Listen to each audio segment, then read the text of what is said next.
Chapter 1. New Arrivals.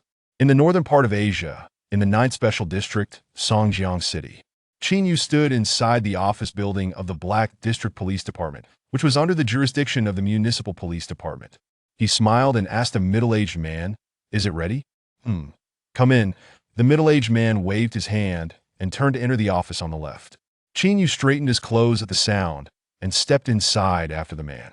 The office was not small, about 60 square meters, but there was only one person sitting behind the desk. He looked to be around 40, with a handlebar mustache, noticeable fat on his face, and a fierce appearance. The middle-aged man walked to the desk and placed 2 stacks of documents in front of the mustachioed man, saying softly, "Director, this is the last one." "Medical examination?" the mustachioed man asked as he picked up the documents. "Yes." You can leave now." "Okay." After a brief exchange, the middle-aged man left, and Qin Yu took a few steps forward, standing in front of the desk without saying anything, just watching the mustachioed man examine his documents. Inside the desk, the mustachioed man frowned as he stared at the documents and began to read aloud softly.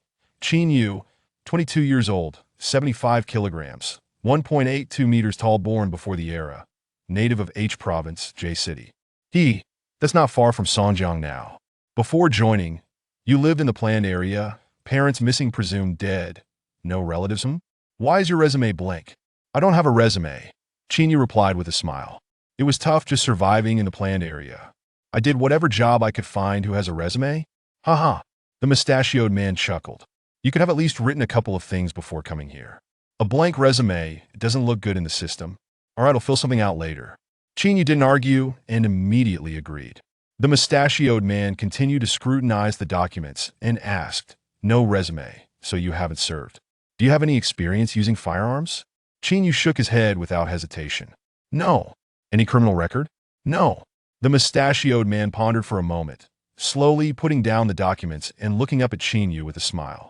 "In that lawless, unrestrained place of the planned area, you managed to scrape together enough money to buy a work and residence permit for the 9th Special District. You're quite the character." "Not really," Qin Yu grinned. "Just got lucky and met some influential people." The mustachioed man picked up his cup and examined Qin Yu, nodding symbolically. You look quite spirited." Qin Yu smiled, but didn't respond.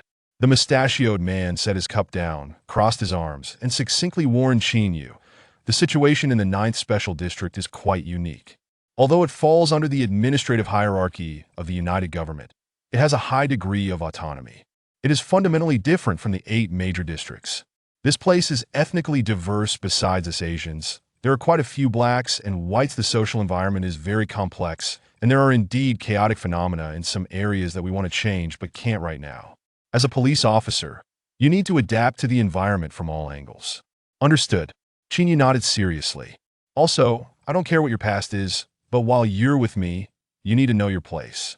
If you cause trouble, they'll deal with you immediately." The mustachioed man reminded him in a flat tone.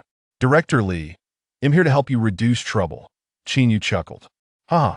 The mustachioed man laughed, tapping a few times on the touchscreen phone on the desk, then lowered his mouth to the microphone. A few seconds later, a male voice came through. "Hello, Director. This is the 1st Criminal Investigation Team. Where's Yuan Ko?" Director Lee asked. "Team Leader Yuan is out, just left. Send someone to pick up a new recruit." Okay. That's it." Director Lee touched his mustache, pressed the hang-up button, and said to Qin Yu, "Wait at the door. Someone will come to take you. You'll learn the specific rules once you get to the team." "Okay, Director Lee." After Qin Yu nodded, he took 2 steps forward and pulled out a small black bag from his pocket, placing it on the desk. "Xiao Qi specifically told me that the police system in the Special District is the hardest to get into. Without your help, I don't even know how long I'd have to wait for a position, so please don't forget the etiquette." Director Lee casually opened the bag and was slightly taken aback when he saw a diamond about the size of a soybean inside. "You have quite the connections in the planned area. How did you manage to get this?" "Wow, I haven't seen something like this in years." Qin Yu smiled, but didn't respond. Director Lee tossed the small bag into a drawer and locked it, then looked up at Qin Yu and said, "You're still young, but you really do have some character." "That's all I have," Qin Yu said, pretending to be naive as he scratched his head. Seeing that Director Lee wasn't leaving immediately for lunch, he chatted with him a bit longer. A few minutes later, a plump young man, about the same age as Qin Yu, walked into the room, standing straight and saluting. Report to Director Li, Team 3's Officer Qi Lin is here to take the new colleague back to the team. Hearing this, Director Li patted Qin Yu's arm. Work hard, and I hope to see you in the year-end evaluations. Sure. Qin Yu nodded. All right, go to the team. Director Li pointed at Qi Lin and said, tell Yuan could take care of this young man. With just a diamond, Qin Yu had managed to chat with Director Li for almost 10 more minutes and received a promise of care, but it seemed that was all. In the hallway, the plump Qi Lin walked on Qin Yu's left side, chatting amiably. Where are you from, brother? From the planned area. You came from that hellhole? Qi Lin was taken aback. That's quite impressive. Just a bit of luck, Qin Yu smiled. Qi Lin nodded and didn't press further. In these times, with food and drink scarce and life tough, everyone likely had some untold secrets. As they walked briskly, Qi Lin began introducing the basic situation of the police department. This functional department was primarily responsible for criminal work in a region, including public security and case investigation, but it did not handle household registration, issuing residence permits, or immigration procedures.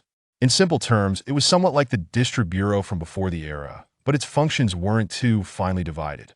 For example, the department Qin Yu was in not only had to deal with major criminal cases, but also had to manage basic public security. After about an hour, Qi Lin led Qin Yu through the 5 floors of the police department, introducing him to the armory, interrogation rooms, public case handling areas, training rooms, and the cafeteria, among other functional spaces. Throughout their interaction, Qin Yu found Qi Lin to be very smooth and able to strike up conversations with people wherever he went. Moreover, he was very patient whenever Qin Yu asked about something. Qi Lin had detailed answers, at least appearing to be a warm-hearted person. Around 2 in the afternoon, Qi Lin took Qin Yu to the communications department to buy an internal phone. However, when Qin Yu glanced at the counter, he found there was only one model available, which was outdated and the price was quite unfriendly. What brand is this? I've never heard of it, Qin Yu said, inspecting the phone and turning to Qi Lin. Forget it. It'll wait until I settle down and buy one separately. This place is too expensive. Qi Lin smiled and glanced at the young man sitting behind the counter. He then leaned in and whispered in Qin Yu's ear, you should just buy it here. Why? Qin Yu asked, confused. Not for any special reason. The communications department is official, but the phone counter is privately contracted. The owner is team leader Yuan's friend, so new recruits always buy their phones here, Qi Lin said, blinking. Since you're new, it's best not to stand out. Although this phone isn't very durable, you won't need to connect to the communications department system. Once your information is entered into the main system, you can just input your name and badge number and ITLL work. Having lived in the lawless planned area for several years, Qin Yu understood the most basic social etiquette. So when Qi Lin pointed this out, he didn't insist further and reluctantly said to the clerk, all right, I'll take one. Thank you. Why was it reluctant? Because Qin Yu was an extremely money-minded and frugal person, he would want a warranty even for a pair of socks. And it was precisely because of this character that he could manage to save money for himself in critical moments and come to the 9th Special District to buy a job. After getting the phone, Qi Lin took him out of the police department and across the street to a large daily necessities store. It was early August, although the sky was clear. It was still as cold as winter, with a few patches of snow visible on the street. Does it always snow in the special district? Qin Yu asked. It's been snowing for 3 years, Qi Lin replied. Damn, it's unbearable. Qin Yu shook his head and sighed. As they chatted, they stepped into a large daily necessities store. Upon entering, Qin Yu glanced around, brushed off some mud specks from his pants, and joked, this store is quite big, but there aren't many people. Just take a look around. Buy whatever you need, Qi Lin said, taking a puff from his electronic cigarette. Qin Yu wandered around the shelves, but the more he looked, the more his brow furrowed. After wandering back and forth for 10 minutes, he hadn't picked up a single item. Why aren't you buying anything? Qi Lin asked as he walked over from the counter. Qin Yu frowned at Qi Lin and asked, dude, are you a shill? What do you mean? The prices in here are at least 30% higher than outside, and a lot of it is fake. I squeezed a comforter, and it felt like it was stuffed with steel. Will it prick my hands? Brother! The goods aren't great, but all of us new recruits buy here, Qi Lin said. Why? Qin Yu asked, puzzled. Because this store is run by team leader Yuan's cousin, Qi Lin whispered. It's the designated procurement unit for the police department. Hearing this, Qin Yu felt defeated and after a moment, replied, so I want to ask, does Director Li also buy things here? You're being argumentative now. Even if Director Li dared to buy, Team Leader Yuan wouldn't dare to sell to him. Qi Lin rolled his eyes and explained, only new recruits come to buy here. After you've been here for a couple of months, you won't need to shop here anymore. I won't buy anything here. It's just treating people like fools. Qin Yu said without hesitation. Let's go. Take me to another store. Qi Lin was taken aback. You've already spent extra money. Do you really care about this little bit? Trust me, everyone buys here don't stand out. I bought a phone. That's enough to give Team Leader Yuan face. Qin Yu took a step towards the exit. Hey, Xiao Yu, listen to me. Are you getting a commission or something? Just trust me, it's not wrong. Buy something. Buy what? The toilet paper here feels like razor blades after one use. I do need a band-aid. Qin Yu said, completely unwilling to negotiate, and walked straight out. At 4:30 in the afternoon, in the dormitory building of the police department, outside the door of the first criminal investigation team, Qi Lin smiled and called out to a few people inside. Third brother, I brought the new recruit back. Inside, 6 or 7 young men were gathered around a round table playing cards. One of them, the leader, looked up when he heard Qi Lin's voice and said, come in. The two entered, and Qin Yu glanced around the room. He saw that it was less than 30 square meters, but had 6 bunk beds, a total of 12 beds, 2 shared metal lockers, and many personal items. Overall, it looked very cramped, but at least it was relatively tidy and didn't have any particularly bad smells. Qin Yu, let me introduce you.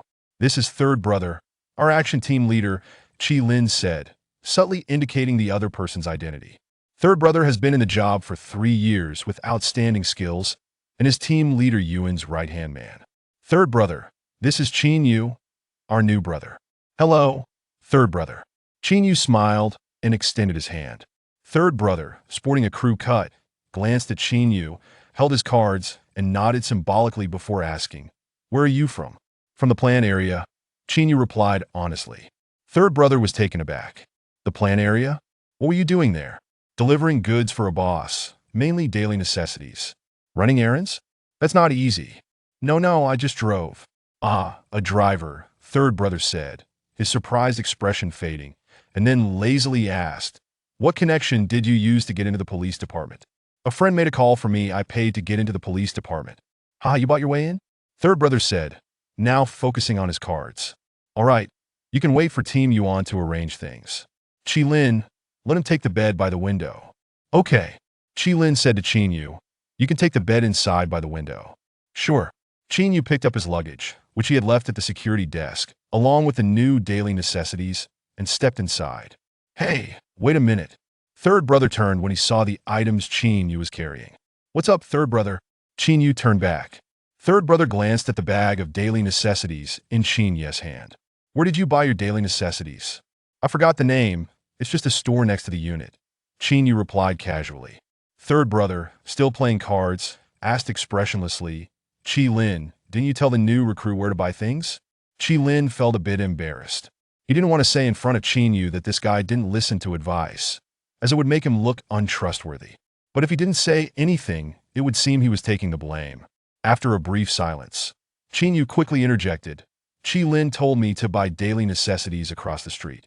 But the prices were a bit high, and I didn't have much money, so I went to the next store instead. Right. Third brother continued playing cards, leaving Qin Yu hanging for a few seconds before responding.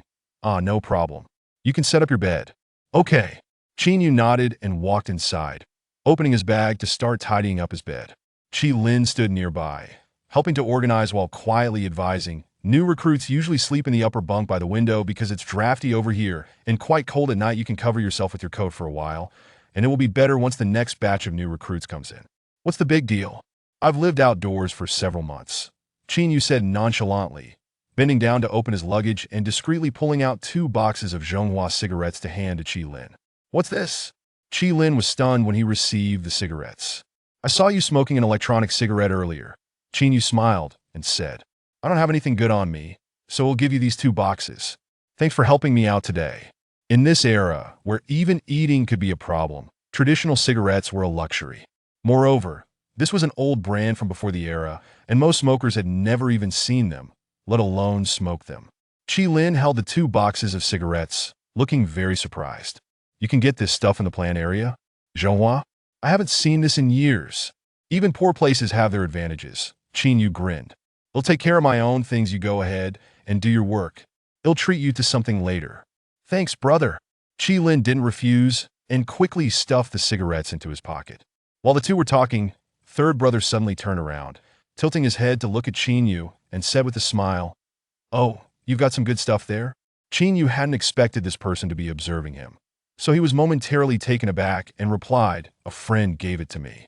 "Good stuff, we haven't seen it in a while," third brother sneered.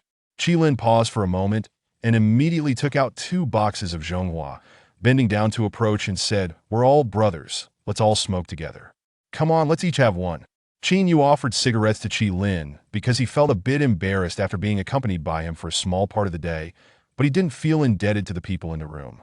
However, now that third brother had seen it and made it clear, he considered that he would still be living in this room and didn't want to make things too awkward. So he thought for a moment and then took out another box of Zhonghua from his bag.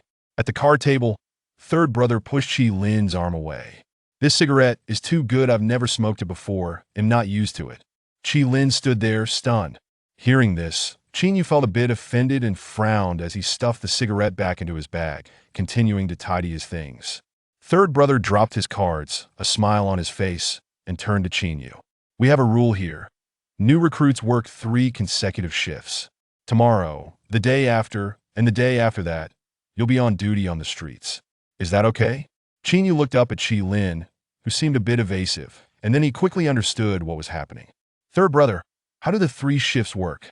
"It's continuous. You'll be at the station during the day and on the streets at night," third brother said, taking a sip from his cup. "Is there overtime pay, ha?" Qin Yu asked again. "Just the rules of our team. There's no overtime pay," third brother replied without looking up. "Xiao Yu, it's just 3 shifts. I'll find someone to cover for you for 2 days." Qi Lin hesitated for a long time, glanced at the Zhonghua cigarettes in his hand, and finally mustered the courage to say, "You're quite loyal, Xiao Qi." A young man sitting next to third brother teased with a smile. "We're all brothers, right? We help each other out." Qi Lin smiled back. Third brother put down his cup and pointed at Qi Lin. "Once he gets his uniform, you tell him how to schedule his shifts." "Sure." Qi Lin nodded. "Third brother, I can't do this shift," Qin Yu suddenly said. As soon as he spoke, the room fell silent. Third brother licked his lips and looked at Qin Yu, asking, "New recruits can do it, why can't you?" "I have a heart condition. I can't handle staying up late." "No problem. They'll get you some heart medicine, and you'll do 3 shifts, third brother said. "I said I can't do it," Qin Yu replied with a smile. "Damn it." Third brother's face darkened after being pushed back by the recruit. "Who do you think you are? Everyone else can do it, why can't you?" Third brother, we're all brothers. What's this about? Let's talk nicely, haha. Qi Lin stepped forward to mediate. Bang! Third brother punched Qi Lin's shoulder. "You're a piece of work. Who asked for your opinion? Who is your brother?" Qi Lin, holding the cigarettes, stood there with his head down, unsure whether to continue speaking or to leave. Third brother stepped forward with 4 others and looked at Qin Yu, asking, "Next week, you're on duty all week. Whenever you have a heart problem, that's when your shift ends. Do you understand?" Chapter 2. Just arrived and already flipped the dormitory. Qin Yu squinted at the group before him, responding succinctly, "I understand what you're saying, but it's not my task. I can't do it." "What's the matter? Do you have a relative in a high position at your department?" The third one grinned broadly, reaching out to grab Qin Yu by the collar. "You just got here, and you want to make waves. Can you handle it?" "Don't touch me." "Huh? Are you a cactus? I'm touching you, so what?" The third one, robust in stature, raised his right arm and threw a punch towards Qin Yu's side of the head. Qin Yu stepped back, deftly clasping the third one's wrist with both hands, while his right leg swung out in a swift arc. Bang! Crash! A thunderous noise erupted as the third one was flung onto the bed, his head striking the iron railing with a thud. "Beat him up!" the third one shouted, clutching his head. Bending down, Qin Yu leaned into the lower bunk, grasping the third one's collar with his left hand, while his right knee surged forward, aiming directly at the side of his head. Thud! The impact sent the third one's head snapping back, causing a loud bang as the back of his skull hit the wall. "Fight to the death. If something goes wrong, I'll take the blame," he declared, and in an instant, everyone surged forward. Qin Yu, however, nimbly darted out from the bunk, retreating 2 steps and positioning himself in the corner between the windowsill and the bed, his body slightly hunched. The third one rose, casually pulling a telescopic baton from the wall as he approached Qin Yu, muttering curses under his breath. "You little brat, trying to stir things up right after entering." At that moment, the ajar door was pushed open, revealing a woman clad in a light green police uniform, her voice booming. "What's going on?" The group turned in unison at the sound. The third one froze, wiping the blood from his forehead, and immediately grinned. "Sister Wen, I heard the ruckus from the hallway. What's the matter? Are you trying to kill someone?" The woman, appearing to be in her early 30s, was slightly shorter, yet strikingly beautiful, with an oval face and large, sparkling eyes. "It's nothing. We have a new friend here just chatting," the third one replied with a grin. She scanned the room, her gaze filled with annoyance as she glared at the third one, reprimanding him. "Why are you being so domineering? Did he offend you just because he arrived?" "No, I asked him to take a shift, but he refused and started cursing," the third one explained, casually lowering the baton. "You've been playing cards during duty hours, and I caught you a few times now." Sister Wen shot him a disapproving look, her tone impatient. "If you make any more noise, don't say I didn't keep a record of it." "Understood, Sister Wen," the third one nodded repeatedly. Sister Wen, uninterested in entering the dormitory, called out to Qin Yu from the doorway. "So, you're the new arrival?" "Yes," Qin Yu nodded. "Why haven't you picked up your uniform yet?" "I went earlier, but there was no one there," Qin Yu replied, rather sheepishly. Sister Wen shot him a glare. "That's nonsense. I've been in the office the whole time." Qin Yu was taken aback. "Oh, I must have missed it. Come with me to get your uniform." With that, Sister Wen turned and left. "All right," Qin Yu immediately agreed, bending down to grab his belongings and calling out to Qi Lin. "Come with me." Qi Lin, unsure how to face the third one, promptly followed him outside. Inside the dormitory, the third one sat up, rubbing the large bump on the back of his head, and spat a mouthful of blood onto the floor, muttering, "This bastard can throw a punch. He hits hard. Are you all right, Brother San?" The third one remained silent, pulling out his phone and dialing a number. "Hello, are you in the office? It's nothing serious, just checking. Is there any special connection for the new recruit Qin Yu in our files?" "No, are you sure?" "Ah, fine, I got it." Down in the corridor, Sister Wen asked Qin Yu, arms crossed, "Do you have someone backing you?" Qin Yu was taken aback. "No, if not, be honest." "This place is quite complicated," she warned, her demeanor stern yet warm. "Try not to clash with them too much. Just put in some work, it won't kill you." "Thank you, Sister Wen." Qin Yu nodded appreciatively. Sister Wen ceased her commentary and led Qin Yu to the warehouse on the first floor, where she picked out a set of standard police attire, a tactical uniform, a pair of handcuffs, and a baton before gracefully departing. In the lobby on the first floor, Qi Lin glanced at his watch and remarked, "I need to deliver some documents shortly, so I won't be able to accompany you. Just go back and be polite. Don't stir up trouble. That third one has connections to Captain Yuan, and crossing him won't end well for you." "Huh, understood, that I'll keep that in mind," Qin Yu replied with a smile. "If you're free tonight, let's have dinner together." "Sure, if I'm free, I'll come find you," Qi Lin readily agreed. After exchanging a few more words, Qin Yu picked up his belongings and returned to the dormitory, only to find that the third one and his gang had already left. The room was now empty save for 2 others, who cast a cold glance at Qin Yu before resuming their conversation on the bed. Qin Yu observed the 2 briefly before nonchalantly returning to his own bed, efficiently unpacking his things while ignoring them entirely. As evening fell around 7 o'clock, having finished organizing his belongings, Qin Yu noticed Qi Lin had yet to arrive, but he decided to take a stroll outside to familiarize himself with the surroundings and perhaps grab a bite to eat. Descending from his bed, he retrieved a waist pouch from beneath his pillow, fastening it around his waist as he stepped outside. "Oops, my apologies." Just as Qin Yu exited, he bumped into the hurried Qi Lin. They exchanged a moment of surprise recognition, and Qi Lin quickly explained, "We had an impromptu meeting. I'm late. What are you up to?" "I thought you weren't coming. I was just about to go out for a walk and grab something to eat," Qin Yu replied with a smile. "Let us go together. I have a friend who needs to discuss something." "Is that all right with you? We can all go together," Qi Lin proposed. "That works for me," Qin Yu said after a brief pause. "No problem at all?" "Great."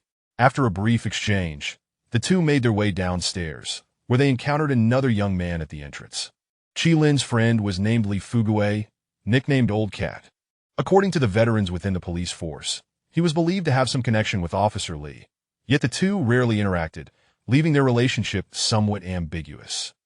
Old Cat was known for his erratic behavior, having once drunkenly attempted to solicit a performance while on duty, insisting on an audition, which ultimately led to his being reprimanded. Ironically, the two colleagues who had been at odds with him ended up facing harsher consequences, being dismissed and stripped of their uniforms.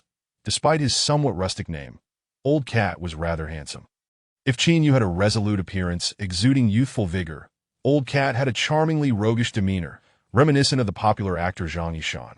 Upon meeting, Qi Lin briefly introduced them. "This is Old Cat, a friend who looks out for me. This is Qin Yu, our new intern in the team. I heard you stirred up some trouble with the third one right after arriving."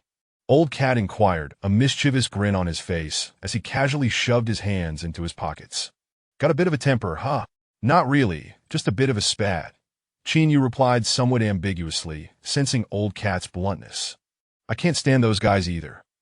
They need to get their act together," Old Cat scoffed. "Our team is full of misfits, always engaging in pointless antics." Qin Yu found this sentiment amusing, glancing at Qi Lin, who scratched his head, explaining, "Old Cat speaks his mind, no filter." "Where are we eating?" Old Cat asked. "I'm new here and have no idea where the good food is," Qin Yu admitted softly. "You guys choose." "Who's treating?" Old Cat inquired with a sly glint in his eye. "I'll treat, haha." Qin Yu chuckled. "Oh, you're treating?" Old Cat waved his hand dismissively. "Let us go to the second sister's place." "Don't go there. It's quite expensive," Qi Lin advised. "Is it your money?" Old Cat shot back, raising an eyebrow. "Don't worry, I still have some change in my pocket. It should be enough for a meal," Qin Yu thought to himself, feeling a twinge of regret. In these times of scarcity, particularly with essential foodstuffs needing vast tracts of land for cultivation, dining out was a luxury most could hardly afford. For those in neglected areas, securing a meal could be a life-and-death struggle. Thus, dining out was a rare indulgence for the majority of the impoverished. Nevertheless, Qin Yu understood that as a newcomer, it was essential to forge connections, and some necessary expenditures for socializing were unavoidable, especially since he had secured stable employment. After deciding on a restaurant, the trio walked along the road for about 2 kilometers until they stumbled upon a diner named Little Tavern. Standing at the roadside, Qin Yu glanced at the diner's exterior, unconsciously reaching for his waist pouch, feeling another pang of regret. "Let us go," Old Cat called out, stepping forward toward the entrance. Viru! At that moment, a deafening roar of an engine echoed nearby, followed by an old, rugged SUV halting right in front of the diner. The trio turned to look, and Old Cat remarked in astonishment, "What kind of family drives a gasoline car?" During this era, gasoline vehicles had become exceedingly rare, as most land had devolved into uninhabitable zones, either frigid or dangerously irradiated, and oil extraction was no longer feasible, rendering petroleum a scarce resource, which explained Old Cat's surprise. As the SUV parked, 4 men and a woman emerged, striding toward the diner. "Let us go inside." Qin Yu, having seen a bit of the world in the planned area, cast a fleeting glance at the gasoline vehicle before proceeding to the diner's entrance. However, Old Cat remained rooted in place, his eyes fixated on the woman among the 4 men, grinning as he exclaimed, "Stunning, beautiful!" Upon hearing this, Qin Yu turned back, noticing Old Cat's infatuated gaze, and exasperatedly urged, "Let us go." "She with those guys." The woman, with her striking large eyes, glanced around before lowering her gaze and saying, "I need to go to the restroom." "Don't cause any trouble. Hurry up," a short, middle-aged man reprimanded her, his accent thick and tinged with Japanese influence. At that moment, Qi Lin's phone rang twice in his pocket, but he pulled out his phone, glanced at the message, and cast a complicated look at Qin Yu, who was walking ahead. Chapter 3. The unreliable Li Fugue inside the restaurant. After Qin Yu and his companions took their seats, Old Cat ordered 3 dishes of Chinese cuisine, 2 meat and 1 vegetarian, along with a half-pound bottle of the cheapest baijiu. "No need to skimp on my account. Order a couple more dishes." Qin Yu feigned politeness. "Forget it. You just arrived and haven't received your salary yet, so this will suffice," Old Cat replied, albeit somewhat bluntly, yet it was evident that he harbored no ill intentions. He rubbed his slightly cold and dry palms together, looking up at Qin Yu and inquiring, "I heard you came from the planning district?" "Yes," Qin Yu nodded. "Is it difficult over there?" "Not particularly. People fear change," Qin Yu smiled, adding, "Once you adapt, it's the same anywhere." "True," Old Cat conceded. The three young men found common ground in their conversation, with Old Cat and Qin Yu both possessing cheerful dispositions and a penchant for humor, which fostered a sense of camaraderie. During their exchange, Qin Yu noticed a subtle detail. Qi Lin, in both his body language and tone, seemed to be excessively ingratiating towards Old Cat, adopting a rather submissive demeanor. As the food and drinks arrived, Qin Yu raised his glass and proclaimed, "Once we sit down, we are friends. Yes, I am new here. Let us look out for one another. There is nothing to look out for. In this day and age, if you have the skills, you can thrive anywhere, and if you don't, no one can help you." Old Cat replied candidly, then raised his glass with a grin, adding, "But it is indeed important to maintain connections. Just because you dared to confront the likes of Lao San, we can be friends." "Ha!" Qin Yu chuckled. "Cheers! Cheers! Cheers!" The trio downed their drinks in unison. "Come on, pour me another." Qi Lin wiped his mouth and picked up the bottle to refill Old Cat's glass. "Old brother, about that matter I mentioned last time, can you help me with it?" Old Cat rolled his eyes in response, teasingly pinching a small piece of beef with his chopsticks. "You're quite the schemer. Little Yu is treating us, and you're asking him for a favor. Where did all your scruples go?" Unfazed, Qi Lin scratched his head and explained, "It's just money is tight. Damn, has there ever been a time when it wasn't tea?" Old Cat continued munching, his brow furrowed. "Sigh, regarding that issue of yours, I inquired, but there are currently no vacancies in the clerical positions. If you want in, you'll need to pray. But you don't have the funds for that, so just wait a bit." Qin Yu was taken aback and curiously asked, "Why is it necessary to go for a clerical position?" "Because he is timid," Old Cat replied with a smirk. "Last year, when the police chief reported up, we lost 35 officers in 6 months. The world has become too chaotic. He feels uncertain in the first team and wants to find a less stressful job." "Oh, I see," Qin Yu remarked, his expression betraying no surprise, as the law enforcement environment here was far more stable compared to the planning district. Old Cat turned to Qi Lin, his eyes narrowing with a hint of disdain as he scolded, "Qi Lin, you must understand a fundamental truth. The environment has changed. If you don't strive and don't take risks, when will you ever turn your fortunes around? I managed to get you into the clerical department, but without connections, you'll eventually be pushed out. There's a saying, isn't there? Fortune favors the bold. Look at Yuan Kuo's older brother. Before the establishment of the 9th Special Zone, what was he? But when the chaos erupted, he rose to power, and now no one dares to provoke him in this area. He married 6 wives. Who did he rely on? No one, right? I can't compare to him." Qi Lin smiled sheepishly. "I just want to live a life free of illness or disaster, to support my mother and sister. Is that all you aspire to?" Old Cat retorted, somewhat exasperated. "I got you into the first team, hoping you could see some opportunities and make a name for yourself. But instead, you're stuck washing socks and serving tea. That with that attitude, is it any wonder they take a swing at you when they're bored? You don't even hold an equal position, and you talk about building connections? Is that how you make friends?" Qi Lin lowered his head, silent. "Sigh, with such a spineless character, your father named you Qi Lin. Meanwhile, I'm exceptional, yet my mother calls me Li Fugue. Where's the justice in that?" Old Cat lamented, shaking his head. "All right, let us drop this topic and talk about something else." Qin Yu interjected diplomatically. With that, Qi Lin ceased to bring up the matter of job transfers. The trio continued to drink and chat. As time swiftly passed, as night approached. Around 9 o'clock, Qi Lin glanced at a new message on his phone and quickly announced, "I have some family matters to attend to. I must leave now. See you tomorrow." "Aren't you going to stay for a bit longer?" Qin Yu inquired. "I can't. I need to head back." "Let me walk you out." "No need. I can manage on my own. Take care." "It's fine." After a brief exchange of pleasantries, Qi Lin hurriedly departed with his phone in hand, leaving Qin Yu to continue drinking with the reluctant Old Cat. "Old Cat, the fact that we can sit here drinking together means we are friends," Qin Yu said, a hint of warmth on his cheeks. "Let us give Qi Lin some leeway in the future." "Am I scolding him?" I am trying to motivate him. Old Cat replied passionately, tapping the table emphatically. This guy, if he always stays down, he'll never rise up. You understand? Chinyu nodded thoughtfully. I'm the only friend he has in the police force, and I can't help but worry for him, Old Cat said, eventually relenting. Forget about him for now. I have some serious business to attend to. What business? Chinyu asked, taken aback. I observed that young lady from earlier. She doesn't seem to have any romantic ties with those four men, Old Cat whispered, his eyes gleaming. I believe we can intervene. Chinyu was momentarily bewildered. Which young lady? Come on. How are you so clueless? The one who just got out of the car at the entrance.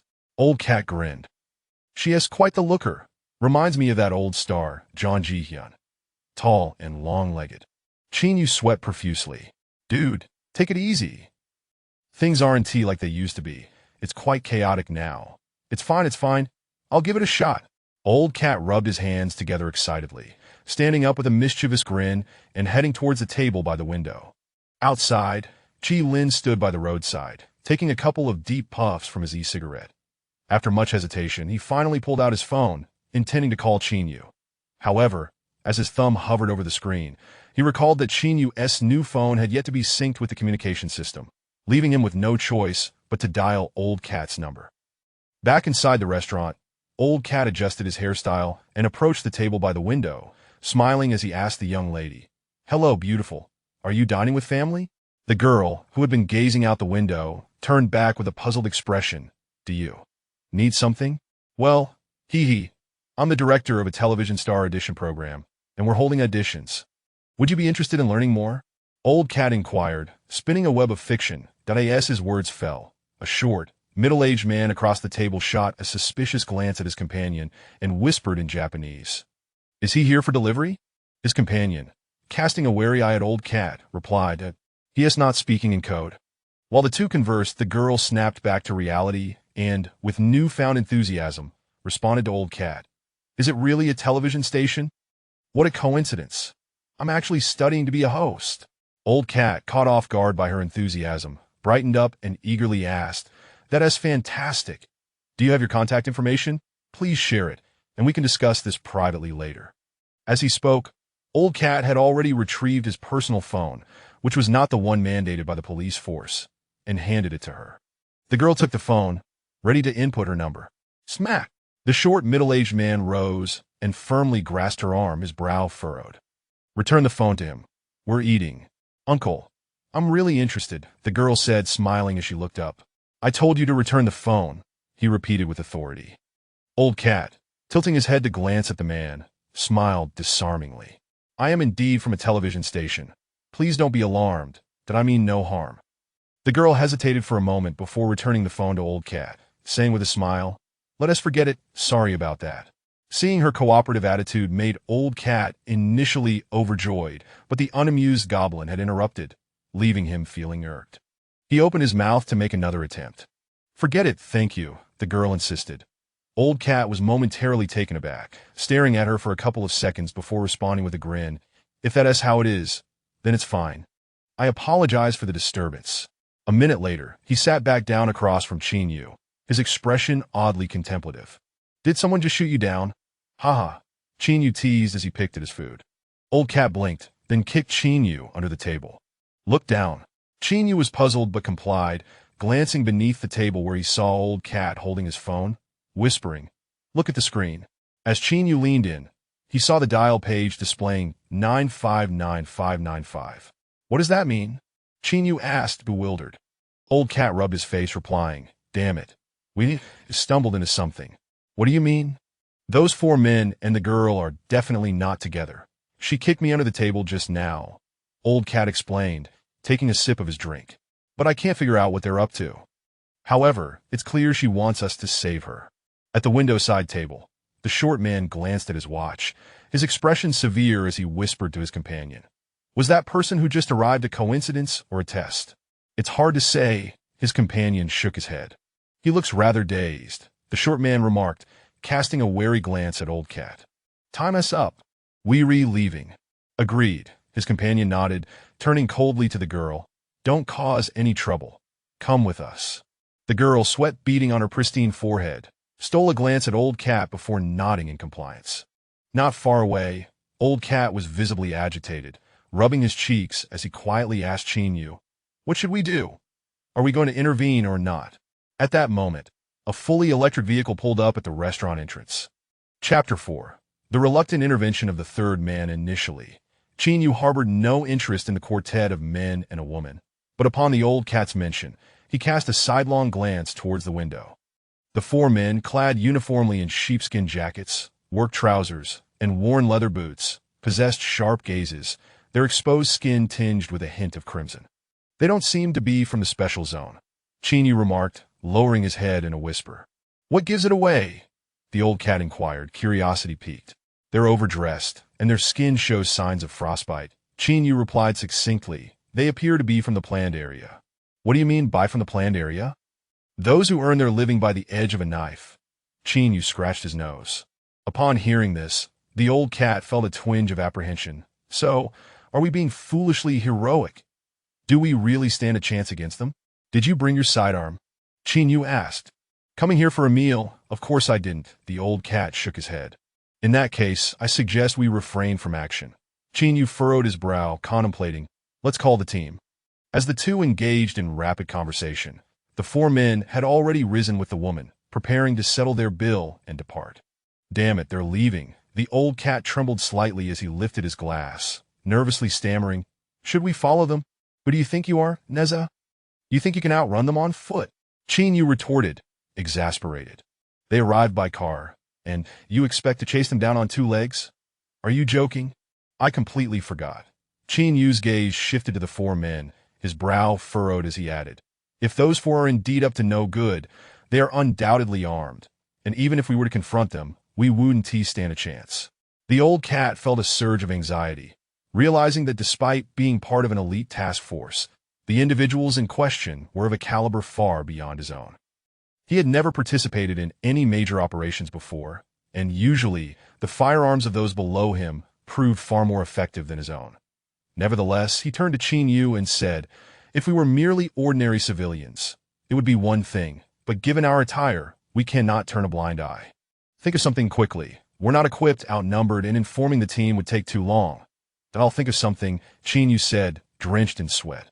"Unless a miracle occurs, otherwise." At that moment, the restaurant door swung open, and 6 robust young men entered. After scanning the vicinity, the leader, the third man, called out, "Chinyu!" At the sound of his name, both Chinyu and the Old Cat turned in astonishment to face the group, their eyes wide with disbelief. In unison, they exclaimed, "Holy crap, a miracle has occurred." The third man, dressed in a light green police uniform, approached with 5 of his comrades, a crooked smile on his face as he addressed Chinyu. "You come here and immediately dine out, eh? You must be well stocked. Come out, I need to talk to you." Third man, "Are you here to investigate?" Chinyu interjected before the Old Cat could respond, who stepped forward and grasped the other's arm, querying. The third man looked bewildered. "What do you mean investigate? Weren't you following us?" The Old Cat asked, confusion evident in his gaze. "Indeed. I heard he was here," the third man replied. "Then you must have brought a team with you? Are there others outside?" The third man appeared increasingly befuddled. "What are you talking about? Are you daft? I ran into them too. Why are you hiding this from me?" The Old Cat smacked his arm, urgency coloring his tone. "Are we apprehending them here or outside?" "No, I think we're not on the same page." The third man pointed at Chinyu. "I came to find him." The Old Cat paused, subtly indicating the 4 men at the bar. "Aren't we here to catch those guys?" "Catch them? What is wrong with them? How fortuitous." The Old Cat murmured, beads of sweat dotting his forehead. "Those 4 have taken a girl hostage, and we just happened to run into them. Chinyu and I were just discussing how to handle the situation when you arrived. No more talk. Let us detain them. We have enough manpower." The third man looked utterly perplexed, struggling to comprehend. "Damn it, I came to find Chinyu. The Second Sister Restaurant ISN, T under your jurisdiction, is it? Why are you talking about finding Chinyu at a time like this?" The Old Cat whispered. "You decide how to proceed." What am I supposed to see? I am not prepared." The third man was disheartened, glancing again at the 4 men. "I don't even know what they're doing." As the third man and his crew entered, the quartet across the room had already spotted them. Seeing the individuals in police uniforms and recognizing their encounter with the old cat and Qin Yu, they felt a surge of unease. The four exchanged furtive glances and immediately positioned the girl between them, lowering their heads as they prepared to exit. "Stop dawdling. You need to figure out how to apprehend them. Give us a plan," the old cat urged, heart racing. The third man, utterly dejected, took a step back. "This is your mess. Why should I have a plan? You're the lead here. We're unarmed," the old cat insisted.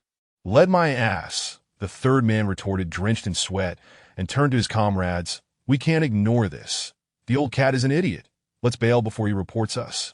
"What is the plan?" "Xiao Hu, notify the team. The rest of you spread out," the third man instructed, lowering his head. You go for a stop and search. Ask for their residence permits. If they don't have one, demand proof of entry and exit from the special zone. Then if they show any intention of violence, open fire." Go for a stop and search, bro?" Guo whined, on the verge of tears. "You should send the old cat. They're not equipped, you go." "Damn, this is such a hassle," Guo cursed under his breath, steeling himself as he took 2 steps forward, blocking the path of the 4 men. "Blackstreet Police, show me your residence permits." The 4 men halted, their expressions impassive as they regarded the third man and his crew. The girl stood among them, sweat streaming down her temples, her fists clenched tightly. "I'm talking to you. Show me your residence permits," Guo reiterated. "We're from the planned area, here to make a purchase," the short middle-aged man replied in a hushed tone. "We don't have long-term residence permits." "Show me your proof of entry and exit," Guo extended his palm. "All right," the short man said, bending down to rummage through his pocket. The third man, an experienced operative, noticed the attire of the opposing group and instinctively took a step back, feigning to place his hand behind his back, but his true intention was to reach for his firearm. As the short man's hand slipped into his pocket, the girl suddenly screamed, "Help me, they're kidnapping me! Don't move!" The moment the words left his mouth, the companion beside the short man swung his arm, brandishing a T-34 military grenade, shouting, "Pin pulled, if you move, you'll all die." Ah! Chaos erupted within the restaurant as diners ducked for cover. The short man yanked the girl back, his expression unfazed, stating, "Cover me. I'll exit through the back door." The third man, beads of sweat forming on his brow, placed his hand on his holster, pointing at the middle-aged man with the grenade. "Don't be rash, brother. If that thing goes off, it's a whole different ballgame." Bang! Before he could finish, the old cat sprang into action, seizing a bottle from the table and smashing it against the man's wrist with a resounding crack. Whoosh! The middle-aged man recoiled, his expression fierce, without a hint of hesitation as he hurled the grenade into the crowd. Qin Yu surged forward, grasping the old cat by the collar, dragging him several steps back. Boom! A deafening explosion reverberated, a crater forming in the ground, debris flying into the air, 2 tables obliterated, and 3 police officers struck down by shrapnel and debris. The third man lay on the ground, shouting, "Take cover, shoot that guy with the grenade." Bang, bang! 2 shots rang out, and as the third man attempted to rise, a burst of blood erupted from his backside, sending him crashing back to the ground. Damn it, damn it! The third man frantically checked his rear, blood gushing forth, and with wide eyes, he cursed, "I'm gonna kill you, old cat. You really are a dead man." Chapter 5. The 3 Kanzi and the King of Hell's Dance after the explosion. Qin Yu fell to the ground, shaking his head and, with a breath reeking of alcohol, called out to Old Cat, "Are you all right?" Thanks to Lao San and the others showing up otherwise. If we had fought, it would have been the end for us both. I must admit, Lao San and his team are indeed iron-blooded warriors. Old Cat, still shaken, wiped the sweat from his brow. Seeing that Old Cat was relatively unharmed, Qin Yu immediately pushed him aside and turned to scan the surroundings. He then quietly called out to a colleague not far away, "Hand me the gun." The other person, hiding behind a wooden table, glanced at Qin Yu with a terrified expression, clearly bewildered. "Give me the gun!" Qin Yu shouted again. Snapping back to reality, the colleague tossed the gun across the floor without a second thought and resumed crouching under the table. The firearm was an A2911 model, though it bore the design of an M1911, modified with an increased magazine capacity of 9 rounds, standard issue for frontline police units. Qin Yu had never handled such a weapon before, having only seen it in magazines. However, the mechanics and feel of firearms are universal. He took a moment to inspect it, instinctively ejecting the magazine for a check before racking the slide with seamless precision. With the gun in hand, Chinyu crouched and took a couple of lateral steps to adjust his angle.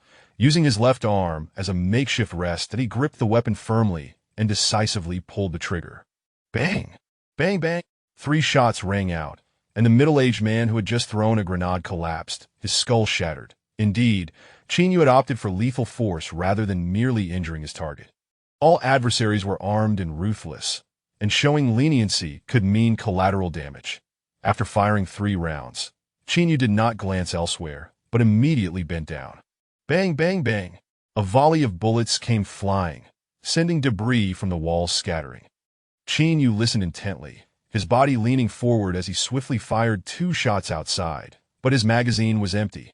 The 2 adversaries, quick to react and highly trained, had one providing cover while the other kicked open a window and escaped. They chose the window over the door, uncertain if law enforcement awaited them outside, opting instead for the element of surprise. Seeing the 2 men flee, Chinyu did not pursue them, but instead ran up the stairs towards the 2nd floor. In the lobby, Lao San was seated on the ground, clutching his rear, his eyes wide with astonishment as he gazed at Chinyu, who had just executed a target without blinking. He appeared somewhat dazed. Wow! Is Xiao Qin really this fierce? Old Cat exclaimed as he got to his feet and shouted at Lao San and the others. Chase them down! Help Xiao Qin, he is on his own! Lao San shot him a sidelong glance, nearly fuming with frustration. He felt that his own misfortune was directly connected to this Li Fuguei, knowing that wherever this guy appeared, trouble was sure to follow. On the 2nd floor, Chinyu sprinted towards the rear door, peering down at the window. Through the glass, he spotted the short, middle-aged man dragging a girl across the street, slipping into an alley of an old building across the way. After careful consideration, Chinyu gritted his teeth and cursed. Damn it, no backup? Just one left. Time to take a risk. With a loud crash, Chinyu flung open the window, the cold wind rushing in, and leaped down. Upon landing, he unleashed the speed his physique was capable of, crossing the street in under 3 seconds and positioning himself at the alley's entrance, raising his gun slightly and squeezing the trigger. Bang! Bang! The 2 shots echoed. Not far off, the short, middle-aged man, hearing the gunfire, immediately pulled the girl behind the wall of the alley, taking refuge in the shadows, his brow furrowed in concern. Are you from the planning district? Chinyu shouted. The short man glanced down at his weapon, responding in halting Mandarin. Yes, the streets outside are deadly. We came into the city to find food. What do you want with us? I'm not after you. It's just a coincidence. Chinyu replied candidly. Could you lower your weapon? I have some cash in my bag. Just say the word, and it's yours. The short man licked his lips. Chinyu blinked. I understand the streets are cold, but I'm in this predicament, so I can't just walk away that I don't want the cash. Just leave the girl. The short man hesitated. I also have a goldfish in my pocket.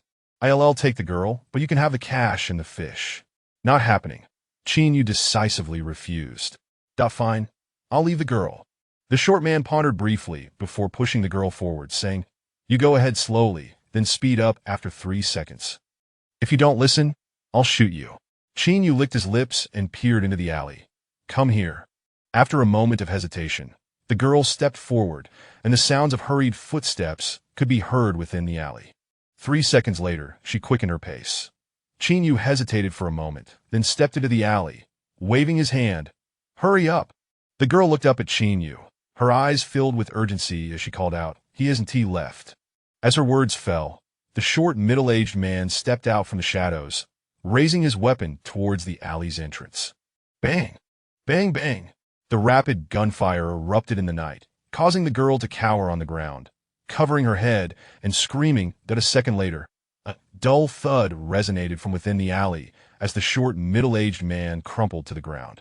Chinyu stood protectively in front of the girl, cautiously refraining from advancing, but raising his arm and unhesitatingly firing 2 more rounds into the assailant's head. Ah! The girl screamed, still covering her ears. Chinyu ignored her, stepping forward to kick the short man's head before glancing at the grazed wound on his shoulder, letting out a sigh of relief as he cursed. Cunning little devil, that was too close. Damn, did he just get killed? A familiar voice rang out from the alley. Qin Yu turned at the sound, spotting Lao San standing in the dim light, clutching his rear. Where are Old Cat and the others? They're also in pursuit. The gunfire caused confusion. They went left. Lao San panted, glancing back. Did you take out the assailants? Qin Yu blinked, stepping closer to Lao San and scanning the surroundings before suddenly pulling him into the alley. What the hell are you doing? Lao San was taken aback. You planning to confront me? Qin Yu asked, his face devoid of expression. Lao San froze, remembering he had intended to confront Qin Yu at the restaurant. You wanted to talk to me earlier. What was it about? Say it here. Qin Yu narrowed his eyes. What do you mean? Lao San replied, bewildered. Qin Yu raised his weapon, pressing it against Lao San's head. Do you have any idea about the planning district? The military supply trucks passed through San Kanzi and Yinwang Tiao, and I fought my way through alone.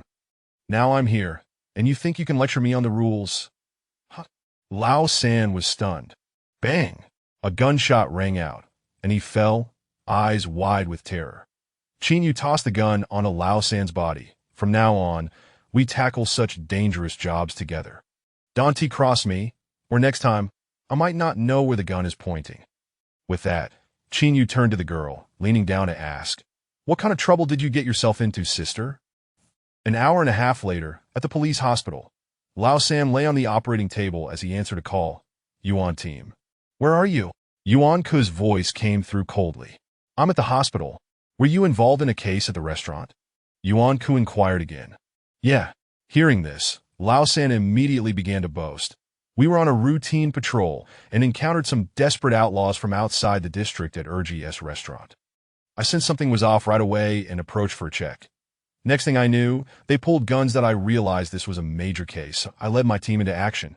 Haha, the main culprit and an accomplice were shot dead on the spot, but two managed to escape, and no worries, the district has already ordered their capture. Hey, Yuan team, I just heard from the office that the main culprit was apparently named Matsushita, a notorious criminal who has been on the system's radar for 4 years, with quite a number of homicides to his name. Don't you think my brother and I did something remarkable? Not only did we cross paths with him, but we also managed to take him down, solving a backlog of cases. Yuan team, you must speak highly of me to the director. It's not every day one catches such a big criminal that I've been a second-level inspector for 2 years now, and it's time for a promotion. Plus, this case was handled by our team, bringing glory to the entire precinct. Glory your ass.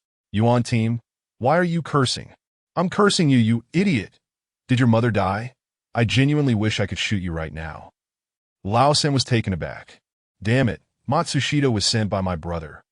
Just as the job was about to wrap up, you had to play the hero. Yuan Ku spat out, gritting his teeth. You're truly useless. Wait, Yuan team, let me explain. After a moment of confusion, Lao San began to fervently clarify. I was just boasting earlier. Let me rephrase. The real situation is, I was intending to confront Qin Yu, but unexpectedly ran into that fool Old Cat, who mentioned a case. Beep beep. Yuan Ku had already hung up the phone. Chapter 6. Ascending upon the shoulders of 3 brothers in the police office building, within an inquiry room, Qin Yu idly twirled a pen in his right hand and softly asked the young woman before him, Are you feeling any better? The young woman brushed her hair with her fingers, her eyes appearing somewhat dazed and her face marked with lingering fear. After a moment's hesitation, she finally nodded. Observing her condition, Qin Yu stood and walked over to the water dispenser, pouring her a cup of warm water. He placed it on the table, saying, Drink some water. If you feel unwell, you should consider going to the hospital for a checkup. Thank you, but there's no need for a hospital that I have no visible injuries. The young woman lifted the cup, politely expressing her gratitude before taking a deep breath. You can ask your questions now. All right, then I shall proceed. Qin Yu resumed his seat and began recording in the inquiry notebook. What is your name? Lin Yinlei. And your age? 20. Your gender? Lin Yinlei appeared somewhat bewildered. Can't you tell? The body camera is recording, so I must inquire. Qin Yu explained with a smile. Female. Place of residence? Upon hearing this, Lin Yinlei hesitated noticeably. Fombay City. Ah, so you're from the capital of the special zone? Yes. Then what brings you here? For work or a change of residence? Although Qin Yu had never conducted inquiries before, the simple and comprehensible forms in the notebook made it easy to understand. Concerned about making mistakes during his first inquiry, he asked detailed questions. For work. After confirming her basic information, Qin Yu began to inquire about the case. You were abducted. Where did this occur? Do you know who was responsible? I'm not sure that I just came from. Just as Lin Yinlei was about to answer questions regarding the case, the office door was suddenly pushed open, and Director Li entered with Old Cat and others. Qin Yu glanced back and immediately stood to greet Director Li. How's the inquiry going? Li asked, hands behind his back. Yes, I'm verifying the basic information. Hello, Miss Lin. After nodding at Qin Yu, Director Li extended his hand courteously towards Lin Yinlei. I am the police chief, Li. Hello. Lin Yinlei nodded and shook his hand. Someone from the online broadcast is here to pick you up. You may leave now. After a moment's consideration, Director Li said with a smile, We'll handle the case from here. The remaining 2 suspects won't escape justice. Upon hearing this, Qin Yu felt a twinge of curiosity. Director Li had not been present in the room earlier, yet he now seemed to know the girl's name and appeared ready to release her without further questioning. Thus, Qin Yu discreetly studied her again.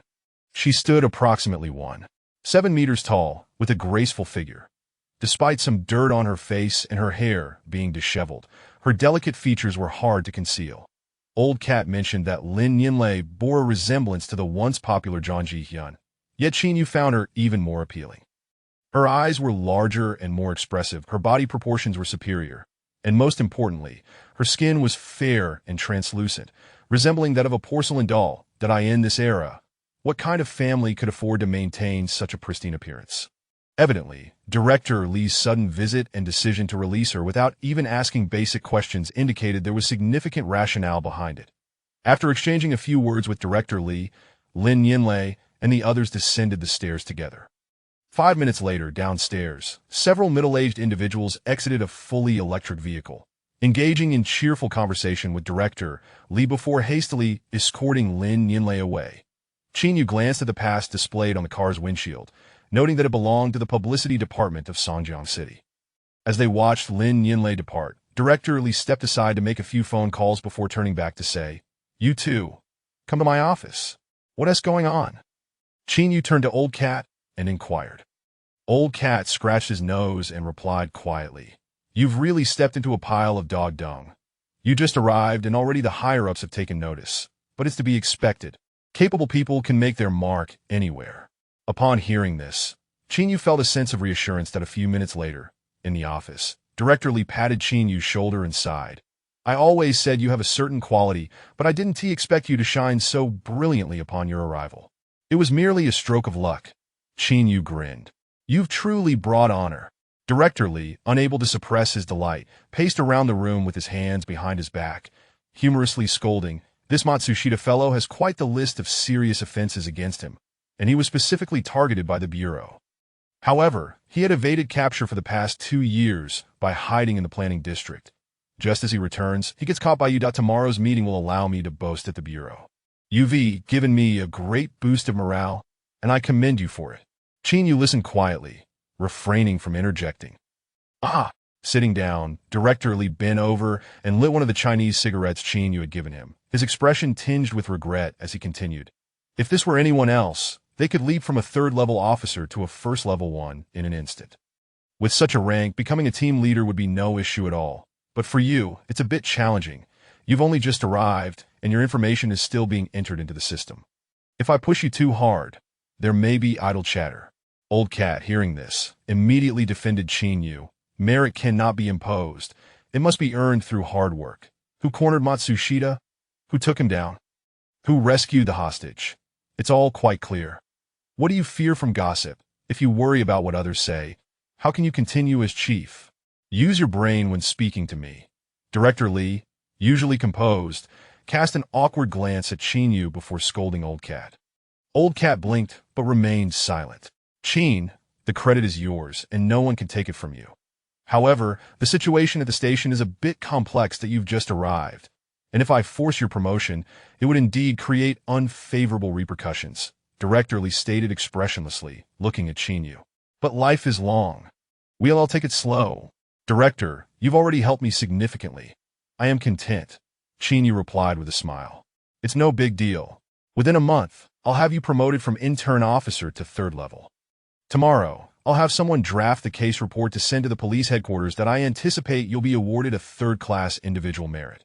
Once the certificate arrives, your promotion to second level by year-end will be a natural progression. After a moment of contemplation, Director Lee continued, "For now, you can't be a team leader since you've been here too short a time, and you don't have anyone familiar in the team. If you suddenly take on the role, no one would respect you. How about this? I'll speak to Yuan Ku and recommend you as deputy team leader.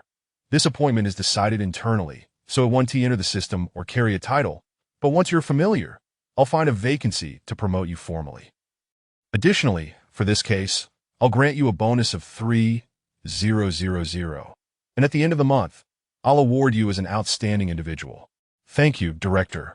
Qin Yu felt quite pleased with this outcome and immediately saluted in gratitude. "All right, that has settled then."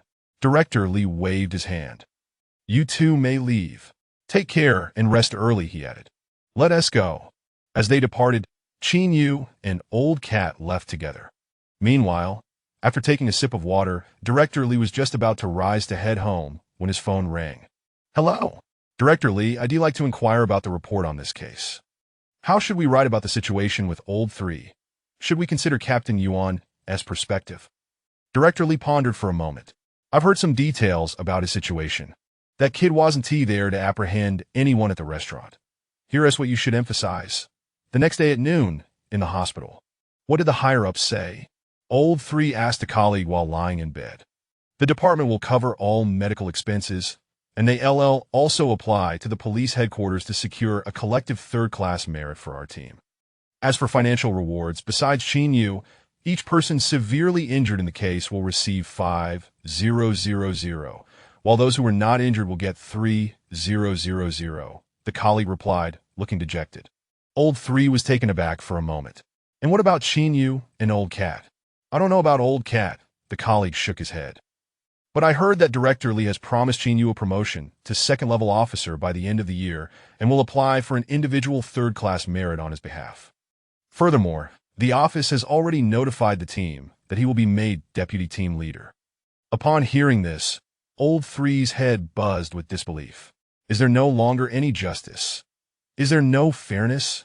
Is Qin Yu some sort of illegitimate child of Director Lee? I did the most and suffered the most injuries that a single bullet nearly cost me my life, yet the one who benefits is a rookie who just arrived. Why? Why is the department applying for an individual merit for him while I receive a collective one? Do you see the bullet wound on my back? If I hadn't dodged quickly, that bullet would have pierced my intestines. And in the end, the department only grants me a mere 5,000. What does this mean? I'm asking you, what does this mean? What use is it to ask me? The colleague rolled his eyes. There are people in the team who spoke up for you, but Director Lee dismissed it immediately. Matsushita is a hard target. Whoever takes him down receives the credit. Moreover, Qin Yu didn't even shoot him on the spot. He chased him down and killed him.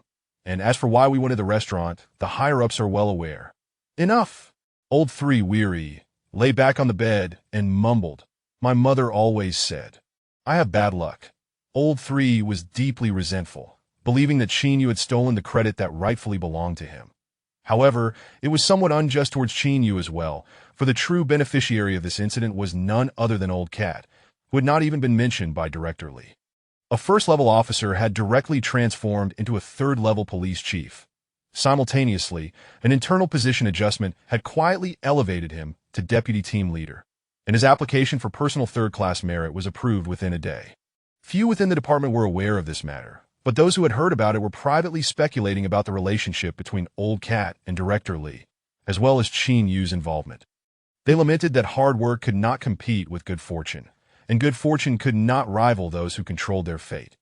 That the day after this minor tempest subsided, Old 3's supporter, Yuan Ku, boarded the train returning to Songjiang City. Chapter 7 Meeting Captain Yuan. Although Qin Yu had tasted some success in the Matsushita case and received commendations from Director Lee, his standing within the team had not improved. In fact, among the 45 members of Team 1, the vast majority treated him as if he were invisible. Aside from Qi Lin, Old Cat, and a few marginalized colleagues who were somewhat friendly towards him, The core members of Team 1 generally met him with cold indifference. If it were merely the outsiders treating Qin Yu this way, he could endure it, but even his roommates, whom he had to interact with daily, subjected him to a form of silent treatment. While this group refrained from provoking him, they also refused to engage in conversation. Upon entering the room, either a sudden silence would envelop them, or they would collectively exit that as soon as he left, they would resume their card games and chatter. Their treatment of Qin Yu stemmed from his offense against the third brother. He was perceived as a thorn in their side, and his immediate claiming of credit for the case inevitably sparked jealousy among some. While others might regret crossing the third brother, Qin Yu felt no such remorse, as his inherently aloof nature meant that not everyone could breach his emotional defenses. Moreover, he did not believe that ingratiating himself with others through obsequiousness would lead to meaningful integration into any social circle. He felt that living in such an environment, excessive weakness would only foster insatiable demands from others, that if the third brother could suppress him once, he could do so 100 times. If today he silently endured an extra 3 days of shifts, the third brother might very well impose 4 days next time, that if this continued, he might find himself responsible for cleaning the shared living space and washing others' clothes, which was utterly unacceptable to Qin Yu. Faced with the cold treatment from his colleagues, Qin Yu felt indifferent internally, yet staying in the dormitory was undeniably awkward. After all, cohabiting under the same roof while harboring mutual disdain and cold expressions would surely dampen one's spirits. The Matsushita case had granted Qin Yu a bonus of 3,000 yuan, an unexpected windfall that prompted him to decide to rent a place of his own. Given the discord among them, it was better to avoid seeing each other altogether. However, unfamiliar with the local housing situation, he turned to Old Cat for assistance in finding an apartment. His only requirements were a reasonable price, electricity, and livability. Old Cat, recognizing Qin Yu's straightforwardness and affability, readily agreed to help. The next day, as Qin Yu entered the office, preparing to hand over matters and officially commence his duties, someone outside suddenly called out, "Qin Yu, Captain Yuan wants you in the cafeteria." Qin Yu turned at the sound, intending to inquire further, but found that the person had already left, showing no inclination for continued conversation. Qin Yu chuckled, picking up his coat and exiting the office. In the cafeteria, after inquiring with the staff, Qin Yu spotted Captain Yuan seated by the window. Yuan stood approximately 178 to 179 centimeters tall, with a slender build, fair complexion, and handsome features. His charming peach blossom eyes, with the inner corners slightly downturned like a crescent moon and the outer corners subtly uplifted, gave the impression that his eyes were perpetually smiling, making an excellent first impression. "Hello, you must be Captain Yuan? I am Qin Yu." Hello. Yuan replied with a smile as he stood to shake Qin Yu's hand. "I should have come to welcome you the day before yesterday when you arrived at the team, but unfortunately, I was away in Songjiang and just returned today. I heard about it. I know you were at a meeting in Bay. Have you settled in?" Yuan gestured for Qin Yu to take a seat. "Yes, all the necessary procedures have been completed." Qin Yu sat down opposite Yuan. "That's good." Yuan personally poured a glass of water for Qin Yu, smiling as he said, "I've heard about the kidnapping case. You certainly brought some prestige to Team 1.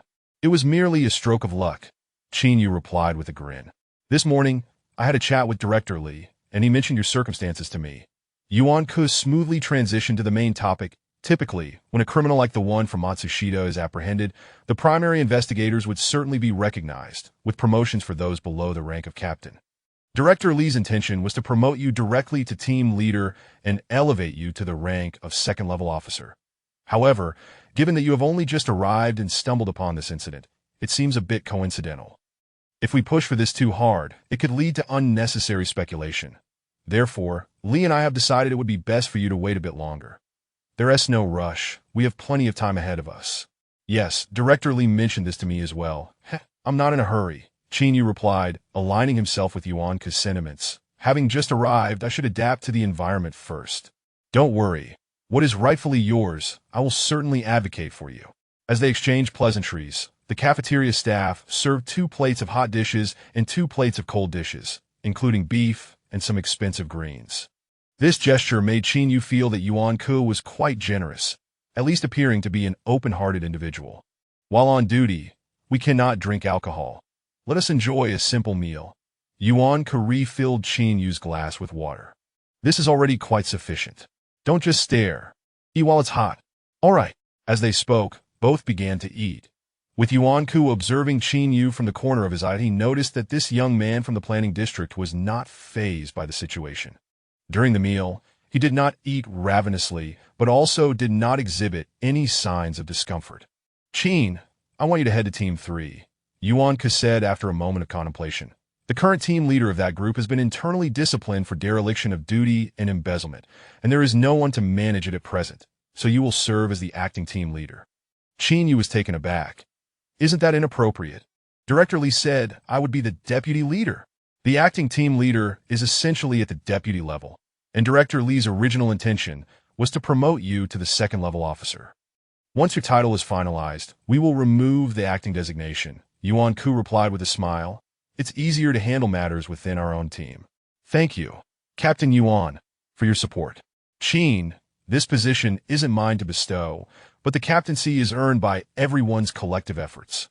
Without the 40 to 50 brothers in Team 1 working tirelessly on cases, how could I, Yuan-Ke, hold a conversation with Director Li? Yuan-Ke spoke succinctly, filled with camaraderie and loyalty. Now that you are here, you are part of my team. You support me, and I will take care of you. This is only fair that we need not be overly formal. But if you have any issues in the future, just bring them to me, and I will strive to secure what you deserve. We share the same pot of food. Only our roles differ, yet our essence remains the same, to navigate this chaotic environment and live a little better. Qin Yu had initially thought that having offended the third brother would render him a pariah in Yuan-Ke's eyes, and that even if Yuan-Ke did not overtly retaliate, he would still find subtle ways to undermine him. However, he was pleasantly surprised by the sincerity of Yuan-Ke's words today, devoid of any bureaucratic airs or convoluted phrasing, which warmed his heart.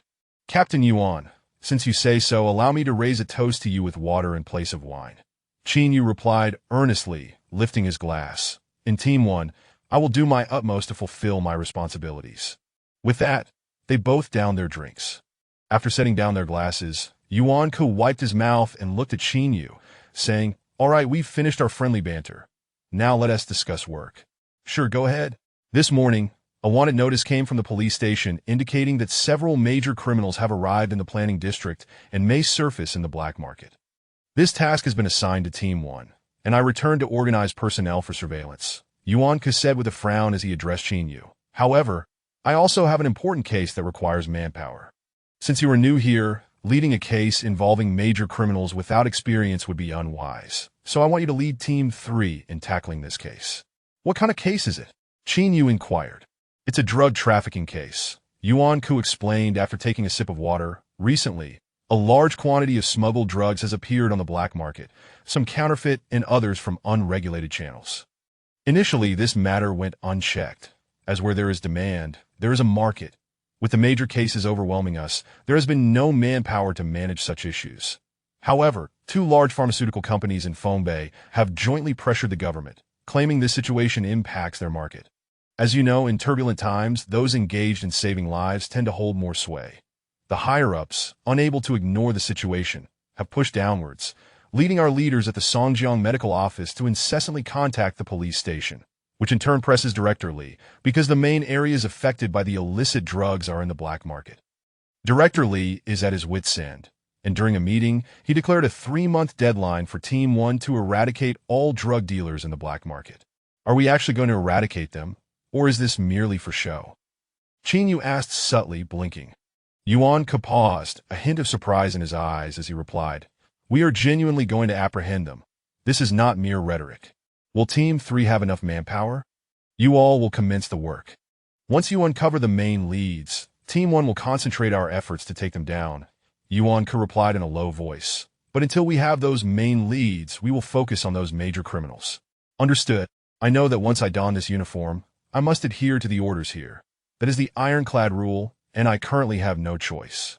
You also understand that the current crackdown on counterfeit drugs by the joint government is unprecedented, aimed at safeguarding the interests of pharmaceutical companies still engaged in research and the welfare of numerous patients.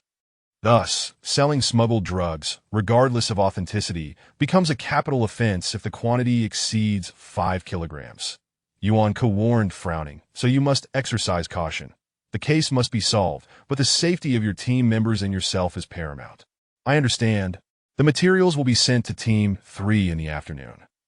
You should familiarize yourself with them quickly and get to know your team members as well. If necessary, you might want to treat everyone to a meal to build rapport. They're all young people. It's easy to connect. Yuan Ke stood up, intending to settle the bill, but suddenly turned back to Qin Yu, saying, "Oh, I almost forgot to mention, the third brother has his temperament. Sometimes he acts without thinking. Did you not follow his lead? That I'll arrange for the two of you to sit down together later and put the past behind us." Qin Yu was taken aback. That would be troublesome. I'll go settle the bill. We need to get back to work soon. Yuan Ke smiled at Qin Yu before heading to the cashier. Watching Yuan Ke's retreating figure, Qin Yu murmured softly, he is quite a magnanimous spirit. In the afternoon, just as Qin Yu was about to return to Team 3, Old Cat notified him to hurry to 88 Tongbai Road in the Black Market District, as he had found a new apartment. Glancing at his phone and realizing he still had some time before work, Qin Yu promptly set out.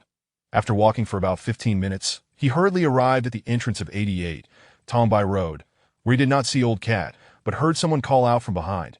"Is it you, or are you just another indistinguishable face?" Turning at the sound, Qin Yu saw Lin Yinlei standing at the bottom of the steps, wearing a tailored woolen coat, her face radiant with a smile, devoid of the fear she had displayed the day before, backlit by the brilliant sun, looking like a woman who had stepped out of a painting. Chapter 8. At the entrance of courtyard 88, Qin Yu smiled and inquired, "Lin Yinlei, what brings you here?" "I came to view the property," Lin Yinlei replied, brushing her hair ends, and casually asked, "And you?" "What a coincidence." Qin Yu paused in surprise. "I am here to look at a place as well." Lin Yinlei blinked her sparkling eyes. "Don't you have a dormitory at the precinct?" "There are too many people in the dormitory. I'm not accustomed to it, so I thought I'd rent a place instead." "Oh." Lin Yinlei nodded playfully, confidently extending her hand. "Since we've encountered each other by chance, let us get acquainted. I don't even know your name." "My name is Qin Yu." "Thank you, Qin Yu." The reason Lin Yinlei initiated conversation was simply to express her gratitude. Qin Yu understood that her thanks were due to his having saved her life in the alley, so he pretended to respond modestly, "It is my duty. There's no need for thanks." Upon hearing this, Lin Yinlei looked at him with newfound respect. "I salute you, sir. Let us go inside and take a look together." Qin Yu, despite having little resistance to attractive women, had previously been constrained by circumstances. Now that he felt somewhat settled, he was inclined to engage in conversation with a beautiful girl. "I've already completed my viewing and reserved it. My colleague went to buy some supplies. We'll leave once she returns," Lin Yinlei responded warmly. "If you choose to rent here, we might run into each other again. Once I get my salary, I'll treat you to dinner." "Let me first see if the place is suitable. I work at the online station. I will definitely be in touch with the precinct, so we will meet again." "All right." After exchanging a few simple pleasantries, Qin Yu stepped into courtyard 88. He hadn't yet had the chance to ask Lin Yinlei for her contact information when she left with a female colleague. Inside the courtyard, Lao Mao was seated on a stone stool, waving his hand. "Qin Yu, over here." "I'm coming," Qin Yu called out as he hurried over. "I just heard you talking at the entrance." "Who were you with?" Lao Mao casually asked. "Did Qi Lin come as well?" "No, I just bumped into that girl who was kidnapped the other day and chatted for a bit." Lao Mao was taken aback for a moment. "You ran into her? Where is she? Can you not act like you're starving for news?" "She has already left." "What was she doing here?" Lao Mao inquired with great interest. "Who was she with? What did she say to you?" "She works at the online station, not far from our precinct, so she came to check out the property and happened to run into me." Qin Yu replied impatiently. "Why are you so curious? Did she rent a place here?" "It seems she did." Lao Mao pondered for a moment before suddenly looking at Qin Yu and asking, "Hey, do you need a roommate or something?" "I can cook." "You're quite the lecher," Qin Yu retorted, speechless. "She really caught my eye, brother," Lao Mao rambled on. "How about we share the rent? We can live together, I'm telling you. Let us discuss that later." "We need to check the place first," Qin Yu urged. "Hurry up. I have to return to the precinct soon." All right, let us go take a look." As they entered the main hall of the house, Lao Mao showed Qin Yu a property of approximately 30 square meters. The interior was furnished with simple furniture, the walls freshly painted, and the overall environment appeared quite clean, though the price was slightly steep. The landlady was asking for $300 a month, with payment required every 6 months.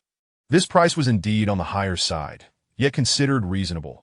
Courtyard 88 was situated in the heart of Songjiang City, amidst a cluster of government institutions, adjacent to the television station, online broadcasting station, precinct, and transportation department, which was why both Qin Yu and Lin Yinlei happened to cross paths.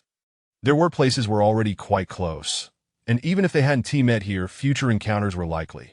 The current currency in the 9th Special District was the recently issued $, while the world currency was the Alliance dollar, distributed by the joint savings under the United Government.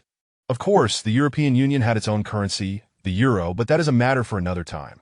The exchange rate was approximately $1 Alliance dollar to $60. Due to the recent issuance of the dollar, its purchasing power was significantly high, roughly 10 times that of the previous renminbi. Therefore, $300 equated to what used to be 3,000 renminbi. Currently, Qin Yu's salary was only $500 a month. If he rented this property, after accounting for living expenses, he would have little left. This exemplified the plight of the lower class in the 9th Special District, where the cost of living was rising daily due to resource depletion, an oversupply of labor, and a scarcity of positions resulting in low incomes. This was also why Qi Lin was so desperate to ascend to the rank of a secondary officer, a higher title meant a better salary. Seeing that Qin Yu was interested in the property, yet seemed hesitant about the $300 a month rent, Lao Mao quietly remarked, "In the precinct, apart from timid individuals like Qi Lin, who are solely focused on being sycophants, the vast majority do not rely entirely on their salaries. I see you're not a saint either. You'll definitely have to find some gray income. Do you have any gray income?" Qin Yu shot him a sidelong glance. "Of course, how could I not? What sort of gray income? I specialize in extorting those who don't pay their dues. If they don't cough up, I make them regret it." Lao Mao then deeply. Qin Yu was at a loss for words. "Stop pondering. Just rent it that I can come stay over occasionally," Lao Mao urged again. After considerable deliberation, Qin Yu thought that he might not find a better or cheaper place anytime soon, and given that this courtyard was indeed very close to the precinct, he hesitated before responding, "All right, I'll rent it for 6 months." After the afternoon shift began, in the office area of Team 3, less than 50 square meters, 9 young individuals in uniform stood at attention. Yuan Ke smiled at everyone and stated, "In brief, although Qin Yu has just arrived, he has decisively taken down the notorious bandit Matsushita and successfully solved the kidnapping case. Therefore, after careful consideration by the department and the team, it has been decided to appoint Qin Yu as the temporary leader of Team 3. The crowd exchanged glances for a moment before erupting into enthusiastic applause. Qin Yu's personal third-class merit has already been reported to the department. His rank will be elevated in due course, so do not harbor any other thoughts that I've mentioned before. As long as you perform well, you will be promoted in Team 1, and this applies to everyone." Yuan Ke concluded, then gestured for Qin Yu to step forward. "Introduce yourself to everyone." Responding to the call, Qin Yu stepped forward, clad in a neat light green police uniform, shouldering 2 crutches, and saluted, stating, "My name is Qin Yu. I look forward to your guidance in the future." Among the crowd, Qi Lin stared blankly at Qin Yu, feeling an indescribable bitterness within. Just hours earlier, he had personally brought this newcomer into the team. Yet, in less than 2 days, the latter had become his superior. This feeling was indeed somewhat unpleasant. "I must reiterate, once you don this uniform, you are to abide by the rules here. Although Qin Yu is new, should anyone bully him, engage in nonsense, or disrupt work, don't say I didn't warn you," Yuan Ke advised with a smile before turning back to Qin Yu. "All right, you all can chat." "Understood." Qin Yu nodded. "Thank you, Team Leader Yuan. As I said, no need for thanks." Yuan Kiskivitko gratitolu departed. In the office area, Qin Yu blinked at everyone and casually pulled out a box of Zhonghua cigarettes, which he usually refrained from smoking, cheerfully stating, "I stumbled upon some good fortune and unexpectedly became the leader, but my personal experience is certainly lacking compared to yours. So in the future, I will rely on everyone's assistance regarding cases. Come on, relax, have a smoke." Qin Yu's words were merely a courteous icebreaker, intended to foster rapport, but unexpectedly, the eldest among the group, a youth named Zhu Wei, swiftly took the cigarette from Qin Yu's hand, skillfully tore open the packaging, and remarked, brother, you've got some good stuff. You can even get your hands on roasted tobacco." Qin Yu was taken aback and cheerfully responded, "A good friend gifted it to me." The individual conversing with Qin Yu, Zhu Wei, was an old-timer in Team 3, having worked there for 4 or 5 years. However, due to his rather blunt approach to matters, he had never advanced. Had Qin Yu not arrived, he might have been considered for the position of leader based on his seniority and his relatively good relations with Yuan Ke. Zhu Wei lit a cigarette, took a deep drag, and then passed the box to the others. "Sit everyone, please," Qin Yu invited. Smack! Just then, Zhu Wei suddenly slapped Qin Yu on the arm, laughing. "This stuff is still a joy to smoke. It feels great. Brother, you're straightforward and generous, huh?" While the sentiment was fine, the slap landed precisely on the bruise on Qin Yu's arm, a remnant from his encounter with Matsushita, which had yet to fully heal. Hiss! Qin Yu winced in pain, furrowing his brow as he stepped back and turned to Zhu Wei. "Brother Wei, the leader has an injury," Qi Lin, having unconsciously shifted his address to Qin Yu as leader, remarked. "What happened?" Zhu Wei asked casually, looking at Qin Yu. "Where are you injured?" Qin Yu glanced at Zhu Wei, responding with a smile. "I got grazed by a bullet while apprehending Matsushita." "Just a graze? Then it's nothing to worry about. Just go to the hospital for some medicine later." Zhu Wei grinned, adding, "Don't bother with injections. It's not life-threatening, and a single shot could cost half a month's salary." Hearing this, Qin Yu squinted at Zhu Wei, but chose not to respond further, instead gesturing for the others to take a seat. Once all 10 members of Team 3 were seated, they began to converse quietly. Through this initial dialogue, Qin Yu gleaned some understanding of Team 3's composition. Including himself, the team consisted of 10 members, among whom were 3 Thai individuals, 1 from a non-Z nation, and 6 nationals. However, since the 9th Special District was located in the former northeastern region of the country, Mandarin was the official language. They had been residing here for quite some time, and their Mandarin was fluent, albeit tinged with a northeastern accent. After a brief conversation, everyone got down to business, delving into the research on the drug trafficking gang's data. As evening approached, having just finished inspecting 2 dilapidated police vehicles belonging to Team 3, Qin Yu returned to the office only to find it empty, save for Qi Lin and the non-Z brother, who were busy organizing the clue files. "Where is everyone?" Qin Yu inquired. "Brother Zhu took them out for something," Qi Lin replied.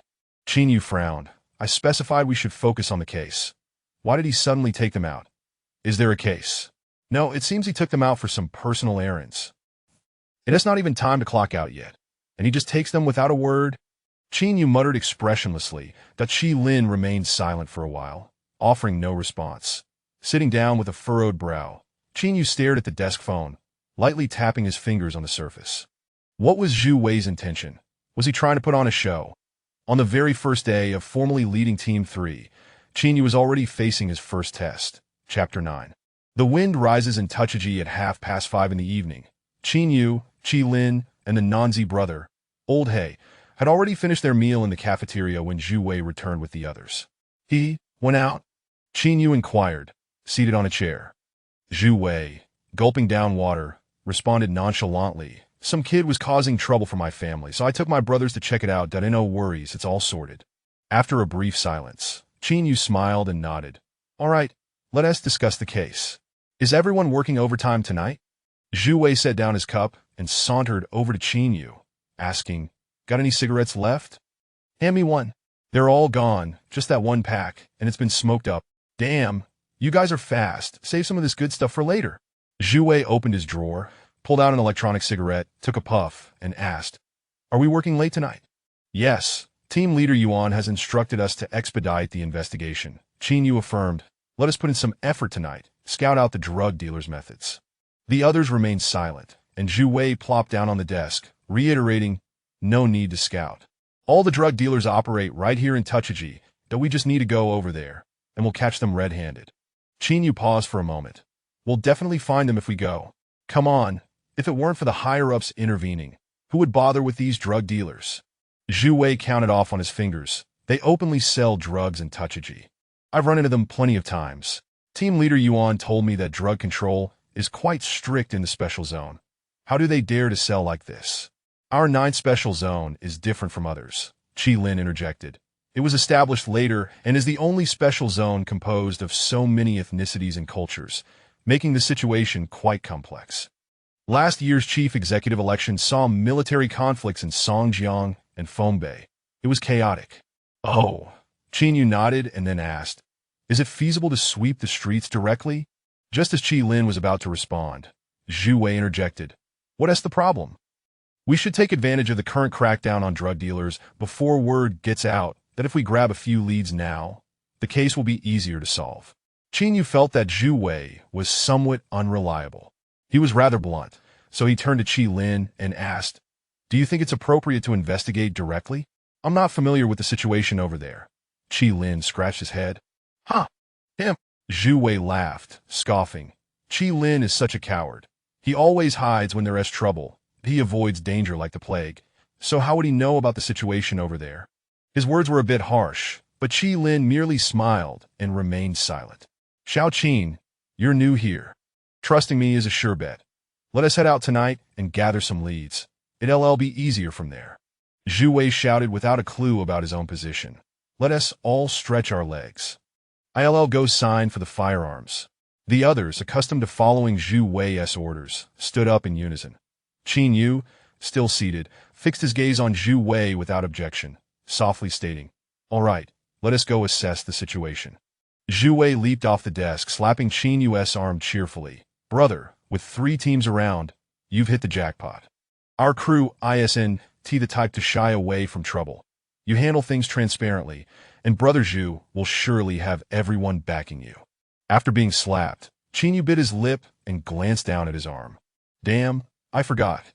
You re-injured. Zhu Wei paused, stepping forward anxiously. You all right? Qin Yu looked up at him. I'm fine. You go get your gun. All right, I'll head out first. Zhu Wei turned and left. Qin Yu watched Zhu Wei's retreating figure, his brow slightly furrowed in contemplation. Team leader, Zhu Wei is different from Old San. He means no harm, but he's just boisterous and loves to joke around, always messing with others. Qi Lin approached and spoke softly. Don't take it to heart. You may have encountered individuals like Zhu Wei in life.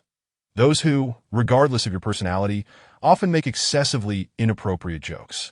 They act carefree, not considering others' feelings, and when you're about to get angry, they laugh it off, saying it's all in good fun, questioning your sensitivity, and then continue in the same manner, absolutely unrepentant. In an ordinary circle, you might choose to distance yourself from such a person, but Qin Yu could not. Zhu Wei was his colleague, and they had to work together daily. Avoiding him was not an option. However, Zhu Wei's reckless behavior and tendency to usurp authority from the team leader posed a challenge for Qin Yu. Moreover, the members of the third team were all friends of Zhu Wei. If he clashed with them upon arrival, it could easily lead to internal conflict. But what to do? As Qin Yu pondered, Qi Lin observed silently that he too was curious to see when this newcomer would confront Zhu Wei and whether he could maintain his composure as the leader of the third team. At 8:30 in the evening, 2 police cars came to a halt at the entrance of Tuchiji.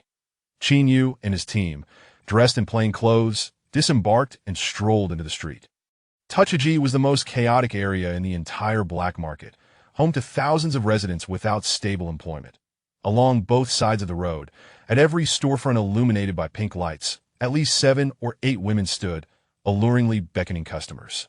In the dark alleys, one could often spot drug addicts, lost in their stupor, their vacant eyes scanning the streets.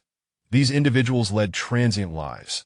Today they might steal, tomorrow they could rob, just trying to scrape a living, seeking a moment of happiness, only to be buried by a sudden snowfall in the cold alley. Having seen too many such people in the planning area, Qin Yu's gaze had grown numb as he walked forward with his head down. After nearly a kilometer of walking, the group finally stopped in front of a storefront with no sign. Zhu Wei scratched his nose and whispered, "This place sells drugs. Seems like there's no one around." Qin Yu glanced around and murmured, "I'm not familiar with the situation here. If we make an arrest directly, can we take them away?" Qi Lin pondered for a moment and replied, "We should catch them in the act. Let us wait for customers to arrive before we go in." Qin Yu stood at the roadside, frowning as he contemplated for a long while, finally expressing his reservations. They're bold enough to operate openly here. Surely they must have some precautions in place. I'm worried we might spook them instead of making an arrest. Zhu Wei, hearing this, immediately grew impatient and retorted, I already told you. This matter has been ignored until now. If you want to clean up, it has to be sudden. Once you've discreetly investigated and gathered information, they're bound to catch wind of it, and then the case will be much harder to crack. Qin Yu indeed lacked experience living in the 9th Special Zone and was not particularly seasoned in investigation work. So after some consideration, he turned to Old Hay and asked, Zabi, do you think we can make the arrest? This kind of thing has indeed gone unchecked before. Old Hay replied with a bemused expression, but if we take too long to gather intel, the news will leak. There are no secrets in the department. After a moment of silence, Qin Yu decisively instructed, the police cars are too conspicuous. We can't drive them in. That Old Hay, Xiaolu, you two take the cars to the back street. Once we finish our sweep, we'll get in and leave. Understood. Everyone else, spread out and check your firearms and bulletproof vests. Qin Yu continued, as soon as someone enters the store, we'll rush in. Heh, you even brought a bulletproof vest? UV got quite the nerve, Zhu Wei mocked, rolling his eyes. These drug dealers have no real standing. Back when I was on patrol, I used to beat them up all the time. They were just cowards. Qin Yu shot Zhu Wei a glance, remaining cautious as he instructed, let us focus on the task. But half an hour later, 2 young men led an elderly man swaggering into the storefront. Qin Yu, concealed in the alley, asked through the walkie-talkie, observe through the glass, see if they're here for drugs. After a brief wait, Qi Lin responded, they are. Everyone move. Qin Yu shouted immediately. They entered. As soon as he finished speaking, 8 individuals charged from 3 directions toward the entrance of the storefront, pulling open the wooden door and rushing inside. In the dimly lit hall, 2 young men and an old man stood by the counter, currently packaging drugs, while a sturdy young man inside, puffing on an electronic cigarette, looked on in astonishment as they burst in. Zhu Wei stepped forward, gun drawn in his right hand, his left finger pointing at the young man. Police! Hands on your head and step to the side. The young man snapped back to reality, hastily retreating, inadvertently revealing a handgun at his waist and failing to comply immediately. In such a chaotic environment, assailants could react unpredictably when confronted by police. So upon seeing the gun, Zhu Wei yanked the young man by the collar, showing no mercy as he swung the butt of his gun toward the young man's head. Bang! Bang, bang! Zhu Wei struck the young man 6 or 7 times. Yet he continued to struggle. In a moment of panic, Zhu Wei grabbed the young man's hair and slammed his head into the edge of the counter. Blood streamed down from the young man's head as his eyes rolled back, and with a thud, he collapsed to the ground. Simultaneously, heavy footsteps echoed from upstairs, and a bald man in a military coat rushed down, his eyes wide with disbelief as he surveyed the situation inside, grabbing a walkie-talkie and shouting, Damn it, the second store has been raided. Everyone come out. Silence, a brief silence ensued. Then suddenly, deafening footsteps erupted in the street as dozens of individuals burst forth from the nearby houses and buildings, armed with knives, steel pipes, chains, and guns, flooding the entrance of the storefront like a tidal wave. Qin Yu looked at the mass of people outside, his scalp prickling as he recalled the scene of looting in the planning area, and instinctively disengaged the safety on his gun. Zhu Wei, peering through the glass at the chaotic scene outside, swallowed hard, his forehead slick with sweat. When did the crew grow to this size? This is getting a bit out of hand. Chapter 10. On the street of rubbish, I alone command the heavens inside the storefront. A bald man draped in a military overcoat stood on a wooden staircase, his gaze coldly sweeping over the burly youth who had been knocked down by Zhu Wei. In a low voice, he inquired, Whose dog is loose, daring to cause trouble in my shop? Sweat beaded on Qin Yu's forehead as he turned to glance at the entrance, where over 20 individuals had already barged in, effectively blocking their exit. We are officers. Zhu Wei regained his composure, pulling out his ID from his pocket and holding it to his chest as he declared, No unrelated person should move. We are here to investigate a drug trafficking case. Heh, the bald man scoffed. Who here is selling counterfeit medicine? Zhu Wei, gripping his gun, pointed towards the counter and shouted, We witnessed these individuals engaged in a transaction just moments ago. You witnessed it. Do you represent the law? The bald man remained unmoved on the steps, gesturing towards the crowd at the entrance. Ask them who has seen anyone here selling drugs. As his words fell, The crowd of over 20 remained silent, brandishing their weapons and encircling the three groups in the living room.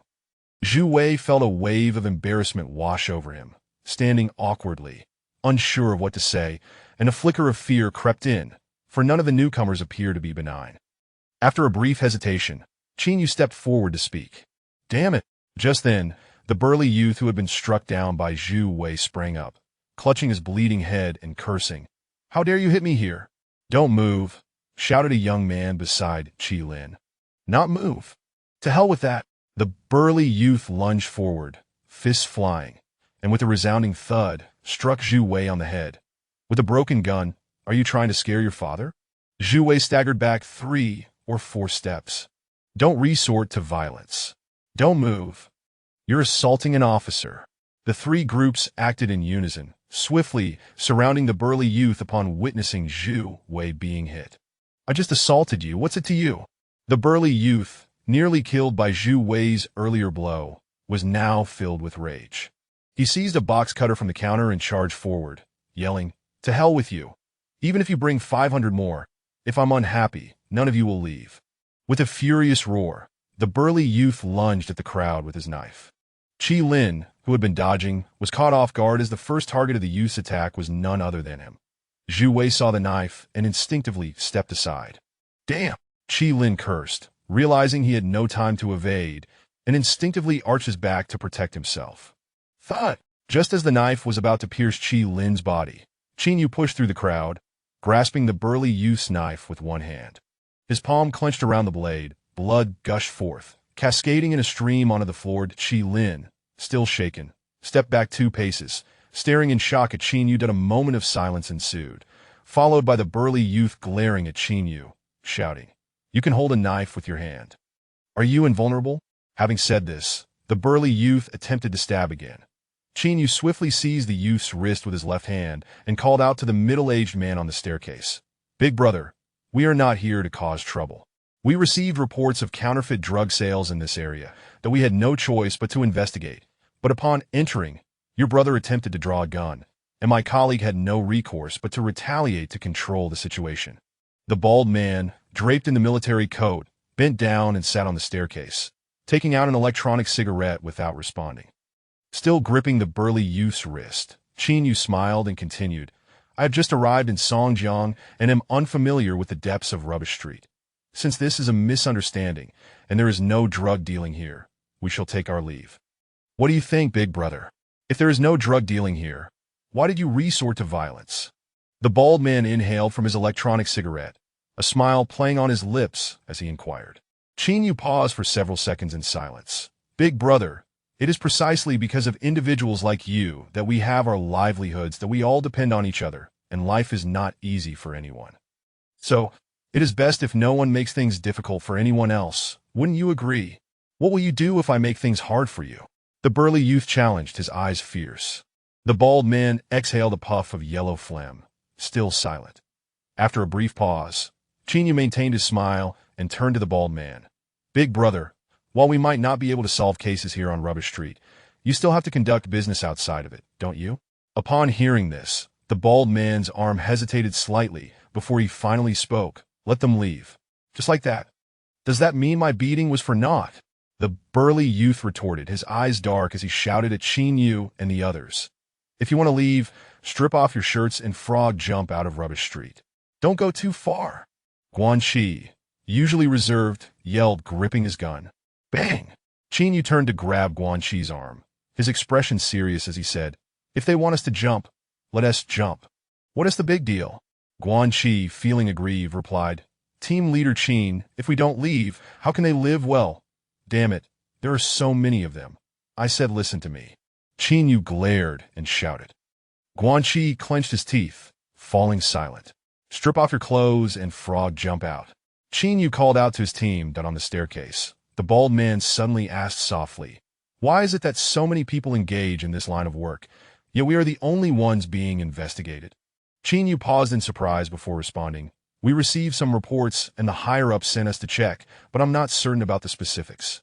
The bald man slowly stood up and started walking upstairs, turning his back to Qin Yu as he said, "Rubbish Street is a bit chaotic, and it can be oppressive. In the future, Don't come here unless necessary. With so many people outside, if each one stabs once, where will you officers find the culprits? With that, the bald man vanished up the staircase. 5 minutes later, the 8 officers, including Qin Yu, found themselves shirtless, squatting in a row, frog jumping towards the outskirts of Rubbish Street. Dozens of young men armed with weapons watched coldly from the roadside, silent. Windows on both sides of the street stood wide open. Some smoked while others crossed their arms, all indifferently observing Qin Yu and his team as they leaped towards the periphery. Time felt suspended until suddenly a voice from the right shouted, "Damn it, if you come back, I'll kill you." The furious roar echoed through the night. Following this, a barrage of glass bottles, medicine jars, and debris rained down from above. "Run!" Qin Yu shouted first, and the group fled in disarray, disappearing into the night. Inside the second floor of the storefront, the bald man sat on a rickety wooden chair, frowning as he asked the burly youth, who was wrapping bandages around his head, "Have the brothers dispersed?" "Yes, they've all left." The burly youth nodded. "Call a few brothers over to move the goods," the bald man instructed quietly. "For the time being, don't release any goods. Let us keep a low profile." The burly youth was taken aback. "Are you afraid, third uncle?" Those were clearly just inexperienced little officers. Do we really need to be wary of them? The prices of drugs outside have skyrocketed, and how many impoverished patients are counting on us to survive? If I shout, thousands will rush out to support us. We need not fear their scrutiny. Do as I say, and don't make things difficult for me. The bald man crossed his arms, speaking tersely. "Hurry and call a couple of brothers." I, sigh, the more I do this, the more timid I become. Ma Lao Air grumbled, ultimately giving in to his uncle and stepping out to summon his brothers to move the goods. On the outer streets of Rubbish Street, Qin Yu first put on his clothes, then pulled a medical kit from the vehicle, hastily bandaging his injured hand. Beside the vehicle, Guanxi glared, cursing, "Damn it, the law enforcement can't compete with the criminals, and in the end, we were stripped of our clothes and had a frog jump out. This is so humiliating. If this gets out in the precinct, we'll be the laughingstock. We shouldn't have backed down.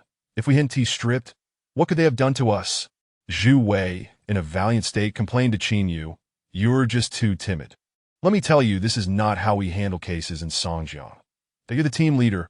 You should have stepped up at a critical moment." Qin Yu bit down on the bandage, raising his head to address the group. "Gather round, I have something to say." "What is it?" Guanxi inquired. "Come here." Qin Yu furrowed his brow and shouted. The group exchanged glances, their spirits low, and they reluctantly approached Qin Yu. "Check your ammunition. Those without bulletproof vests should grab them from the vehicle. Lao He and Xiao Lu, continue managing the car." Qin Yu instructed with a stoic expression. The others listened, their faces blank. A few minutes later, inside the storefront, Danem A Lao Air was directing 3 peers at the back door. "The vehicle will take a while to arrive. Once you finish loading this room's goods, go check the 3rd store. There are still some items there." "Where do we take the goods?" someone asked. "First back to the warehouse." Ma Lao Air complained nonchalantly. "Third uncle is just too timid. He is making things complicated. If it were up to me, I'd leave the goods right here. Sell them as needed." Clatter! Just as he finished speaking, footsteps suddenly echoed from the left side of the back door. Ma Lao Air turned around, cigarette in hand, only to see Qin Yu, clad in a light green bulletproof vest and wielding a hefty riot shotgun, charging in. "Damn! Bang!" With a steely gaze, Qin Yu kicked Ma Lao Air in the chest. Whoosh! Thud! Ma Lao Air was propelled back half a meter, crashing into 3 boxes of goods, momentarily dazed from the fall. "Don't move. If you do, I'll shoot you." Guanxi aimed his gun at Ma Lao Air's head. Clatter! Without a moment's pause, Qin Yu burst through the door, heading straight for the 2nd floor. Inside the 2nd floor room, static crackled through the intercom as a drug dealer, sprinting, shouted, "Third uncle, those guys are back again." Third uncle, startled, stood up and reached for his gun. Clatter! Qin Yu racked the shotgun as he entered the room, looking sideways at third uncle and calling out, "The layout of Rubbish Street is too complex. We jumped around for ages without getting out. Big brother, you'll have to come with us and show us the way." Third uncle stared at Qin Yu in shock. A counterattack. Chapter 11. Just as I was about to cover the sky, My hand broke down on the second floor of the building. Chinyu had no time to dawdle with his third uncle, but he swiftly fired 2 shots, striking the opponent's head, and Zhu Wei promptly placed handcuffs on him. "Let us go! Hurry up!" Chinyu urged his third uncle, rushing down the stairs while shouting, "No need to chase the small fry. Those who are captured should be taken away immediately. Do not waste time." As he shouted, Chinyu and Zhu Wei, along with others, had already dragged the third uncle out of the storefront. Outside, Ma Lao Air, restrained like livestock, bit Chi Lin's palm and in a frenzy shouted, "Damn it, grab your weapons. Those cops are back." The street erupted into chaos as nearby drug dealers immediately armed themselves and rushed out. However, Chinyu had made arrangements before his arrival. Seeing Ma Lao Air shouting, he swung the butt of his gun and with a loud thud, struck Ma Lao Air on the mouth. Ow! Ma Lao Air rolled on the ground in pain, turning his head to spit out 2 front teeth, his lip torn and bleeding. "Move to the side," Chinyu commanded, striding across the back street while gesturing. "Stop dawdling.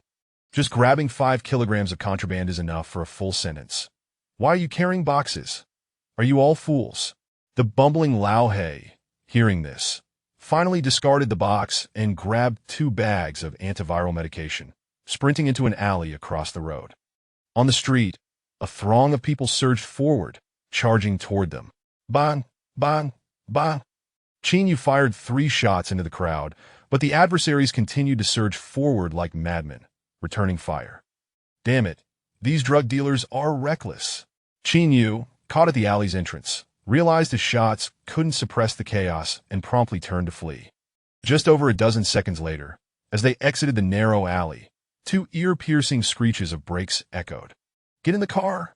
Lao He and Xiao Lu shouted from 2 vehicles, flinging open the doors. Chinyu and the others dared not linger, cramming Ma Lao Air, the third uncle, and 2 accomplices into the police vehicle before leaping into the truck BED that I in the Black Market District. Police vehicles came in 2 varieties: 7-seat SUVs and 5-seat pickup trucks. Only high-ranking officials like Director Li were entitled to the luxury of sedans. Patrols rarely encountered them that I in this era. Practicality reigned supreme, with few resources for ostentation. Fortunately, the police vehicles were designed for utility, at least providing a truck bed for additional passengers. Otherwise, they would have struggled to fit everyone inside. Virum.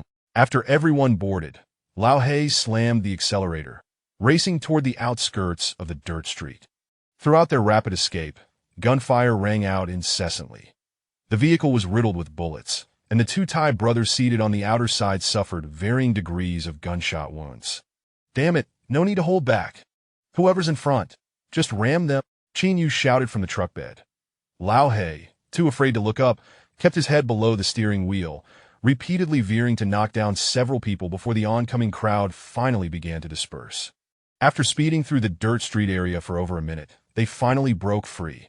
Chinyu glanced back at the 100 still in pursuit, wiped the sweat from his brow, and remarked, "If this place isn't managed properly, who knows what will happen to Songjiang?" Smack! Just as he finished speaking, a sharp sound rang out from above his head, followed by a sudden pain. "Impressive, brother!" Zhu Wei clapped Chinyu on the back, exclaiming, "You've got guts." That counterattack was splendid. Chinyu frowned and shot him a glance, but remained silent. Later, around 10 o'clock at night, inside the police headquarters, after finishing stitches on his injured hand, Chinyu stepped into the interrogation room. Ma Lao Air lounged nonchalantly on the floor, casting a sidelong glance at Chinyu. "You're in deep trouble. It won't take 3 hours." Bang! Chinyu lifted his foot and delivered a swift kick to Ma Lao Air's head. Damn! Ma Lao Air's head struck the wall, causing him to see stars. 500 men won't do you any good, will they? Bah! In this dirt street, you think you're the toughest? Bah! Damn it, you're the boss. Bah! Bah! Bah! As Chinyu berated him, he unleashed a flurry of 7 or 8 kicks to Ma Lao Air's head, leaving him sprawled on the ground, unconscious, blood gushing from his nostrils, his body convulsing. "Bring some cold water. Quickly douse our brother Ma's boiling blood," Chinyu called over his shoulder to Lao He. Without hesitation, Lao He fetched a bucket of icy, murky water from the restroom and splashed it over Ma Lao Air's head. In less than half a minute, Ma Lao Air's eyes regained some semblance of awareness. Qin Yu stepped on Ma Lao Air's calf, leaned down, and demanded, "You want to see frog jumps, huh?" Ma Lao Air, now looking somewhat fearful, no longer dared to talk tough. "Kneel!" Qin Yu suddenly bellowed. Ma Lao Air flinched, attempting to retreat. "I said kneel." Qin Yu pointed at the floor, glaring fiercely. Then Ma Lao Air, bewildered, stammered, Don't make it too humiliating, all right?" At his words, Qin Yu immediately raised his right. "If I'm not satisfied, you can't stop. If you do, I'll kick you." Qin Yu grasped Ma Lao Air's hair, speaking each word deliberately. "Do you understand?" 2 minutes later, gritting his teeth, Ma Lao Air began to frog jump on his knees within the room, muttering, "Fine. A wise man doesn't fight when the odds are against him. Damn it, I concede." Outside the door. "Working late tonight?" Chi Lin inquired. "No need. Time to sleep." Qin Yu shook his head, replying, "Let it rest overnight. We'll interrogate those two tomorrow morning for evidence. Otherwise, Ma Lao Air and that third uncle won't spill anything. These two have clearly been in this line of work for quite some time." "Got it." Chi Lin nodded, then asked, "Are you heading back to your newly rented place? Shall I give you a ride?" "No need. I'll stay here tonight," Qin Yu replied, shaking his head. "Just making do for one night. We'll get to work tomorrow morning." "All right." After exchanging a few words, Qin Yu turned and headed to the washroom. In a certain entertainment venue in the black market, Yuan Ku answered a phone call, his expression one of disbelief as he asked, "Is that true? Qin Yu led a team to the dirt street to arrest people and succeeded?" "Ah, this kid really surprised me." Chapter 12. The heart of a fierce tiger observes the world the following day. At 8:30 in the morning, Yuan Ku sat in his private office and, with a smile, addressed Qin Yu, saying, "Let us dispense with the insincere pleasantries. Each individual involved in last night's case will receive a stipend of 300 yuan, drawn from the departmental funds." Qin Yu, taken aback momentarily, immediately raised his thumb in approval, exclaiming, "Well done. Proceed with the interrogations." "I await the results," Yuan Ku urged. "Understood." Qin Yu nodded. "If there is nothing else, I shall take my leave." "Wait a moment," Yuan Ku said as he opened his small cabinet and retrieved a pair of new leather boots, inquiring, "What is your shoe size?" "Size 43, Qin Yu replied. "Perfect, we share the same size." Yuan Ku placed the shoebox on the desk, stating, "A friend gifted these to me, and I have yet to wear them, so take them." This seems rather expensive. What is a pair of shoes?" Yuan Ku waved his hand dismissively. "Just take them." Qin Yu glanced at the shoebox and suddenly realized that Yuan Ku's camaraderie was not merely superficial, for he had always managed to secure any benefits for those who deserved them. "Thank you, Captain Yuan." "Thank you for what?" "Off you go," Yuan Ku chuckled. "Hey!" Qin Yu departed with the shoebox in hand. In the following 2 days, the brothers of Group 3 devoted their entire energy to the interrogation efforts. However, to Qin Yu's surprise, both San Shu and Ma Lao Air proved to be extremely resilient. Although the two henchmen had already confessed, these two remained either feigning madness or refusing to utter a word. Interrogation was not Qin Yu's forte, as this was not the planned area where many of his experiences and tactics would be applicable. Furthermore, in terms of direct interrogation of criminals, the other members of Group 3 were evidently more seasoned.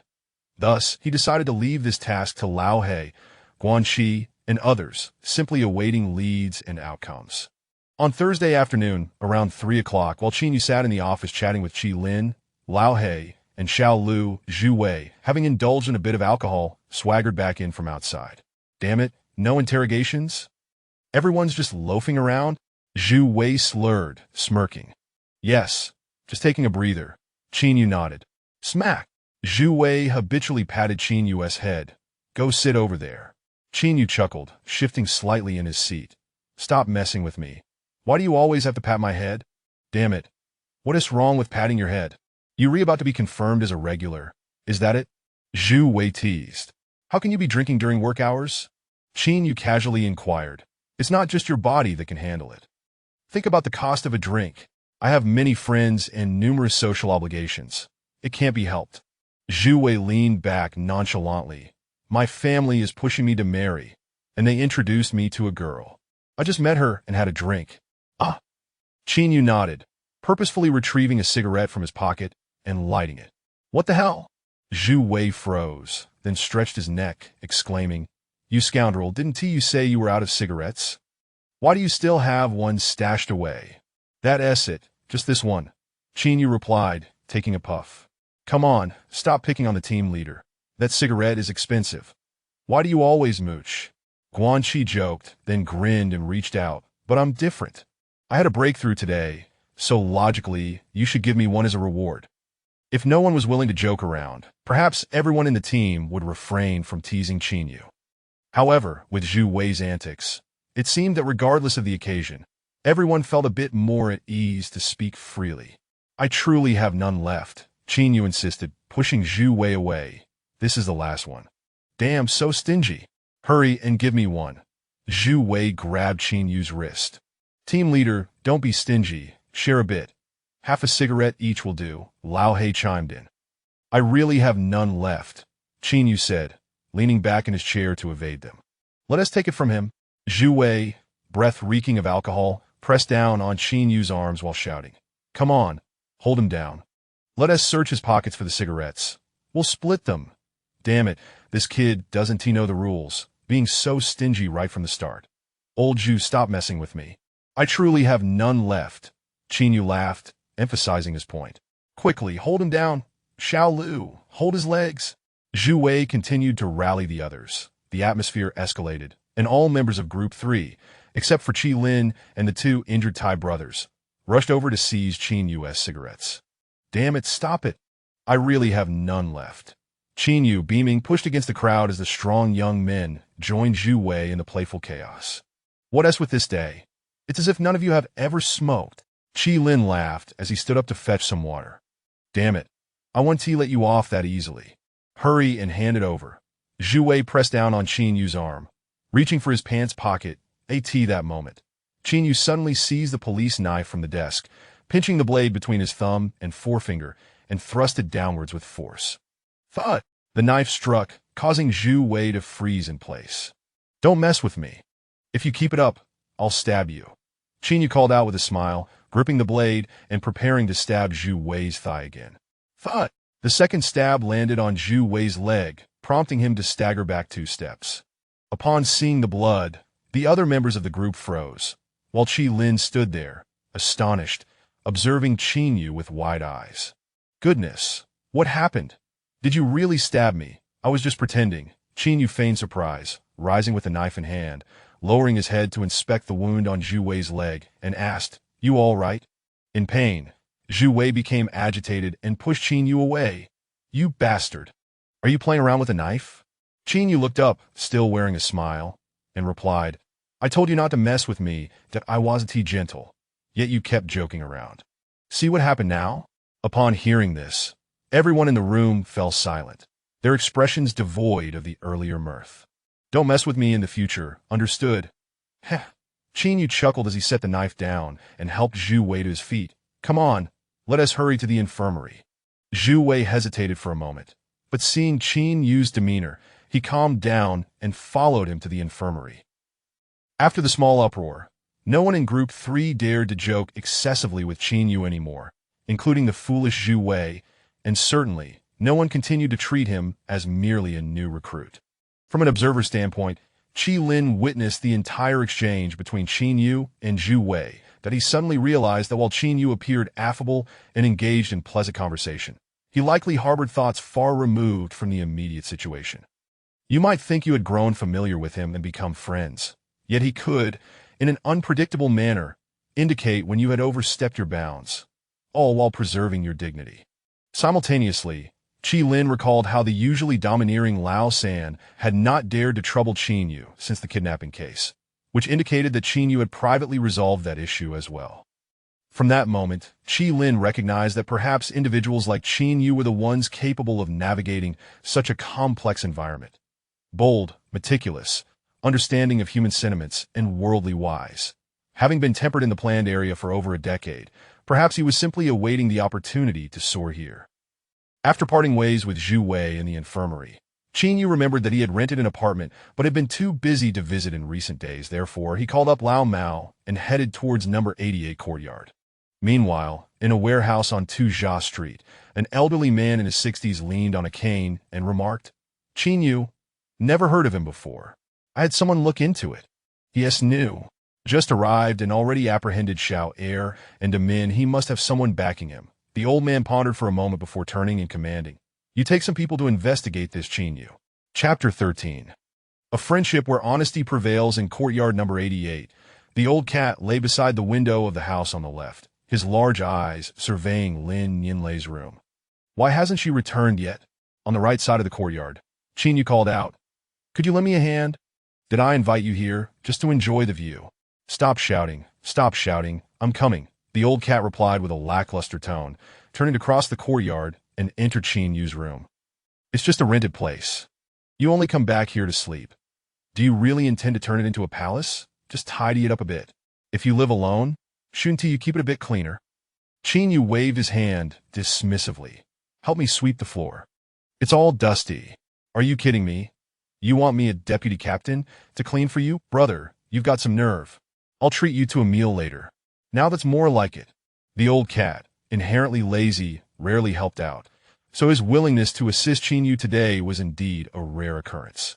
They worked seamlessly together, with the old cat mainly supervising while Qin Yu did the labor. By 8 or 9 o'clock, there was still no sign of Lin Yinlei's return. Why is she still not back?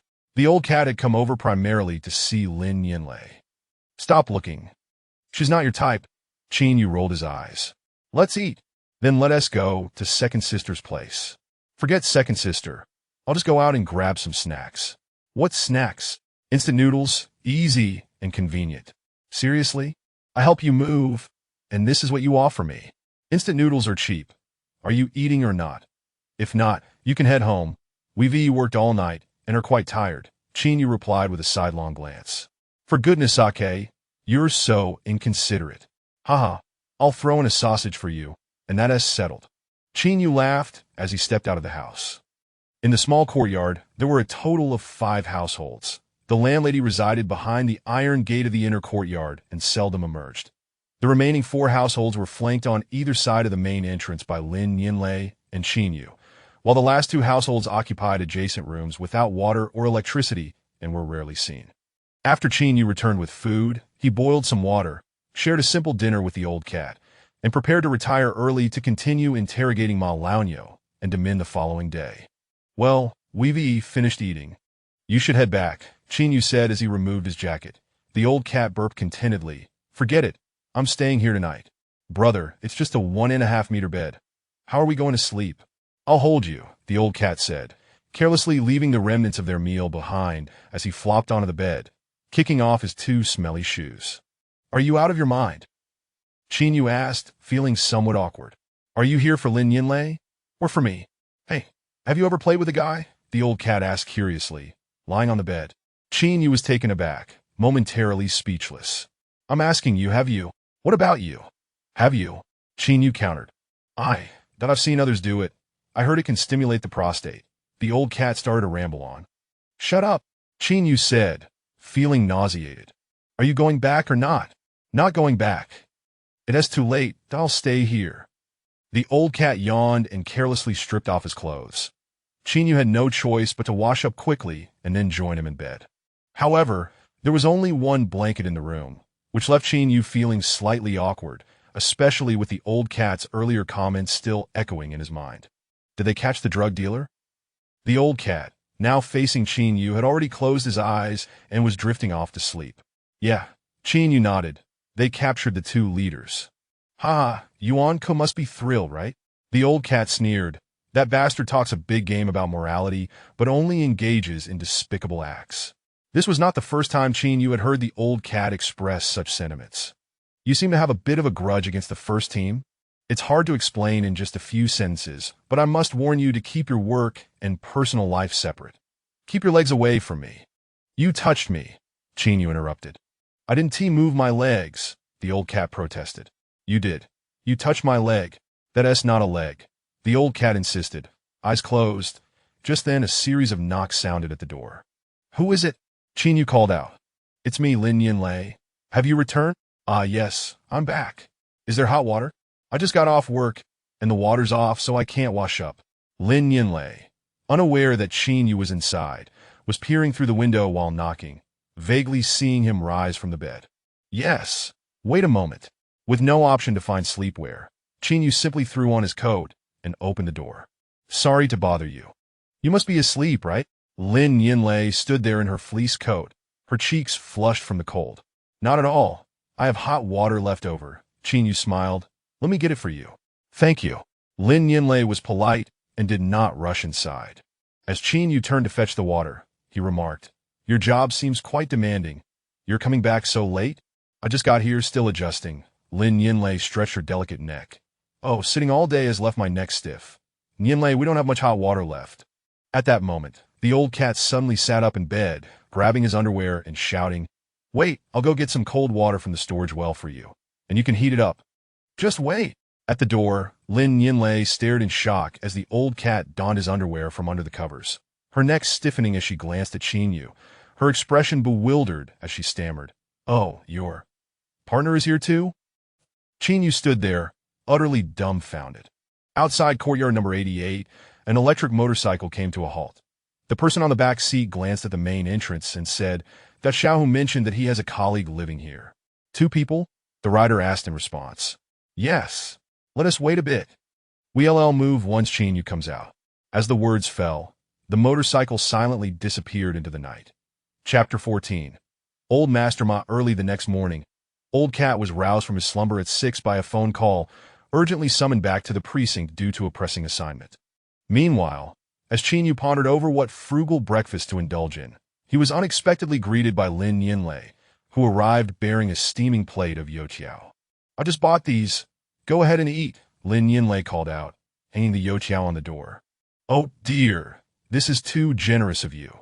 Qin Yu stammered, momentarily taken aback as he was in the midst of his morning routine. Don't mention it. We just helping each other out as neighbors, Lin Yinlei replied with a smile, wishing to express her gratitude for the hot water from the previous night. I have to head to work now. So early. Yes, I have some field work and need to set up the equipment. With a cheerful wave, Lin Yinlei added, See you tonight. All right, bye girl. With her shoulder bag slung over her, Lin Yinlei turned and departed. Qin Yu stood there, puzzled for a moment, muttering to himself, Girl, where did that come from? Does she see me as a mere kid? 5 minutes later, Lin Yinlei waited at the entrance for a female colleague. As they made their way to the office, she excitedly divulged, Let me tell you, that guy in our courtyard, the one with a strong masculine vibe. He might be gay. Are you serious? Pretty sure I saw it with my own eyes. My goodness, that is such a shame. After enjoying the breakfast Lin Yinlei had provided, Qin Yu tidied up briefly before heading to the precinct. Due to limited resources and the relatively recent establishment of Songjiang City, public transportation was quite inconvenient. There was no subway, no bus service, and taxis were a rare sight. Ordinary citizens relied on their own legs for travel or opted to purchase an electric scooter for convenience. However, the cost of charging such scooters was rather steep, making them accessible only to those with stable jobs and incomes, such as small-time leaders in government agencies or established businessmen. Being somewhat frugal and intent on saving money for other goals, Qin Yu did not invest in an electric scooter. Moreover, aside from work shifts, while the group vehicles were available, the cost of usage fell on him, compelling him to walk to work instead. After about 5 minutes of walking, just as Qin Yu was about to check a shop for electronic cigarettes, he was unexpectedly flanked by 2 burly men who approached him from either side. Instinctively, he took a step back, placing his right hand on his waist as if to draw a weapon, though in truth he was unarmed. We mean no harm. We just want to talk, said the leader of the group, lowering his head slightly. Qin Yu remained silent for a few seconds before asking, Who are you? You don't need to know me. Just recognize this. The leader lifted his coat to reveal a firearm tucked at his waist. With a cold expression, Qin Yu stood his ground, refusing to move. The leader clicked the safety off his gun, asking, Can we have a word? After reflecting on who he might have offended since arriving in Songjiang, Qin Yu reluctantly nodded in agreement, saying, All right, let us go. A few minutes later, in an alleyway, 4 middle-aged men flanked Qin Yu, while an elderly man remained seated in an electric all-terrain vehicle, not disembarking. Qin Yu scrutinized the group, noting their humble attire consisting of thick, worn leather coats and knitted hats, their faces appearing grimy and smeared with oil in this setting. He felt less apprehensive towards the polished, soft-spoken types who often presented themselves as sophisticated figures of authority. However, he found himself wary of these rough-looking individuals of uncertain origin, that a sense of unease washed over him as he recalled the recent incident involving the notorious criminal Matsushita, who had been brutally killed. "Did you capture Ma Lauer and Demin?" the elderly man in the vehicle asked, crossing his arms tightly against his coat. The reason Qin Yu had chosen not to confront these men and instead complied with their request was that he had surmised they were there regarding a case. His list of enemies in Songjiang was limited, with Lao San being one of them, but their conflict had not escalated to the point of violence. If they were indeed there for the case, it was likely for business purposes or to negotiate a release, leading Qin Yu to believe that a direct confrontation was unnecessary. After a moment's hesitation, he nodded and replied, "Yes, I apprehended them. My surname is Ma, and I am the uncle of Ma Lauer," the elderly man stated, pulling out a roll of loose tobacco and igniting it with a lighter. Qin Yu blinked, his demeanor shifting to one of obsequiousness. "Greetings, M.R.Ma." The elderly man turned to look outside the vehicle, his voice gravelly. "Young man, have you just arrived in Songjiang?" "Yes, I just got here having paid for this job," Qin Yu replied candidly. Anyone in the precinct can lead me. You must have some connections, being appointed as a team leader right after arriving." "Mr." Ma took a puff of his cigarette. "I have no connections," Qin Yu said with a pained expression. "I was fortunate enough to stumble upon a case and manage to solve it, which delighted the chief, leading to my promotion." "Mr." Ma exhaled smoke, remaining silent for a long while before speaking again. "Young man, since you were in charge of the case, think of a way to do me a favor and release the individuals first." "Well, Qin Yu smiled nervously. "That might be a bit difficult for me. I want to ask you to do it for free." As he finished speaking, Mr. Ma gestured to the muscular man standing to Qin Yu's left, who then produced a bundle of 20,000 yuan in cash from his pocket and extended it toward him. "Take it." This feels inappropriate." Qin Yu laughed awkwardly, trying to decline. "Not just money, there are also favors," the burly man said succinctly. "Which one do you want?" A fine sheen of sweat broke out on Qin Yu's forehead as he felt a wave of anxiety wash over him. He had an instinctive fear that if these men were displeased, they could easily resort to violence. "Young man, you led the investigation for the case, that if you simply raise your hand and extract some evidence, my 2 family members could be released, can't they?" "Mr. Ma said with a smile, "In this day and age, there are those who talk about food and drink, and those who discuss survival, but I have yet to hear of anyone who speaks of principles. Being a police officer may not last long, but once the money is in hand, you can spend it whenever you wish." Qin Yu, feeling the weight of the cash in the burly man's hand, responded with a greasy smile, "Old sir, let me speak from the heart. This money is something I dream of acquiring. 20,000 yuan could buy me a police chief and several wives, but that I truly have my reasons for hesitation." The elderly man remained silent at this. "The leadership in the precinct has promoted me, specifically instructing me to tackle the drug trafficking case," Qin Yu recounted softly. "If I had captured the suspects and they hadn't yet been brought back to the precinct, it wouldn't matter if you, Mr. Ma, offered me 20,000 yuan or not. I would have let them go upon hearing your name. But now that the suspects have been brought back and the entire chain of evidence is complete, releasing them suddenly would mean going against my superiors and undermining the precinct. Old sir, I've spent so many years muddling through this planning district, finally finding a stable job, that I truly cannot afford to offend my superiors. So I'm afraid I cannot assist you with this matter." "Damn it, how dare you refuse?" The burly man on the right suddenly drew a Nepalese kukri, swinging it fiercely towards the back of Qin Yu's head.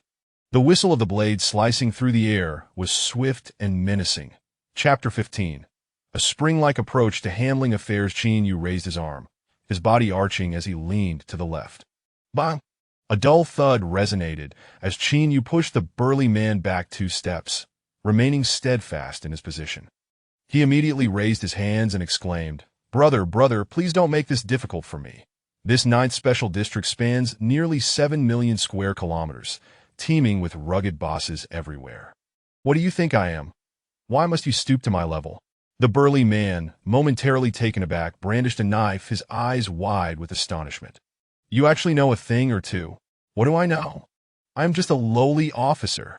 Qin Yu lamented, beads of sweat pouring down his forehead as he called out to the elderly man in the vehicle. Uncle Ma, I truly cannot make any decisions regarding this case. Please raise a hand and let me off the hook, will you? Old Ma furrowed his brow and glanced at Qin Yu, contemplating for a moment before shouting at the burly man. Don't touch him for now. The burly man, still holding the knife, took a step back. Since you claim this matter is unrelated to you, then tell me, who is pressuring you to solve this case? Old Ma inquired pointedly. Hearing this, Qin Yu did not hesitate to respond with remarkable detail. It was an order from the police station, mandating that the department clean up the drug trafficking gangs in the dark streets within a set time frame. Director Li is overseeing it, and the case was assigned to Team 1, as Captain Yuan Ku informed me, insisting that we must complete the work within the deadline. The crowd was left in stunned silence, unable to fathom that this young man had not attempted to defend his superiors, but rather had shamelessly laid the matter bare. Noticing their bewilderment, Qin Yu quickly added, Uncle Ma, if you could deliver this money to the higher-ups and persuade them to delay this matter, then I would promptly redo the evidence and ensure the safety of your family members. That would pose no problem at all? You certainly know how to speak to people, Old Ma remarked with a knowing smile. Qin Yu, hands clasped together, nodded earnestly. I am merely a humble officer. Surviving is difficult enough for me. Who would I dare to offend? The old man remained silent for several seconds before waving his hand, saying, Let him go. Maga! The burly man called out, blocking Qin Yu's escape with his knife. Let him go. Old Ma reiterated, gesturing again. The four men cast a cold glance at Qin Yu before finally clearing the way. Rest assured, Uncle Ma, while I cannot release your family, they are still in my custody, and I will ensure their well-being, Qin Yu added, demonstrating his understanding. Old Ma was taken aback for a moment before breaking into a smile. All right, then I must trouble you. It's no trouble at all, Qin Yu replied, nodding before turning to leave. In the alley, the burly man stepped forward and said to Old Ma, This kid is too soft. I believe he is telling the truth that he can't handle this. Old Ma lit another cigarette, shaking his head gently in response. He is not soft. He is slippery. The burly man was momentarily stunned by this revelation. A soft person would have wet their pants at the sight of the situation, Old Ma stated, inhaling deeply. Haven't you grasped it yet? He is trying to convey a message to us? What message? The burly man asked, perplexed. This matter has nothing to do with him. The issues lie with Yuan Ku and Director Li, Old Ma murmured softly. He is merely a cog in the machine, unwilling to offend us on behalf of his superiors, which is why he hastily threw Yuan Ku and the fat Li forward. Oh, so you mean his relationship with Yuan Ku isn't as close as we assumed? The burly man queried, following this train of thought. Yuan Ku promoting him could very well mean. Exactly, Old Ma interrupted. I suspect the sudden crackdown on illegal drugs by the authorities is likely linked to another batch of drugs that recently flooded the market. Previously, we were the only players in the field, but now there are newcomers. The issue may stem from competition. And what about the lower ranks? There is little use in pursuing Qin Yu further. Old Ma waved his hand. Let us head back to the car. We need to clarify why the authorities are conducting this sweep. Once we understand the situation regarding Xiao Air and Damin, we will know how to proceed. But upon exiting the alley, Qin Yu hurriedly made his way to the police station. In truth, Old Ma's analysis was spot on. Qin Yu simply did not wish to bear the blame for anyone, that if Yuan Ku commanded him to solve the case, that posed no problem. However, once the case was cracked and a series of complications ensued, it would be the captain's responsibility to shoulder the burden, something Qin Yu was absolutely unwilling to do. His current state rendered him incapable of withstanding any further strain. Maintaining the status quo was already a significant challenge. Upon arriving at the police station, Qin Yu promptly sought out Yuan Ku and relayed the situation regarding Old Ma, keen to observe his reaction. Yuan Ku, upon hearing the news, displayed a face of astonishment and gravely warned, These individuals are not to be trifled with. You must exercise caution in the days ahead. Rest assured, I will shoulder the pressure here. In the coming days, I will let it be known externally that I have ordered you to clean up the drug trafficking gangs, ensuring any trouble will find its way to me. Hearing this, Qin Yu temporarily set aside his doubts about Yuan Ku, for the latter's response was devoid of fault and exuded loyalty, resembling a dependable leader. With the minor turbulence resolved, Qin Yu immediately proceeded to the interrogation room, intent on relentlessly pressuring Ma Lao and Min for confessions, eager to follow the leads and capture even bigger fish. After 6 hours of interrogation, both Ma Lao and Min remained resolute, refusing to cooperate. Old Hay, growing impatient, dragged the two into a basement devoid of surveillance and recordings, employing other methods to compel them to speak. However, even after enduring a thorough beating, they remained tight-lipped. Ultimately, Qin Yu had no choice but to seek information from the underlings, even though they possessed only peripheral details. Inside the interrogation room, Qin Yu, puffing on an e-cigarette, tilted his head to look at Ma Lao's brother and urged, "Share something useful. If you keep providing trivial leads, how can I assist you?" The underling lowered his head and replied, "Big brother, it's not that I don't want to talk. It's just that now that we've been captured, all the goods and personnel must have been hidden away. The information I once knew is now useless. You may not realize Old Hay's ruthlessness," Qin Yu said impatiently, rising from his seat. "Enough. I won't interrogate you any longer. Let Old Hay give you a lesson. Big brother, please don't do this. I can't withstand it. Let me think a bit more," the underling pleaded. "Then for heaven's sake, think faster.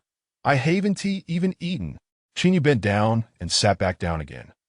After a long moment of contemplation, the underling suddenly slapped his forehead and exclaimed, "Ah, I do have a lead. What is it?" Qin Yu inquired, intrigued. "Before we were captured, I overheard Ma Lao mention a significant figure responsible for the supplies, who was expected to arrive in Songjiang soon," the underling said, his eyes brightening with excitement. Qin Yu's eyes sparkled with anticipation.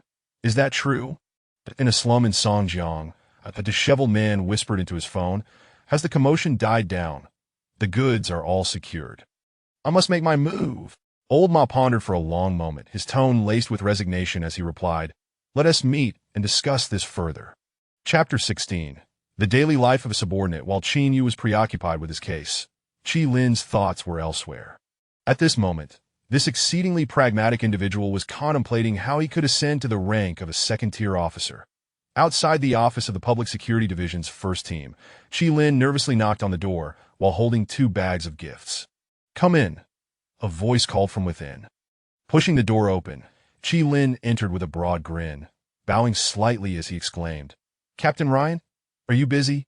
Inside the office sat a middle-aged man with European features, who looked up at Qi Lin and inquired, "Oh, Qi, come. Ah, it's nothing urgent. I just wanted to drop by and say hello," Qi Lin replied. Ryan, a robust man with a heavy build, perspired profusely with the slightest movement. Adjusting his black-framed glasses, he said, "Qi, I have a meeting shortly, so if you have something to discuss, please be direct." Unobtrusively wiping sweat from his ample thigh, Qi Lin placed the 2 bags of gifts beside the desk. "Captain Ryan, my friend brought me some fresh beef jerky and steaks from Foam Bay. Please take some home and enjoy." Ryan frowned as he glanced at Qi Lin. "Let us skip the pleasantries and get to the point. Well, I know you have a good rapport with Captain Yuan. I was hoping you could assist me in getting promoted to a second-tier officer. You know, my qualifications and work performance are more than sufficient for this advancement. All I lack is someone to advocate on my behalf." Qi Lin stood beside the desk, his demeanor quite reserved as he pleaded, "I would greatly appreciate." Yours was originally among them, but Sang Yong from the 4th team submitted his brother-in-law's name instead. That Yuan Ku and I are powerless to intervene. Just be patient. I will make sure to submit your name next time." Qi Lin was taken aback. "Captain Ryan, but Sang Yong's brother-in-law has only been here for less than 5 months. "Indeed, it is less than 5 months, but his brother-in-law is Sang Yong," Ryan replied with a resigned smile, candidly stating, "Just wait a little longer. Consider it an opportunity to build relationships." Clenching his fists, Qi Lin pressed on, "Captain Ryan, I truly need this second-tier officer title that my mother is ill, and every month. Who doesn't he aspire to climb the ranks without a reason?" Ryan responded, his expression devoid of emotion. "But this promotion rightfully belongs to me. I have been waiting for nearly a year," Qi Lin insisted. Ryan rummaged through the food bags and murmured, "Beef jerky, steak, such fine delicacies. Qi, how about this? I'll give you 2 boxes of red wine and 10,000 yuan in cash if you could speak to Director Li on my behalf and help me secure a position in the office. Qi Lin was taken aback. Qi, opportunities have become quite transactional. If you lack funds, wait for those with wealth. If you have wealth, wait for those in power. So tell me, what can beef jerky buy? I could shout and it wouldn't even fill my fridge, Ryan said, casually pushing the steak back towards Qi Lin. Take it back and wait a little longer. Qi Lin pursed his lips, and after a prolonged silence, he finally spoke, Then I shall wait. Take the items with you. You can keep them. The steak is quite good. Qi Lin turned to leave. Ryan remained silent. Returning to his work, as Qi Lin reached the door, he noticed several soiled garments reeking of body odor hanging on a coat rack. He promptly turned back and said, Your clothes are dirty. Allow me to wash them for you. Ryan did not look up. Your shoes are dirty too. I can clean them. Well then, I shall take my leave. Qi Lin, burdened with a multitude of items, tugged the door open and departed. A few minutes later, Ryan casually tossed the gifts Qi Lin had brought to a female colleague in the office. Steak, take it back with you. Are you sure you don't want it? It's been frozen for who knows how long. Even my dog won't eat it, Ryan replied, adjusting his attire as he stepped out in the laundry room. Qi Lin rolled up his sleeves, scrubbing the shoes while speaking on the phone. I still need the medicine for this month. Yes, I'll find a way to transfer the money back to you. Then in the 3rd Group S office area, Qin Yu clapped his hands and announced, Old Hay is going to procure firearms and equipment. No one is to leave the office building before 8 tonight. There may be an operation. Zhu Wei, still nursing an injury inflicted by Qin Yu, reluctantly asked, Captain, do I still need to go? We are short on personnel. You will drive, Qin Yu commanded without room for debate. Understood, Zhu Wei nodded, accepting the order without further protest. At 4 in the afternoon, after everyone had dined in the cafeteria, they collected their equipment and police firearms before returning to their dormitories. Upon entering the room, Qi Lin observed the rare automatic rifles and asked, What is going on? Who are we apprehending? Why such a grand setup? You've even brought out the M464. A small-time informant has spilled the beans. A significant figure from the Ma family might have arrived in Songjiang. Qin Yu replied, glancing at his watch. I've had someone tail a core member of the Ma family. It may yield results. Ah. Qi Lin nodded, contemplating for a moment before asserting, I need to return home for a bit. Is that all right? Qin Yu paused, a look of resignation crossing his face as he quietly asked, Are you trying to avoid the capture operation again? Brother, we are short on manpower. If not, I could ease up and not send you. If you're concerned about complications, you can drive, all right? It's not that I want to avoid it. I absolutely must go home today, Qi Lin replied, his brow furrowed. My mother is quite ill, and my sister is blind and still very young. If I don't go back, they might not even have food to eat. Moreover, I have to take her to the hospital today for a follow-up. Qin Yu, knowing Qi Lin wouldn't lie about his mother, pondered for a moment before saying, Will you be back in time for the operation? As soon as the operation starts, call me, and I will certainly return. All right, then you may go. Captain, I apologize for the trouble. Qi Lin sincerely nodded towards Qin Yu. No worries. We're all in this together, helping each other out, Qin Yu said, patting Qi Lin on the shoulder. I'll call you before the operation. Understood, Qi Lin replied, nodding in agreement. Later that evening, around 7 o'clock, in a dilapidated area of the black market, an elderly member of the Ma family exited a vehicle. After scanning the surroundings, he wrapped his military coat tightly around himself and lowered his head as he entered a foul-smelling alley. Who are you looking for? A man in the shadows asked. I'm looking for Along, the old man replied, stopping in his tracks upon hearing the voice. Brother Ma? The man smiled and approached him. Yes, inside. Yes. The young man lowered his head and politely said, Brother Ma, please raise your arm for a quick search. The old man complied, allowing the young man to thoroughly pat him down. Inside, Along, scruffy and disheveled, sat on the bed, idly toying with a firearm. Meanwhile, in another location, Yuan Ke was on the phone in his office, moving to the window as he spoke. Brother, why are you in such a hurry to summon me back? Yes, I'm in the middle of something. All right, let us leave it at that. I'll return shortly. Chapter 17. The diverse lives in Zone 9 inside the dormitory. Qin Yu lowered his head to clean his service pistol, tilting his neck to glance at Lao He as he inquired, "Brother, how did you end up in Zone 9? Like most people, I suppose."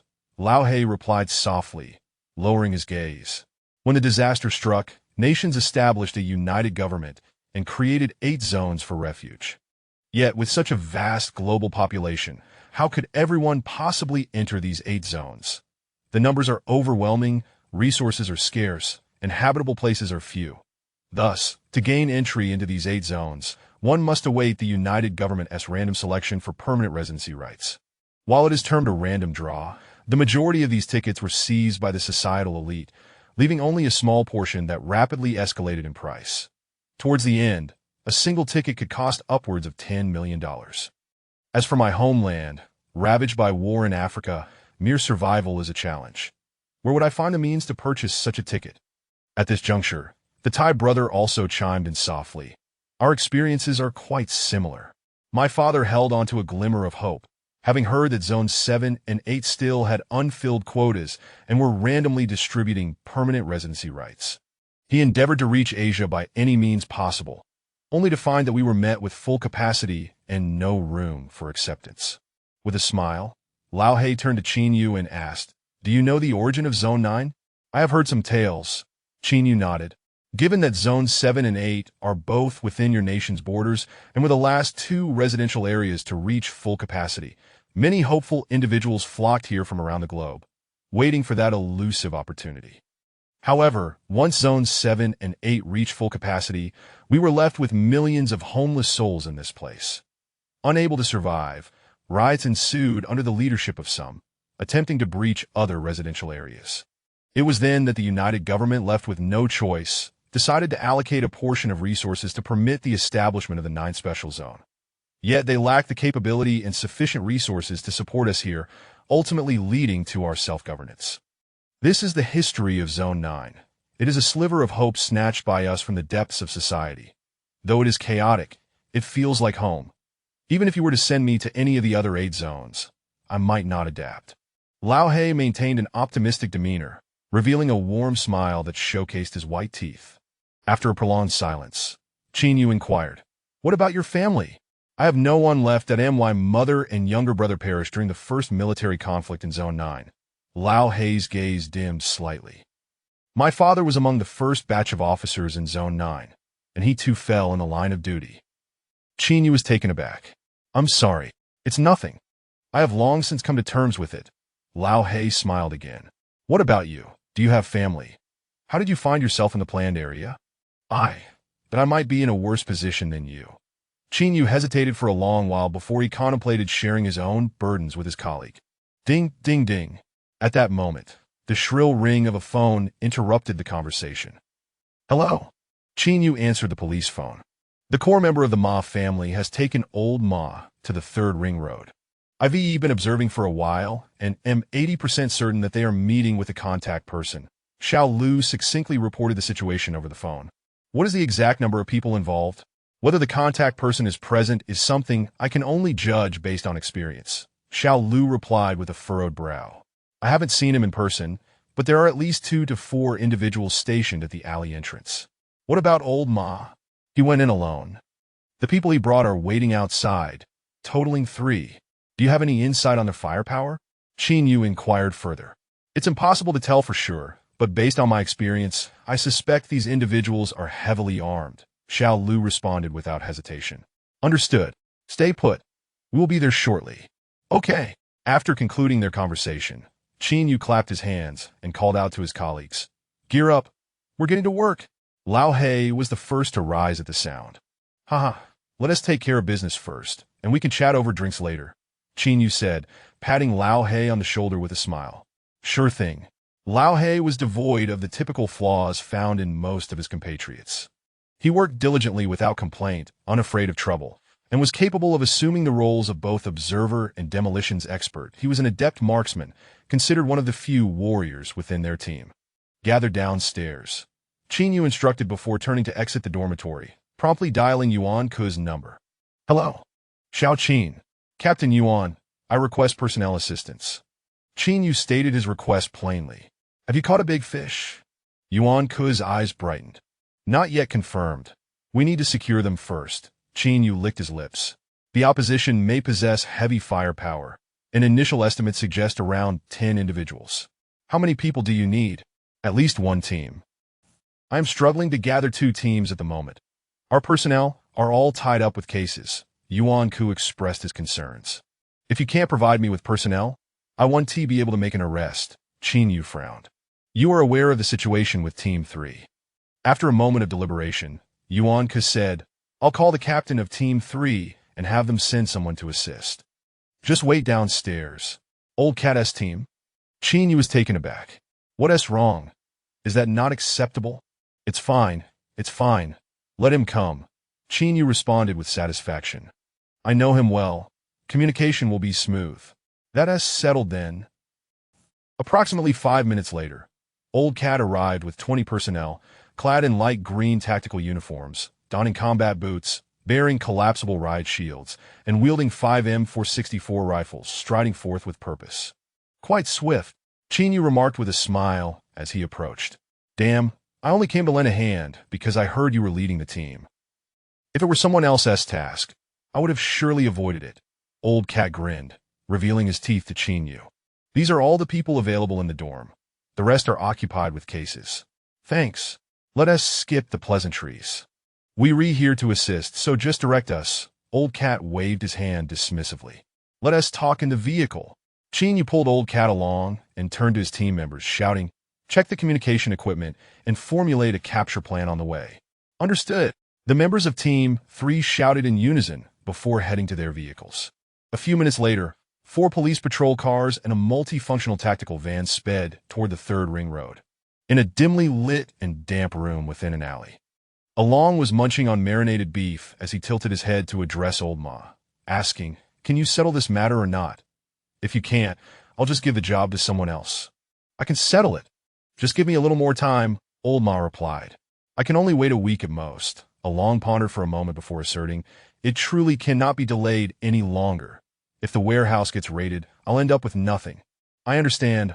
Old Ma rose. I will resolve the issue within a week. Good. Along took a sip of white liquor and called out, see off, Brother Ma. As Old Ma turned toward the door, he paused briefly and suddenly asked, Along, the competition in this line of work on the dark street isn't significant. There are only a few of us, yet their drug prices are double ours. But I just don't understand why you insist on not letting us increase our prices. Isn't that a loss of profit? Along scratched his eye, laughing heartily as he replied, Damn, as long as there is profit, what does it matter how much we earn? Old Ma pondered for a moment before responding, That's true, that I'll take my leave now. Resolve the issue quickly. Understood. Old Ma pushed open the door and stepped out of the room. 3 minutes later, Xiao Lu called Qin Yu, saying, Leader, the situation has changed. Old Ma has suddenly left. Qin Yu was taken aback for a moment before immediately asking, Are the people still inside? They are. Chapter 18. The Iron Rice Bowl. A life at stake in the middle section of the 3rd Ring Road, for police patrol vehicles dispersed and came to a halt at the corner of the street. The multifunctional combat vehicle swiftly departed after dropping off a dozen officers at the intersection. Inside the lead vehicle, Qin Yu picked up the walkie-talkie and softly commanded, The target is still inside. We will proceed with the capture according to the earlier divisions. There are individuals in the alley, but try not to fire your weapons. We need to avoid making noise, as we are unfamiliar with the interior environment. Received. Understood. Several team members responded promptly after receiving the complete directive. Qin Yu opened the door and stepped out, checking the firearm holstered at his waist before he could take a step when Qi Lin rushed up from behind, exclaiming, Hey, I finally caught up. Qin Yu turned at the sound. Are you done? Yes, just finished, Qi Lin panted. Without time for idle chatter, Qin Yu issued a rapid command. Stick to the original plan. You take vehicle number 2 and wait at the intersection of the 3rd Ring Road and Fenglin Road.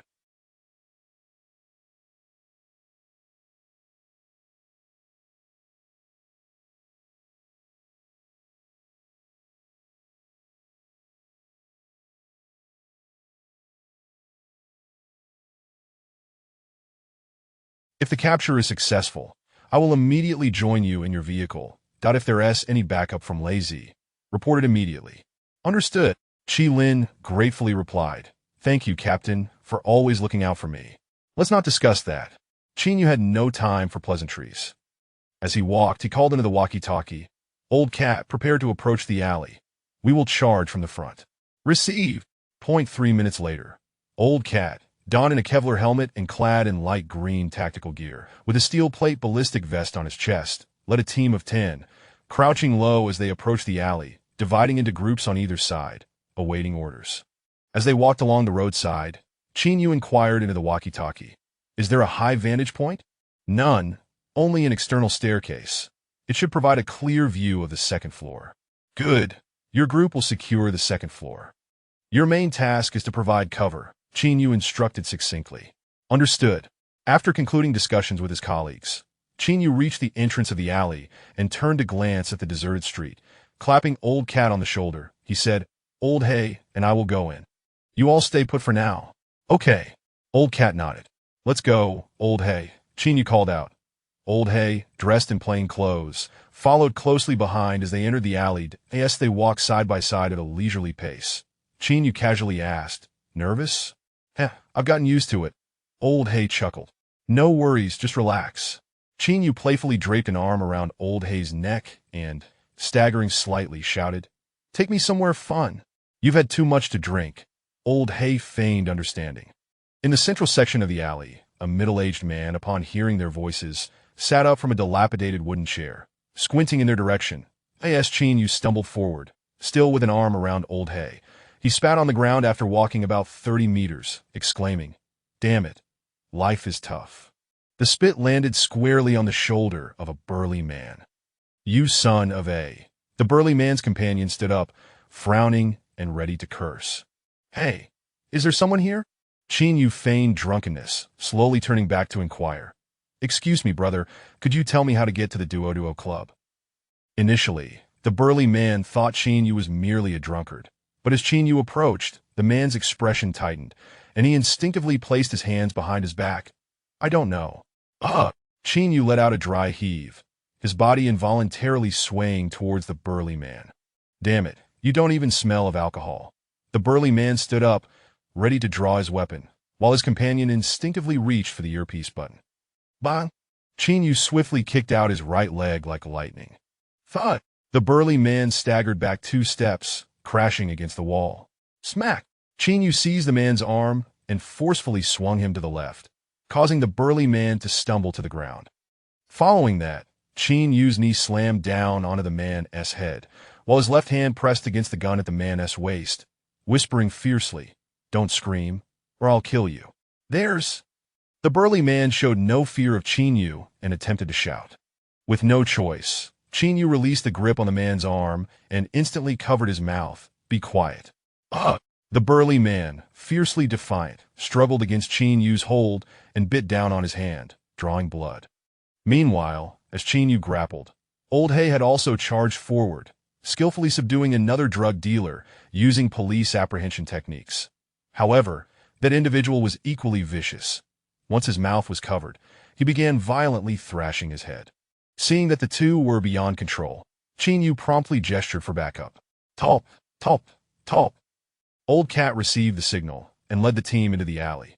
Upon reaching Yu's side, the officers raised their weapons and, one by one, delivered blows to the heads of the 2 criminals, causing blood to flow profusely as they momentarily lost consciousness.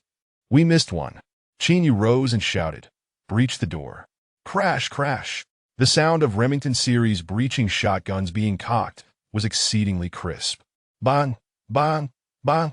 3 gunshots rang out as the iron gate shattered. Old Cat gestured, commanding, "Tactical formation, advance." Hearing the command, Yu led 10 officers charging in through the door, but upon entering the room, he was taken aback. The first-floor corridor was long and dimly lit, with a faint outline of a metal staircase at the far end. "Damn it, push forward quickly. They certainly aren't on the first floor." After a quick scan of the layout, Yu swiftly made a decision. The officers on either side, upon hearing his command, unhesitatingly moved forward. 3 seconds later, at the top of the metal staircase leading to the second floor, 2 individuals raised automatic rifles and, without a word, began firing downwards indiscriminately. Don't advance. Suppress them. Chinyu took cover at the corner of the staircase, clenching his right fist as bullets whizzed past. Second team, do you have a clear shot? I can shoot. At the staircase corner, two with automatic rifles. Bang! Bang! The sniper rifles in the hands of the officers were scarce, so this operation lacked dedicated snipers for support. However, the experienced field officers maintained accuracy with automatic rifles at close range. The team ambushed at the external staircase, upon receiving orders, fired through the glass, eliminating the criminals pinned at the second-floor entrance with 2 shots.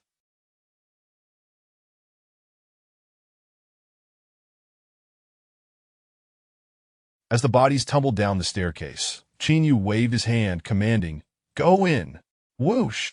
Chinyu led the assault team swiftly up the staircase to the second floor. The living room was shrouded in darkness, with only the faint light of the moon illuminating the room's contours. Chinyu, beads of sweat forming on his forehead, advanced cautiously for 3 or 4 steps and quietly asked, "Where is everyone? Did the second team see anyone jump out?" "Negative. We can't see clearly from our angle." The reply came promptly.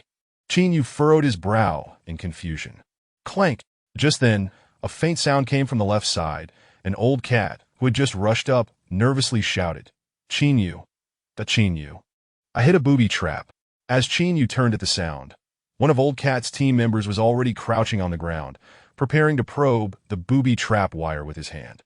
"Don't move! Don't move!" Old Cat shouted, his right leg shaking. "It's not about the wire." "I stepped on the trap." Everyone paused briefly at the sound, then immediately retreated, guarding the entrance to the living room, fearing that there might still be someone hiding inside.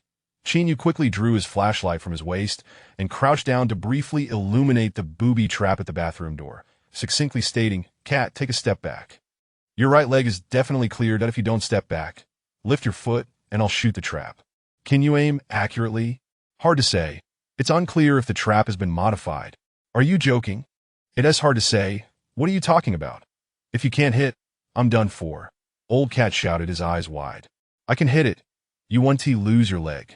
Chinyu steadied his grip on the flashlight and asked, "What is the plan?" "You decide." Old Cat fell silent for a moment, his usual playful demeanor gone. "Save my leg. On the count of 3, you lift your leg." Chinyu raised his automatic rifle and shouted, "Everyone else fall back. 3, 2, 1, lift your leg." Chinyu bellowed. Old Cat, hearing the command, did not hesitate and lifted his leg while retreating. Bang! Chinyu swung the rifle like a golf club, propelling the trap out from beneath Old Cat's foot. Crash! The trap shattered glass and flew outside. Yet seconds later, there was not a sound from outside. Old Cat, somewhat drained, squatted on the ground. "Damn it. Why didn't it go off?" "It's a fake." Chinyu gritted his teeth in response. "It's a dummy trap."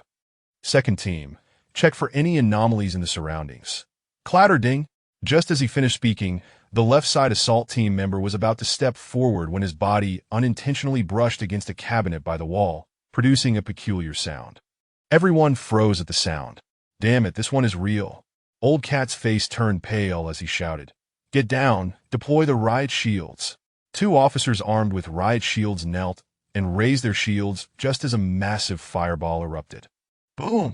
A deafening explosion rang out, and 3 officers who had not managed to take cover were swept to the ground by countless shards, losing their lives in an instant, with no chance to call for help. Chinyu lay on the floor, his ears ringing as he shouted, "There is definitely no one left inside. They've escaped outside. Second team, keep a lookout. That outside." Big Lazy, along, was sprinting through the courtyard with a companion, shouting, "Damn it, the dog is here because of the old horse's scent. This guy is too unprofessional. Could he possibly sell us out? Impossible. He is counting on me for a living." Along waved his hand, commanding, "Call Shrimp Pincer and have him come pick us up quickly. Otherwise, we want to be able to get out." Chapter 19. The ruthlessness of Lazy on the second floor. Chinyu had just shaken his head and risen from the ground when the voice of the second team echoed through his earpiece. 2 individuals have fled from the shantytown and are heading towards Fonglin Road. Our position is somewhat distant, making it difficult to pursue. Are you certain there are only 2? Chinyu asked, his eyes ablaze with intensity. Affirmative, there are precisely 2. Everyone, take note. Move towards Fonglin Road. Yu barked through gritted teeth. If there are casualties, we must apprehend the main suspect. Otherwise, all our efforts will be in vain. Understood. Receive. The urgency of the responses crackled through the walkie-talkie. Yu drew his firearm and shouted, "Those uninjured, come downstairs with me, quickly."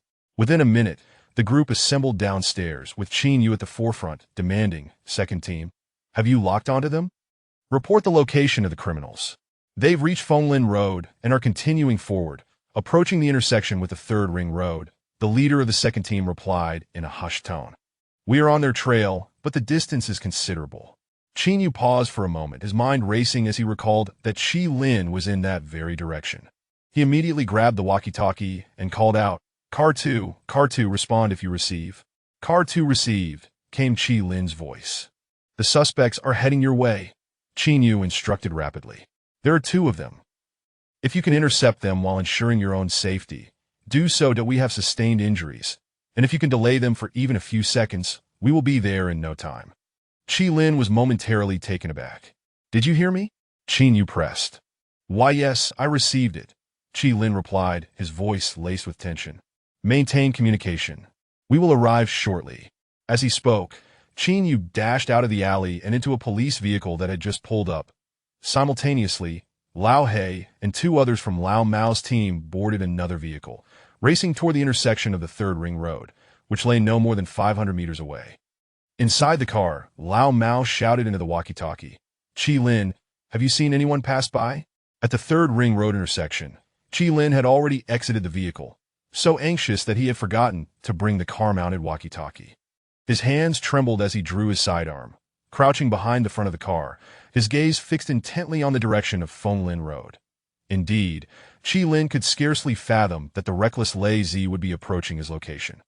He felt a surge of anxiety, involuntarily recalling the explosion from above and the colleagues who had fallen in confusion, but he was terrified, crouching behind the car for what felt like an eternity, though it was merely a few seconds. Unlike other officers, he harbored no noble thoughts of sacrifice. Only a paralyzing fear consumed him as the cold wind whipped around him. Along and his companions charged forward, brandishing a gleaming shotgun and a handgun. Inside the vehicle, Lao Mao's voice blared through the walkie-talkie. "Chi Lin, can you hear me? Have they passed? Respond." Sweat beaded on Chi Lin's forehead as he fixed his gaze on Along's direction. After a long moment of hesitation, he gritted his teeth and raised his gun, trembling as he prepared to speak. "Did I in the dim light?" Along turned to his companion, asking, "What did the shrimp say?" "They're already on their way," the companion panted, pointing ahead. "They went through the front houses. Don't move." There's a police vehicle. Along immediately noticed Chi Lin's car at the intersection. Bang, bang, bang. The companion, on edge, turned and upon spotting the police vehicle, squeezed the trigger without hesitation, shouting, "You go first." The bullets ricocheted off the police car, sending sparks flying as Chi Lin hunched down, afraid to show his face. Inside the vehicle, Lao Mao continued to shout into the walkie-talkie, "Chi Lin, did you hear gunfire? Have you encountered them?" Chi Lin, barely hearing the commotion inside the car, crawled into the passenger seat, reaching for the door handle. On the roadside, Along took advantage of his companion's cover to sprint away, but he charged diagonally across the street, determined to force his way into the shantytown. That moment, he was no more than 30 meters from Chi Lin. Chi Lin's hand grasped the door handle. Just as he turned to see Along attempting to slip into the alley, in desperation, he raised his firearm and opened his mouth to issue a warning. At the street corner, Along, while running, kept an eye on the police vehicle, so when he turned, he found himself face-to-face with Chi Lin. Both men froze for an instant, and without a second thought, Along raised his shotgun and fired at the front of the car. Crash! The mechanical hood crumpled under the impact, while Chi Lin stood frozen in place, unable to retaliate. Bah! Just then, Lao Hei's car charged onto the scene, and he barked through the walkie-talkie. "Chi Lin, fire a shot to slow him down. He can't escape." Chi Lin remained motionless behind the police vehicle, his eyes wide with fear as he stared at the intersection, his face pale. "Damn it!" Lao Hei, seeing Chi Lin's inaction, shouted, "Charge in." "There are only 2 of them." The car sped forward, hurtling past Chi Lin's position. "Bah! Bah!" Lao He leaned out of the car, firing 2 shots at Along's companion, who fell to the ground in a spray of blood. Damn it, I told you to chase. Along cursed, his eyes aflame as he turned and fired back. Bah! Bah! The shotgun roared, shattering the tires of a nearby electric scooter, which careened into the wall of a shop, half its front crumpled and emitting white smoke. Lao He shook his head and yelled, "Yes, all alone. Go and subdue him." At the command, the group disembarked, weapons drawn, rushing towards Along's location. Screech! The sound of tires screeching filled the snowy street as 4 burly men emerged from the vehicle, 2 armed with automatic rifles, opening fire towards Lao He's direction. On the 3rd ring road, Chinyu arrived at the scene of the exchange. Instantly spotting those rushing towards Along, he quickly shouted into the walkie-talkie, "Lao He, retreat. They have backup." But it was too late for Lao He to fall back. Having exited the vehicle and charged forward, he had no choice but to seek shelter in the recess of a shop doorway as bullets whizzed by. However, Along, fueled by rage over his fallen brothers, charged forward, shotgun in hand, roaring, "Damn it, pursue? Are you still going to chase?" Bang! Lao He, pressed against the glass door of the shop, dared not reveal himself to assess the situation outside, instead firing blindly. But Along, audacious and ruthless, pressed against the wall, thrust his shotgun against Lao He's head. Silence, a brief yet profound silence. "Don't move!" shouted the 2 officers following Lao He, weapons raised to provide cover. "Tot-tot-tot!" The shrimp, wielding an automatic rifle, forced the 2 officers back into cover. Lao He's forehead glistened with sweat, his thick lips quivering as he stammered. "Dante, don't kill me. Did I? Am I a fool to be killed in vain? Huh, am I?" Along roared in fury. Bang! The gun fired, and Lao He collapsed.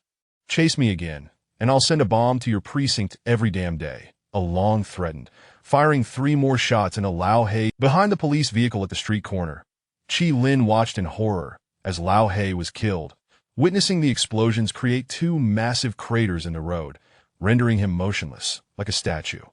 The car came to a halt, and Chinyu leaped out, his eyes wide with disbelief as he grasped Lao He's arm. Brother, hold on, dead. Let it be. Living is just suffering." Lao He gasped, clutching Chinyu's wrist, his voice hoarse. I have no family left, living alone, that I raised 2 children from my hometown in the new district. You give my compensation to them." Chinyu clenched his fist, nodding resolutely. "I will surely do so." On the street, Lao Mao descended from the vehicle, his eyes aflame with fury as he strode directly to Chi Lin's side, demanding, "Give me your gun." Chi Lin's gaze was vacant as he numbly looked up at Lao Mao. "I said, give me your gun," Lao Mao bellowed, snatching the sidearm from Chi Lin's grip and expertly ejected the magazine, pausing in shock. "Why, yes, I am sorry," Chi Lin stuttered. Lao Mao's arm trembled with rage as he pointed at the magazine's bullets, shouting, You didn't fire a single shot, not a single damn shot? If you had fired, would Lao He have died? Would Lazy have escaped? Damn it, you worthless piece of trash." The 3 individuals who had just perished on the 2nd floor were all members of Lao Mao's team. Though not particularly close friends, they were colleagues who had shared daily life. In his fury, he leaped up and kicked Chi Lin's head, shouting, "Why didn't you fire? Are you afraid of death? If you're scared to die, why take up space? Damn it, I'll kill you, you pathetic waste." Chapter 20.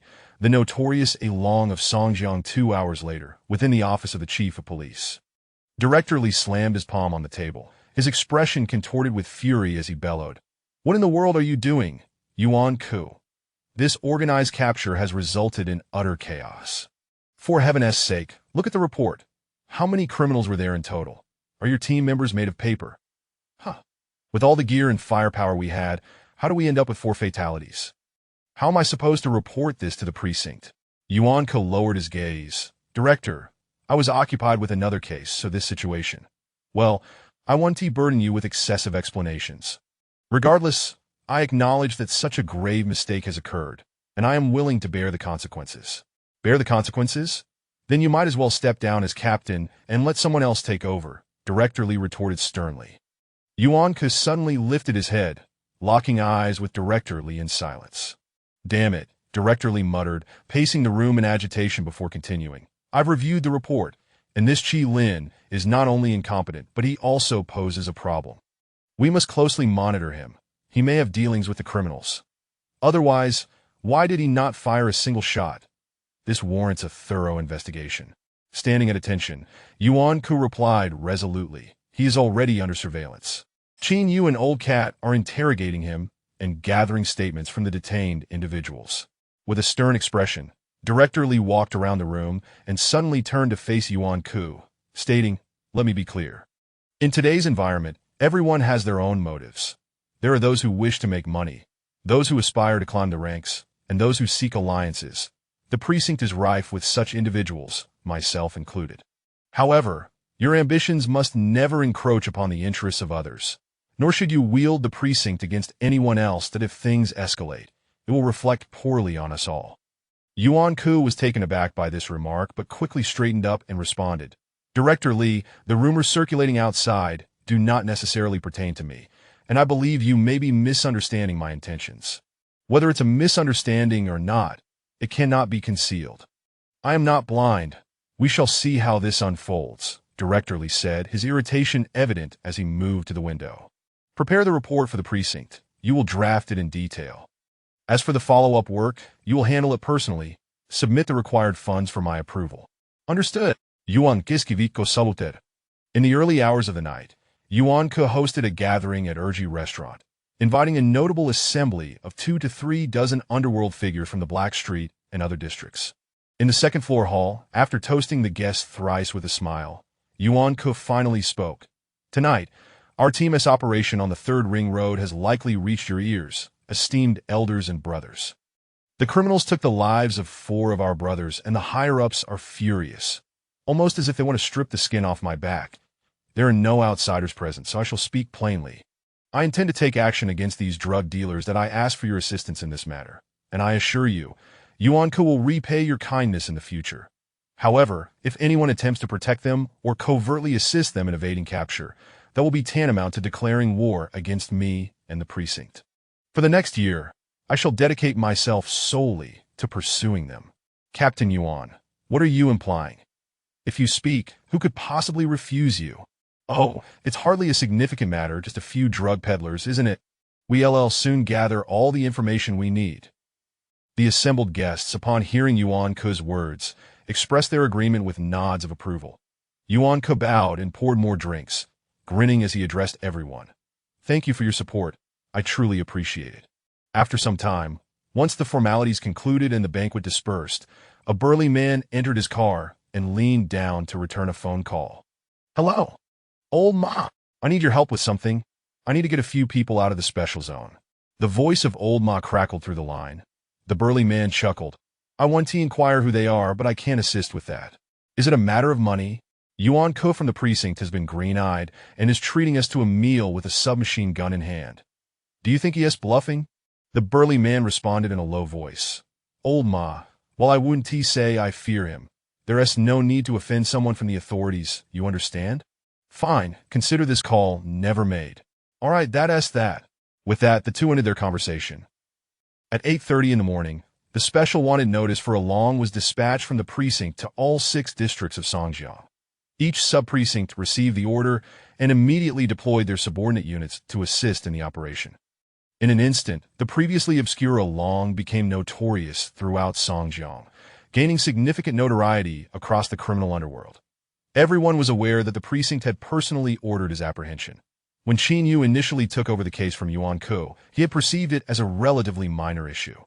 However, as events unfolded, he realized the situation had spiraled out of control, becoming increasingly dire, and he felt inexplicably as though he was being propelled forward by unseen forces. In the captain's office, Qin Yu frowned and remarked to Yuan Ke, "I underestimated the complexity of the capture. I am fully aware of the issues at hand." Yuan Ke waved his hand dismissively. "You bear your own responsibilities, but we also have our limitations. The leading drug dealer is facing death if captured, so he will fight back. Some of our officers, on the other hand, are more concerned about not apprehending anyone and still receiving their paychecks at the end of the month. Their motivations differ, leading to a variance in mindset. This is a matter of objective conditions, and I am well aware of it. Qin Yu remained silent in response. Whether or not you face punishment will hinge on the resolution of this case, its extent, and whether the higher-ups are satisfied, Yuan Ke stated with stark realism. The situation is not yet conclusive, so put in some effort. I am watching you closely, Qin Yu. Thank you, Captain. Having returned from the previous night, Qin Yu felt a persistent knot of anxiety in his stomach, fearing that he would be held accountable and severely punished for not performing well. To his surprise, Yuan Ke had taken some responsibility for the third group, an old cat, specifically advising Qin Yu to focus his primary efforts on solving the case. Knock, knock. As the two conversed, a knock sounded at the door. Come in. Yuan Ke called out. The door opened to reveal a young officer in uniform, who saluted and reported, "The statements have come in." The apprehended henchmen confessed that they had no insider support and received no advance warning. Yuan Ke furrowed his brow and inquired, "Are you certain?" The statements from the two henchmen were identical. "It doesn't seem like they are lying. Then lift the surveillance on Qi Lin." Yuan Ke deliberated before responding. The young officer hesitated and asked, "What about the punishment for him?" Without a moment's hesitation, Yuan Ke replied, "The facts indicate that he is unsuitable for frontline operations. Transfer him to logistics for now, and we will notify him once the punishment results are determined." Understood. The young officer saluted and departed. Upon hearing this, Qin Yu sighed internally, refraining from advocating for Qi Lin, as the matter of surviving in the frontline team was something no one could assist with. A few minutes later, as Qin Yu stepped out of the office, intending to grab breakfast before returning to address the situation surrounding the fallen officer, he overheard Old Cat and Qi Lin engaged in a heated argument at the stairwell. Meanwhile, downstairs, Lin Yinlei, clad in a plush coat with an adorable pink scarf and her hair tousled, shouted at the duty officer, "I want to file a report." Chapter 21. To live, I must strive with all my might in the stairwell of the third floor. "Don't stop me," Qi Lin exclaimed, vigorously shaking off Lao Mao's arm. "I need to ask Team Yuan why I was reassigned to logistics. Do you even belong in the front line? Get a grip. Don't drag others down with you," Lao Mao retorted, his eyes wide with intensity. Last night's case went unsolved, and everyone is seething with frustration. Seeking out old Yuan now is like walking into a hail of bullets. If he loses his temper and dismisses you, won't you look utterly foolish? As the two continued their quarrel, Qin Yu descended from upstairs, inquiring, "What are you two arguing about?" Both paused in surprise. "Can you not shout here? Isn't it embarrassing?" Qin Yu frowned at them, adding, "Come on, let's step outside. I need to speak with Qi Lin." After a moment of hesitation, Qi Lin was forcibly led away by Qin Yu and Lao Mao. Downstairs, Lin Yinlei blinked her beautiful eyes, stating, "I am an online reporter that I've discovered that someone is peddling overpriced smuggled drugs around Chaji Street. That during an undercover investigation, those thugs found us and even snatched our camera. Do you know the individuals?" "No." "Fill out this form, print a copy of your identification, and clearly note the time, location, and specific details." The on-duty officer tossed the questionnaire her way. After taking it, Lin Yinlei sat down and diligently filled it out before handing it back. "Is this sufficient? Can you go apprehend them?" "Sure.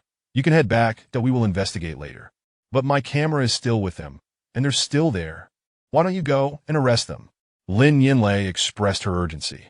"Do you need to instruct me on how to conduct an investigation?" The officer leaned back casually, saying, "Just go back. We'll inform you if there's any news." "What kind of attitude is that? They stole my camera, and they should still be there? Why not act now? Do you not understand? I'm telling you to return first." "You!" Lin Yinlei's face flushed with anger, and in a moment of desperation, she exclaimed, "Forget it. I'll find Qin Yu. You know him?" The officer asked, taken aback. "Yes, I do." "Then wait a moment." The officer's demeanor softened slightly as he picked up the radio and called out a few words. After about a minute of waiting, the officer shook his head and said, "Qin Yu is not here. He went out." Lin Yinlei looked resigned. "Then can you at least accompany me to retrieve my camera?" "I can't go right now. I need to report this up the chain and follow procedure. But this is utterly ridiculous."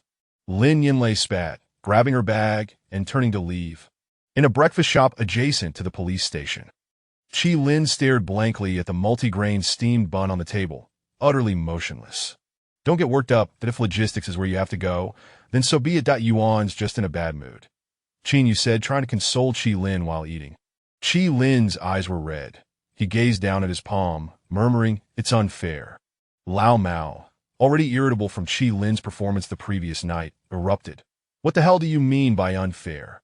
Is it a problem that you were punished for not performing your duties? I told you before that you were not fit for frontline work, yet you still dream of promotions. And now look where you are. Not only have you let yourself down, but you've also let your colleagues down. That Long could have been apprehended. And what do you think the higher-ups will say today? Everyone involved in the case will be commended, but because you hesitated to pull the trigger, we are facing penalties, and old He has already been killed. Have you seen his body? Shot 3 times, his bulletproof vest shattered." Qin Yu remained silent upon hearing this. That Qi Lin slowly lifted his head, devoid of any emotional expression, and asked, "Lao Mao, can you refrain from passing judgment before understanding the details of the situation?" "What details?" "Then tell me, why didn't you shoot? Why?" Lao Mao slammed his bowl down, glaring at him. That Qi Lin clenched his fists, staring at Lao Mao for several seconds before gritting his teeth and responding, "Fine, even if I didn't shoot. I admit I was wrong. That was your mistake. But have you never made a mistake? Have you never erred?" Qi Lin suddenly countered. Lao Mao fell silent for a moment. "I have never made a fundamental error since the day I became a police officer. Not once." Qi Lin trembled as he looked at Qin Yu and Lao Mao. "I tread carefully, working diligently at the station. Not only have I never faltered in the past, but to qualify for a promotion to second-tier officer and earn that extra few hundred each month, I worked hard to place in the top 3 in shooting at the precinct, even ranking first at the station, right?" Qin Yu was taken aback, completely unaware of Qi Lin's shooting accolades. "When I brought honor to the station, there were no tangible rewards, yet when I make an error, I face punishment. Is that fair?"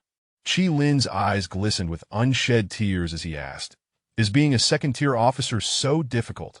It's merely a matter of a word from above. So why is it that I am overlooked? Why does no one advocate for me? Year after year, I receive nominations, yet I am always left trailing behind, correct? Am I not right, Lao Mao?"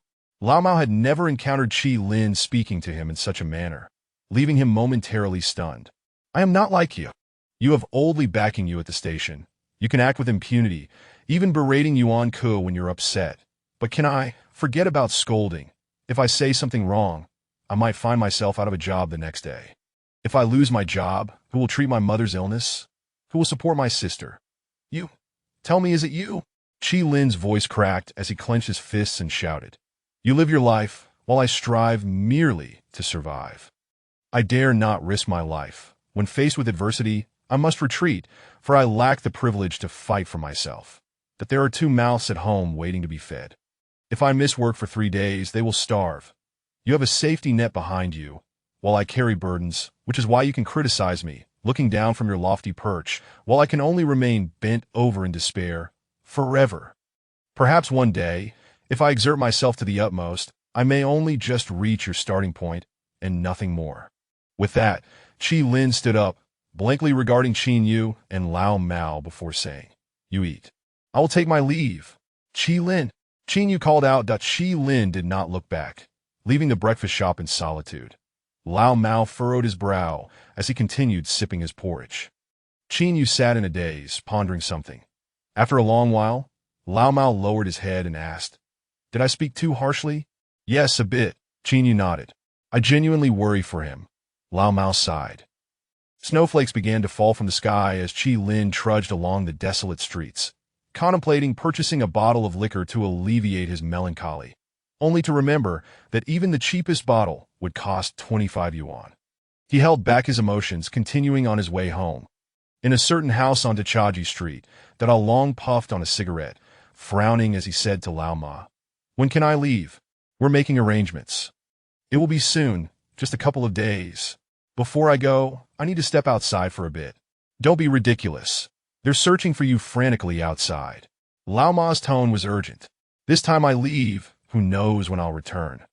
Long replied, looking down, "I have a few wishes that need fulfilling." Chapter 22. The purchase of a person the following day. As Qin Yu entered the office, Old Cat approached him and inquired, "What are you busy with?" Before Old Hay passed, He uttered a few words to me, urging me to expedite his compensation so that I could send it to the 2 children he left behind. Chinyu replied while sipping water. I just completed the report and am ready to submit it. Oh, have you not dealt with the 3 from your end? Chinyu asked proactively. I'm currently handling that, coordinating with the families of the fallen comrades. Old Cat answered, lowering his head. I dislike such occasions, hence I did not attend. Oh, Chinyu nodded. Hey, do you have anything going on later? Old Cat suddenly asked. Chinyu hesitated, still interrogating those 2 lackeys. Nothing of particular importance. Then why don't you accompany me to Qi Lin's place? Old Cat feigned a nonchalant demeanor. He has been transferred to logistics, losing his field allowance, and his salary has diminished. I fear this kid might contemplate something drastic. Through their interactions over time, Chinyu had discerned that Old Cat had a penchant for speaking without regard for others' feelings, yet he possessed considerable insight. He likely knew that Chinyu had already discussed matters at the breakfast shop yesterday, hence this charade. However, he felt somewhat embarrassed to approach Qi Lin alone, which is why he sought Chinyu's company. Let us finish up at noon. I need to check on the interrogation with Zhu Wei. Chinyu glanced at the clock and responded. All right, I'll come by to fetch you at lunch. Sounds good. That as soon as the lunchtime bell rang, Chinyu hopped on an Old Cat's electric motorcycle and headed to Qi Lin's residence. In truth, those who serve as police officers are generally considered to be doing well in this era. At least in District 9, they belong to the middle-income group. Despite the inherent dangers of the job, it remains a stable position with a fixed monthly salary. Nevertheless, Qi Lin's life was quite arduous.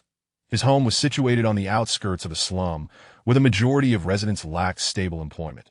Younger individuals might manage to find some labor to scrape by, but the elderly, infirm, and disabled suffered greatly, with some being utterly incapable of work. The local government of Songjiang did not possess sufficient resources to provide aid, leading to instances of starvation. The crime rate was exceedingly high, with constant turnover and change among the populace. Qi Lin resided in such a place due to financial constraints. The rent was affordable, and electricity and water were sporadically supplied, keeping living costs low, allowing him to save a little to support his family. This was also why he often lingered at the police station. Even if he finished work early, he would stay for dinner before leaving, and even brought his clothes to the station for washing, all in an effort to save a few pennies. Upon stepping into Qi Lin's small courtyard, Chinyu surveyed the surroundings. The courtyard was square, approximately 300 to 400 square meters, but most of it belonged to the landlord. They had merely rented 2 low, narrow rooms at the entrance for a long time. The 2 rooms faced each other, separated by a wall, with an iron gate between them. This layout might seem strange to the uninitiated, but those in the know understood that the landlord had created this partition out of concern for potential misconduct by tenants, requiring the iron gate to be locked at night. However, having lived here for an extended period, Qi Lin had likely earned the landlord's trust. Thus the gate remained open, perhaps as a sign of respect. As the 2 entered the courtyard, they spotted Qi Lin sitting on the steps, looking despondent. What are you doing? Old Cat asked, rushing over. Qi Lin was taken aback and stood up. What brings you 2 here? Just checking to see if you're still alive. Old Cat replied, who was notorious for his bluntness. Come on in, Qi Lin said, adept at glossing over conflicts and awkwardness, quickly adjusting his demeanor to warmly invite them inside without mentioning yesterday's events. Where's your mother? Old Cat inquired. My mom's lying down in the room across, and my sister is next door doing some odd jobs. She is not home. Qi Lin smiled. Come in for some water. Not drinking. Let us go see your mom, Old Cat said, carrying some food he had prepared specifically for Qi Lin's mother. But Qi Lin paused, shaking his head. Let us not. What's wrong? Chinyu asked. We had a spat. Qi Lin sighed. Damn, Old Cat exclaimed upon hearing this. Frustrated, and you take it out on your mother? How old are you? Can't you be a bit more responsible? Come on, she is taking it out on me, Qi Lin lamented. Everything was fine until she insisted I bring back a daughter-in-law. You tell me that I'm about to be transferred to logistics, earning over 100 less per month. It's hard enough to get by. Where am I supposed to find a wife? Why the sudden push for marriage? Old Cat asked, puzzled. After a moment of hesitation, Qi Lin welcomed them inside and recounted the circumstances that Qi Lin's mother was suffering from liver disease, which had escalated to a syndrome due to a lack of funds for treatment, resulting in the atrophy of vital organs, with her days numbered. Lacking education and having faced numerous hardships, her only wish before passing was to see her son married and secure a descendant before she closed her eyes. The deeper reason for her insistence, which Chi Lin understood, was her desire to ensure he wouldn't spend more money on her care and would settle down with a stable partner. Inside the house, Qin Yu listened to Chi Lin's plight in silence, unsure of what advice to offer. Old Cat, however, pondered for a moment before asking, "If you're going to find a woman, you need to be prepared. She can't just demand a daughter-in-law out of the blue. Where are we supposed to find one? Time is of the essence. She has already made arrangements with the wife of old Dong next door, using a middleman. My mother wants me to spend money to marry someone. But you know my situation. I just got penalized, my income has dropped, and I can't guarantee what logistics will hold for me." Chi Lin's face was etched with worry. After listening, Old Cat contemplated for a while before stating, "Buying one is also an option. Don't joke around." Chi Lin waved his hand. "What if my punishment is severe and I can't stay in the police station anymore? What then? Taking off your clothes won't get you anywhere," Old Cat replied, looking down. "I'll make sure you remain at the station." Chi Lin froze at his words. "Give me a straight answer. Is your mother truly beyond help?" Old Cat asked quietly. Chi Lin fell silent for several seconds before letting out a long sigh. "It won't be cured, only sustained, which means deterioration. How long I can't say." "Then let us arrange for a wife," Old Cat asserted through gritted teeth. "You should get married. A grown man can't just run home every day without doing anything. Having someone to look after you will allow you to work better." "But I don't have—" "Wait a moment," Old Cat interrupted, turning to Qin Yu and calling out, "Come outside with me." "Old Cat, don't bother." Chi Lin immediately stood up. Old Cat pointed at Chi Lin, saying, "You wait here. Just do as I say." 2 minutes later, outside the door, Old Cat, puffing on an electronic cigarette, leaned toward Qin Yu and asked, "Do you have any money?" Qin Yu blinked. "I can lend him 500 at most." "That's not enough." Old Cat shook his head. Without hesitation, Qin Yu replied, "That's all I can manage." Old Cat raised his head, enunciating each word. "If Chi Lin can't pay you back right away, I'll return it to you before Christmas." Qin Yu looked at Old Cat and said, "I'll give you 1,300, leaving 200 for my meals." "Thanks, brother." Old Cat patted Qin Yu's arm. "Hey, I want to ask," Qin Yu inquired, curiosity piqued. "What will you use to repay me if Chi Lin can't?" "I'll sell silver on Dirt Clay Street to pay you back," Old Cat replied. "You've got to be kidding," Qin Yu exclaimed in frustration. "I'm not lending anymore." "That's settled then." Old Cat grinned and dashed back inside, shouting, "Chi Lin, make some contacts. We've pulled together 3,005, and the rest is up to you." Chi Lin stood in the dilapidated room, staring wide-eyed at the two, before deeply bowing. I will definitely repay this money." That indeed, Chi Lin did not wish to disregard his mother's wishes, for he understood this might be her final desire. At 3 in the afternoon, Chi Lin, with a substantial sum of money secured at his waist, departed Songjiang's urban area with Qin Yu and Old Cat, arriving at Beitai Living Village. The vehicle traversed the long frozen Songjiang, its tires crunching over the pristine white snow, halting at a nameless dirt road. The trio walked 3 kilometers to the entrance of Beitai Village, where they made a phone call. After waiting for approximately half an hour, a woman in her 50s, clad in a military coat, approached with a flushed face and asked, "Looking to buy?" "That's quite blunt," Old Cat replied discontentedly. "We're looking for a wife." "Follow me," she said curtly, turning to lead the way. They followed her around a shoddy housing area and entered a drafty house. The woman swung open an iron door, pointing at a dozen individuals of various ethnicities sitting on the floor. "We have blacks, whites, everything. As long as the money is right, anything can be negotiated." Qin Yu, standing at the entrance, covered his nose. "Chi Lin, you go in and choose. Are they all legal residents?" Old Cat pretended to inquire knowledgeably. "Little brother, if they had legal residency, I'd introduce them to you, wouldn't I?" The woman rolled her eyes. "Isn't it more convenient to just pick up a job on Dirt Clay Street?" "You seem quite knowledgeable," Old Cat remarked. "Damn," the woman retorted. "Who doesn't have a story these days?" Old Cat was left speechless. The woman patted Chi Lin on the shoulder. "Little brother, there's nothing to be embarrassed about. It's business. Customers come first to go on in and choose." Here is a flashlight. It's dark in there, so shine it around. Chi Lin appeared somewhat hesitant, standing at the doorway, visibly awkward. Bah! Old cat kicked Chi Lin into the room. Hurry up.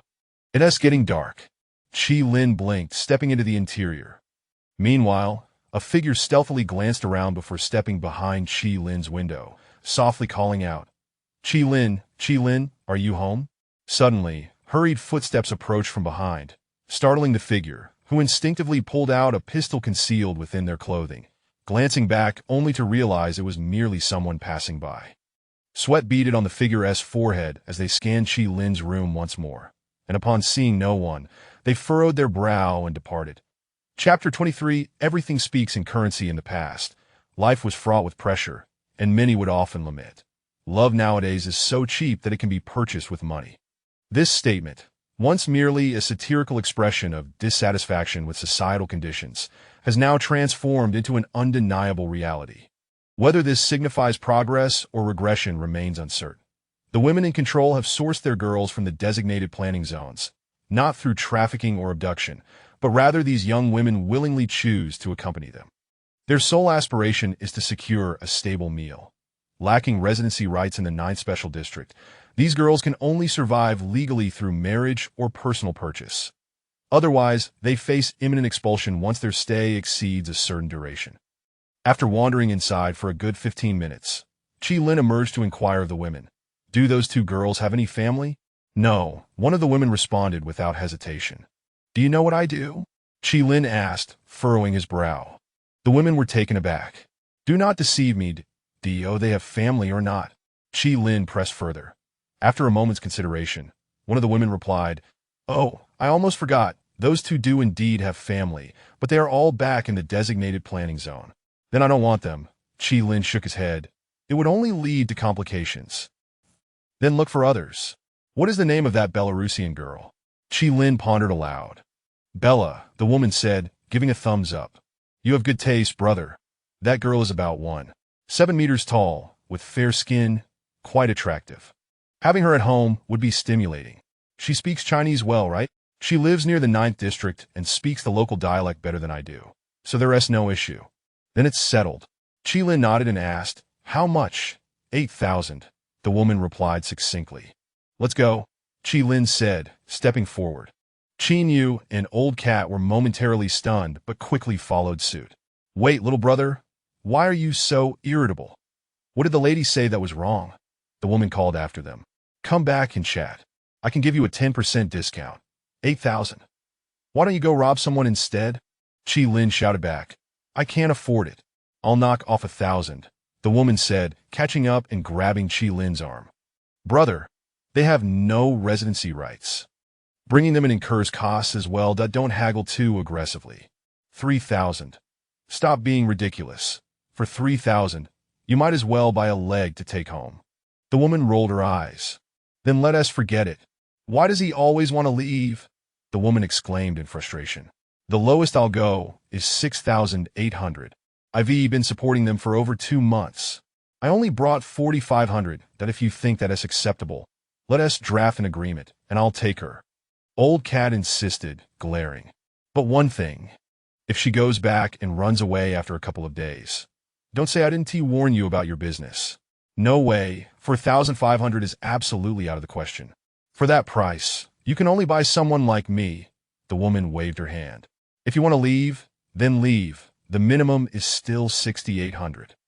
Upon hearing this, Chi Lin did not linger, turning around and departing the small courtyard with Qin Yu and Old Cat. About 2 minutes later, the woman caught up, panting, and called out, All right, I see you two are fated. I'll sell her to you for 4,500. Let us be friends, little brother, come back. After 3 rounds of bargaining, Chi Lin finally reached an agreement with the woman, and throughout the process, the Belarusian girl Bella listened attentively from within the house. Later that evening, around 8 or 9 o'clock, Old Cat hailed a black car, and the 4 of them returned to Songjiang City. On the road, Qin Yu glanced at the disheveled Bella and smiled at Chi Lin, asking, Aren't you going to celebrate this? Where would I find the money for that? Chi Lin shook his head. Let us just have a meal with a few friends. When? Tomorrow, I suppose. Chi Lin contemplated before adding, I'll notify the team as well. All right, that works. Old Cat, exhausted from a long day, turned to Bella and succinctly expressed, although our acquaintance is born of currency, my brother is a good man. He will not neglect you, and you should take good care of him. Bella remained fixated on her feet, her head bowed as she absent-mindedly played with the ends of her hair, murmuring, I understand. Well then, we'll take our leave. Old Cat waved goodbye to Chi Lin. Hey! After a brief exchange, Old Cat and Qin Yu watched as the man and woman, brought together by financial means, departed. On the frostbitten streets, Chi Lin walked somewhat awkwardly ahead, his heart pounding. It was unclear how much time had passed when Bella called out, Could you slow down? My shoes are worn out. They're hurting my feet. Chi Lin paused, turned to the girl, and pondered for a moment before saying, Shall I carry you? It is not far. We'll be there soon. The girl froze, standing still as she grasped Chi Lin's shirt, saying, But I want to eat. Ha! Chi Lin laughed, bending down to say, Hop on. We'll eat when we get home. Old Cat, meanwhile, was uncertain where to go that evening and did not, as usual, suggest staying over at Qin Yu's place, instead concocting an excuse to slip away. By the time Qin Yu returned home, it was already past 8. He had intended to boil some water and grab a bite to eat, but then he remembered he had lent out 1,300 yuan, leaving him with only 200, insufficient for his daily expenses. After a quick wash, he prepared for bed to at around 9 o'clock. Just as Qin Yu lay down, he heard Lin Yinlei's furious shout. What are you doing? Do you believe I'll report you? Startled by the commotion, Qin Yu quickly donned his jacket and approached the window to look outside. Lin Yinlei stood at the foot of the steps, pointing toward the entrance as 3 burly men clad in leather coats staggered inside. Little lady, do you really not know your place? I warned you once, and yet you still have no shame? The leading man grinned, stroking his bald head as he reached out, hand over the camera. I don't have the camera with me. If you keep harassing me, I'll call the police immediately. Look at how fierce you are. The leader mocked, pointing at Lin Yinlei. The police? My friend Yuan Ku is one of them. Go ahead and call. I'll be waiting for him, haha. Lin Yinlei was momentarily taken aback. Inside, just as Qin Yu was about to step out to investigate, hearing the name Yuan Ku caused him to freeze in place, his brow furrowing. Bang! At that moment, a 15-year-old boy burst out from the inner courtyard, clad in a tattered cotton jacket, exclaiming, What is all the noise about in the dead of night? Chapter 24. A cry against injustice at courtyard number 88. Yes, the young boy dashed out. A woman behind him seized the collar of his shirt and yanked him back into the inner courtyard, admonishing, Quickly shut the door and mind your own business. Inside the house, Qin Yu recognized the woman as the landlady who had pulled the boy back. In the courtyard, a burly man with a crooked neck cast a glance into the inner yard and, with a sardonic smile, remarked to Lin Yinlei, Did you see that? In this day and age, people avoid trouble like the plague. They think a few shouts will summon help. Dream on. Lin Yinlei retreated to the door of the house, her eyes darting nervously towards the 3 hulking men. With a plaintive expression, she pleaded, Big brother, I truly don't have the camera. It's already been submitted. Please don't make things difficult for me. The burly man with the crooked neck stepped forward, seizing Lin Yinlei's glossy black hair. What nonsense are you spouting, little girl? If you weren't hiding something, would I even be here? As Lin Yinlei gazed at the man's rugged face and his malevolent eyes, her heart raced anxiously. I swear, the camera. Bang! The man swiftly lost his patience, grabbing Lin Yinlei's head and forcefully slamming it against the doorframe. Damn it. I was being lenient with you. Taken aback by the sudden violence, Lin Yinlei felt dazed from the impact. Dongzi, drag her inside. I'll change my approach to communicate with her. What are you doing? You want to test my patience? Then let us see how you fare during the winter. The man to the left advanced, preparing to kick down the door and pull Lin Yinlei inside. Creak! At that moment, the door across the way swung open, and Qin Yu stepped out. What is going on here? Why are you harassing a young girl? As he spoke, Lin Yinlei's face lit up with hope upon seeing Qin Yu, and she called out, Brother, save me. Although Qin Yu's nature was typically aloof, he had no intention of being a bystander. It was evident that these men were intent on causing trouble, and if the situation escalated, Lin Yinlei would certainly report it as he resided in this courtyard. It would be untenable once the matter was investigated. Moreover, knowing Lin Yinlei had some connections, he wished to avoid greater complications, prompting him to intervene. "Who are you?" the lead thug barked back. "I'm a police officer, residing here," Qin Yu stated succinctly from the doorway. "It's late. If you have business, discuss it later, and no need for this nonsense." "A call." The thug paused, momentarily taken aback. "Which officer are you?" Qin Yu refrained from directly answering. "I'm telling you to release her." "You've got some nerve," the thug frowned. "This is none of your concern. Just go back inside." Ignoring Qin Yu's presence, the thug turned to Lin Yinlei, shouting, "Little lady, I'll ask you one last time. Are you giving me the camera or not?" "I already told you the camera." Slap. Before Lin Yinlei could finish, Qin Yu stepped forward and seized the thug's wrist. "Buddy, don't cause trouble in this courtyard." The thug turned back with a grim expression. "I'm the Tiger of Takazhai. If you don't know me, just call your officer and ask." Qin Yu frowned. "Get lost." The tiger shrugged off Qin Yu's grip. "Are you still at it?" Bang! The tiger suddenly turned and punched Qin Yu square in the chest. "You are just a cop. Do you not know your place?" Qin Yu remained silent, standing his ground. The tiger then slapped Qin Yu on the head. "What do you want, to enforce the law? Go ahead, try to arrest me." Slap. In a swift motion, Qin Yu grabbed the tiger's arm with his left hand while sweeping his right leg horizontally. Thud! The tiger collapsed to the ground. "Damn it, tiger, is there a lion in Takazhai?" Qin Yu lowered his head and delivered 3 swift kicks to the tiger's head, sending him rolling down the steps. The hulking men on either side drew knives from their pockets without hesitation, disregarding Qin Yu's identity, advancing to stab him. Clatter! Qin Yu swiftly retrieved a gun from the tiger, efficiently racking the slide and disengaging the safety. He pointed it at one of the assailants, demanding, "You are threatening a police officer with a knife. Do you believe I want to shoot you dead? You're just bluffing." Bang! The gun fired. "Ah!" Lin Yinlei screamed, crouching down and covering her head. The bullet grazed the cheek of the thug wielding the knife, leaving him momentarily stunned. "You said I was bluffing, yet you're the one cowering." Qin Yu glared. "Stand still. I'll shoot you right between the eyes." On the ground, the tiger shook his head, exclaiming, "Damn it, Dongzi, call for backup." Bang! Bang! Bang! Qin Yu struck the tiger's head with the butt of the gun several times. "3 of you against 1 gun. Are you still standing? Stop pretending to be tough." With blood streaming down his face, the tiger leaned against the door, utterly dazed. "Crouch down," Qin Yu commanded, aiming his gun at the other 2, but the pair exchanged glances and, with grim expressions, complied, squatting on the steps. Qin Yu's mind raced as he deliberated for a moment, then turned to Lin Yinlei, instructing, "Go to my room and bring me the phone." Still crouched and too frightened to lift her head, Lin Yinlei hesitated. Bang! Qin Yu kicked her lightly. "If you can stir up trouble, you can handle it too. Give me the phone from the bedside." Snapped back to reality, Lin Yinlei dashed into Qin Yu's room and quickly returned with the phone. With one hand on the gun, Qin Yu dialed Zhu Wei's number in his unit with the other. "I've apprehended 3 suspects. Send a car to pick them up." Hearing this, the tiger shot up, cursing, "You little brat, do you think I'm joking?" In response, Qin Yu raised the butt of his gun, poised to strike. The tiger instinctively recoiled, falling silent and bracing himself for the arrival of the officers.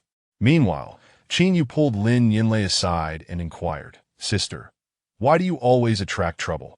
What do they want from you?" That I captured some footage of them," Lin Yinlei replied, blinking. "It's part of my job." "What did you capture?" "They're inflating drug prices in slums and secretly selling counterfeit medicine." "I got photos of it." After a moment of contemplation, Lin Yinlei answered truthfully. Qin Yu's heart sank at her revelation. "They're selling counterfeit drugs too?" "Yes. I've been following them for several days. They even robbed my camera last time." Lin Yinlei nodded. "These scoundrels are heartless. Taking advantage of the crackdown on price gouging, they force the impoverished residents of the slums to sell their organs, feasting on the blood of the innocent." Qin Yu fell into deep contemplation. Half an hour later, as Officer Zhu Wei arrived on the scene, he spotted the tiger and paused in surprise. "Oh, tiger, what are you doing here?" "Little Zhu Wei." Recognizing a familiar face, the tiger quickly regained his composure and exclaimed, "I need to make a call." Qin Yu approached Zhu Wei and asked, "Do you know him?" "Damn it. Why did you arrest him? He is a friend of team leader Yuan. Zhu Wei replied tersely. You little brat, if I don't strip you of that outfit today, I want to share my last name, the tiger said, wiping the blood from his face as he stepped aside to dial Yuan Ke's number. Chapter 25. The crafty old eel in courtyard 88. Not long after the tiger arrived at the courtyard gate and finished a phone call, Qin Yu's phone began to ring.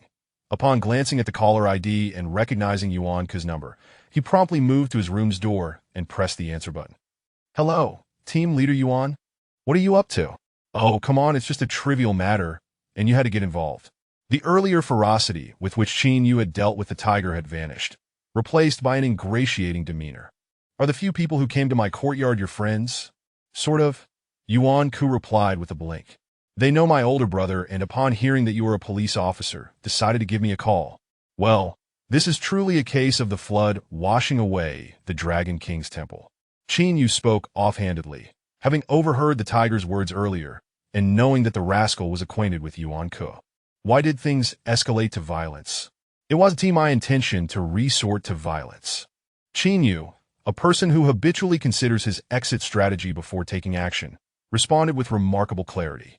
The girl your friends were trying to deal with is the one from the recent kidnapping case. Yuan Ke paused in surprise. The one who was kidnapped? Exactly. This woman works at an online broadcasting station, and we share the same courtyard. She was out there crying and shouting just now, and I felt compelled to see what was happening. You know how it is. She's clearly got some connections. Otherwise, Director Li wouldn't have come personally to escort her away that day. Qin Yu explained in a hushed tone. So, since I encountered the situation, I couldn't just ignore it. Otherwise, it could escalate into a major issue, and we might all find ourselves in trouble. That I initially intended to persuade your friends to leave, but to my surprise, they were a bit reckless and pulled a knife on me. You see, I had no idea they were associated with you, that if they behaved like that, I had no choice but to retaliate. Are you aware of her connections? Yuan Ke inquired, furrowing his brow. I have no idea. Qin Yu shook his head. But the person who came to pick her up that day was a leader from the media, and Director Li personally came downstairs to see her off. Ah, are you familiar with this girl? Without hesitation, Qin Yu boasted, we're on friendly terms. Then this is a misunderstanding. Hand the phone to the tiger. I'll have a word with him and let him go. Yuan Ke instructed with a smile. You should also talk to that girl. The tiger likely doesn't realize her connections. She shouldn't take it to heart that I'll arrange a gathering later and have the tiger treat her to a meal. That is a minor issue. I'll speak to her later. All right, let us leave it at that. Wait a moment, team leader Yuan. Qin Yu, holding the phone, stepped in front of the tiger. Here, take the call.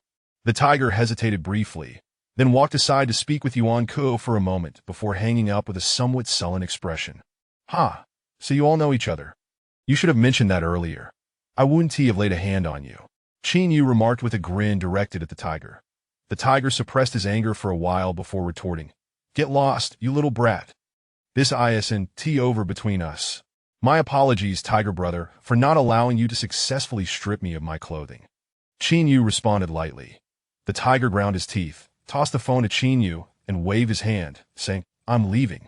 Nearby, Zhu Wei, who had been watching the entire incident in bewilderment, turned to Qin Yu, utterly confused.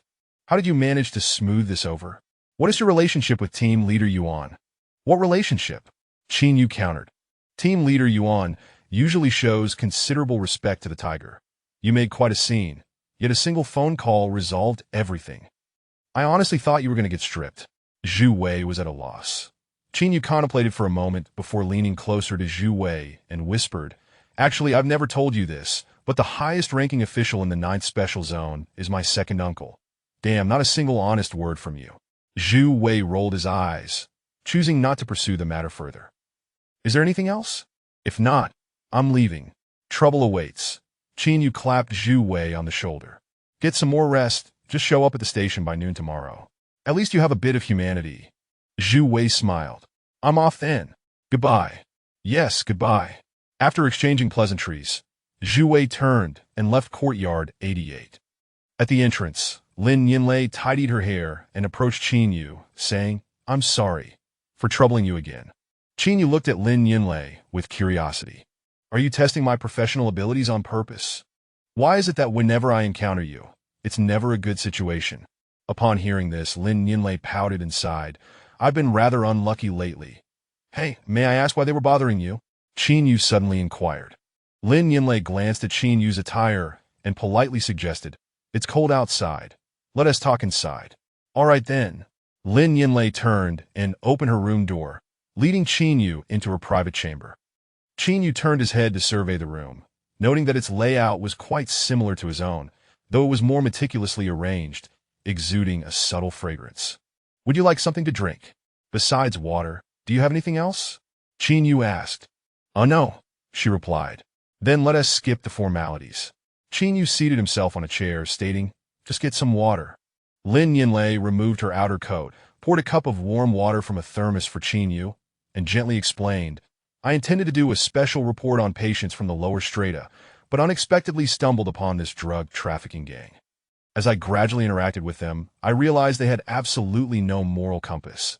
Their actions were exceedingly ruthless as a media professional. Aside from making a living, I also have an obligation to give voice to societal issues, so I took some photos of them. And then trouble found me. Holding the cup, Qin Yu straightforwardly asked, Is your family well off? It is all right. Why do you ask? Lin Yinlei was taken aback. You seem to be overindulged, he remarked. Shut up, Lin Yinlei retorted, unable to suppress her rebuttal. You work in the judiciary. How can you say such tasteless things? Huh, why do you look so silly? I am just chatting. Why are you getting worked up? Qin Yu drained the cup and stood up, addressing Lin Yinlei. You can do whatever you wish, but as a concerned neighbor, I'll advise you to destroy those photos and switch to a more positive topic. Your report won't change the situation in Songjiang. It might only provoke some people. If the media cannot provoke others, what value does it have? Lin Yinlei gazed at him with wide, earnest eyes, looking somewhat endearing. You really are a silly one. Get lost, you are? Lin Yinlei was slightly exasperated. You've already insulted me twice since entering. I'm leaving. Qin Yu, uninterested in further persuasion, turned to depart. Put down the water cup. Qin Yu set down the cup, retreating from Lin Yinlei's room, though his expression had lost its playful demeanor. Lin Yinlei mentioned that the tiger was involved in drug trafficking. Did that mean his acquaintance with Yuan Ku was mere coincidence? For the first time, Qin Yu sensed something was amiss, though he couldn't quite pinpoint what it was. Inside the hospital, the tiger sat in the surgical consultation room, shouting into the phone at Yuan Ku. I just don't understand. Why are you protecting some clueless kid with no background? Chapter 26. The feast. Are you aware that the woman possesses some connections? Yuan Ku inquired coldly. Tiger was momentarily taken aback by the remark. I hadn't heard about that. You don't even know what kind of background she has, yet you recklessly brought people over to stir up trouble. Don't you think your actions are rather impulsive? If you had encountered someone other than Qin Yu today, and something unfortunate happened to that young lady, do you have any idea what the consequences would be? My elder brother, when he initially kidnapped her, didn't ascertain her background either, which is why Songxia ended up in such dire straits. And let us not even mention what would happen to you. I didn't think that far ahead, Tiger stammered. Moreover, the entire police department is currently cracking down on drug trafficking cases, a campaign we initiated. Are you trying to make a fool of me by getting involved with drugs? What did I tell you before? Yuan Ke questioned in a low voice. Tiger scratched his head, feeling the bandage. It's not that I wanted to get involved with drugs. It's just that our stockpile is piling up and we've thrown away so much. Tiger, do not let a trifling profit disrupt your focus. There are people backing you in this matter, so why panic? Yuan Ke commanded with an expression of helplessness. Regardless of your reasons, you must align with the directives from above that don't say, I didn't warn you. If you stir up trouble during this sensitive time, no one will be able to save you. Understood, Tiger nodded. Also, Qin Yu is one of my people that he is working for me, so refrain from provoking him in the future. Instead, cooperate with him when necessary. Do you understand? Yuan Ku, aware of Tiger's vindictive nature, made a point to emphasize this. Little Ku, I just don't understand that you've been in the police force for quite some time, and you have quite a few capable individuals under your command. Why do you insist on recruiting this hot-headed rookie? Tiger gritted his teeth in frustration. Damn it, I've been in the underworld for so long, and no one has ever dared to point a gun at my head like that kid. You might think you're competent, but do you realize that someone far more ruthless than you, Songxia, fell to Qin Yu? What era are we living in? It's a time when people, desperate from hunger, dare to rob military supplies. It's an age where the competition is fierce and ruthless. You never know which scrap collector today might rise to fame tomorrow. Thus, any conflict devoid of profit is hardly a conflict at all. Understand? Tiger scoffed. Your words are truly impressive. They could plow a field. Fine. I'll heed your advice and leave him be. That's settled then. Yuanku remarked before abruptly ending the call. The following evening, Qin Yu and Old Cat proceeded to Second Sister's restaurant as previously arranged, for Qi Lin was hosting a banquet to celebrate his marriage. While it could be termed a grand affair, it was merely a gathering of acquaintances for a meal, a modest celebration given Qi Lin's limited budget. Upon arriving at the restaurant around 8 o'clock, Qin Yu surveyed the second floor and recognized mostly familiar faces from the police department, along with some of Qi Lin's neighbors and his younger sister. Mother, didn't T come?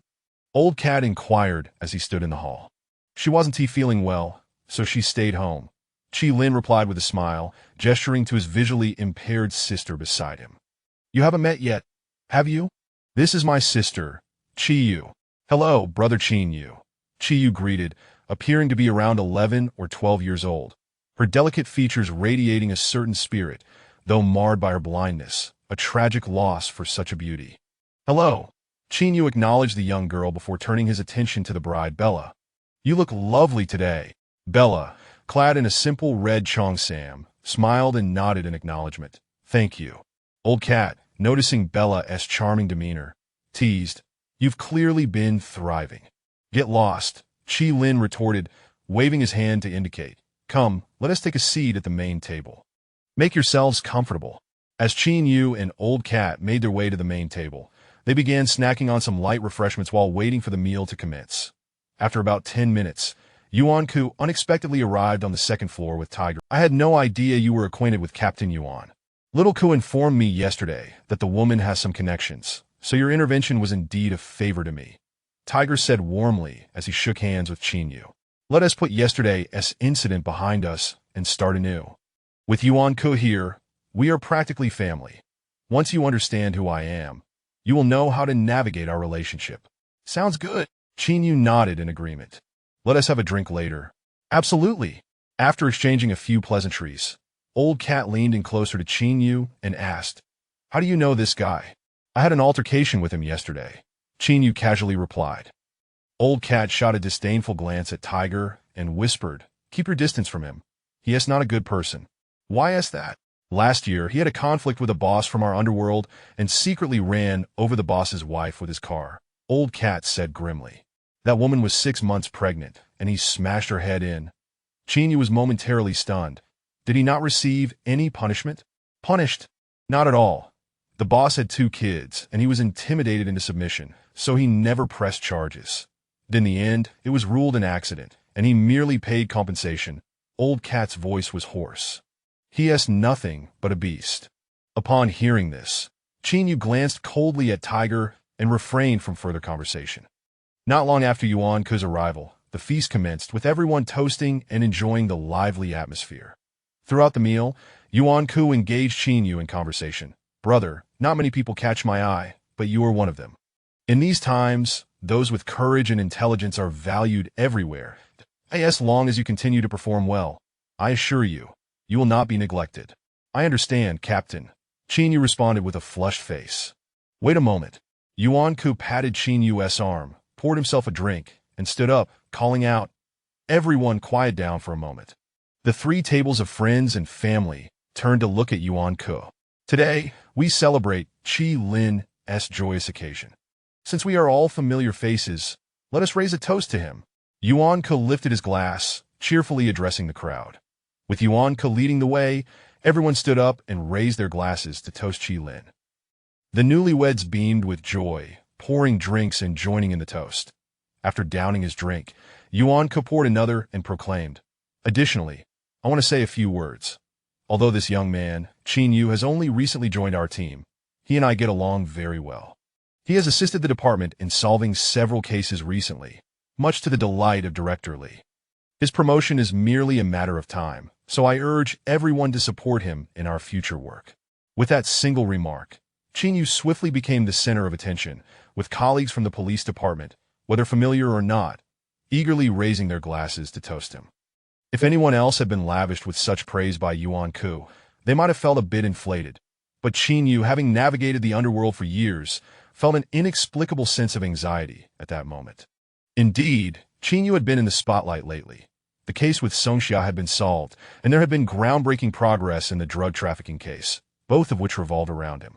Thus, he felt that the attention from the higher-ups was justified, as leaders tend to favor capable subordinates. However, he sensed that Yuan Ku's attention had surpassed mere admiration, bordering on something excessively special.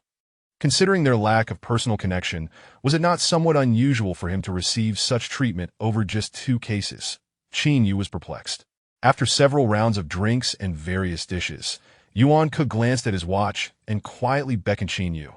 "Come with me for a moment." "Okay." Chinyu nodded and rose to follow Yuan Ku downstairs.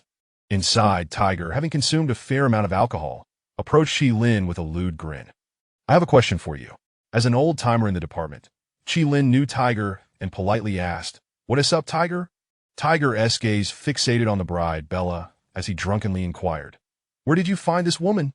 Qi Lin paused, glancing at Bella before responding quietly. "To be honest, I bought her in the living area north of Songjiang." "How much did you spend?" Tiger's eyes gleamed with interest. "For 500, Qi Lin replied. "Damn, for 4,500. You can ride a thoroughbred for a lifetime." "That is quite a bargain," Tiger remarked crudely. Qi Lin chuckled, but did not respond further. "Hey, how about you introduce me to the agent tomorrow? I'd like to take a look too." Qi Lin was taken aback. "Tiger, don't you already have a wife?" "Damn, what is wrong with having more than one?" Tiger retorted, revealing his yellowed teeth. "Money just sits there doing nothing. Might as well buy a toy." "All right, I'll introduce you later." "Deal." Tiger nodded in approval, eyeing Bella appreciatively. This girl is truly something, fair-skinned, with long legs. Feeling a bit awkward, Qi Lin quickly reached for a bottle of alcohol, saying, "Here, brother, let me pour you a drink with Bella." "All right, come here, wife. Let us toast to Tiger," Qi Lin called out after pouring the drinks. Bella, with her graceful figure, approached and said, "Tiger, hello. Sister-in-law, let me tell you, Qi Lin has had a tough life." Tiger, emboldened by the alcohol, seized Bella's arm and began to murmur. Downstairs, Yuan Ku settled into the passenger seat and turned to Chinyu, saying, "You drive? Let us head back to the station and have a chat." "Sure." Chinyu complied and drove off. Over an hour later, after the banquet had concluded, Qi Lin and the others returned home. His sister went to their mother's room, while the newlyweds prepared to discuss life. Knock, knock. Just as Qi Lin unbuckled his belt, preparing for a deeper engagement, he heard someone tapping at the window. "Who is it? Come out," came the voice of a figure who had been to their home a few days prior, speaking softly. Qi Lin paused, threw on a shirt, and stepped out of his room. That in the dim moonlight stood along, who was wanted across Songjiang, glancing around cautiously. "Little brother, find a quiet spot. We need to talk." Qi Lin, taken aback for a moment, suddenly charged forward, his eyes blazing. "Are you out of your mind? You nearly got me killed." Chapter 27. A bowl of noodles. 5 minutes later, Bella retired to her mother and sister's room to rest, while Qi Lin led along into his own quarters. "Life seems to be treating you well.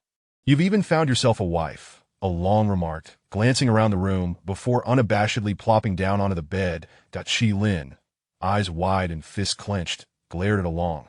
"If you're intent on courting death, do it elsewhere. Why return to Songjiang? Do you have any idea how close I came to losing my position because of you?" Along's real name was Qi Long, the elder brother of Qi Lin, yet they were starkly different in character. Qi Lin was more conservative, preferring to steadily navigate the currents of the present era, while Qi Long thrived on risk, often absent from home for extended periods. The last time Qi Long had departed was 2 years ago, yet unexpectedly, during that recent arrest, he had laid eyes upon his elder brother once more. Despite their strained relationship, blood ties prevailed, and Qi Lin found himself unable to pull the trigger against his own flesh and blood in pursuit of merit. This matter was not to be disclosed to anyone. Thus Qi Lin had been brooding in silence for several days, Increasingly anxious about Qi Long's safety, Qi Long nonchalantly produced a box of Chinese cigarettes, lit one, and remarked, "To be honest, I didn't wish to encounter you. Had it not been for that day's incident, I might not have returned home today. Indeed, you've been living it up while disregarding everything at home. When have you ever cared for the family?" Qi Lin retorted through gritted teeth. "What brings you back? Don't you realize that if outsiders learn of our connection, I'll be putting my life in jeopardy? Ha! Aren't you living just fine? Enough with the nonsense. Rest assured, even if 1,000 guns were aimed at my head, I wouldn't betray you." Qi Long replied with his, "When you joined the police force, you didn't disclose our brotherhood in your application, did you? I can't fathom why you would choose this path when there are countless legitimate ways to earn a living." Qi Lin exclaimed in frustration, "Do you understand that pharmaceutical companies are exerting pressure on the police department, which in turn is pressuring us? The entire judicial system in Songjiang is scrutinizing your dealings. Should you be apprehended, there will be no leniency." "I know. Then why continue? What else is there to do? Live a life of cowardice like you?" Qi Long countered. "Me a coward? I may be meek outside, but at home." Qi Lin was incensed, nearly on the verge of violence. Upon hearing this, Qi Long furrowed his brow, lowering his head, and interrupted with a hoarse voice, "I admit, when it comes to family, you are indeed braver than I." Qi Lin fell silent. "Damn it, I'm starving. Is there anything to eat?" Along suddenly chimed in with a grin. Qi Lin hesitated for a moment, sighed deeply, and exited the room. Inside the police precinct, Yuan Ku personally poured a glass of water for Qin Yu before settling onto the sofa. Did the arrested drug dealers divulge Along's specific activities? Qin Yu shook his head. They provided some information, but they all believe Along has fled and is no longer in Songjiang. These fools are well aware of the consequences of their actions. They wouldn't speak recklessly, Yuan Ku said with a smirk, crossing his legs. "However, I have some leads now." Qin Yu was taken aback. "You have a lead?" "Indeed." Yuan Ku turned his head and spoke softly. "I have a few acquaintances in society who rely on me, and in return, I provide them with certain conveniences. They hold me in high regard. The drug trafficking ring is primarily led by the Ma family, and Along has ties with them." "I'm aware of that." Qin Yu nodded. "There is a fellow named Claude who deals in firearms. We have a decent report that he called me earlier during lunch, saying someone wants to use his smuggling route to send someone out of the 9th District." Yuan Ku continued, his tone casual. "I had him investigate further, and he informed me that the person seeking his assistance has a close relationship with Old Ma and has been in clandestine contact." Qin Yu's eyes widened. "The person being sent could be Along?" "There's an 80% chance it is," Yuan Ku confirmed with a nod. "If it were merely an inconsequential individual, Old Ma would have contacted Claude directly, without the need for a middleman. Do you understand? That makes sense. I've already instructed Claude. It seems Old Ma will arrange for Along to leave in the coming days." Yuan Ku looked at Qin Yu with a grin. "Here is the lead, and the case is yours to handle. You must capture Along this time and uncover his supply chain." Qin Yu felt momentarily dazed, unable to respond immediately. "What's wrong?" Yuan Ku inquired. After a moment's hesitation, Qin Yu, with a smile, asked, "Captain Yuan, I have something that's been puzzling me." "Go ahead." "I'm somewhat flabbergasted and don't understand why you would assign me such a significant task," Qin Yu stated plainly. "Given the importance of this lead, why not let someone else handle it, or take it on yourself? This is no small achievement." Yuan Ku scrutinized Qin Yu for several seconds before abruptly standing up and pointedly saying, "Because this year, I intend to elevate you." Qin Yu was left bewildered. "Why, Captain Yuan?" "Because by the end of the year, I will be promoted to deputy chief, and I need my own team. I can easily discern who is capable and who isn't in the department," Yuan Ku declared, striding across the room with enthusiasm. "I plan to promote 3 captains, including you and a few others." Qin Yu, with his hands clasped, remained silent. "Foolish younger brother. Do you not yet understand?" Yuan Ku approached the sofa, patting Qin Yu's shoulder with a smile. "The reason for your promotion is that you are new, you have no ties to anyone, your record is clean, and you possess the capability. I can trust you." Qin Yu stood there, stunned for a moment. "Captain Yuan, now I understand. You will be responsible for the Along case that if you handle it well, at the year's end, I will facilitate your rapid advancement, directly appointing you as captain of the first team. Yuan Ke stood up, lifting his glass of water. Do your best, Qin Yu. My ship is the most stable in the precinct. Thank you, Captain Yuan. Qin Yu rose to salute, though his mind raced with other thoughts. At Qi Lin's home, Qi Long sat beside a battered round wooden table, voraciously consuming a bowl of plain noodles devoid of sauce, grimacing as he asked, "Is this what you eat every day?" "Better than eating dung," Qi Lin replied, his gaze fixed on the ground while smoking. "Sigh." Qi Long sighed, quietly finishing his noodles before wiping his mouth and inquiring, "Is Mom asleep?" "She fell asleep long ago. I'll take a look out the window." Qi Long stood and stepped toward the door. Qi Lin hesitated for a moment before following him outside to be by the window. Qi Long pressed his cheek against the cold glass, his eyes scanning the bed where their mother lay. Qi Lin stood behind him, silently smoking. "How is Mom's health?" Qi Long asked, his voice trembling.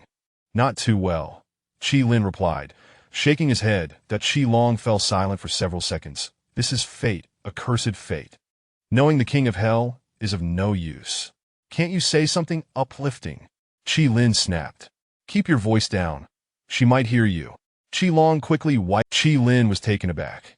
"This is 10,000 yuan. Take it," Qi Long said gently. "What the hell? You've amassed so much money. The drug trade has only just begun. Otherwise, I would have sent money home sooner. This is my savings. Use 8,000 for Mom's care. Whether she survives is her matter, but as her children, we must do what we can with the resources we have. The remaining money is for your daily expenses." Qi Long's tone was calm. "If I miraculously evade this predicament, there will be more money in the future. That I'll send it gradually." Qi Lin gazed at his elder brother with uncertainty. "This is what I ought to do. You need not harbor any other thoughts," Qi Long insisted, pressing the money into his brother's hands. That he then lit a cigarette and added, "Little brother, whether we will meet again after I leave is uncertain. In any case, take good care of this family. Your elder brother, in some matters, is not as capable as you." As the words hung in the air, the two fell silent for nearly a minute before Qi Long turned to glance at the room once more and decisively left. Holding the small package, Qi Lin stood rooted to the spot, then called out, "Will you truly make it out? If not, I'll help you find a way." Qi Long paused at the door, turning back to say, "No matter who asks, do not acknowledge our relationship. From today onward, consider me dead. Take care of Mom and your little sister." Qi Lin's eyes reddened instantly. "If one day you truly run out of options and can no longer endure, there's a contact in that package.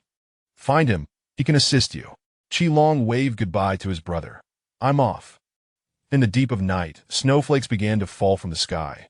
After hastily walking nearly a kilometer, Qi Long suddenly turned around, tears streaking down his face as he gazed in the direction of home, kneeling on the ground, voice trembling as he cried out, "Mom, your son is nothing but a failure. If I were to disappear, did I promise to be a good son in the next life?" Inside, Qi Lin sat in a chair, lost in thought as he smoked, his heart laden with concern. Despite their contrasting personalities, the same blood coursed through their veins.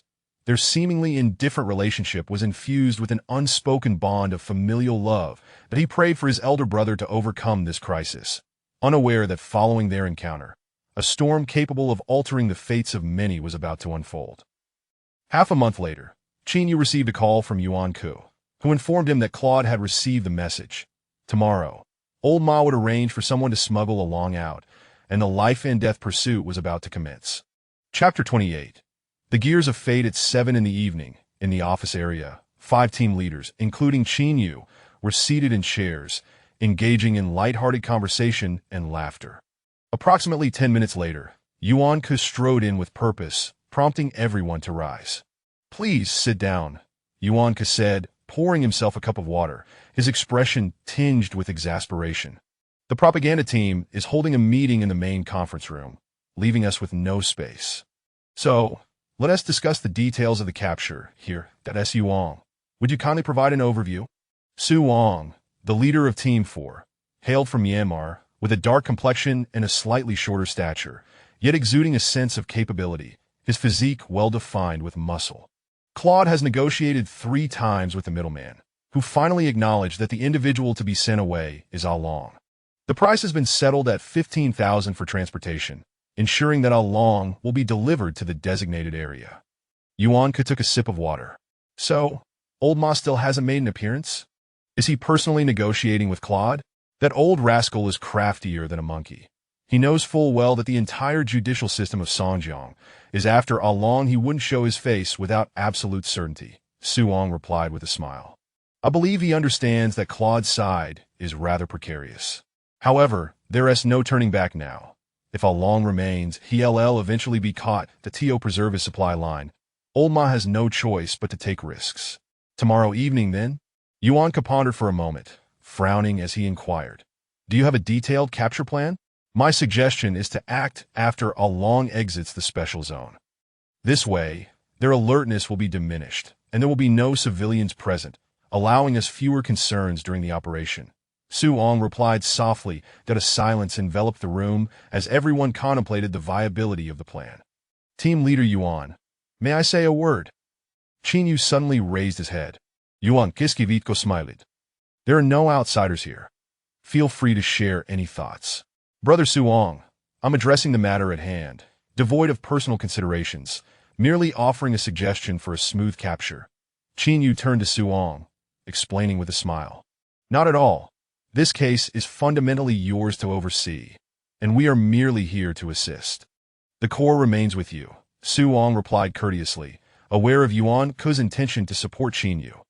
Qin nodded, his words clear and his logic sound as he addressed the group. I advise against waiting for Long to leave the special zone before taking action. There are two crucial reasons. First, having come from the designated area myself, I am well aware of the specific conditions there. Beyond the special zone lies a vast area of nuclear radiation, an expanse of sand, and various complicated terrains.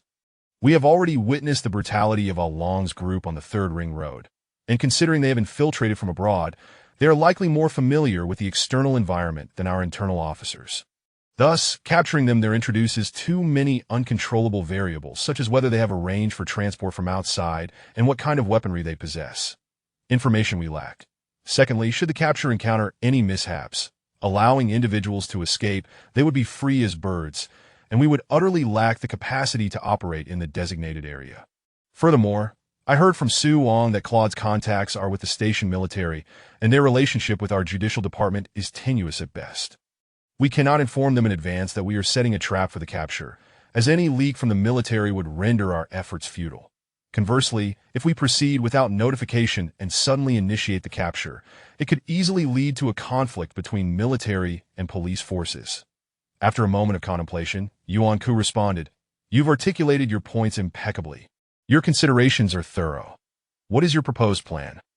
Qin replied, My plan is as follows. The meeting continued for approximately 20 minutes before Yuan Ku stood and declared, We shall proceed according to Qin capture plan.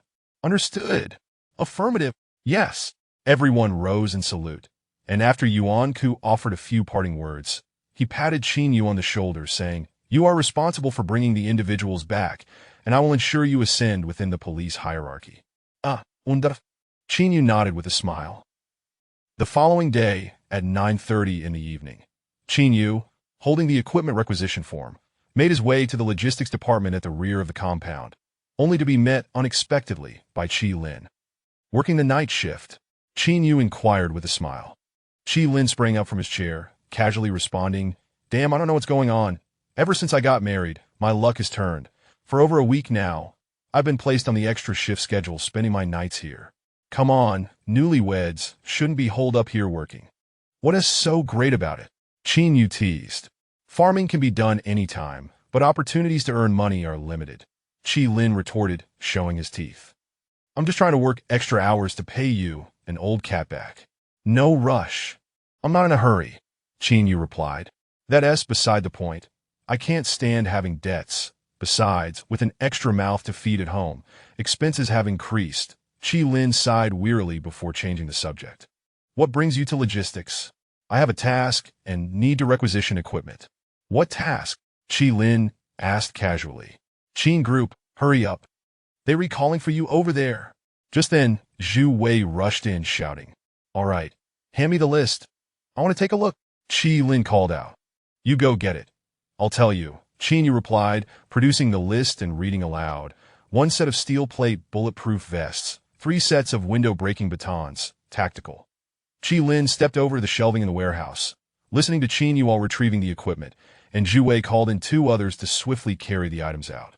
5 minutes later, Qin Yu smiled and said, "Once I finish up here, I'll come find you for a late-night snack." "Sounds good." Chi Lin nodded. As soon as Qin Yu departed the logistics warehouse, Chi Lin's face turned pale, his heart racing. What kind of capture requires steel plate bulletproof vests?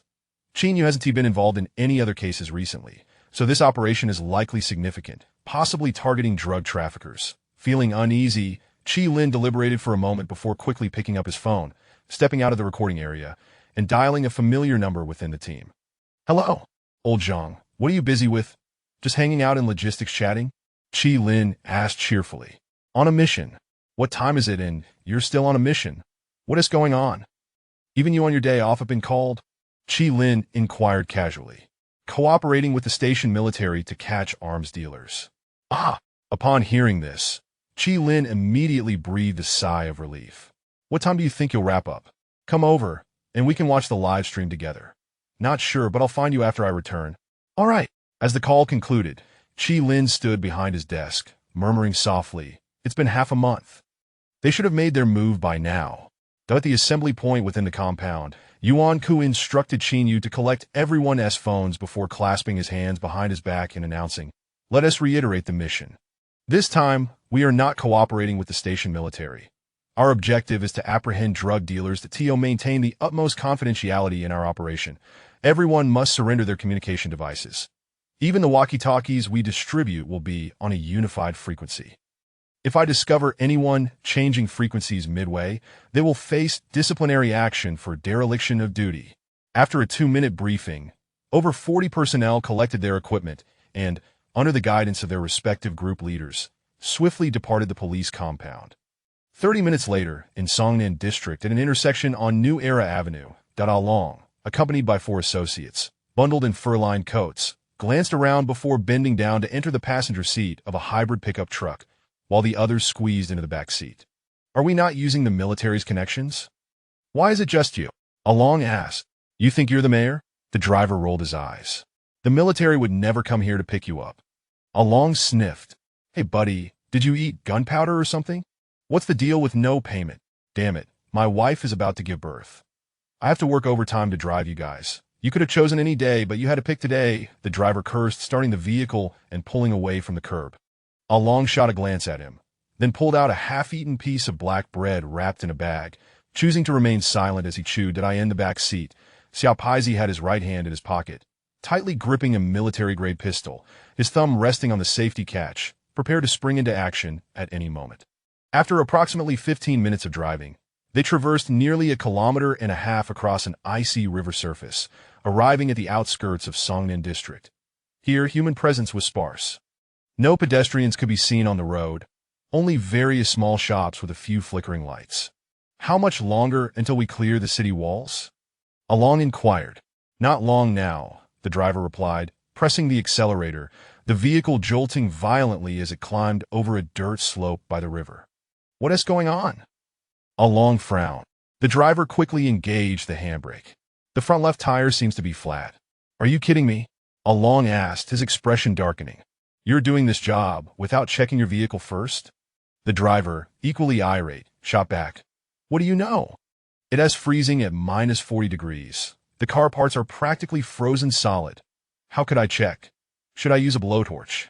Understanding the harsh weather conditions, Along suppressed his dissatisfaction and said, "Get out and see if the tire is punctured or what." The driver scowled, but exited the vehicle, bending down to inspect the left front tire. He returned quickly and said, "The tire has been frozen for too long. I was driving too fast, causing it to crack from thermal expansion." "What now?" Xiao Paizi inquired, furrowing his brow. "No worries. There's a truck repair shop up ahead. I'll have them heat it up and patch it," the driver replied, glancing at his watch. "We still have time. It won't delay us." Along scanned the surroundings, a nagging sense of foreboding creeping into his mind, but he could not afford to delay any further. He instructed Xiao Paizi, "Keep your belongings secure. Don't lose anything." "I've got it," Xiaopaizi nodded that as the vehicle entered the road beside the river. It continued for another 2 kilometers despite the underinflated left front tire, finally halting in front of a dimly lit repair shop. On either side of the road, Zhu Wei held a walkie-talkie, whispering, "All teams, Thunder has circled the target." From the concealed snowbank opposite the repair shop, Qin Yu, clad in a heavy steel plate bulletproof vest, whispered, "They're exiting the vehicle. We move in once they do that, I'll take lead." No sooner had he spoken than Ao Long flung open the car door and leapt from the passenger seat, scanning the surroundings. "Quick!" Qin Yu suddenly shouted. "Turn off the lights." In an instant, the lights of the repair shop extinguished. Ao Long whipped around. Damn it, the driver's suspicious. Before he could finish his thought, he caught sight of Qin Yu, clad in a bear-like outfit, charging towards him with reckless abandon. Clang! The safety catch of Xiaopaizi's pistol slipped off as he shouted, "Damn it, grab your weapons." We going in? Chapter 29.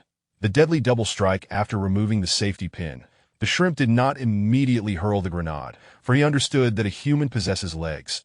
The mere act of raising his arm would undoubtedly cause the officers to scatter in panic. Once the grenade detonated, they would swiftly regroup to encircle him again, rendering the throw ineffective.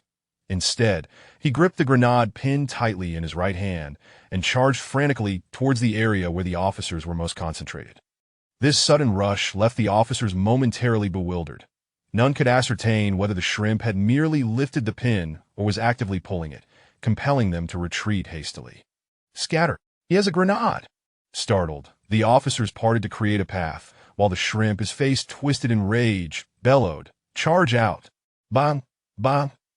Ong Su raised his weapon and fired 4 shots at the shrimp.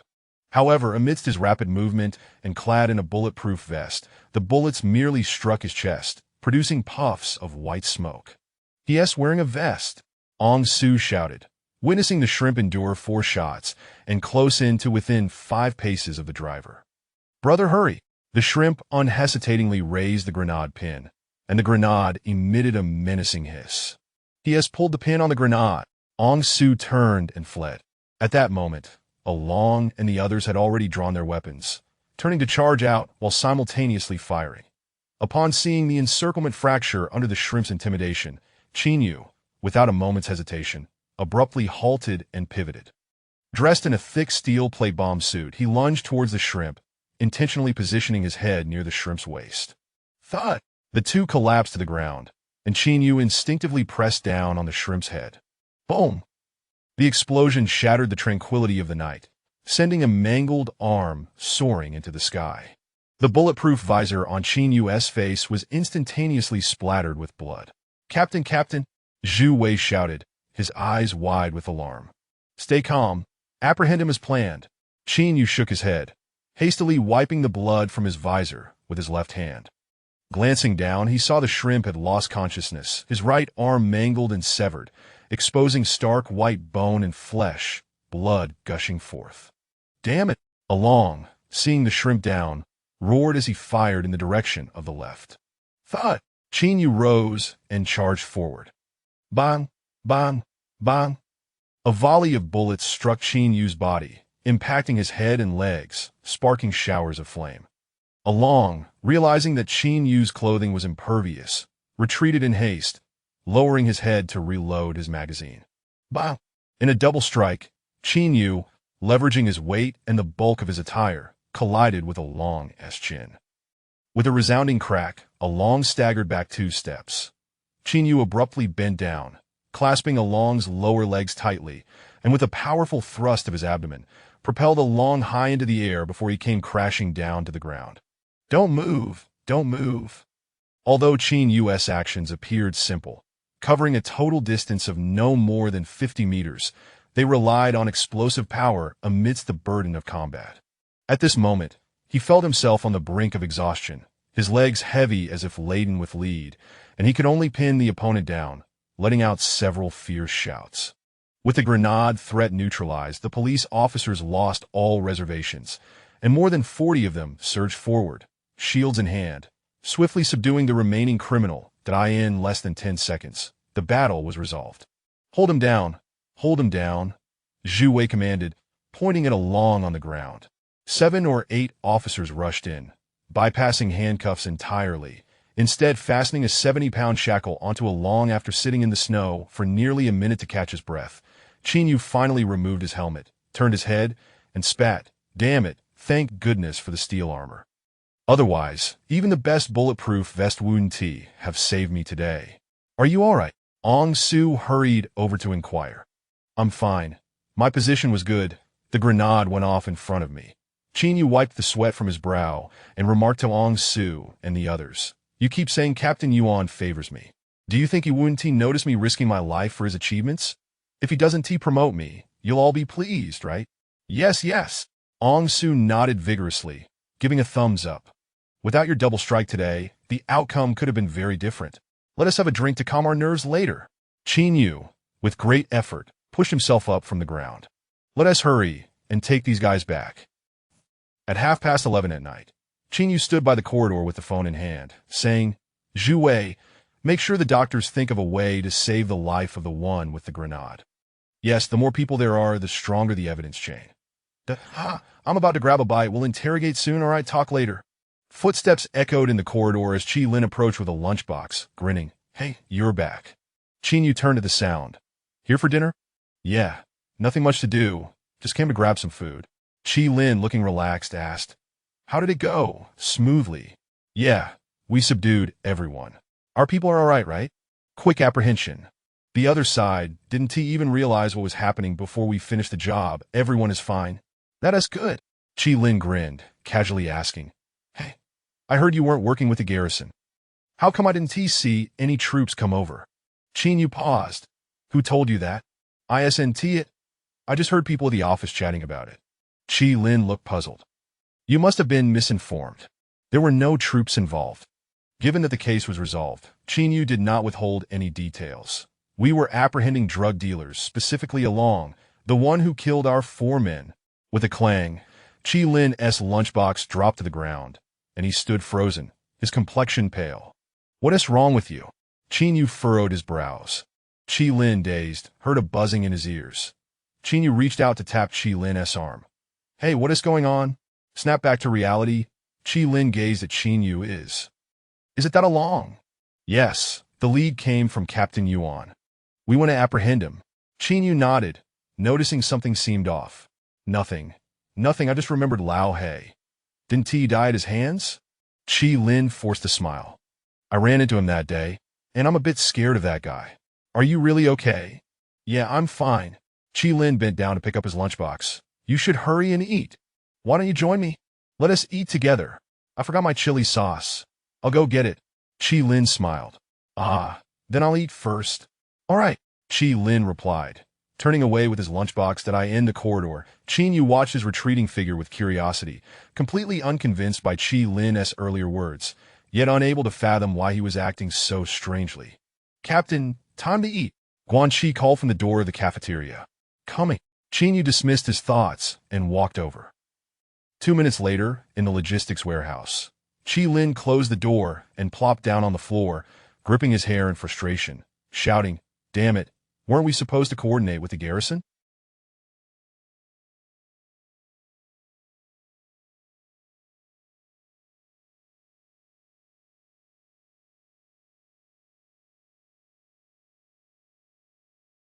It has been half a month. Why haven't they moved yet? How the hell did it come to this? Chapter 30. Upon stepping outside, I will find someone to look after you. After Chinyu devoured a mouthful of food in the cafeteria, he hurriedly made his way to the interrogation room. Meanwhile, Yuan Ku was already driving to pick up Director Li on his way to the police station. Inside the dimly lit interrogation room, Along lounged carelessly on the iron chair, his hands fiddling with the handcuffs. "Shall we warm up a bit?" Chinyu took a sip of water and casually hung his badge around his neck. "I am Chinyu, the team leader of the 3rd Group in the Criminal Investigation Unit, directly responsible for your case." Along squinted at Chinyu. "I know you. You know me?" Chinyu was taken aback. "I wasn't aware of that. I got to know you through a friend." Along replied with a smile. "But you probably haven't seen me before." Along was not speaking in jest. He had indeed seen Chinyu. Before leaving, he had wanted to check on home and secretly observed Chi Lin a few times, noticing that Chinyu had interactions with his brother, and their relationship seemed quite amicable. Buddy, the crux of your case doesn't lie in who you know, but rather in the value of your testimony, which will directly determine the outcome. Chin shifted the topic, speaking pragmatically. Among those apprehended, you are the most significant. If you do not divulge the more important figures, you will certainly be pinned as the prime suspect. Then at that point, even if you are related to the mayor, no one will be able to help you. Heh! Along chuckled at Chin. Come, pull up a chair and sit next to me. Chin hesitated for a moment. Aren't we here to talk? Then let's sit closer and have a chat. Along gestured with the handcuffs, which clinked noisily. All right, let's talk then. Without further hesitation, Chin dragged a chair beside Along, bent down, and said, "Let us begin. Actually, even if I hadn't met you through that friend, I would still know your name," Along said with a grin. "Aren't you Chin?" Chin furrowed his brow for 2 seconds. "Old Ma told you, didn't he?" "Not at all." Along slightly raised his hand, pointing at Chin with a teasing expression. "It's the drug dealers on my line. They all know your name.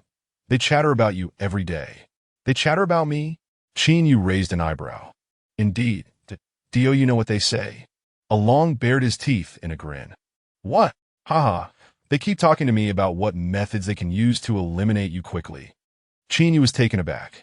Along glanced at the camera with his peripheral vision, lowered his voice again, and patted Chin's arm with the back of his hand. "Little brother, you don't actually think that Yuan-ku assigned you to this case purely out of admiration? None of them are less qualified than you do. Oh, why does he want you to handle such a lucrative case? Are you two related by blood or something? Then what do you think is the reason he insists on having me handle this case?" Chin inquired. "Because you're new, because you have no connections backing you, and because during the investigation, you owe no one any favors, free from the burden of personal relationships." Along smiled. "Why the sudden crackdown on us drug dealers? And why is Yuan-ku fixated on the Ma family's network?" Upon hearing this, Chin fell silent once more. "Recently, there's another batch of drug dealers on the black market, secretly releasing a smaller volume of goods at prices twice as high as ours. Have you heard about it?" Along asked again. Chin was momentarily stunned, instantly recalling Lin Yinlei's ordeal that day, as well as the open-minded tiger. "Little brother, in this world, there is no love without reason.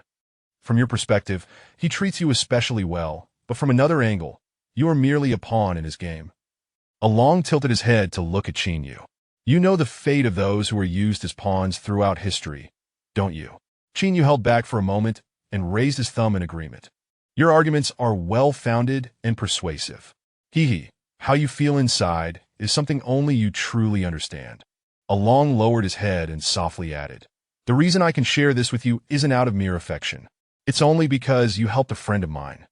Chin absorbed only half of Along's words, for he already had a sense of the situation. Yuan-ku's support in the police station could not possibly be without reason.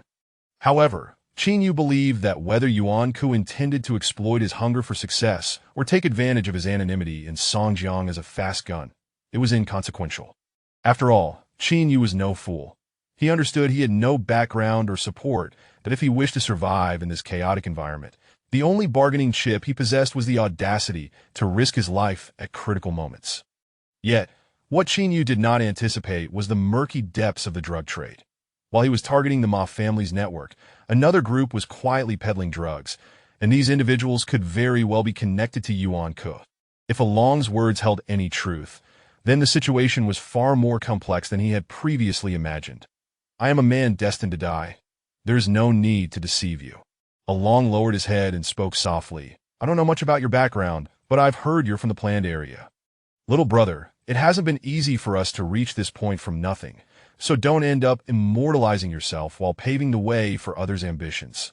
Chin looked at Along and suddenly asked, "Previously, you and the Ma family nearly monopolized the underground drug market in Songjiang. Yet, I don't understand why your pricing is so low. What are you trying to achieve to win the world's sympathy?" "I only thought of the struggling compatriots on the black market after I was well fed." Along replied with a smile, speaking softly. "My father died due to lack of money for treatment, and my mother might also succumb to the same fate. When I first arrived in District 9, I was aimlessly living off others, but now that I have a bit of ability, I want to earn money while helping them out. One cannot live forever in this line of work. I just want to make enough to get by today. The more is never enough. At this point, lying held no significance that as Chin Yu looked at Along's face, which once bore expressions of ruthless ferocity. He suddenly felt that Along was not as detestable as he initially thought. The two fell silent for a moment, and Chin Yu felt a bit confused. Although he had been cautious, he still failed to grasp the complexities of Songjiang. Bang! Just as the two fell into a brief silence, the door to the interrogation room was suddenly pushed open. Qi Lin stood at the entrance, a broad smile on his face. "Are you in the middle of an interrogation?" Upon hearing Qi Lin's voice, Along, who was lounging on the iron chair, immediately looked up, his previously nonchalant demeanor replaced by astonishment.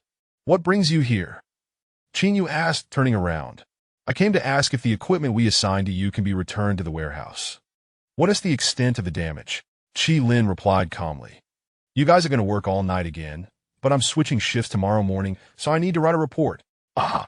Qin Yu nodded, rising to respond. "The damage is quite significant. I'll have someone prepare a list for you shortly." "All right," Qi Lin replied, turning to Along and scolding. "You dog, you've finally been caught." Along was stunned, beads of sweat forming on his forehead. "He's going to be transferred to Heavy 3 prison, right?" Qi Lin asked Qin Yu. "Yes, after the interrogation." Qin Yu nodded. "Damn it, I almost got rolled up because of you." Qi Lin chuckled as he pointed at Along. "Don't worry, once you step out of this door, I'll have someone take care of you inside." Qin Yu found this remark somewhat peculiar. Along, regaining his composure after a moment, immediately retorted aggressively. "Who the hell do you think you are? I may have been caught, but my brothers aren't necessarily in here. If you mess up, then who will take care of your family?" Just wait and see. You take care of him. I'll be on my way." Qin Yu was taken aback for a moment, staring at Qi Lin as he replied, "All right, I'll go out with you and grab that list." "Oh, then let us go," Qi Lin said casually, stepping aside. As the two exited the interrogation room, armed duty officers proactively positioned themselves at the door, locking the iron door behind them that I end the narrow corridor. Qi Lin, hands behind his back, said with a smile, "You just need to have someone prepare a list for me. You're a team leader now. Do you still need to handle this yourself? Are you here to scout?" Qin Yu suddenly turned and questioned that Qi Lin was momentarily taken aback, his expression stiffening as he retorted, "What is going on?" "What's scouting? You know Along?" Qin Yu asked with a frown. "That's nonsense. How could I know him?" Qi Lin replied defensively. "Along said he knows me through a friend. But the only ones I'm close to in the police station are you and Old Cat. Everyone else is just a colleague at best." Qin Yu looked keenly at Qi Lin. "Your reaction at the cafeteria was off. Just now in the room, you spoke too much to Along. Have you gone crazy from solving cases?" Qi Lin laughed in disbelief. "What on earth are you talking about? You want to save him. You didn't come to the interrogation room for the damage list. You came to scout, didn't you? Little you, I think you." Smack! Before he could finish, Qin Yu suddenly reached for Qi Lin's waist.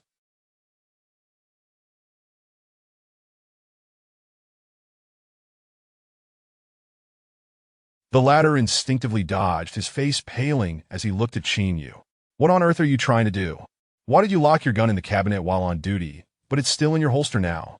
Qin Yu gripped Qi Lin's arm, lowering his voice as he questioned, "Are you out of your mind?" "He a dead man. If you have any other intentions, you'll end up dead too." Qi Lin, his expression slightly flustered, glanced around nervously and looked at Qin Yu with reddened eyes. "If you want to consider me a friend, then just pretend you know nothing, all right? If it were someone else, I wouldn't care. You just got married, do you understand? What relationship do you have with Along that makes you consider going down this path?" Qin Yu was getting anxious, pulling Qi Lin into the stairwell. "Whatever hidden agenda you have, I don't want to pry, but I'll tell you clearly, even if you add 10 of yourself together, you cannot take him from here. The moment you make a move, he's as good as dead."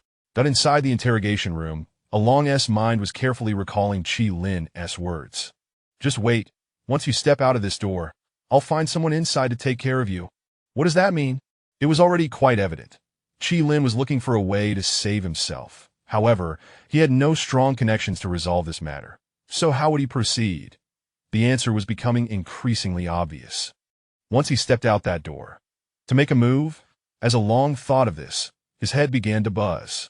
Damn it, this reckless fool 1T really do something stupid, will he? In the police station's lobby, the sound of hurried footsteps echoed as Yuan Ku and Director Li entered through the main door. Team Yuan, you're back. I was just looking for you. Ong Su rushed over with large strides. What is going on? Yuan Ku asked. An extremely important situation. Ong Su panted, speaking in a hushed tone to Yuan Ku and Director Li. By chance, we intercepted a crucial piece of information from one of the Ma subordinates. Along had been in contact with a police officer within our precinct before leaving. Chapter 31. The demise of the great bandit in the stairwell. Qi Lin pushed against. Let me go. Qi Lin, you should be well aware of my character. Not everyone is deserving of such actions from me. Qin Yu replied, his expression grave as he jabbed a finger into Qi Lin's chest. Calm down. Along is a person specifically targeted by the police department. Just think for a moment. Do you honestly believe you can single-handedly extract him from the officer's custody? What if something goes awry? What will happen to your mother? To your sister? To your newlywed wife? Are you willing to sacrifice your job, your life? After a brief silence, Qi Lin, beads of sweat forming on his forehead, spoke rapidly. There is still a chance. Along won't remain in police custody for long. He might be transferred by tomorrow morning. That I have connections at the police station and can ascertain his transfer route. With my identity, it would be much easier to take action en route. You need not concern yourself with it. I simply cannot comprehend why you would risk so much for this Along. Qin Yu demanded, perplexed. Do you have some sort of under-the-table deal with him? Or have you accepted money from him? At that point, I would have no opportunity left. That I have devised a plan. Tomorrow morning, after my shift, I will not return home, but feign sleeping at the office, creating the illusion through surveillance that I remained in my dormitory the entire time. Then, when the police arrive for the handover, I'll act at the intersection. That if I can rescue him, that would be ideal. If not, I will do my utmost to ensure I remain undiscovered. Along has just returned from the planning area. It's unclear whether he has accomplices outside. That as long as I am not caught in the act, the higher-ups may remain oblivious to who orchestrated this. Do you understand? When you execute your duties, you don't even dare to engage with criminals at close range. How do you expect to rescue someone from the escorting team? You are vastly underestimating the situation. I do not wish to risk my life, but do I have any other options? Do I? If I turn my back on him, I will have to witness his demise with my own eyes. Qin Yu was momentarily at a loss for words. Stay out of this, Qi Lin muttered, lowering his head and stepping toward the exit of the stairwell. Ding, ding, ding. Suddenly, an electronic bell echoed through the corridor, followed by a voice from the monitoring room calling out, "Brothers at the door of room 3, open it quickly." Along is exhibiting unusual behavior. Upon hearing this, both Qin Yu and Qi Lin were left stunned. That I in the lobby, Yuan Ku, hearing the loudspeaker from the monitoring room, paused momentarily before exclaiming, "Check on Along quickly." In the corridor, footsteps became frantic. The officers still on duty, upon hearing the call from the monitoring room, rushed out with urgency towards the interrogation room. The entrance, for on-duty officers unlocked the iron door, and upon looking up, they witnessed Along violently ramming his left cheek against the iron plate in front of the chair. "What are you doing? Stop fooling around," the lead officer shouted as he stepped inside, reaching out to intervene. Bang, bang, bang. Along slammed his left cheek, near his mouth, against the iron plate once more, his flesh now torn, blood streaming from his mouth and nose.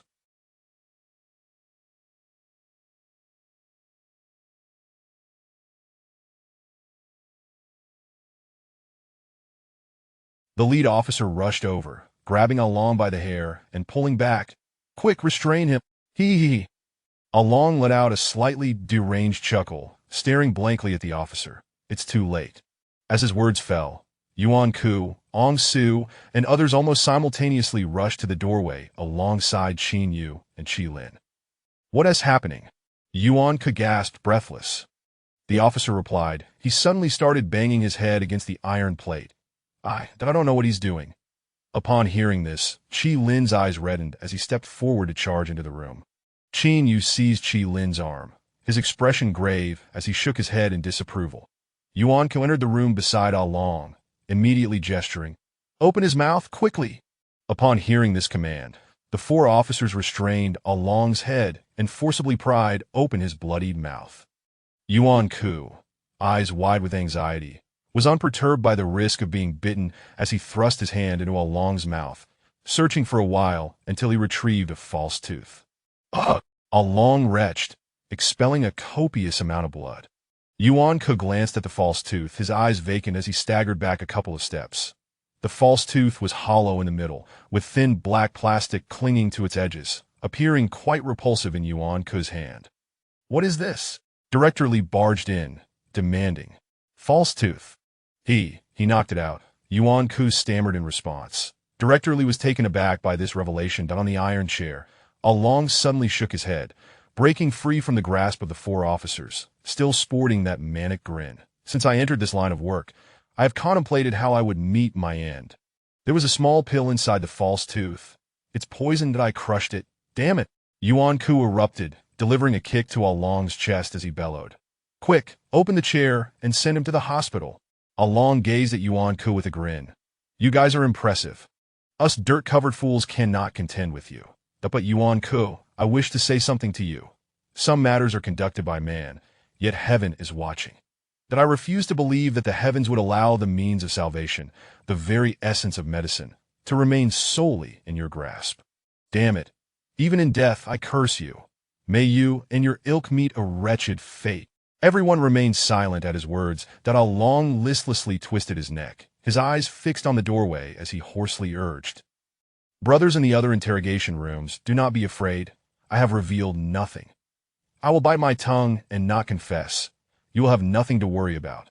Upon hearing this, Qilin clenched his fists, eager to step outside, knowing full well that Long was speaking directly to him. Qin grasped Qilin's arm, leaning in to whisper, "Do you understand what he is saying? His death is precisely to prevent you from acting recklessly. Stay put, do not move." Poof! On the iron chair, Long leaned forward, suddenly spewing forth a mouthful of blood, his body convulsing violently. Seeing this, Yuan-Ko abandoned the plan to take him to the hospital, clutching the false tooth, and suddenly bent down to whisper in Long's ear, "Did you think your actions were well concealed? Do you believe that your death will put an end to everything?" Long turned his head listlessly. You have had contact with our officers, and he is right outside, isn't?" Yuan-Ko asked with a smile. Long retched again, his eyes filled with defiance as he shouted at Yuan-Ko, Damn you all." Chapter 32. Kneel and beg for life. Barely 2 minutes after the poison had entered his system, Long lost control of his bladder and bowels, collapsing against the iron chair as he breathed his last. Director Lee stood with his arms crossed in the center of the interrogation room, his expression dark as he berated Yuan-Ko. "The man is already in the interrogation room. How could you possibly allow him to ascend to the heavens? Your performance as a captain is truly lacking. Tomorrow, when the police department comes for him, you'll explain the situation." Did I? Yuan-Ko stammered, momentarily at a loss for words under the scolding. "A bunch of useless drunks," Director Lee muttered dismissively as he strode out of the interrogation room. At the door, Qilin stood frozen in shock, gazing at his elder brother's lifeless body on the iron chair, his legs weak and his mind clouded. Half an hour later, Long's body was covered with a white cloth and taken away, while Yuan-Ko entered another interrogation room, dismissing those who were unrelated, and began conversing with a brother of the Shrimp Clan. "Did you say that Long planned to meet with our police officer before leaving?" Yuan-Ko asked, pulling out an electronic cigarette from the drawer and tossing it over. Yes, the subordinate nodded vigorously. "The Shrimp Clan dares to set off a thunderstorm, intending to take us down with him. How could he possibly have such a cowardly brother like you?" Yuan-Ko queried bluntly. "The Shrimp Clan promised me I could make big money, which is why I pledged my loyalty. But the money never came, and then he died."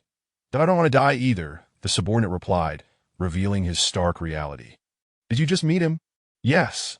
"Tell me how Long met that person before he left," Yuan-Ko asked softly. "He mentioned wanting to fulfill a small wish and wanted to meet a friend," the subordinate answered, lowering his gaze. But Lao Ma and the Shrimp Clan thought the outside atmosphere was too tense. If he went out and ran into the police, it could end badly. But the supply channel for drugs was solely in Along's hands. That Tio put it plainly. We all relied on him for our livelihood, so we had to protect him. Therefore, every time he went out, we followed him. However, he usually had us parked far away, and he would walk part of the way alone. That once, I went to the grocery store to buy water and happened to walk in the same direction as him. I saw him enter that courtyard. Yuan Ko, having listened, pulled out a photograph and tossed it to the subordinate, asking, "Is this the person who met Along?" "Yes, I've seen him twice." "You said you only bumped into him that one time, didn't you?" Yuan Kiskiviko Tronet. "It was on the day of this person's wedding. There were so many people at the restaurant that we couldn't tell who Along was looking for. But later that night, when Along went to that courtyard, I realized he was looking for the one getting married, so it was indeed 2 times," the subordinate explained in detail. Yuan Ko licked his lips. "Do you know what their relationship was?" "I don't know. Along never mentioned it, and we never asked." The subordinate shook his head. 20 minutes later, Yuan Ko exited the interrogation room and immediately instructed Ong Su, "Have the forensic team head to the morgue to extract Along's DNA for comparison." "With whom will it be compared?" "Who do you think?" Yuan Ko retorted. Ong Su paused for a moment. "Captain, do you suspect Along had a familial relationship with him?" The subordinate's testimony clearly explains why he hesitated to shoot that day. Yuan Ko replied lightly, "This kid usually keeps his head down. If there weren't some compelling reason, how would he get involved with someone like Along?" Ong Su understood immediately. "I see." Down in the logistics warehouse, Chi Lin sat in a daze, lost in thought. "Brother, everyone chooses their own path, and they must bear the consequences of their choices." Qin Yu leaned against the table, speaking softly. "I know you're hurting, but look at me. At least you have a reason to be sad. I don't even know how my family perished if you've lost your brother, but you still have your mother, sister, and wife. What do I have? Nothing at all." Qi Lin remained silent, not uttering a word. "Qi Lin, let the sorrow pass quickly. You have other family members to care for." Qin Yu turned to advise him. "This place is crowded and full of prying eyes. Do not let anyone sense anything unusual." Upon hearing this, Qi Lin slowly lifted his head. "Yes, the dead are gone. Those who are alive must continue living." Clang! Just as the two were conversing, the door of the logistics warehouse swung open, and 2 of Ong Su's subordinates entered, expressionless, and said to Qi Lin, "Captain Yuan is looking for you. He needs you to come with him." "What is it about?" Qin Yu inquired on behalf of Qi Lin. "Nothing major, just some details from a previous case." The person on the left smiled and urged, "Let us go." Qin Yu's expression turned puzzled, and to avoid raising suspicion, Qi Lin quickly adjusted his demeanor and stood up, saying, "What case could possibly require me?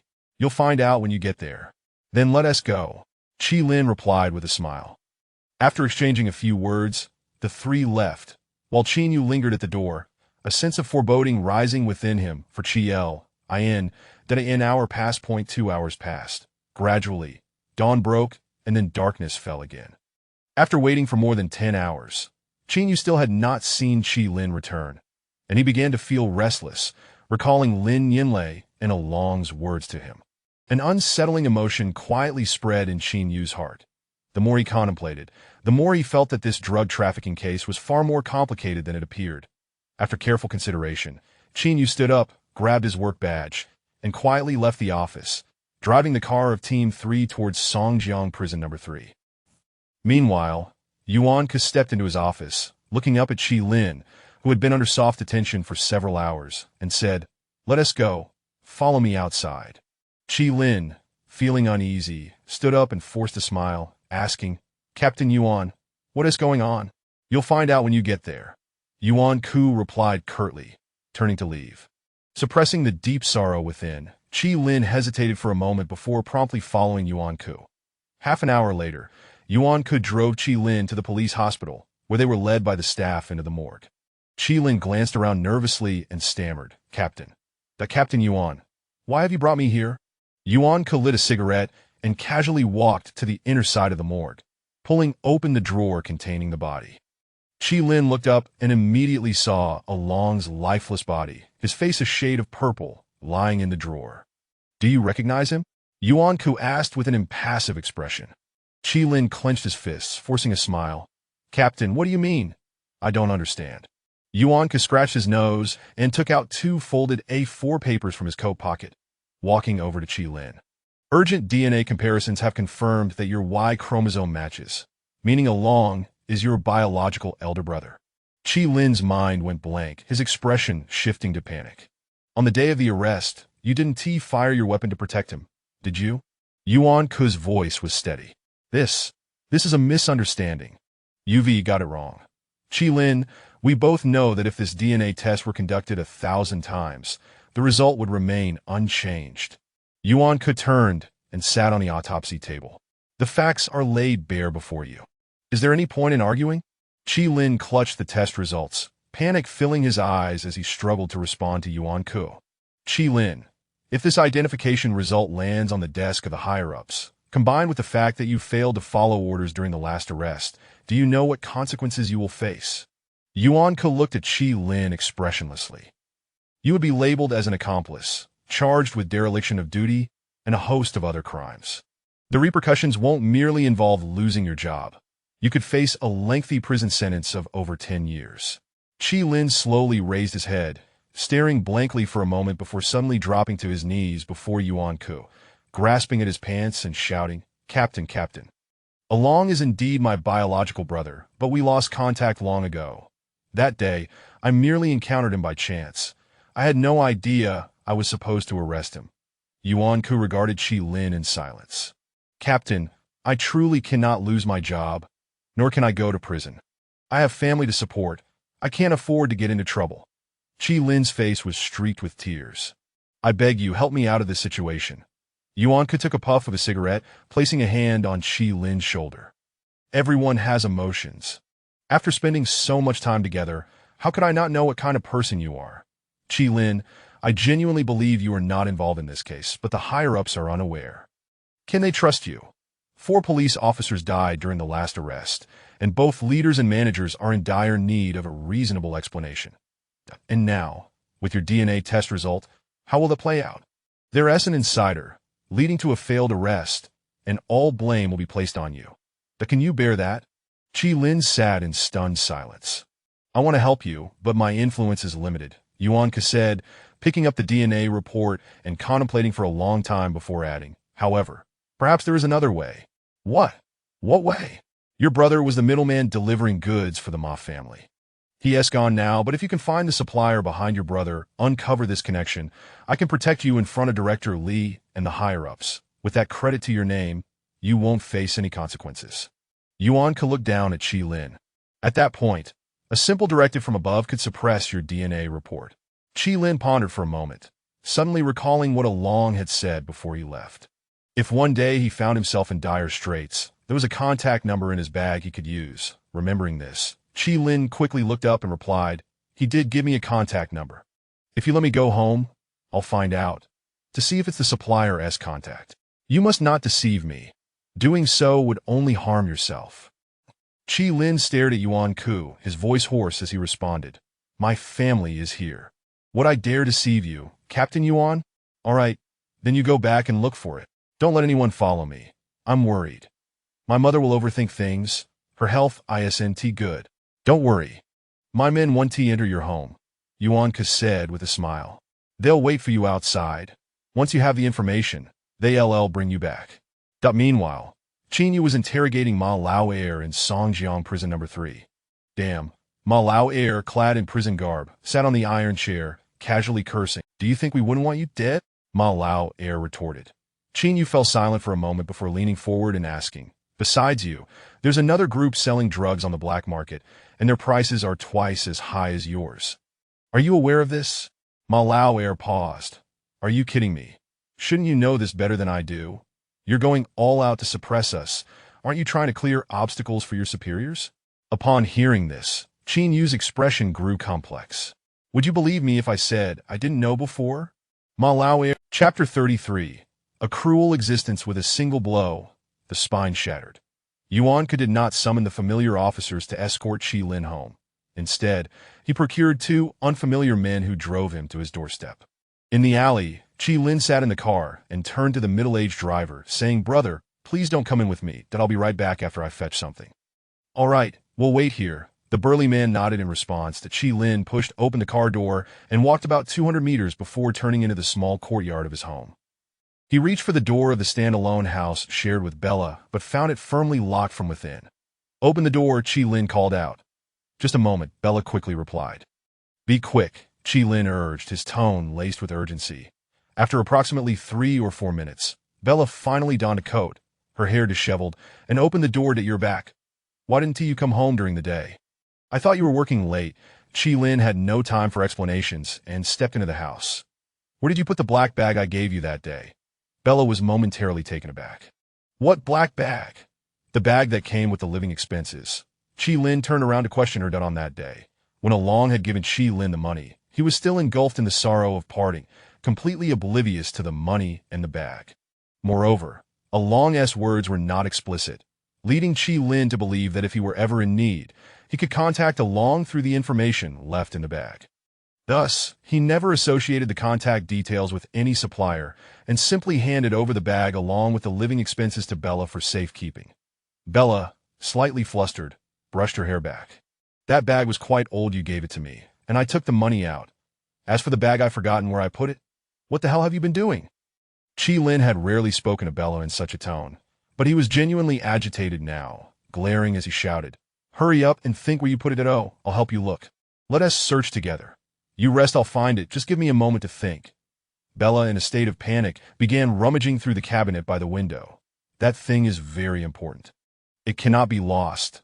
Chi Lin, unable to remain seated, bent down and started searching within the house. Bella, crouched in front of the cabinet, glanced at Chi Lin's position and, in a moment of desperation, fabricated a lie. "I remember now. That day I took the bag shopping. It got dirty, so I threw it away at that moment." Just as Chi Lin yanked open the left door of the tall cabinet, he heard Bella's words and spun around, bellowing, "What do you mean you threw it away?" Bella stood frozen, her eyes wide. Chi Lin sensed something was amiss in Bella's expression, that he turned to the cabinet and was instantly dumbfounded. Inside, a pale figure was peeking out, holding 2 pieces of clothing and blinking at Chi Lin. Chi Lin stumbled back 2 steps, his face ashen as he averted his gaze from the cabinet, turning to look at Bella with disbelief. Bella stood up, trembling and at a loss for words. "Damn it! You said you were working late. What are you doing back here looking for a bag?" A familiar voice emerged as the pale figure stepped out of the cabinet barefoot. "This is rather awkward, isn't it?" Chi Lin's fists clenched tightly, a tempest of rage erupting within him, all the grievances he had endured recently converging into a single outburst. He turned and charged at Bella, kicking her in the abdomen as he shouted, "I can't believe it! I'm out there risking my life, and you're here cheating on me?" The pale figure emerged fully from the cabinet, revealing himself to be the very same Tiger who had fortuitously attended Chi Lin's wedding. Tiger remained unfazed, swaggering over to a chair and nonchalantly donning his clothes while cursing, "Damn it, those bastards in the precinct take the money but don't do their jobs. Did I not tell them to let you work? Why are you back?" In a fit of madness, Chi Lin seized Bella by the hair, pinning her against the cabinet, completely losing his reason as he struck her. Bang, bang! With tears welling in his eyes, Chi Lin continued to kick and scream, "I can't believe it! I provide for you, clothe you, ensure you have a respectable life in Songjiang, and you betray me? What have I done to deserve this? We've only been together a few days, and you're already with him. Hey, that's enough? What the hell are you doing? Is this never-ending?" Tiger shouted.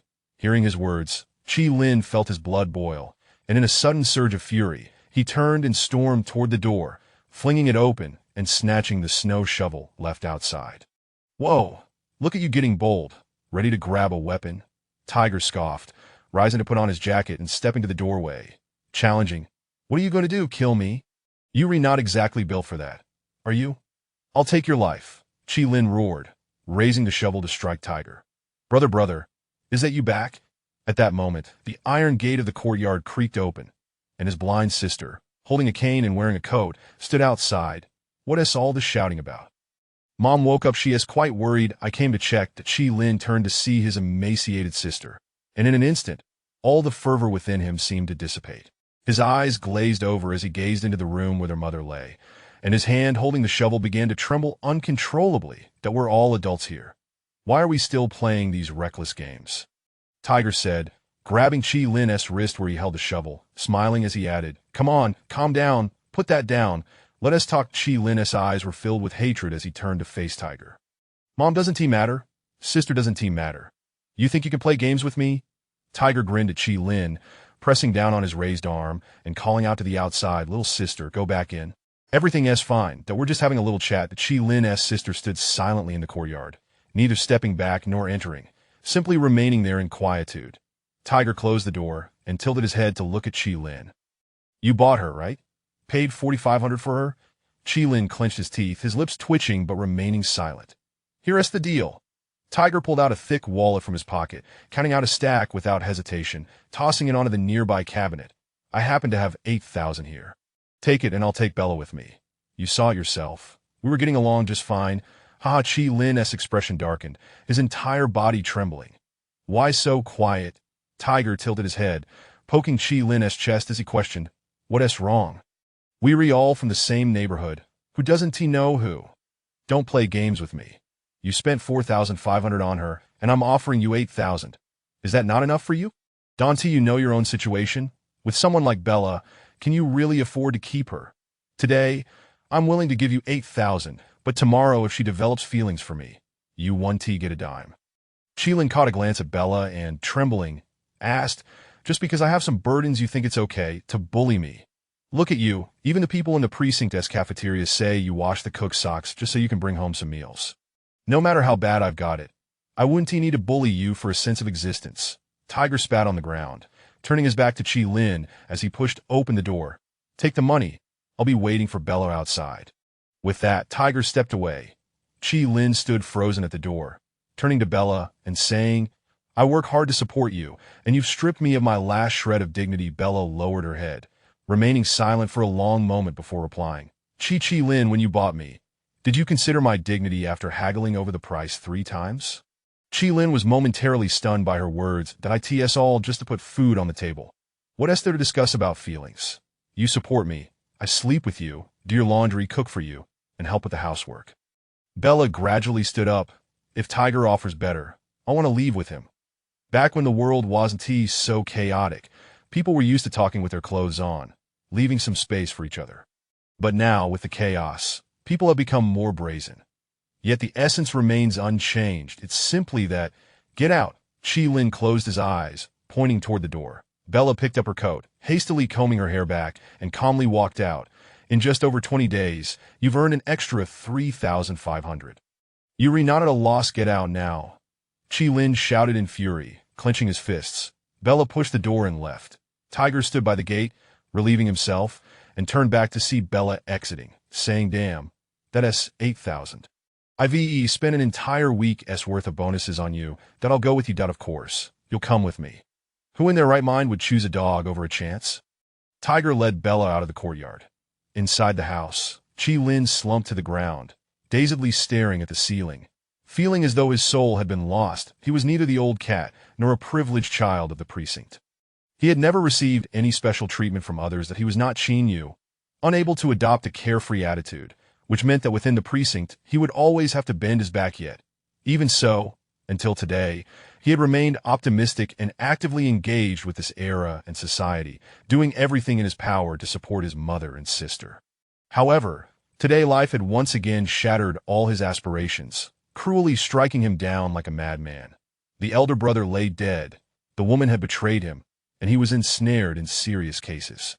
The only chance for redemption, the black bag, had been discarded in the past. When faced with troubles, Chi Lin had a habit of retreating, but now he found himself at the edge of a cliff.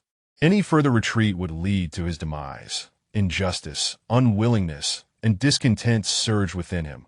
With a creak, the door swung open, and his sister stood outside in the icy cold, holding her cane. "Brother, she isn't a good woman. We have nothing worth grieving over." Chi Lin turned to look at his sister, his hazy eyes gradually clearing. "Am I living like a dog just to die like one?" A voice within Chi Lin screamed, and slowly he rose to his feet, wiping the corners of his eyes as he said, "Go back inside and help Mom pack her things." "What's wrong?" "Don't ask. Just hurry and pack." That Chi Lin resolved to take a gamble.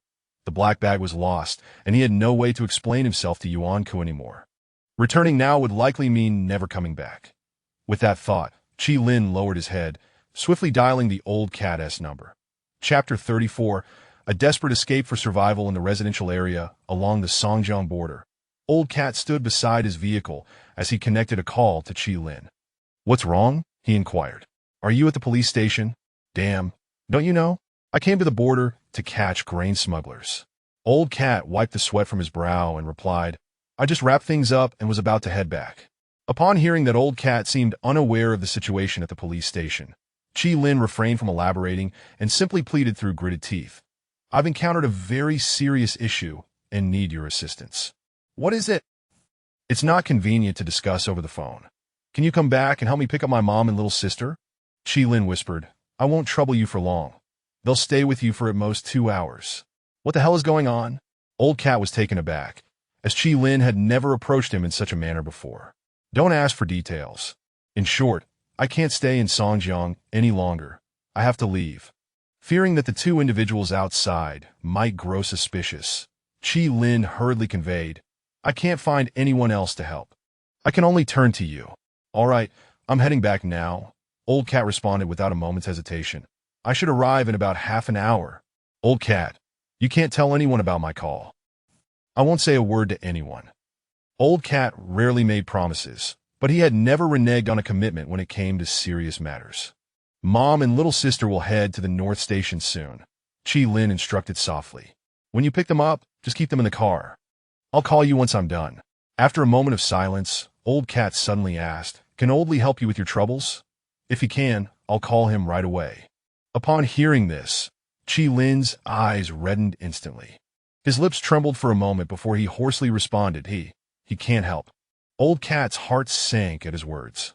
"No more talking, that I'm heading back right now." "Thank you." "Forget the thanks. Reach out if you need anything." "Okay." As the two ended the call, Old Cat yanked open the car door and shouted to his colleagues, who were busy clearing the scene, "I have something urgent to attend to. You all head back on your own and call me when you get to the station." "What's up, deputy?" a colleague called from a distance.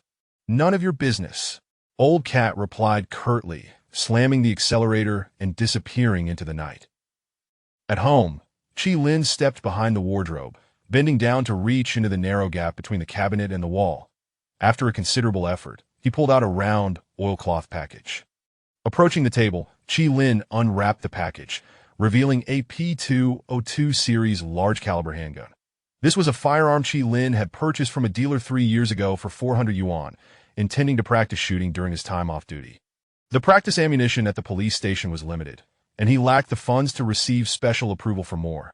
Thus, he resorted to this means to hone his skills, hoping to achieve a commendable score and secure a promotion to second-level officer. In fact, Chi Lin had indeed achieved first place in shooting at the police station and ranked among the top 3 in the precinct. However, despite this, he merely received a modest cash reward which reimbursed the cost of the gun, while the promotion slots were allocated to those who rarely needed to use firearms. Chi Lin skillfully checked the firearm, filled 2 magazines, and tucked the gun into his inner pocket before striding out the door to the entrance. Chi Lin suddenly halted, facing the biting wind and frost, turning back to glance. In a small room, furnished with the most rudimentary of furniture, lay everything Chi Lin had fought for, yet it felt as though he could take none of it with him now. On the cabinet sat several awards and trophies, accolades he had earned for his marksmanship, but the irony was that he had never fired a shot in a real case. Chi Lin gazed deeply into the room for a while before turning to leave. Passing through the iron gate and over the wall, Chi Lin arrived at his mother's room. "How's the packing going?"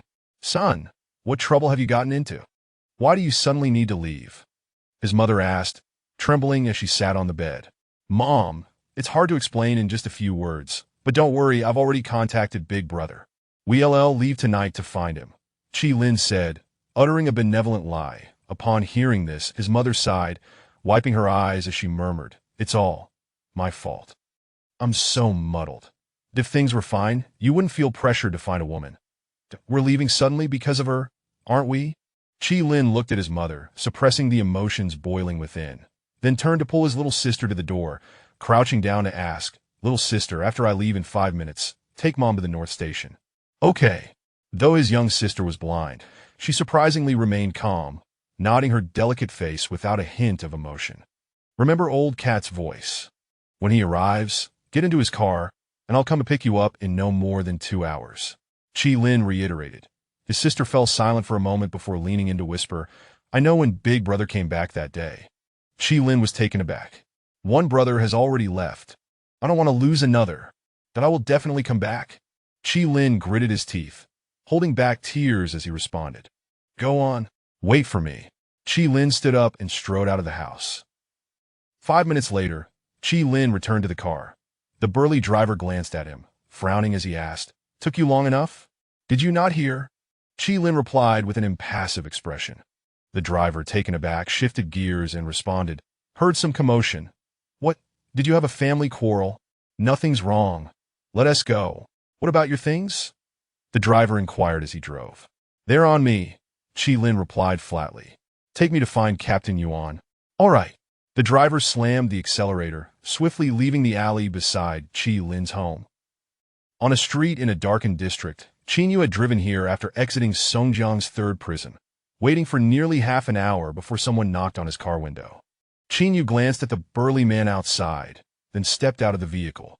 Raise your hands, the driver said expressionlessly. Qin Yu hesitated momentarily before frowning and opening his arms. The driver carefully searched Qin Yu's person, confirming he bore no weapons before quietly saying, Follow me. 2 minutes later, they entered a dimly lit room on the ground floor of a nearby building, where they encountered Old Ma sitting in a chair. What do you want? Old Ma asked ominously, fiddling with a handgun. After a slight hesitation, Qin Yu lowered his head, pulled out an electronic cigarette, and took a puff as he said, We can handle the cases of Ma Lao Air and Demin. Old Ma was taken aback, his expression shifting to one of amusement. Huh, damn. Did Yuan send you here to play tricks with me? Qin Yu retrieved his phone from his pocket, pulling up a recording to present to Old Ma. After a few seconds, Ma Lao Air's voice echoed, Uncle, we can talk to this person. Old Ma froze upon hearing his nephew's voice. I'm here to tell you that when Ma Lao Air and Demin were captured, it was a case of being caught red-handed.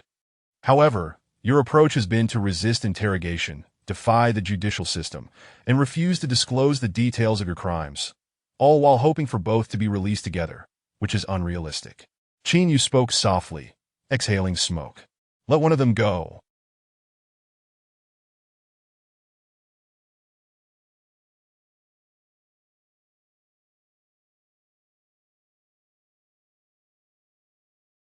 That way there is still a chance. Old Ma stared at Qin Yu, utterly perplexed by his strategy. I'm done here. I'm leaving, Qin Yu declared, turning to walk away. Wait a moment, Old Ma called out. Qin Yu turned back. What is it? Why are you doing this? What's your intention? Old Ma asked bluntly. Qin Yu pondered for a moment before succinctly responding, Because I don't want to be a fool who offends all the drug dealers and impoverished brothers in need, only for the money to end up in someone else's pocket. If you're smart, consider today as if I never came. Now let's each go our own way from here. With that, Qin Yu pushed the door open and exited. The car sped along, soon reaching the vicinity of the police station. The burly driver glanced at Chi Lin before dialing Yuan Ke's number.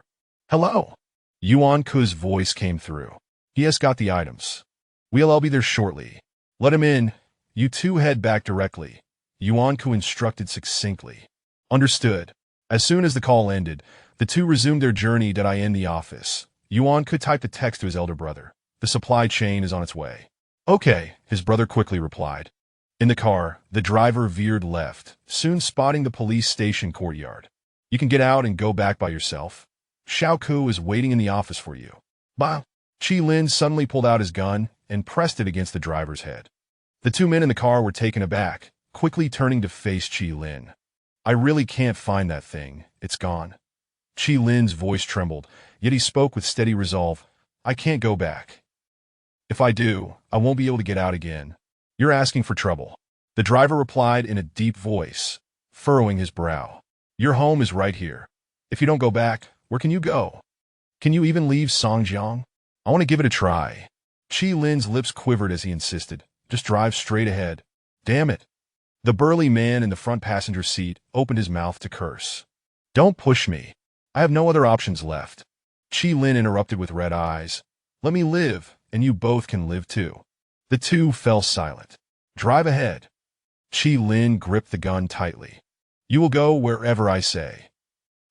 Approximately 15 minutes later, the SUV halted on an uninhabited road about 5 kilometers from the city. Stop, Chi Lin commanded, gun in hand. The driver looked back at Chi Lin, then suddenly turned the steering wheel to the left, promptly slamming on the brakes. Screech! The tires screeched on the slick, icy road as the vehicle skidded uncontrollably into a ditch on the left. You bastard, trying to play tricks! Chi Lin stumbled, shaking as he swung the gun at the driver's head multiple times. The driver shielded his head, his voice steady as he calmly remarked, Are you no longer in a hurry? Not leaving? Or shall we help you push the car out? Chi Lin turned to look outside, seeing the vehicle lodged deeply, before gritting his teeth, opening the door, and aiming his gun at the two inside. Weapons and phones, throw them out. The two exchanged glances, ceasing further argument, and lowered their heads to pull out their phones and guns, tossing them out the window. Bang, bang! Chi Lin fired 2 shots, shattering the right side tires, then bent down to search the 2 men thoroughly before gritting his teeth and saying, Don't pursue me anymore. If you do, we all die together. With that, Chi Lin grabbed their weapons and phones and took off running. Damn it! The driver slammed his fist against the steering wheel after Chi Lin left. After playing the hawk for a lifetime, I let a sparrow peck my eyes out. The middle-aged man in the passenger seat opened the glove compartment, pulling out a leather envelope. Damn, what's the rush? The 2 phones for the shipment are right here. Quick, open it! The driver exclaimed eagerly. On the highway, a police vehicle sped along when suddenly a muffled sound erupted from the chassis, followed by violent shaking as the engine sputtered and died. Old Cat's head slammed against the steering wheel as he cursed. Damn it, what kind of road is this? At the North Station, Chi Lin's sister positioned their mother at the entrance of a wind-sheltered underground passage, standing by the roadside with her frail frame, waiting for Old Cat's arrival. Chapter 35. Time and Fate in the Vast Wilderness. The Old Cat flung open the car door and leaped out. Turning back to inspect the vehicle, he discovered that the right rear wheel had become ensnared in a deep snowdrift. Damn it, why does everything go awry the more I rush? He muttered, immediately retrieving a flashlight from the interior. Bending down, he examined the condition of the rear wheel, noting that the tire was lodged precariously in a mound of earth, completely detached from the firm ground beneath. Kneeling on the ground for a closer look, the Old Cat sprang up and dashed to the trunk, grasping the iron chain with his bare hands. After straining to pull it twice, he finally managed to release the spare tire. However, due to the frigid weather and the accumulation of snow on the vehicle, the spare had become thoroughly frozen to the trunk.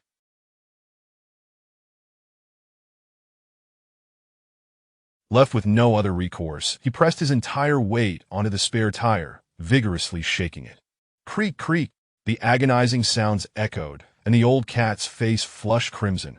After several vigorous shakes, the spare tire finally fell with a resounding clatter. Yet the triangular hook connecting it to the rim and the chain suddenly sliced through half of his thigh, blood gushing forth and staining the snow beneath him. Lowering his gaze to inspect the gash on his thigh, he stifled a cry of pain, refusing to waste a moment. He pushed the spare tire under the right rear wheel with both hands and promptly returned to the car. Bah, Holy Mary, Jesus Christ, please. Let me pass, the Old Cat mumbled urgently as he engaged the gear, gently pressing the accelerator to allow the tire to rest upon the spare. Go, he shouted, suddenly flooring the gas pedal. Virum, the engine roared to life, and the vehicle lurched forward, barely escaping the snowdrift. The Old Cat deftly steered to the left and accelerated once more, the car shooting forward in an instant. On the outskirts of the city, Chi Lin halted breathless and immediately dialed the Old Cat's number. Hello? Have you arrived? Damn it, my car got stuck in the snowdrift, but I just freed it. I'm on my way to the city now, the Old Cat barked in response. Chi Lin paused, his face paling as he urged, Hurry, get to the North Station as fast as you can. I know. I'm heading that way too. Call me if anything comes up. All right. With that, their conversation concluded, and Chi Lin resumed his swift journey toward the North Station. 20 minutes later, the car screeched to a halt on the road in front of the North Station. Blood streamed down the Old Cat's leg as he stumbled out, clutching the car keys and scanning the square for his sister. Can you After searching for 2 minutes without sight of her, he began to call out. At the entrance of the underground passage, an elderly lady ascended the steps unsteadily, calling out toward the old cat, "Child, over here." Upon hearing her voice, the old cat turned around, his heart soaring upon seeing Chi Lin's mother. He rushed over, exclaiming, "Annie, are you all right? Where's my sister?" "She is waiting for you. Didn't you see her?" the elderly lady replied, her vision and hearing failing her. The old cat was taken aback. "I didn't see her. I can't walk. She told me to wait down here." The elderly lady's expression was one of distress. "You must find her quickly." "All right, please don't worry. I'll look for her." The old cat turned and sprinted back, covering the square in less than 5 minutes. Yet still, he found no trace of his sister. In the left front corner of the square, there stood a diminutive food stall. The old cat rushed over, his tone urgent as he inquired, "Brother, may I ask if you've seen a little girl waiting here?" "Around 13, 4 years old." The proprietor, peering up from his booth, glanced at the old cat and replied, "Yes, I saw her. 2 cars came and took her away." Upon hearing this, the old cat's mind buzzed with disbelief. "When did this happen?" "Just about 5 minutes ago," came the reply. "Did you overhear anything they said?" "No, for individuals got out and dragged her away directly." "Damn it. Why didn't you intervene?" The old cat was now agitated. The proprietor rolled his eyes at this. "What do you think I am, a guardian? If I had intervened, what business is it of mine? Move along, don't impede my trade." The old cat stared in shock, his heart sinking. In the city center, Chi Lin was just about to forcibly stop a car when he suddenly heard his phone ring in his pocket. "Hello?" Chi Lin halted, breathless as he answered the call. Silence ensued, and after a brief pause, a familiar voice emerged. "Huh, I didn't expect so much to happen at the precinct in just 2 days of my absence. Had I known, I wouldn't have left your side." Chi Lin instantly recognized the voice as that of the tiger. "Planning to lure me away," the tiger mocked. "Do you think your head is clever enough to escape? Come to Tuza Street. My sister and I are waiting for you." Chi Lin stood frozen, stunned. "If you don't bring something over within 2 hours, I might be compelled to do something unspeakable," the tiger said nonchalantly. That's that. In the precinct office, Yuan Ke held his phone and stated, "Finding the supplier's contact information is our primary objective. You mustn't let the tiger act too recklessly. I simply don't understand. He is within the precinct. How could you allow him any chance to escape? How long have we been sitting on this? We still have no results." A middle-aged voice on the other end expressed impatience. "The goods are piling up. If we don't eliminate the competition, I can't safely proceed. Brother, the precinct isn't mine to control. There's an astute oldly above me that we've tried to win him over multiple times, but he keeps playing dumb. I can't make my dealings too conspicuous, or he'll create trouble for me," Yuan Ku replied with a frown. "Oldly is rather dim-witted. I'll find an opportunity to deal with him." No, you say that every day," Yuan Ku retorted, his voice rising in frustration. "He is the highest authority in the precinct. Unless there's a blatant conflict of interest, why would you target him? Are you out of your mind? Forget about that young officer. I'll have the tiger handle it. Just come by later to gather the clues," the other party said before hanging up after a few moments of silence. On a pitch-black road, Chi Lin, with reddened eyes, dialed the old cat's number. "I've arrived, but I haven't found my sister. The food stall owner told me 2 cars. The old cat was rushing to explain the situation when Chi Lin's cold voice interrupted. "She has been taken." The old cat stood frozen in disbelief. "I need you to assist me with one more thing." "What do you need?" the old cat immediately asked. "I want to inquire about Yuan Ku's situation. Could you help me look into it?" Chi Lin spoke clearly, his head bowed.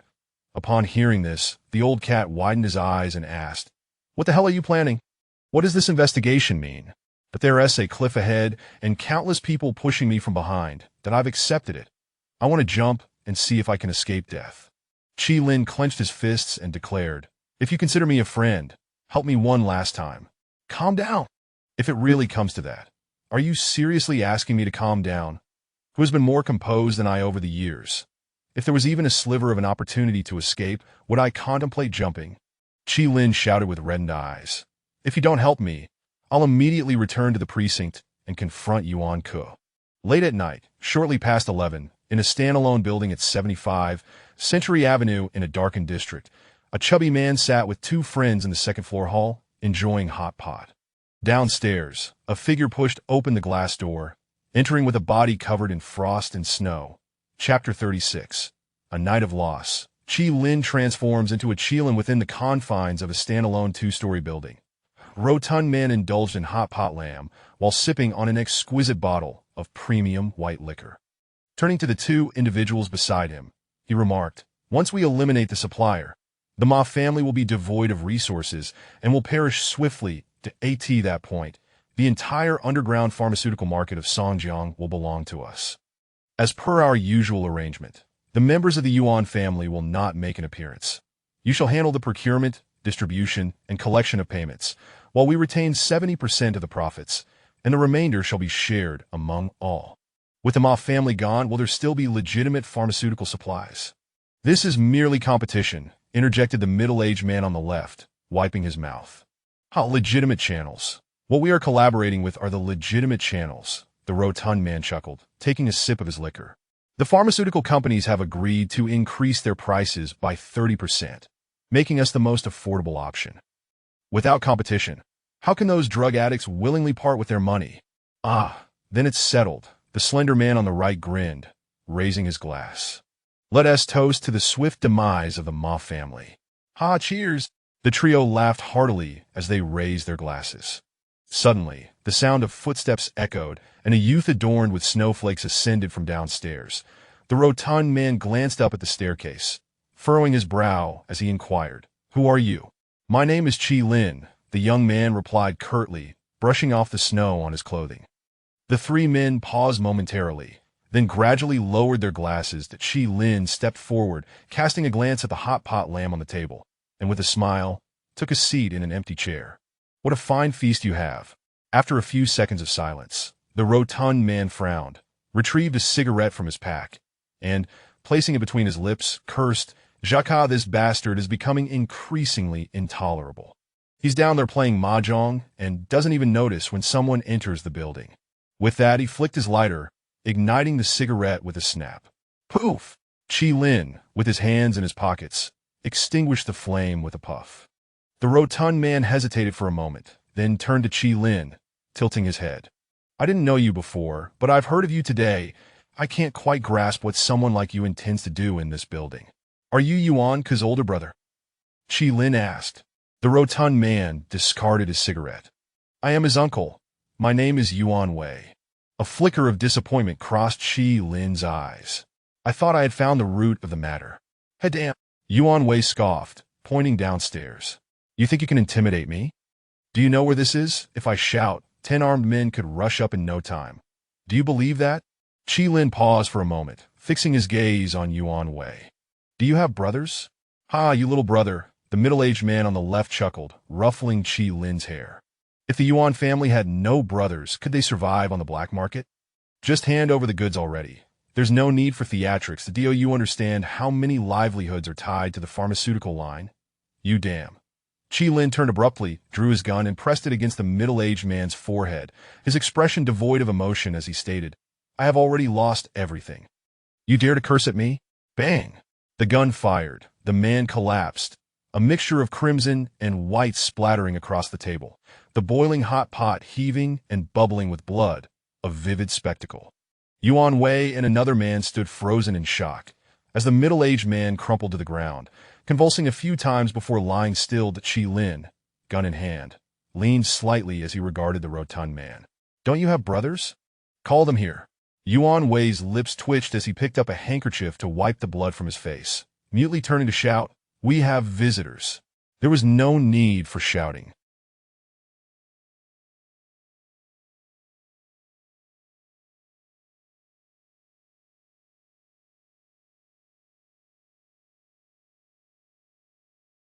Upon hearing the gunshot, 6 or 7 people bolted from the game room downstairs, armed and anxious, racing up to the second floor. "What happened, Wei Go?" the leading youth exclaimed, his eyes wide with alarm. "Is it just them?" Chi Lin raised a glass of white liquor in his left hand and downed it in one go, then charged toward the door. "Kill him," Yuan Wei shouted, springing to his feet. At the staircase, amidst the chaos, 6 or 7 men raised 4 guns in a frenzy. Bang, bang, bang. The rapid gunfire shattered the night. Qi Lin stood firm, not flinching as he was the first to pull the trigger. 4 seconds later, 4 men fell at the doorway, while Qi Lin was shot in the left side of his abdomen. The stench of blood filled the room, and the remaining 2 or 3 men at the entrance trembled, clutching their weapons, their legs shaking in fear. The bodies on the ground had all been struck in vital areas, struggling only a moment before succumbing to stillness. Yuan Wei and his companion stood aghast beside the table. "Can you manage?" Qi Lin, pale-faced, stared at the staircase. "Damn it. Do you want your life or your livelihood?" With a furious roar, the henchman at the staircase recoiled 2 steps. Qi Lin made to charge down, but they scrambled away in a panic. Yuan Wei turned to Qi Lin, his expression no longer calm. Qi Lin, gripping his gun in his right hand, pressed his left hand against his abdominal wound, twisting his fingers for less than 5 seconds before extracting a deformed bullet and tossing it onto the hot pot table with a plop, calmly asking Yuan Wei, "Do you still have brothers?" Yuan Wei was at a loss for words. "If not, call and have Tiger bring my sister here within 10 minutes. "Just 10 minutes? As Qi Lin spoke, he raised the bloodied left hand to grasp the bottle of white liquor, tilting it back and guzzling 3 large swigs, cursing, "Damn, it turns out hitting people is no easier than shooting targets." At that moment, Qi Lin's eyes held no resentment or gloom, only a chilling fury and numbness. 1 minute later, Tiger yanked Qi Yu into the car, phone in hand. "Qi Lin, that fool went to the game room. Your uncle is trapped there. Did you call him?" "Yes. I'm already on my way there with people." "Did you spout some nonsense that forced him into a corner?" Yuan Ku asked anxiously. "I didn't Tiger retorted. "I was just having a normal conversation with him." "Damn it, you all hurry over." "I am going to." Yuan Ku had no time to argue. Hanging up the phone and rushing out of the office that on the road, 3 cars followed Tiger, speeding toward the nearby standalone 3-story building. On the second floor, Qi Lin's complexion was flushed as he lowered his head to switch out a spare magazine, but he turned to ask the man beside Yuan Wei, "Do you know who I am?" The man was taken aback by the question. "Listen well, my name is Qi Lin." Bang, bang. As soon as the words left his mouth, the gun fired. 2 bursts of blood erupted from the middle-aged man's chest, and he fell to the ground with a look of shock. Yuan Wei turned to behold the blood-soaked second-floor hall, along with his fallen henchmen and friends, suddenly feeling his stomach churn. Doubling over, he heaved, expelling the hot pot lamb he had just consumed. In less than 10 minutes, 4 cars screeched to a halt at the entrance of the standalone 3-story building. Tiger flung open the car door and pulled out a folding micro-gun, shouting, "Everyone inside. I am going to skin him alive." Whoosh! Nearly 20 armed men spilled out of the 4 vehicles, charging into the building. Ding, ding, ding. Just then, Tiger's phone rang. He glanced at the caller ID. "Don't rush. I'm on my way. Just wait for me. I'm not in the building." Qi Lin's voice echoed. Tiger froze at the sound. "Have everyone around you go upstairs to the 3rd floor and stand by the window," Qi Lin instructed in a calm tone. "You son of a, in 30 seconds, if these people are not upstairs, I'll send Yuan Wei to heaven. Do you not want your sister anymore?" Tiger began. "What do I have to fear?" Qi Lin replied softly. "Go ahead and shoot my sister. I want to see her, that if she dies, I'll go with Yuan Wei." Tiger halted in his tracks. 20 seconds remaining. Qi Lin urged nonchalantly. Tiger, phone in hand, suddenly turned and shouted, "Everyone go to the 3rd floor now, immediately." The crowd, taken aback, quickly rushed toward the 3rd floor, weapons in hand. Across the street, within the building, Qi Lin saw the opposing group rush inside and seize Yuan Wei as he stepped out. "Tiger." Yuan Wei whimpered, his legs trembling. Tiger turned and spotted Qi Lin, dead on the roadside. Qi Lin gripped Yuan Wei by the neck, the gun pointed downward. "Come here." Tiger hesitated for half a second, then stepped forward, opening the car door, reaching out to grab Qi Yu. Bah! The gun fired. Ah! Yuan Wei was shot in the abdomen, collapsing to the ground, shrieking in agony. "Tiger, don't move, don't move. Don't do anything reckless. He has already killed 6 or 7 upstairs." Tiger's forehead throbbed with veins as he hesitated, gritting his teeth and pushing the car door closed. "Come here," Qi Lin called out again. After a brief hesitation, Tiger had no choice but to step into the middle of the road, his voice trembling as he pleaded. Qi Lin, I yield, okay? I've yielded. Let Wei Ge go, and I'll go with you. I'll get you out of Songjiang. Is that all right? Qi Lin regarded him in silence. Why are you binding Wei Ge? Isn't just to talk? We don't need to fight to the death, right? Tiger's eyes darted nervously as he advanced. Bang! Suddenly, the gun fired again. Tiger, standing 7 or 8 meters away, was shot in the wrist, and the micro gun clattered to the ground. Damn it! Tiger roared, turning to grab his weapon. Move again. If you do, I'll kill you. Qi Lin shouted softly. Tiger stood frozen, fists clenched, shouting, What the hell do you want? Are you willing to throw your life away, along with your mother and sister? If you continue like this, how can you expect to be fine? Have I ever been fine? Qi Lin released the wounded Yuan Wei and strode toward Tiger. I can't kneel before you, nor can I live as your dog. Fine then, I'll change my way of living. I want to be a person, a superior being. I'll kill you first to build my courage. I want to reclaim what I offered while kneeling, while standing. Damn you, you lunatic. Bang, bang. Qi Lin aimed at Tiger and pulled the trigger twice in rapid succession. Tiger staggered, struck, and collapsed onto the snow-covered road, blood flowing freely for several meters down on the roadside. Yuan Wei banged his head repeatedly, exclaiming, Brother. Qi Lin, this time I kneel for you. That I yield, truly yield, I'll guarantee with my life that you can escape. Instead, pray to the King of Hell, begging him not to grant me a single chance. If I survive, if heaven grants me the opportunity to rise again, then I'll ensure the north of Songjiang is filled with Yuan family graves. Qi Lin bellowed in despair from the street, pulling out a second gun and squeezing the trigger to the end. The acrid smoke enveloped the street, and after a round of gunfire, Yuan Wei fell, riddled with bullets, his body emitting smoke and blood. Qi Lin turned and rushed to the car, shifting gears and speeding away. 10 minutes later, on the road, Qi Yu, unable to see, lowered her head, tears streaming down her cheeks as she trembled, saying, Brother, Mom and I should have died long ago. We are the ones who dragged you down. I'm sorry, truly sorry. Little sister, if you're gone, I'm also no more. Qi Lin's vision blurred, blood gushing from his abdomen, his face pale, his head slumping against the steering wheel. The car lost control in an instant, crashing into a nearby alley. Qi Yu shook her head awake, reaching out to find Qi Lin's body, crying, Brother, what happened? Speak to me. Call. I have one friend left who can. Take you and Mom away. Qi Lin murmured with the last of his strength, eyes closed seconds later. Old Cat answered the phone. Hello. Chapter 37. Breaking the sky. Less than 10 minutes after the tragic incident occurred, Yuan Ke drove swiftly to the entrance of the standalone 2-story building, where he witnessed the lifeless bodies of Yuan Wei and the tiger, alongside the blood that had already frozen into crusts.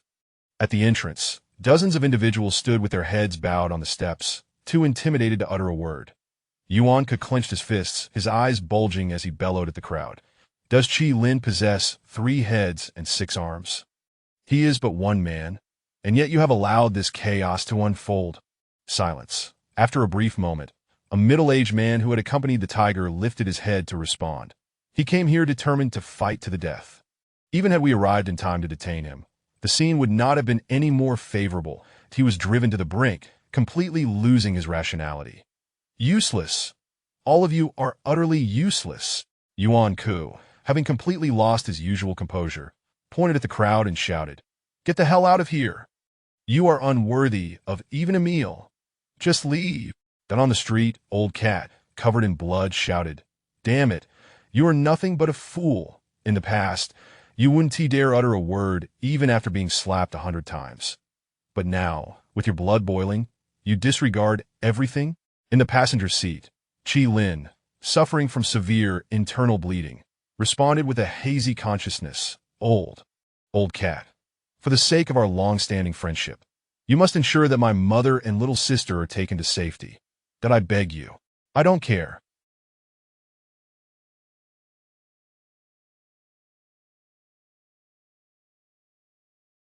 Figure it out yourself. Old Cat cursed harshly. I'm not your father to solve all your problems. That I might not be able to manage it. When I came here, I was already contemplating death. Chi Lin murmured weakly, tears streaming down his closed eyes. Old cat. If life had given me even a glimmer of hope, I would not have chosen this path, but it hasn't. After a long silence, Old cat suddenly slammed the steering wheel. How did it come to this? In the back seat, Chi Yu, though unable to see Old cat, continued to plead. Old cat, please save my elder brother. I implore you. Sigh. Old cat gritted his teeth and sighed deeply, promptly retrieving his phone and dialing a number from memory. A few seconds later, the call connected. Hello, cat bro. Where are you? Old cat asked bluntly. At the card table. Why? I have a brother who has been shot and needs to be brought to you. Can you handle it? Old cat inquired straightforwardly.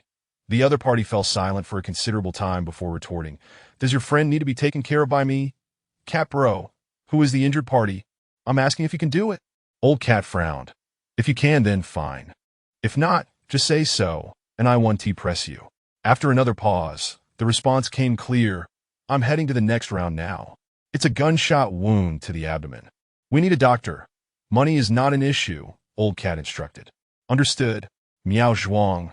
Let me make this clear that if you don't want to help, just say so without hesitation. But if you agree to assist and then betray me, I, Old cat, will hold a grudge against you from now on. Old cat warned candidly. I promise if I agree, I won't cause trouble. Rest assured, cat bro. I'll be waiting for you at the intersection of Tuza Street and Fuyuan Road. Hurry. Got it. As the call ended, Old cat slammed the accelerator, striking Chi Lin's head with considerable force. You're abandoning your mother and little sister, and you want to repay the money you owe me and Chin Yu. Damn it, after finally managing to get back on your feet, you want to throw it all away like this. Lift your head, let us talk. Down in the office area of the police department, Chin Yu, who had been awaiting news, spotted Zhu Wei rushing in and immediately waved, over here. Zhu Wei glanced at Chin Yu and hurried over, panting heavily. Chin Yu turned his head to scan the surroundings, pushed open the stairwell door, and pulled Zhu Wei inside, asking, Have you figured out the situation? Yeah. Zhu Wei swallowed hard several times, looking up at Chin Yu as he replied, It's Chi Lin. What happened to him? He killed 6 or 7 people on Century Avenue, including Yuan Kue's uncle, the tiger, and several henchmen, Zhu Wei stammered in response. Upon hearing this, Chin Yu stood frozen, taking a long moment to collect himself before pressing further. Are you absolutely certain this was Chi Lin's doing? When others told me, I didn't believe it either. Zhu Wei shrugged, his face reflecting shock. But I called Lao San, and he explicitly confirmed that it was indeed Chi Lin. Now, over 100 of Yuan Ku's Brotherhood are gathered over at Century Avenue. Our police department personnel have also gone there. This is a complete mess. No, it can't be. Chi Lin capable of killing 6 or 7 people. Chin Yu still found it hard to believe. Absolutely true. Lausen wouldn't joke about something like this, and he is heading there as well. Damn, now Chi Lin has truly been provoked. Chin Yu murmured in a daze. This is catastrophic. I know Chi Lin. He is usually so timid he wouldn't dare approach a lineup, yet he suddenly commits such a grave act. Zhu Wei, puzzled, looked up at Chin Yu and asked, Shouldn't we head to Century Avenue? After all, this involves Yuan's team. Chin Yu remained silent for a few seconds before shaking his head. I don't want to go. I advise you not to go either. Why not? Do you understand what is happening here? Chin Yu asked, frowning. Zhu Wei shook his head. If you don't understand, just observe for now. Don't rush to get involved. Zhu Wei pondered for a moment before nodding. All right, I'll follow your lead. At around 4 in the morning, after Chin Yu had dozed off in the dormitory for a short while, Old Cat's call came through on his phone. Hello. Chin Yu immediately sat up to answer the call. Don't make a sound.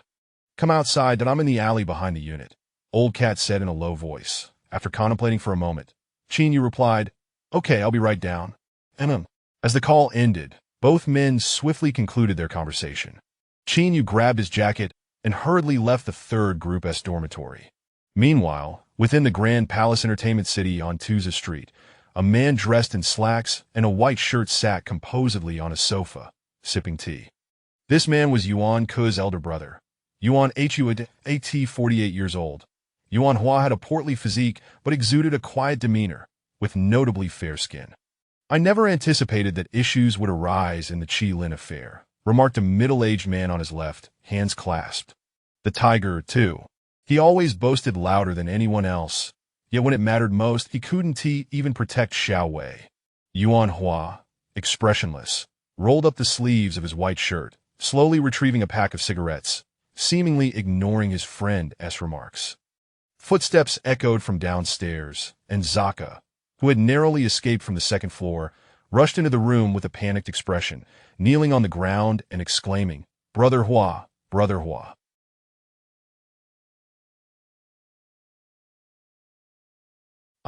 Didn't he handle things well? It's all right. Everyone makes mistakes. Yuan Hua waved dismissively at Zaka. Come here. I have some details to ask you. Zaka immediately stood up, taking small steps to Yuan Hua's side, bowing as he said, Brother Hua, please ask. What use are you to me? Yuan Hua inquired, looking up. Zaka froze in place. Of no use. And yet you still spend my money and eat my food. What shall we do about that? Yuan Hua pressed further. Zaka's face turned pale. Bah! Suddenly, Yuan Hua pulled out a gun from beneath the table and fired it directly at Zaka's heart. Blood splattered 5 feet away as Zaka fell backward, lifeless. Yuan Hua flicked the blood off his white shirt and, with an expressionless demeanor, shouted to the others in the room. Qi Lin presents 2 issues. One is the supply chain, and the other is the matter of face that my uncle is dead, and you better figure this out. With that, Yuan Hua stood up and walked away, while the unfortunate Zaka was dragged downstairs by 4 men. Within less than a minute, the blood-stained floor returned to being clean and smooth. At the back of the police station, Qin Yu encountered Old Cat. Chapter 38. Will you forever remain a lone wolf? In the alley, Qin Yu pressed his lips together, furrowing his brow as he inquired of the Old Cat. Is Qi Lin with you? Yes, the Old Cat nodded. He was shot. I just called a doctor to attend to him. What exactly happened? Qin Yu pressed further. After a moment of contemplation, the Old Cat elaborated on the situation as he understood it. Upon finishing, Qin Yu looked down, turning in a small circle before asking, given the gravity of the situation, do you truly believe you can hide him? The Old Cat was taken aback by the question. I believe you cannot conceal him. Regardless of the reasons, Yuan Ku will continue to pursue him. Qin Yu added, lowering his head. The Old Cat retrieved an electronic cigarette, taking a deep drag before stating, the reason I urgently sought you out is to request your assistance on behalf of Qi Lin. Qin Yu paused, slightly taken aback. Go on. I want to find a way to ensure Qi Lin, along with his mother and younger sister, can leave Songjiang. I need you to reach out to some friends outside the planned area to arrange a safe haven for them, the Old Cat stated plainly. Whether he can escape depends on fate, but I must do what I can. Qin Yu fixed his gaze on the Old Cat and replied with equal frankness. I don't believe my relationship with Qi Lin has reached that level. The Old Cat was momentarily stunned. This is not a simple case of armed assault. You are well aware of the myriad conflicts of interest and underlying reasons involved that if I help him and find myself ensnared, who will assist me if I fall into trouble? Qin Yu questioned with a chilling calmness. The Old Cat took another drag from his cigarette. Old Cat, I managed to secure a residence and a job in Songjiang after years of struggle in the planned area. You have directly backing you, while I do not, Qin Yu stated candidly, locking eyes with the Old Cat. I'm sorry, but I cannot assist you with this. The Old Cat raised his head to meet Qin Yu's gaze and suddenly smiled, saying, I know you are ambitious and have your own thoughts, so I understand your choice. Qin Yu remained silent. Xiao Yu, do you know why Qi Lin has found himself in this predicament? The Old Cat asked gently. Qin Yu was taken aback. In fact, you are quite similar to him. You both know what you want, remain calm in your pursuits, and believe you can discern the pros and cons at crucial moments. The difference lies in one being too rigid and the other too pliable, creating a stark contrast, the Old Cat mused, inhaling from his electronic cigarette with a smile. But I wish to convey this. A person who is overly composed and lacks temperament may not necessarily succeed in their endeavors. Qi Lin is a living testament to this. Furthermore, traversing life's path without a single confidant, I doubt he can go very far. Today, I sought you out as a friend, believing we had developed a camaraderie, hence my lack of formality. But I apologize for my presumption. Qin Yu frowned, but remained silent. I'll handle this myself. You can go back, the old cat declared, turning to leave. Qin Yu, hands tucked into his sleeves, observed the old cat's retreating figure and suddenly called out, "You know well that Director Li has been avoiding the drug trafficking issue. Involving yourself could lead to trouble." Without turning back, the old cat strode purposefully onto the street, responding, "That old tiger knows how to protect his friends in critical moments. That am I, the old cat, to be any less? I have not considered whether I might falter. My priority is to safeguard Qilin." With that, the old cat got into his car and drove away. Before the incident, the old cat often berated Qilin as one might scold a wayward child. To outsiders, it appeared that their relationship was anything but equal. Rather, Qilin seemed like a mere sycophant in the old cat's presence. Yet when Qilin found himself in dire straits, those acquaintances who could distance themselves did so, leaving only the old cat, who had often looked down upon him, willing to lend a hand.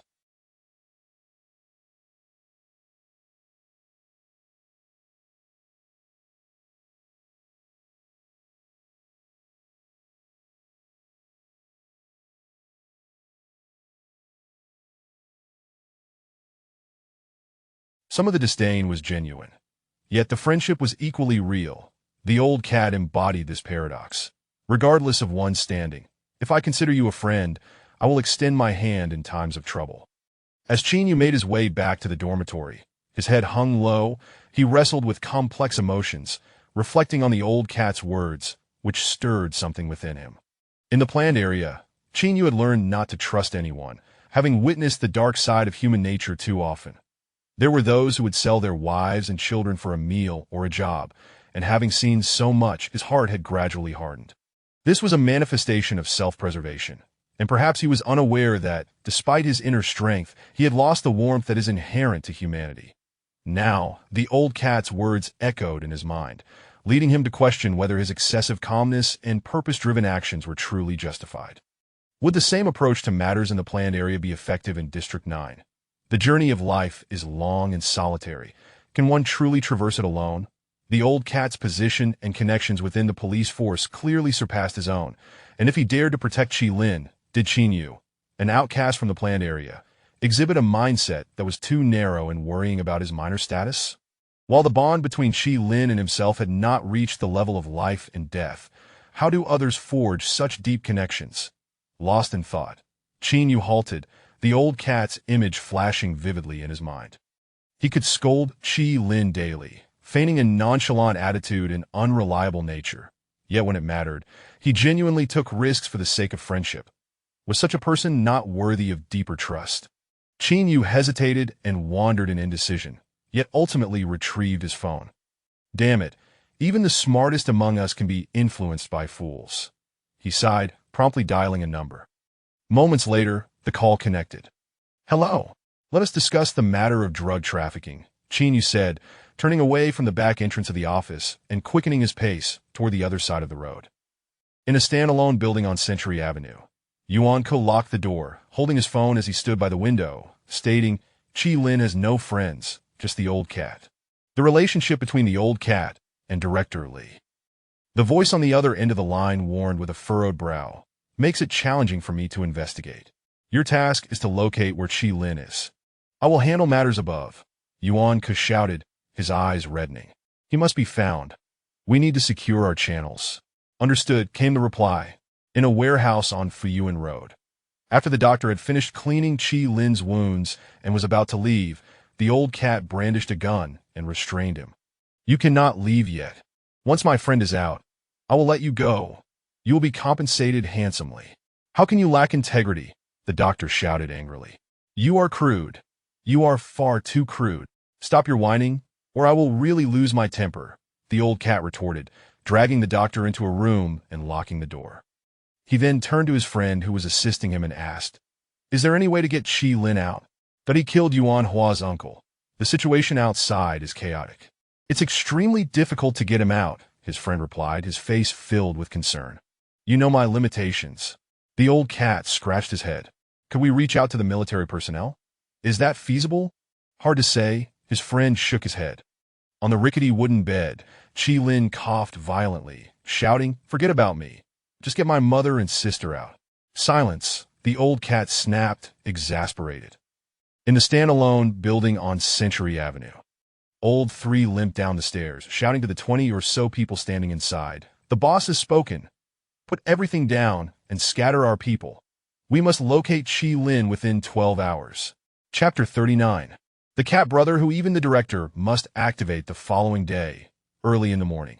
The shooting incident on the second floor of Century Avenue had officially been taken over by the police chief of the underworld.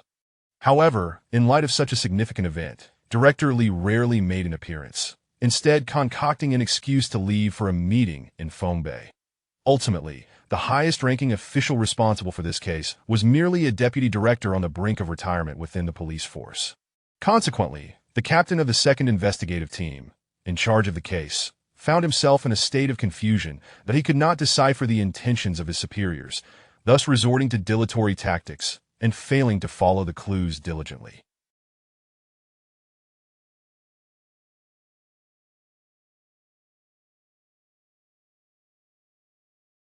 At 9:30 in the morning, Old Cat's phone rang. "Hello?" Director Lee's voice came through. "Are you aware?" Old Cat inquired, lowering his head. After a brief silence, Director Lee responded with an irrefutable tone. "I do not care what you think, but you must not interfere with Chi Lin's matters. Return to the office immediately and remain there for the next few days." "That is not an option," Old Cat decisively refused. "Have you lost your mind?" Director Lee exclaimed in frustration. "This drug trafficking case, I have distanced myself from it. Why are you foolishly entangling yourself? Are you aware of the immense profits Chi Lin's supply channels can generate? How many eyes, both internal and external, are watching this situation? As a mere deputy captain, what influence do you think you wield?" "Old Lee, I am myself, and you are you. My actions bear little relevance to you. There is no need for you to fret. Even if the situation spirals out of control, I shall bear the consequences myself. It will not affect you in the slightest." Old Cat retorted, albeit reluctantly. "Nonsense!" Director Lee thundered, infuriated. "How dare you say that? Without me, what would you be as a deputy captain? What would you be doing recklessly within the police force? If that is your stance, then I have no choice but to lay my cards on the table," Old Cat brazenly replied. "Either you leave me be, or you manage both me and Chi Lin together. Stop spewing nonsense. Are you out of your mind? Old Lee, you have grown too comfortable lately. Yuan Ku is leveraging his brother's money and connections to forge alliances within the police force that I see merely aspiring to become a small team leader. Is that feasible? Yuan Ku aims to elevate his status within the police. This is evident. The deal you think your detachment will suffice. From your position, it is impossible to remain unscathed." Old Cat, appearing somewhat dazed, stretched his neck and shouted, "Do not hesitate to make a choice. I have activated you as well. I have no need for your activation, you." Before he could finish, Old Cat abruptly hung up the phone. Director Lee attempted to call him back twice, but Old Cat refused to answer. In the car, Director Lee furrowed his brow in contemplation for a moment before dialing Chin Yu's number. "Hello, young Chin." "Hello, Director Lee. Old Cat seems to be veering off course. You have been getting along quite well with him lately. Please give him a call. Director Lee, I have just reached a consensus with Old Cat on some matters and was about to call you to discuss it." Chin Yu began, ready to elaborate. Upon hearing this, Director Lee straightened in his seat, irate. "Can you youngsters not exercise a modicum of restraint? Old Cat is someone who gets intoxicated without even drinking. You reached a consensus with him." "No, Director Lee, please let me explain." Chin Yu interjected cautiously. "Speak. I just had some interaction with individuals across from the Yuan family." Chin Yu lowered his head, softly articulating his thoughts. Within the second-floor premises of Century Avenue, Yuan Ku stood with his left hand in his pocket and his right hand on the phone, gazing out the window. "Old Lee is hiding today. He hasn't even shown up at the police station. What do you think that implies?" Yuan Hua inquired. "It is quite evident. He wishes to avoid involvement in this matter, thus concocting an excuse to evade it. However, from another perspective, he is also granting us sufficient face." Yuan Ku replied in a hushed tone. Given the magnitude of this incident, without Old Lee's endorsement, the personnel below are utterly clueless about how to proceed with the case. He intends to afford us some time to locate Qi Lin swiftly. Old Li is indeed quite astute in this regard, Yuan Hua remarked with a grim expression. Since the other party has granted us some leeway, we must expedite the resolution of this matter. Rest assured, Qi Lin will not escape. Let it be. As the two brothers concluded their call, Yuan Ku was about to step outside when Lao Sen pushed the door open and entered. How did it go? Yuan Ku asked, frowning. A black doctor from Tuchaji was called out last night, but has yet to return home, Lao San replied nonchalantly. Our people stationed at the street corner did not observe him leaving the area. I suspect he remains within the vicinity, most likely tending to Qi Lin's injuries, as he has been shot. Yuan Ku paced the room, then turned back to inquire, has there been any news from Old Cat? He was initially apprehending suspects at the district border yesterday, but left abruptly after receiving a phone call, and he hasn't shown up since, Lao San informed, clearly well informed. Moreover, he has not reported to the unit today. He is with Qi Lin, Yuan Ku deduced. You are aware of Old Cat's relationship with Director Li, Lao San cautioned in a hushed tone. In dealing with him, we find ourselves somewhat constrained. This fool lacks foresight. Yuan Ku contemplated for a moment before instructing. First, locate the individuals. As long as you ascertain their location, bypass Old Cat and proceed without engaging him. Understood. Lao San nodded to AT 6:30 in the evening. Within a fast food restaurant in the red light district of Tuchaji, a disreputable-looking young man turned and spat on the ground, saying, I visited the black doctor's residence, and his assistant informed me that the fellow left with medical equipment and supplies specifically for treating gunshot wounds. And then, upon reviewing the call records, the last person who contacted the black doctor was a certain Wu Long, a minor player at the card tables. The young man chuckled. He is currently in Tuchaji, and our brothers have already tracked him down. He hasn't left his house for the entire day. Confirm that information. I will head to Tuchaji immediately with my team. Understood. An hour later, on a street lined with icicles, over 20 vehicles were parked. Yuan Ku and Lao San sat inside a car, waiting for about 10 minutes when the disreputable young man hurried over, bowing and scraping as he stood outside the car window. The people are inside. How many? At least 3 or 4. The young man replied softly. Our brothers spotted them from the window, but couldn't see clearly. Lao San pushed the car door open, waving his hand. Get out. Together. Yuan Ku also opened his door. Lao San was momentarily taken aback and quickly reminded him. In such matters, it would be inconvenient for you to appear, wouldn't it? Old Li has tacitly acknowledged this. There is no need for pretense. The cards are on the table. Yuan Ku replied, frowning, and stepped out of the car. Meanwhile, in a warehouse within the black street, an elderly man sat on a rickety wooden chair, sipping tea as he stated, we can start organizing the cards. Notify those who dine with us that IT has been so quiet for too long. Let us stir up some commotion tonight. Chapter 40 Confronting Yuan Ku at the intersection of Dujia Street and Fuyuan Road. Yuan Ku, accompanied by Lao San and dozens of others, arrived at the entrance of a warehouse. Open it up, Lao San shouted to the man behind him. Wait a moment.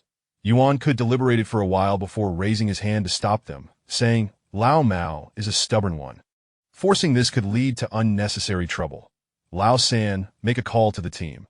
Upon hearing Yuan Ku's instructions, Lao San took out his phone and walked aside, while the others surrounded the warehouse, leaving no room for escape.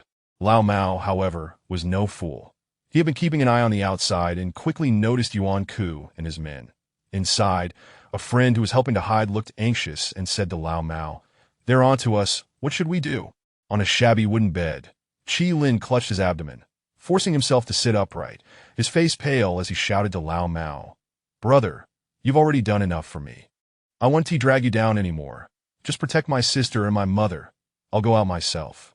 After all this, what nonsense are you spouting? Lao Mao retorted impatiently. Stay put. I'll go out and deal with Yuan Ku. Lao Mao, Qi Lin cried out through tears. I've owed you too much. How will I ever repay you? Lao Mao glanced back at Qi Lin, saying, I have only one friend in the police, and that's you. If you're gone, who will I have to scold? Qi Lin stood frozen in place at his words. None of you go outside, Lao Mao declared before striding out alone. 2 minutes later, the iron door of the warehouse was pushed open, and Lao Mao, with an electronic cigarette in his mouth, turned to glance at Yuan Ku and the others below the steps, saying, "Heh, damn it. If you had this efficiency in investigating cases, Songjiang would have been a paradise long ago." Yuan Ku paused for a moment, responding with one hand in his pocket. "Lao Mao, is Qi Lin inside?" "He is." At that point, Lao Mao realized that lying would be futile, so he admitted it outright. "Fine, since you've been honest, I will be too," Yuan Ku said, looking directly at Lao Mao. "Qi Lin's situation is quite complex.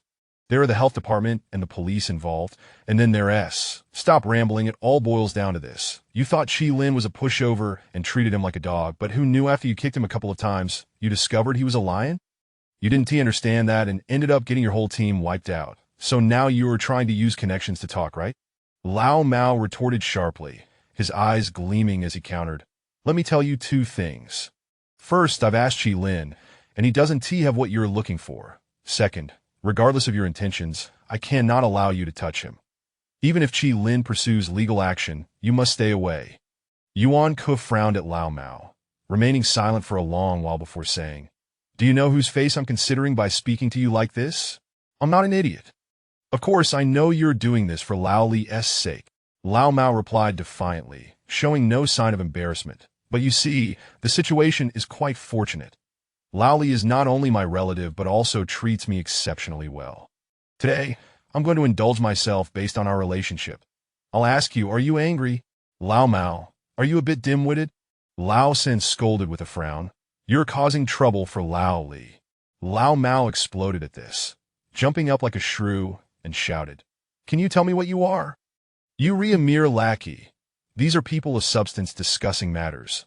What are you inflating your ego for? Do you believe that if I stop keeping an eye on everyone, I want to make things difficult for you?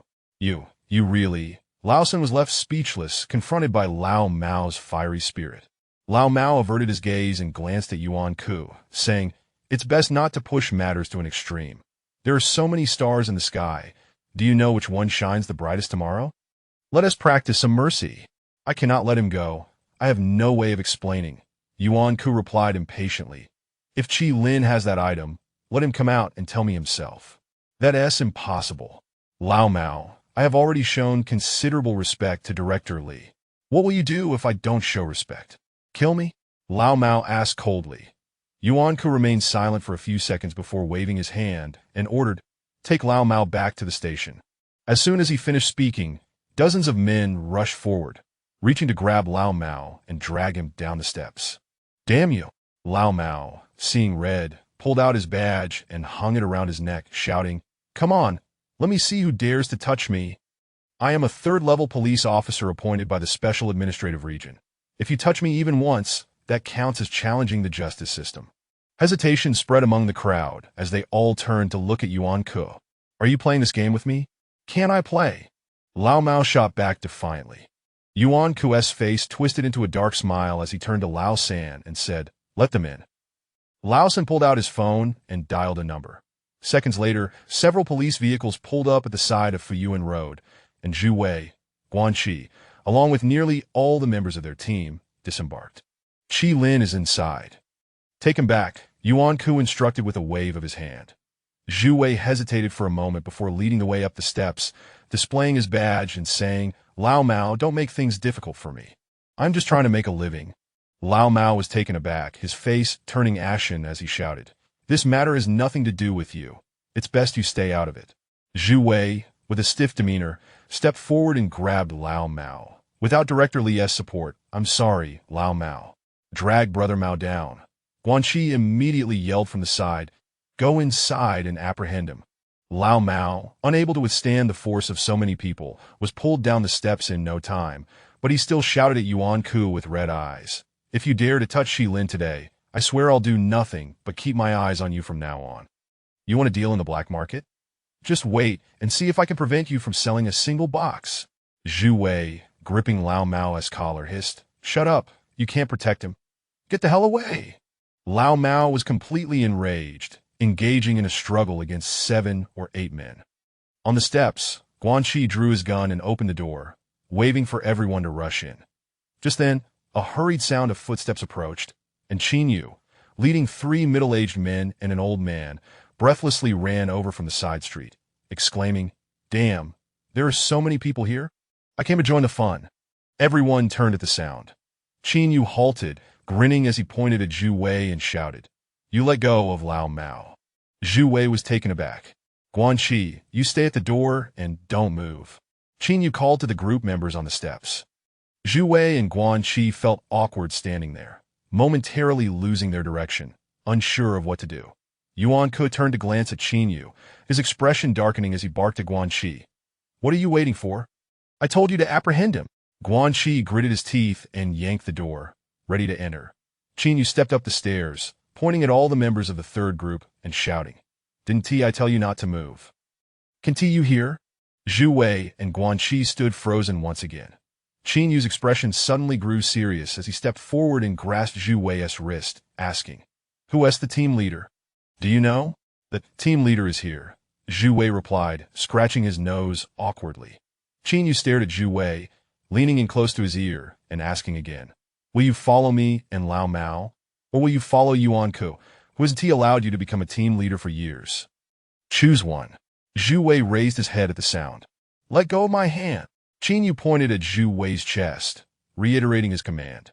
Zhu Wei pondered for a moment, first glancing at Lao Mao and then at Qin Yu, before thinking of Director Li, prompting him to immediately release his grip. Yuan Ke was left dumbfounded, staring blankly at Zhu Wei. "Didn't you hear what I said? Report to the team leader. According to the hierarchy and police regulations, I must primarily follow the orders of my direct superior." Zhu Wei saluted and shouted loudly. The members of the third group stood in collective astonishment, their eyes fixed on Zhu Wei, and slowly raised their arms to salute, simultaneously shouting, "We must primarily follow the orders of our direct superior." Qin Yu turned back, stepping up to Yuan Ke, and succinctly stated, "You spoke with righteousness, and I've done my utmost to handle matters for you. But how many times have you secretly aimed a gun at me?" Chapter 41. The three families gather at the dusty street prior to his arrival. Yuan Ke had indeed contemplated the possibility of encountering some trouble with the old cat. However, he never anticipated that Qin Yu would also become entangled in this affair, especially since he had come along with old Ma and the others. What does this signify? It suggests that Qin Yu's presence is unlikely to be in support of Yuan Ke. Confounded and incensed, Yuan Ke felt a sense of betrayal, as he believed that, despite having utilized Qin Yu, he had nonetheless afforded the latter an opportunity, only for this young man to stand against him at such a critical juncture. "Qin Yu, what role are you playing in this?" Yuan Ke queried, his recent misfortunes weighing heavily upon him. His family had suffered a loss, and he had yet to secure vital supply channels. In this moment, his previous demeanor of amiability and camaraderie had evaporated, leaving behind only impatience and indifference. "Captain Yuan, may we step aside to discuss this?" Qin Yu asked with a smile. "What is there to discuss? I must take him away," Yuan Ke replied, exasperated, waving his hand dismissively. After a moment's contemplation, Qin Yu gestured for the old cat to remain calm and spoke softly to Yuan Ke. "Captain, Qi Lin has already endured enough suffering. Let us show mercy. Do you believe your words hold any weight?" Yuan Ke retorted coldly that I share the old cat's sentiment. "I merely wish to ensure Qi Lin's safety," Qin Yu replied quietly. "Captain, some cards have already been laid bare, and it would be unseemly for anyone involved." Yuan Ke, already striving to contain his rising anger, felt the threat implicit in Qin Yu's words ignite his fury. Abruptly, he raised his arm and struck. Smack! The sharp sound echoed as Qin Yu received a resounding slap in front of the onlookers. "Understand your position clearly. Without my consent, do you truly believe you can act as the leader?" Yuan Ke bellowed, his eyes blazing. "Let me make myself clear. Even if Old Li were here, I would still take Qi Lin away. Everyone else, get lost." As his words resonated, an unsettling silence enveloped the scene. Qin Yu touched his cheek, offering a nonchalant smile, and turned to old Ma, calling out, "Please assist my friend." Old Ma, still clad in his tattered military coat, hunched his shoulders as he turned slowly and called out, "Is there anyone in Dusty Street who knows old Ma?" Moments later, the ground began to tremble as numerous figures surged forth from the cage-like buildings, filthy alleys, and street-side shops. Yuan Ke looked up at the crowd, prodding Qin Yu's chest with his finger, a mocking smile on his face.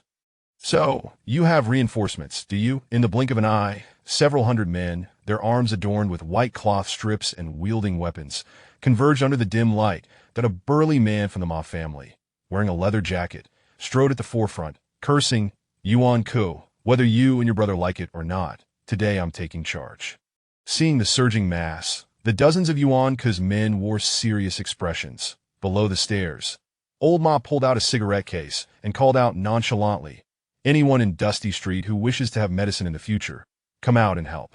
Today, I'm going all in. As long as the Ma family can maintain a foothold here, I'll provide medicine at zero profit for 3 months. Dadaes's declaration echoed. Thunderous footsteps resounded from the cage-like buildings lining the narrow, dusty street. Indeed, various factions, political connections, and large companies were vying for their share of profit. Yet the impoverished residents, plagued by illness, were left without access to affordable medicine due to these power struggles. Thus, upon hearing Old Ma's rallying cry, they instinctively rushed to his aid. Witnessing the unfolding scene, Lao Sen took a few steps back, clutching his walkie-talkie, and shouted, brothers in Dusty Street, come out immediately, quickly, at the Fu Yuan intersection. Yuan Ku cast a cursory glance at the men summoned by the Ma family, turned to Qin Yu with a sardonic smirk, and remarked, that you may protect Qi Lin in Dusty Street, but can he remain here forever? Meanwhile, in the Black District on Century Avenue, 8 stern-faced, robust men, each bearing a cloth bag and donning woolen gloves, approached 2 vacant buildings devoid of any signs of life. This area was far removed from the center of Songjiang City, adjacent to a cemetery and a designated garbage dump, rendering the surroundings desolate. Right here, let us go in, the leader stated after surveying the surroundings before turning to instruct the others. Are we sure this is the place? Indeed, Old Tiger previously had someone procure medicine here, the leader confirmed with a nod. Check it out and prepare to get to work. 5 minutes later, within the central area of the vacant building, 6 or 7 young men sat at chairs, engrossed in a card game, while the windows on either side were intentionally boarded up, allowing no light to seep through, creating an illusion of abandonment. The air inside was thick with smoke, and one young man on the left, clutching a card and puffing on an electronic cigarette, queried, everyone has been called to Dusty Street.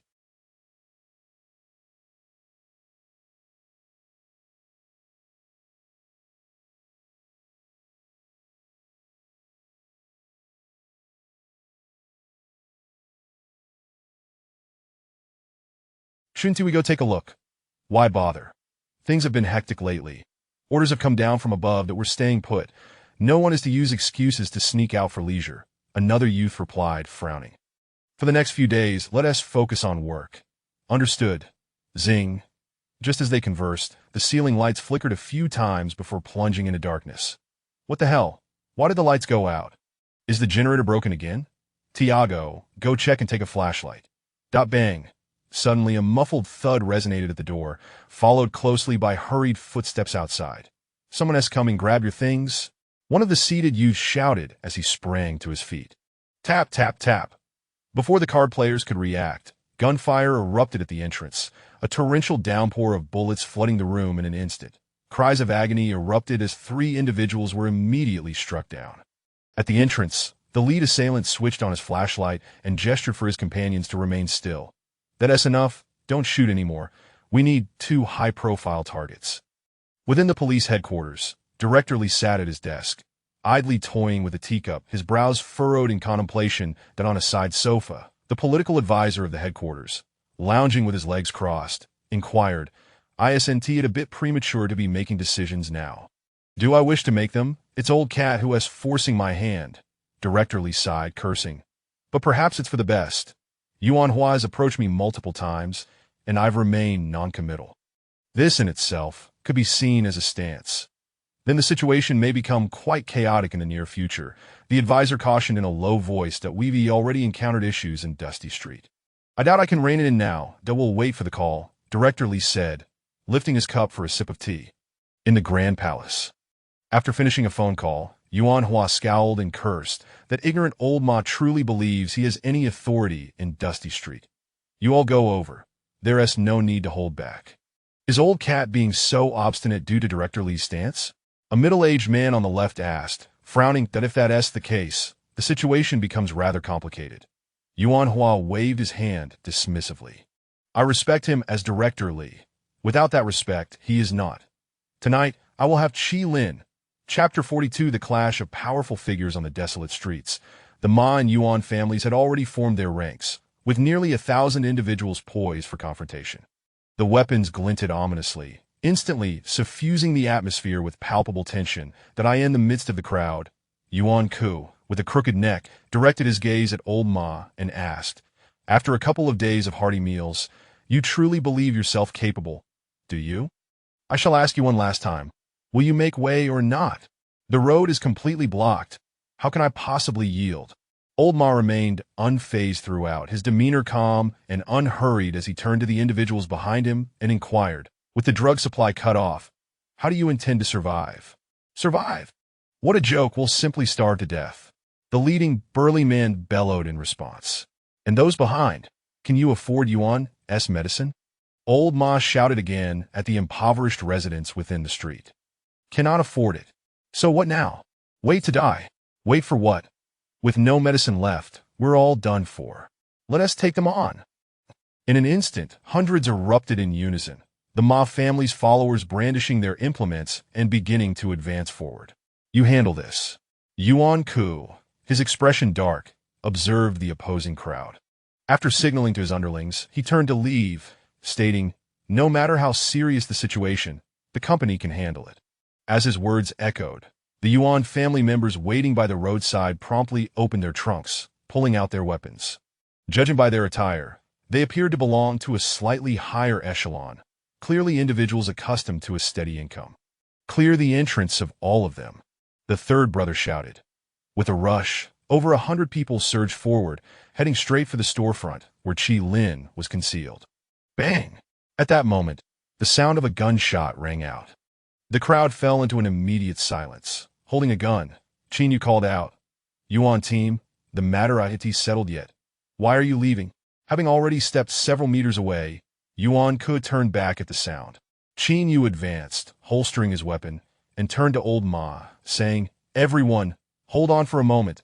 Let me have another word. Perhaps there is a chance for resolution." "Qin Yu, do you truly fail to grasp the situation?" Yuan Ku pointed at his chest, his voice laden with emphasis. "Do you have any idea how much profit the drugs in just one district of the black market generate each month? Do you think you have the weight to negotiate?" Ding ding. As soon as he finished speaking, Yuan Ku's phone rang. "Answer it," Qin Yu advised with a smile. After a brief hesitation, Yuan Ku retrieved the phone, his eyes fixed on Qin Yu as he pressed the answer button. "Hello. Heh. The goods and the people in your warehouse are in my possession." A stranger's voice emerged from the other end. Yuan Ku stood frozen in place upon hearing the words. "You two discuss it. Call me when you're finished." The caller dropped his line and hung up. Yuan Ku, still dazed, clutched the phone, his expression shifting between uncertainty and anger as he stared at Qin Yu, his mind racing. Qin Yu took out an electronic cigarette, tapping it lightly in his hand as he quietly remarked, "Yuan team, I reiterate, spare others when you can. You've allied with the Ma family and raided my warehouse." Yuan Ku clenched his fists, his voice subdued. "Heh," Qin Yu chuckled, offering no direct reply. "That's not right." Yuan Ku's eyes bore into Qin Yu, continuing, "Without backing from above, you wouldn't dare to act so boldly. There is someone behind you? Isn't there?" Qin Yu met his gaze, remaining silent. Boldly, after a moment of contemplation, Yuan Ku pointed at Qin Yu's chest and asked, "Is it him? As long as you don't touch Qi Lin, neither the goods nor my men will face any trouble.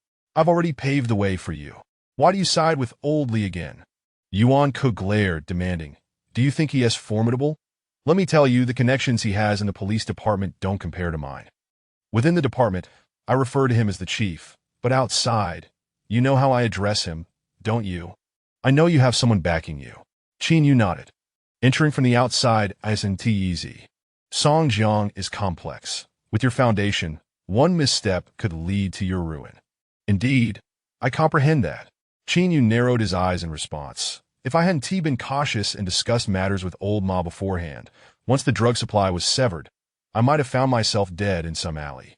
Yuan Ku fell silent at his words. "Let us speak frankly. You have supported me, but I have also assisted you. The past is behind us. Today, we must address Qi Lin." Qin Yu's smile vanished, and he fixed his gaze on Yuan Ku, speaking deliberately. I simply ask, can you raise your hand today? Impossible. Impossible. Is it? Then let us proceed. Qin Yu's expression turned cold, locking his gaze onto Yuan Ku as he shouted, you can seize Qi Lin right now, and I will not intervene. In 6 hours, if you eliminate him, I will present evidence of your drug trafficking and the testimonies of those apprehended, and I will swiftly dismantle your Yuan family's operations. You know precisely how much the goods and people are worth. Try moving a muscle, I dare you. Yuan Ku raised his hand, ready to strike Qin Yu. Suddenly, Qin Yu extended his right hand, his fingers gripping Yuan Ku's throat like a steel vice, his eyes fierce as he scolded. I am not Qi Lin. I want to wait until it's too late to resist that I gave you face earlier, but now I shall not. Smack! With that, Qin Yu delivered a swift blow to Yuan Ku's face. You son of a... The third brother was momentarily taken aback, drawing his gun to aim at Qin Yu's head. Qin Yu turned, addressing the third brother. Mind your place. You have no right to interject here. With a swift command, the 3 men behind Old Ma drew their weapons. In the police chief's office, Chief Li, after receiving a call, stood by the window and dialed Yuan Hua's number. Ali Chief, long time no see. Yuan Hua's hearty voice rang through the phone. Release that kid from Desolate Street. Consider it a favor to me. Chief Li got straight to the point. Yuan Hua paused, quickly replying, I can't do that. You know well that while I supply the drugs, I am not the sole beneficiary. That kid has access to supply channels.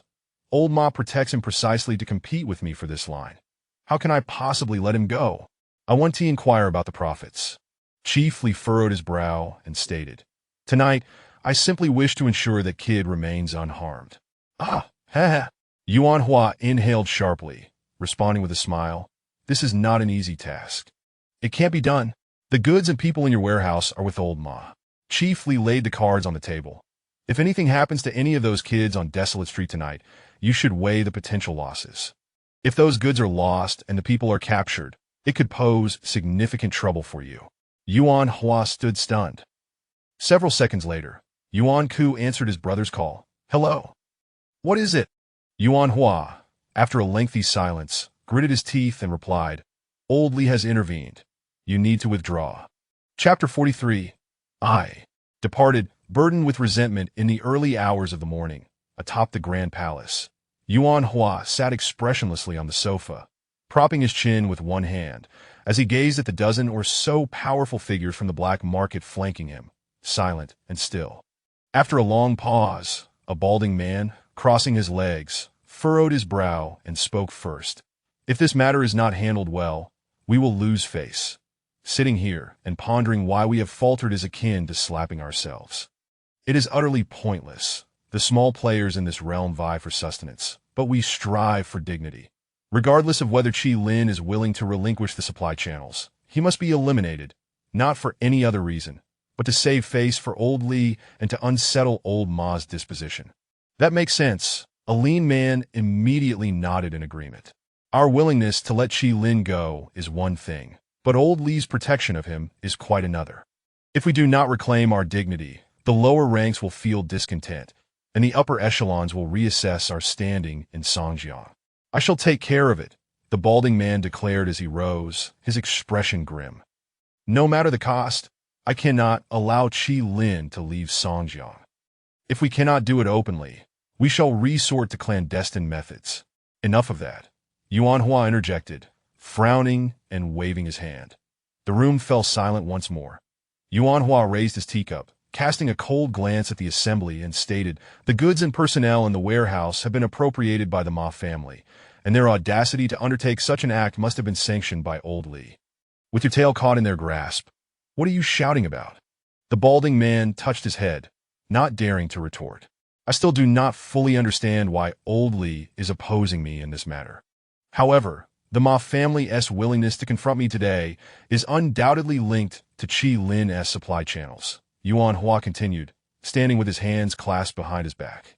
As long as we maintain a facade of civility, everything can be negotiated.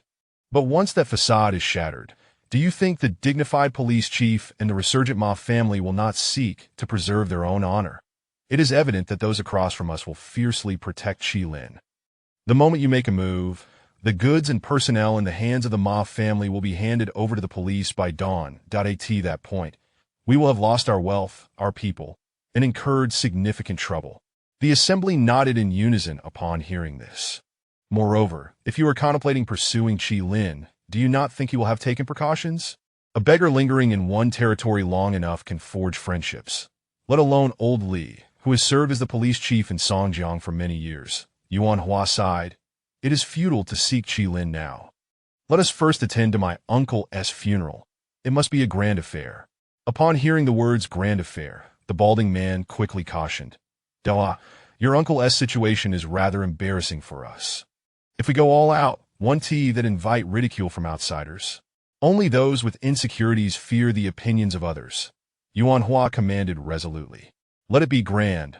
We shall send him off with great splendor alongside the tiger. Very well, the lean man acquiesced. All right then, everyone disperse, Yuan Hua stated, turning to stride out the door. The others exchanged glances, their expressions grim, murmuring discontentedly amongst themselves. Yuan Ke had been present throughout, yet had remained silent until his elder brother departed. That I in the corridor, he followed behind Yuan Hua, his tone tinged with reproach. I have always said that if the company is to thrive further, we must first establish rules. The subordinates have been too ostentatious in their actions over the past 2 years. Many lack both skill and intellect, and rather than assist the company, they only create chaos. Take the tiger, for example. While he has encountered misfortune, was there not even a hint of forewarning? Recently, while I was exerting myself to dismantle the Ma family, he was clandestinely distributing drugs on Tuza Street, merely to line his own pockets. Have you considered that by doing so, the word would inevitably reach the police? Even a fool would understand my motive for targeting the Ma family. Brother, sometimes idle chatter can be lethal. Do you understand? Do you think old Li's opposition is merely a spur-of-the-moment decision?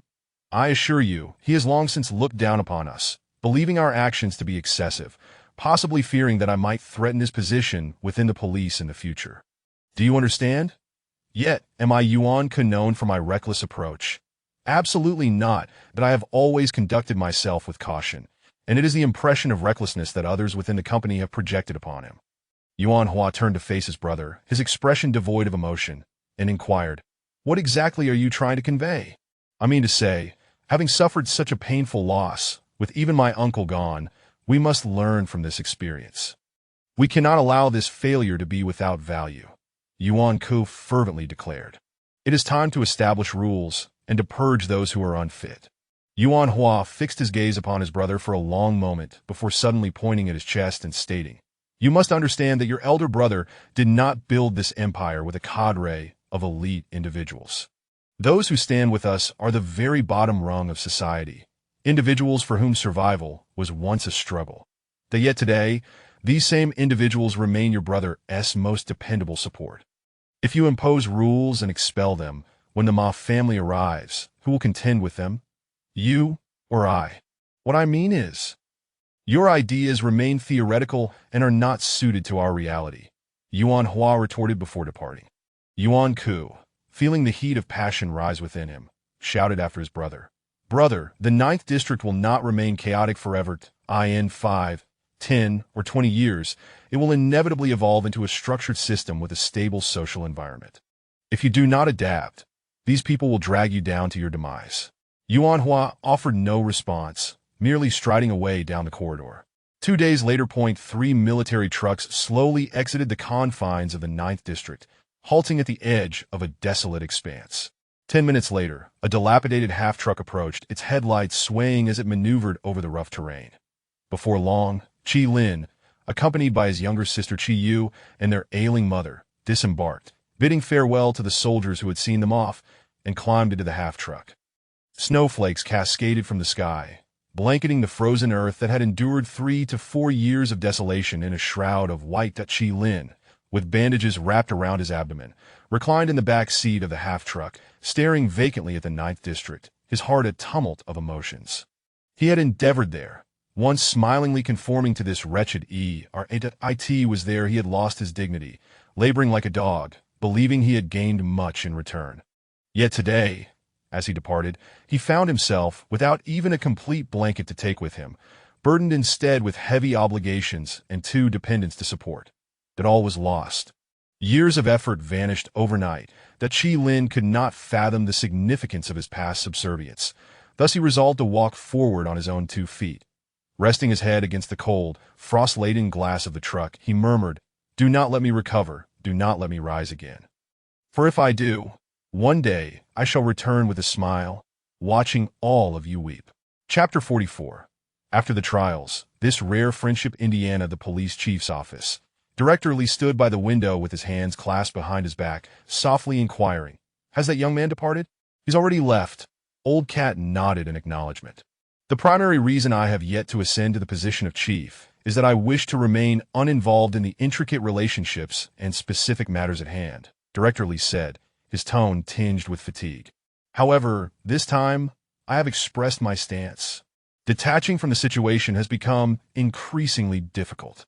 Beside the desk, Chin-Yu felt an inexplicable sense of closeness upon hearing Director Lee's words, as the latter's demeanor had shifted from formal to candid.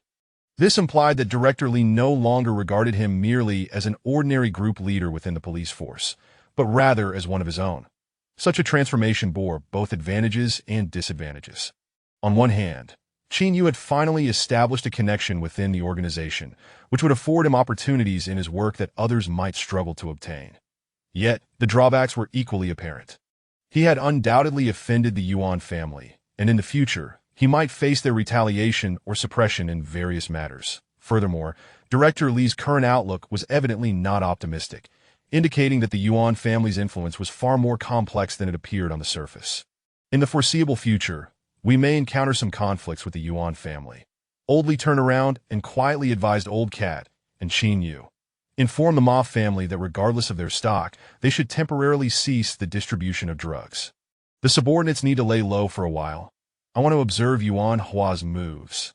It's impossible to stop completely, Old Cat replied softly. With a long deceased, the Ma family supply has been severed. They have nothing left to sell. Director Lee furrowed his brow and sat beside his chair, gently asking, "Does Chi Lin have any purchasing channels left by a long?" Chi Lin said he has searched but couldn't find the contact information left by his brother. Old Cat responded rapidly. "I've advised him to try and reach out to some of Along's acquaintances from before to see if he can reconnect those channels." Old Lee sipped his tea, his tone resolute as he stated, "The connections I have also require tangible benefits to act. If the supply channels remain unresolved and the Ma family lacks the Yuan family's capabilities on the streets, why should my connections exert themselves behind the scenes?" "Understood." Chin-Yu nodded in agreement. "You need to be cautious as well." Old Lee pointed at Chin-Yu and warned, "With the tiger dead and Yuan Wei gone, your involvement in this matter is quite significant, so you must guard against potential retribution." "Yes, I understand, Director," Chin-Yu responded gravely. "Alas!" Old Cat sighed nearby, pouring himself a cup of hot water, blowing on it to cool it down, and shaking his head as he lamented, "What has become of people nowadays? I can understand the struggles of the impoverished in the slums, driven by desperation, as survival is challenging.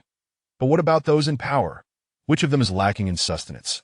Why are they so ruthlessly driven by profit? Is there not a single one who sits in their position and strives to accomplish something of substance?" After a moment of contemplation, Old Lee turned to Old Cat and remarked, "Do you recall my speech when I first took office as chief?" Old Cat paused, taken aback by the question. "I was the first to proclaim a 2-year time frame to resolve the issues of 2 Shaw Street and a 5-year plan to stabilize the security of Hay Street. At the time, many in the precinct scoffed at my words, but I paid them no mind. Now that the time has come, you see, have I succeeded in bringing about change?" Old Lee sighed. What was once a source of ridicule has now transformed into a genuine farce. Old Cat and Chin-Yu exchanged glances, both at a loss for words. "After years of sitting in this chair, I have gleaned a valuable lesson," Director Lee smiled as he continued. "No matter how grand the ideal, it cannot rival the harshness of reality. With a hostile environment, rampant disorder, and power struggles at higher echelons, individuals are seizing the opportunity presented by a world in flux to vie for absolute authority for themselves or their factions. In such circumstances, personal ambitions are rendered insignificant. Thus, if you seek to effect change and accomplish something meaningful, the best approach is not to resist but to integrate. You must navigate the current rules. Perhaps after a term, you can look back and find that you have left some mark on society. As Chin-Yu listened to Director Lee's words, he suddenly felt that this middle-aged man was brimming with stories, embodying a wisdom and aspiration that he deeply admired. He also perceived a resemblance between Old Cat and Director Lee in certain aspects. Both belonged to a breed of individuals striving to assert their identities amidst the chaos of the times, even if they occasionally found themselves making forced compromises. Enough of this rambling. It serves little purpose, Director Lee sighed and, with an undeniable tone, instructed the two younger men. In any case, you must tread carefully for the time being and avoid stirring up trouble. Understood. Got it. Both nodded in agreement. Oh, by the way, Director Lee rose and looked at Chin-Yu, saying, now that you've chosen your side, you must possess the acumen that comes with it. You need to swiftly transform the third group of the first team into your own Chin-Yu's third group, that in the future, I will find an opportunity to extract the third group and assign it to another team. I will resolve the issues regarding advancement. You merely need to provide me with compelling reasons for your promotion. Yes, Chin-Yu saluted at the response. You two may leave. Director Lee waved his hand dismissively. An hour and a half later, on Tusha Street, Old Cat squatted beside the curb, looking up at Chin-Yu and asking, do you regret aligning with me? Now that I've chosen my side, what good would it do to regret? Chin-Yu rolled his eyes. Weren't you planning to stay out of it? Why did you change your mind? Old Cat asked with a chuckle. After a moment of contemplation, Chin-Yu slowly squatted beside the road and replied, you are willing to go to great lengths for Chi-Lin, who is nothing. I simply do not wish to lose your friendship. Little you, let us walk this path together from now on. Old Cat grinned, patting Chin-Yu on the shoulder. I know a fortune teller who told me that those who are small-hearted are often righteous and loyal. I have seen your caliber. You undoubtedly belong to the elite of such individuals, willing to risk everything for friendship. To hell with you, you idiot! Chin-Yu tightened his arm around Old Cat's neck. Do you believe I won't take you down? Hey, stop it! Am I not formidable? Indeed. Call me father. That's too much. I'm going to fight you. Old Cat, flustered, reached out to poke Chin-Yu's eyes. Tell me, is your close relationship with Chi-Lin because he is, rather, weak? Chin-Yu asked, baring his teeth. Old Cat's face flushed from the chokehold, and with a cheeky grin, he replied, I can only say he's just starting to show his potential. You jerk, you're truly incorrigible. Chin-Yu retaliated with a series of playful punches. Under the dim light, the two young men, brought together by a shared event, exchanged jokes and engaged in playful banter. It was at that moment they officially stepped into each other's hearts, intertwining their fates and supporting each other in the years to come. After a while, Old Ma approached from across the street, looking down and barking. What are you two making a fuss about? Chin-Yu smiled up. You're here? When can we arrange for Demin and my Xiao heir? Meanwhile, on the other side, the funeral of Yuan Wei, along with the tiger and others, had been successfully held on Century Avenue, where many prominent figures from Songjiang had come to pay their respects. It was precisely at this juncture that the real collisions began to unfold on this land. Chapter 45. The dual pits of the Black Street on the dusty street. The Old Cat stood up and boisterously extended his hand, saying, Brother Ma, give me a cigarette. Who do you think you're calling brother? I'm older than your father. Old Ma retorted, somewhat speechless. We are all children of the rivers and lakes. It's only proper to address each other as elder brothers. The Old Cat grinned, baring his teeth. Stop stalling. Just give me one. Old Ma rolled his eyes and reached into his pocket to retrieve a loose pack of rolling tobacco. I ask you, when can you get Demin and Xiaoer out? The Old Cat snatched the unwrapped cigarette pack, grinning mischievously. Now that we're on the same side, how could I possibly let you down? Hand over the cigarette. No more stalling. You have plenty of contacts when you deal in goods that it's easy for you to get cigarettes. Though we've hardly smoked a few all year. The Old Cat shamelessly stuffed the entire pack into his pocket, saying, Thanks, big brother. Get lost. Old Ma, uninterested in further engagement, turned to the more reliable Chin-Yu and asked, When can the people be released? Chin-Yu blinked. It's unrealistic to expect both to be released. Old Ma frowned at the statement. Kid, aren't you going back on your word? When you came to me, we agreed that I would help, but you must ensure the Min and Xiao heir are released. Why are you saying otherwise now? Uncle Ma, we are all straightforward people. I'll be frank with you, Qin Yu said earnestly. You want to protect Qi Lin so you can reconnect him with his brother's supply chain. Am I right? If Qi Lin isn't connected to Along, even if I kneel before you, you wouldn't dare to confront Yuan Ku on Dusty Street. Old Ma fell silent upon hearing this. In this matter, you've actually benefited quite a bit. Previously, you couldn't even speak with our old Li, but after this incident, we find ourselves aligned, don't we? Qin Yu continued with a smile. We are all adults. There's no need for deceit. You know best about the affairs concerning Ma Lair, and a Min possessing 5 kilograms of drugs is enough for a death sentence. While on the day I apprehended the two, the seized contraband must have been at least 100 kilograms, right? You also understand that this case initially went through Yuan Ku, and now that the situation has soured, do you expect me to extract both from him? Is that realistic? Old Ma's expression soured at these words.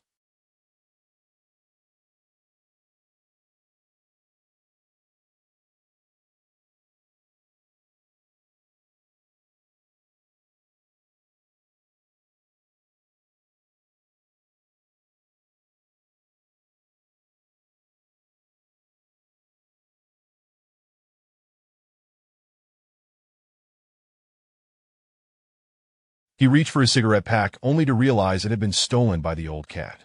Here, I have an e-cigarette, the old cat smirked, pulling out his used vape pen and mockingly offering it to Old Ma.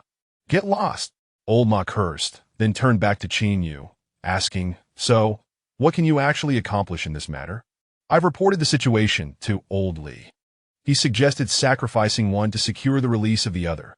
Qin Yu replied in a hushed tone. Fortunately, up to now, both Malayer and Damin have remained tight-lipped and haven't divulged everything. Otherwise, no matter whom you approached, this issue couldn't be resolved, given the undeniable evidence. Is there truly no other way?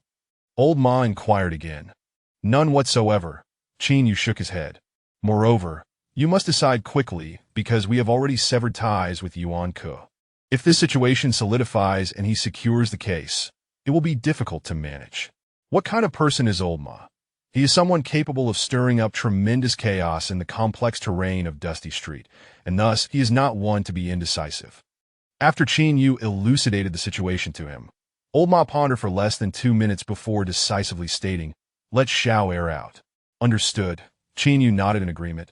I will interrogate both of them now and press them for answers. How long will the men be sentenced? Old Ma asked again. Will his life be spared? It's quite unlikely. The 5-kilogram threshold has already been surpassed, making it difficult to argue for a non-life sentence. Qin Yu replied, shaking his head. No way, he must not die. Old Ma insisted, shaking his head. He must live. Qin Yu scratched his nose and followed up. If that is the case, it may require some resources.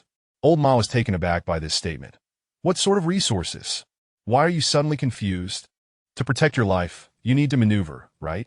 And if you're going to maneuver, why do it for free? The old cat interjected. Old Ma crossed his arms and looked at the two with a sidelong glance. Are you trying to pull a fast one on me? What fast one? Yuri not unaware of the situation within the authorities, the old cat replied, grinning. Let's be honest, even I have to rely on connections to get a promotion. Old Ma ground his teeth and calmly asked, So, how much will this maneuver cost? I reckon 30,000 should suffice. It should be enough to secure a life, the old cat suggested, turning to Qin Yu for his opinion. I believe 25,000 would be sufficient. Can we utilize that much? Qin Yu retorted, frowning. Nonsense. You need at least 15,000 just to deal with the prosecution, not to mention the internal connections. I'm telling you, 30,000 is a conservative estimate, the old cat replied emphatically. Oh dear, this is quite embarrassing. Qin Yu looked at Old Ma, hesitating to speak further. Enough! Old Ma bellowed, Stop with the theatrics. We are all locals here. What are you two pretending for? The two fell silent at his command. I'll cover 30,000, Old Ma stated decisively. What direction can we take with this case? After a moment of consideration, Qin Yu replied, Illegal possession. Since our first operation failed, and we didn't seize any evidence, and during the second operation, we only intercepted the goods without catching anyone in the act. As long as the Min insists he was merely hiding the drugs, we should be fine. How long will the Min be sentenced? Old Ma asked again. About 15 years, Qin Yu replied. Upon hearing Qin Yu's swift and confident response, Old Ma cursed in disbelief. You son of a gun! Did you rehearse your lines before calling me? When conversing with someone of your stature, one must indeed be prepared, the old cat chimed in. I've realized you two are young, yet quite adept at navigating these depths, Old Ma remarked as he ground his teeth. The two exchanged smiles, but did not respond. All right, this matter is settled, that I will have someone deliver the money to you tomorrow. Old Ma agreed, knowing this money was essential. Otherwise, how could the authorities protect him in the future? Furthermore, it would establish a new connection. Uncle Ma, lay low for a while, as Old Li advised. Qin Yu urged. Understood. Old Ma nodded and turned to leave. Half an hour later, as Qin Yu and the old cat made their way back, they engaged in an animated discussion. How should we split the 30,000? Qin Yu asked. 5,000 each for us, and the rest for Old Li? The old cat suggested with a grin. I want to distribute some to the team, Qin Yu whispered. Zhu Wei stood by me the other day, and everyone has been contributing significantly due to the drug case.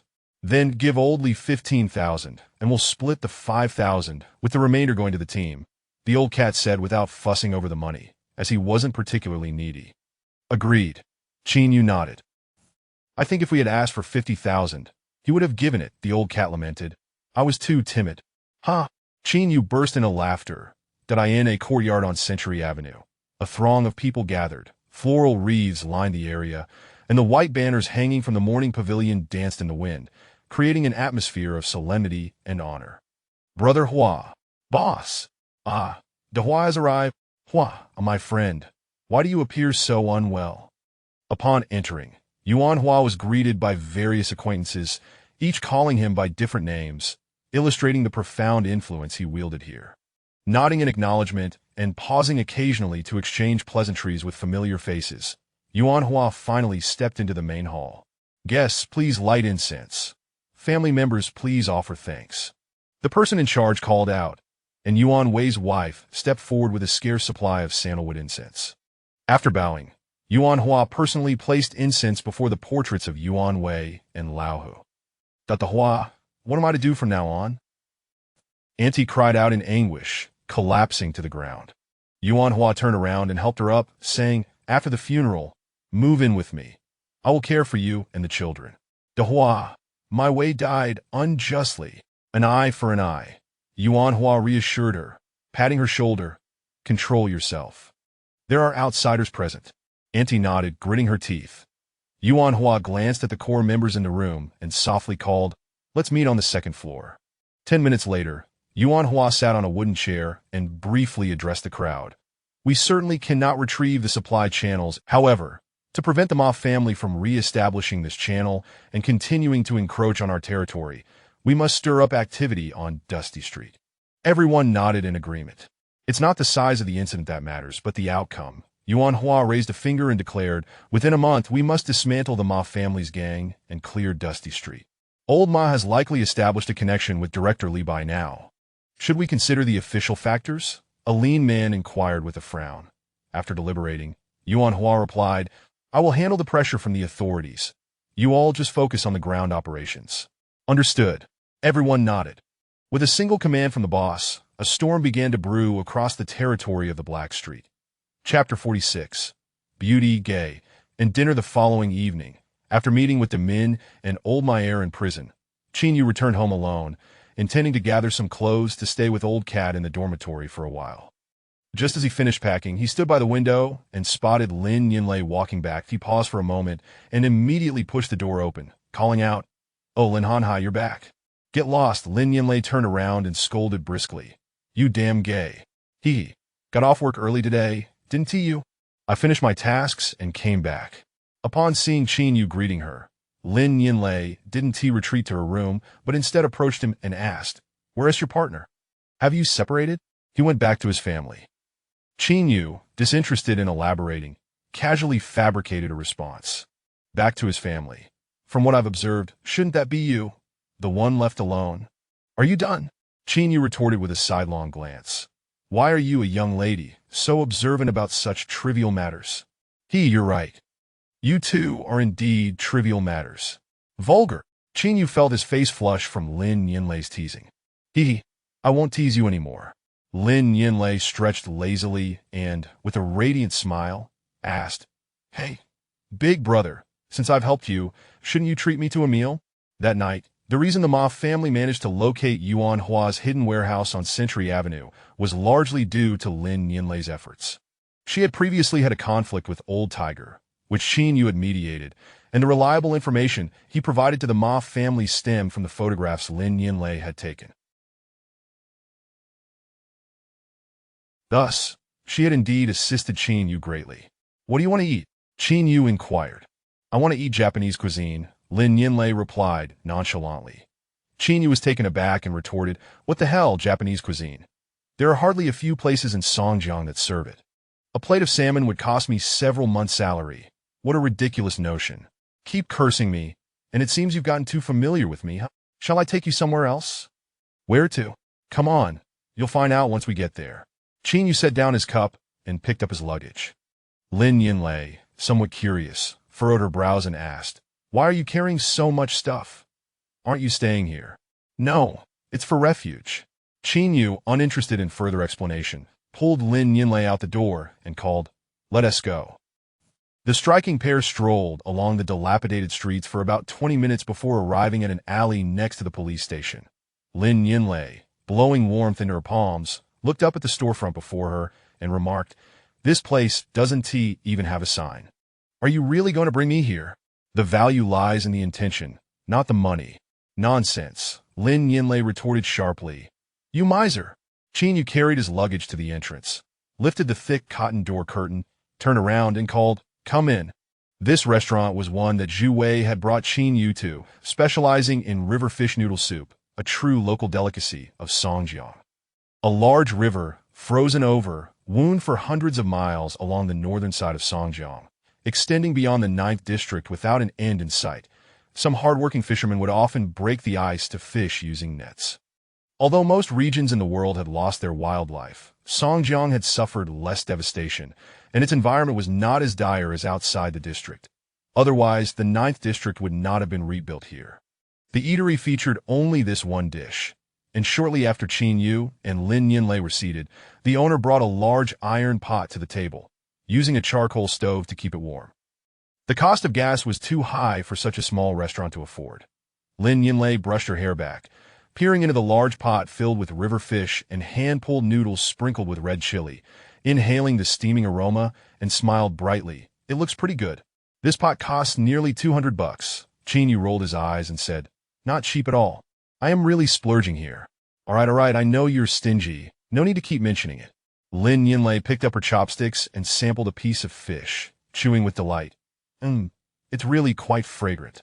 Not only fragrant, but also reasonably priced. Qin Yu, famished, began to wolf down the noodles. Why do you eat like a starving ghost? Aren't you afraid of burning your mouth? Lin Yinlei frowned and murmured, Can't you be a bit more composed? I'm a gay man and have no desire to court you. Why bother pretending to be dignified? Qin Yu teased deliberately. Lin Yinlei smiled coyly. Do you have a crush on me?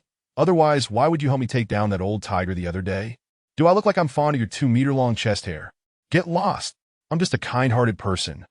That's why I helped you. Qin Yu added insincerely. Lin Yinlei shot a smile at Qin Yu. Don't entertain any improper thoughts about me. I can be your sister and even teach you how to seduce your partner. Qin Yu, uninterested in banter, looked at her and asked, I'm quite curious about something. What is it? Is the person who kidnapped you connected to the Yuan family? Qin Yu inquired suddenly. Lin Yinlei was taken aback. How do you know? I guessed. Later on, Yuan Ke suppressed the news about your kidnapping, and there were rumors in the office that the third brother was scolded by Yuan Ke for causing trouble. Qin Yu replied honestly. I only learned later that Matsushita had ties with them. Logically speaking, Yuan Hua is doing quite well. Why would he want to kidnap you? Was it merely for some petty cash? Qin Yu could not help but ask. Upon hearing this, Lin Yinlei's delicate face showed hesitation. Forget it. If you can't say, then Lin Yinlei took a sip of water and after a long silence responded, "Actually, there's no need to hide it from you. Yuan Hua kidnapped me because my uncle is a senior executive at a large company in Fongbei. He sought help from my uncle, who refused, so he devised this plan. Originally, it seemed he intended for Matsushita to pose as a kidnapper and extort money from my uncle, then through a series of convincing performances, rescue me. That way, he could gain a favor and achieve his goal, right?" "Oh, I see." Chinyu nodded and then asked, "But if he sought your uncle's help, why kidnap you?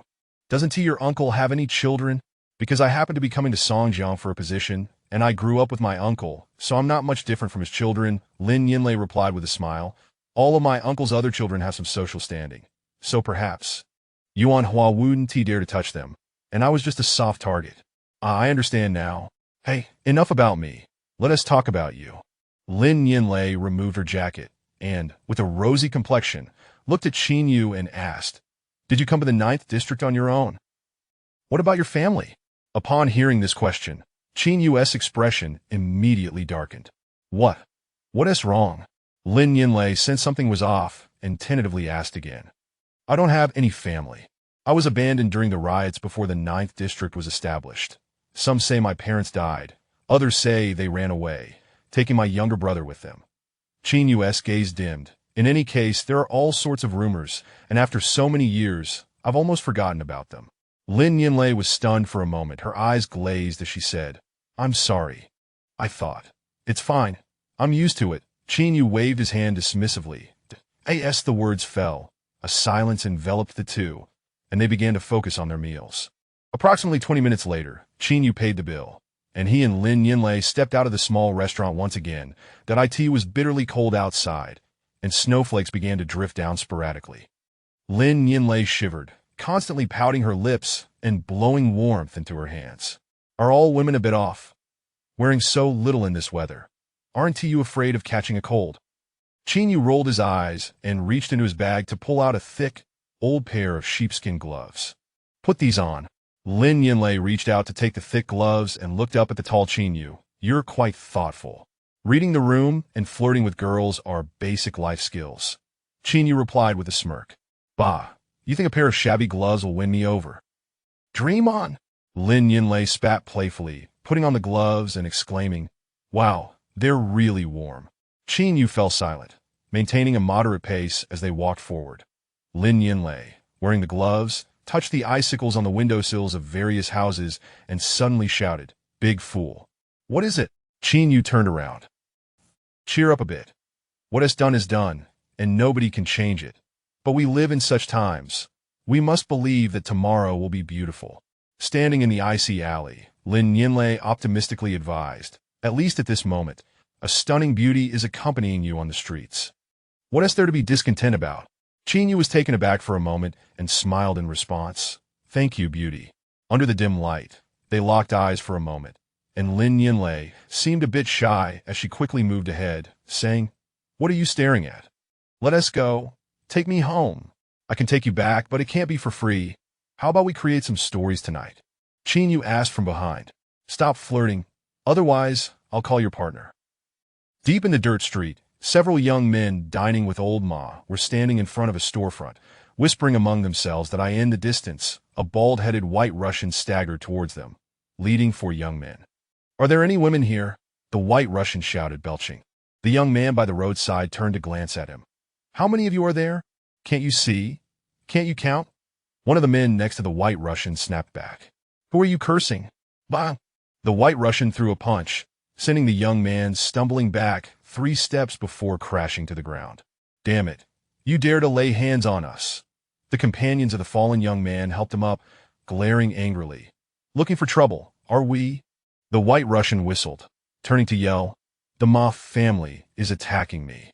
As soon as the words were spoken, 3 to 4 dozen people surged out from the dim alley nearby, brandishing steel pipes and knives, rushing towards them. A premeditated brawl was about to commence this very night. Chapter 47. The Revenge has arrived on the way to courtyard number 88. While Qin Yu was engaged in a heartfelt conversation with Lin Yinlei, his phone suddenly rang in his pocket. "Hello, Xiaowei. The situation on Tuza Street has escalated. A massive brawl has broken out involving hundreds of people. Oldly has personally issued orders for all off-duty officers to return immediately and organize arrests, dispersing the rioters with utmost urgency. Zhu Wei spoke rapidly. Qin Yu was taken aback. I suspected the Yuan family wouldn't remain quiet. All right, wait for me. I'll return to the team right away. Understood. After exchanging a few more words, they ended the call. Qin Yu turned to Lin Yinlei and said, You should head back on your own. Something has happened on Tuza Street, and I must rush over. All right, you take care of your business. I'll walk back by myself. Lin Yinlei promptly nodded in agreement. Make haste, it's quite chaotic out there tonight, so be cautious. Okay, you hurry along. Off I go. With no time to continue their pleasantries, Qin Yu quickly turned and dashed towards the police station. Inside the case handling area of the police station's first team, Acting Deputy Captain Lao San summoned all members of the first team for a meeting, with the exception of the third group. Beside the work desk, Lao San held a teacup and casually addressed the assembled officers. The commotion on Tuza Street is too significant. These drug dealers have gone completely berserk and don't care whether you're on the government payroll. Therefore, once we arrive, assess the situation and refrain from recklessly charging forward. Understood. Got it. While dozens listened to Lao San's words with seemingly impassive expressions, their minds were clear as day. The troublemakers on Tuza Street were undoubtedly affiliated with the Yuan family. Thus, Lao San was subtly indicating that they should show leniency if necessary. After a few more instructions, Lao San set down his cup and called out, Gather your riot gear and drive into the scene. Adjust all radios to our team's dedicated frequency. I will call you if needed. Upon hearing this, the officers nodded and swiftly departed. On the road, Qin Yu was acutely aware that the turmoil on Tuza Street was led by the Yuan and Ma families, so he intended to call Old Cat to discuss how to address the situation. Ding ding. Before he could dial, his phone rang again. Hello. Qin Yu quickly pressed the answer button. Captain, the first team is having a meeting. Everyone is present, but Lao San didn't notify us. Zhu Wei's voice was still urgent. Do you think we should accompany the first team tonight? After a moment of contemplation, Qin Yu replied, Drive the third group south vehicle toward my place.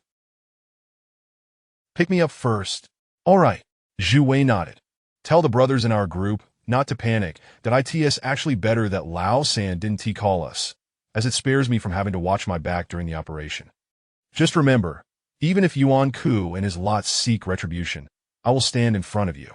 Qin Yu understood very well that Zhu Wei, Guanqi, and the other brothers from the third group chose to stand by him on that day at Tuza Street, not only because they valued him as a person, but also because they recognized the backing of Chief Li, which emboldened them to disregard Yuan Ku's authority. Thus, Qin Yu reassured Zhu Wei, feeling a strong kinship with the members of the third group. They represented his true foundation, rather than mere members of the first team. This was also why, after swindling Old Ma out of 30,000, he immediately thought to share some with them. In the current environment, human relationships were quite pragmatic. People were willing to support you only if you ensured they received their due rewards. All right, I understand, Captain. I'm heading over immediately. I'm already halfway there. Just drive quickly. You'll spot me on the roadside. Okay. Zhu Wei acknowledged and promptly hung up. Qin Yu glanced down at his phone, hastening his pace along the cold street. Just as he was about to press the dial key to contact Old Cat, he suddenly felt as if someone were watching him from behind. This sensation was an instinctive reaction cultivated from his years spent in the precinct, prompting him to turn around and look on the roadside. A man wearing a knitted hat and a tattered leather coat was hastily walking forward, his head down. Qin Yu stole a glance at him before turning back to his phone. Behind him, footsteps grew increasingly urgent and distinct. Qin Yu abruptly turned again, and the man in the knitted hat lifted his head, slipping his right hand into his pocket. At that moment, the two were approximately 10 meters apart, and Qin Yu noticed the approach of two men across the street, that an ominous premonition surged within him. Swish! Suddenly, the man in the knitted hat drew a gun. Bang crash! Without a moment's hesitation, Qin Yu angled his body, lunging forward with a powerful stride that shattered the street-level storefront's glass, crashing inside like a cannonball amidst a shower of shards. Inside the store, 3 or 4 unremarkable-looking women were seated on a sofa, engaged in hushed conversation when they were startled by the sudden explosion from outside.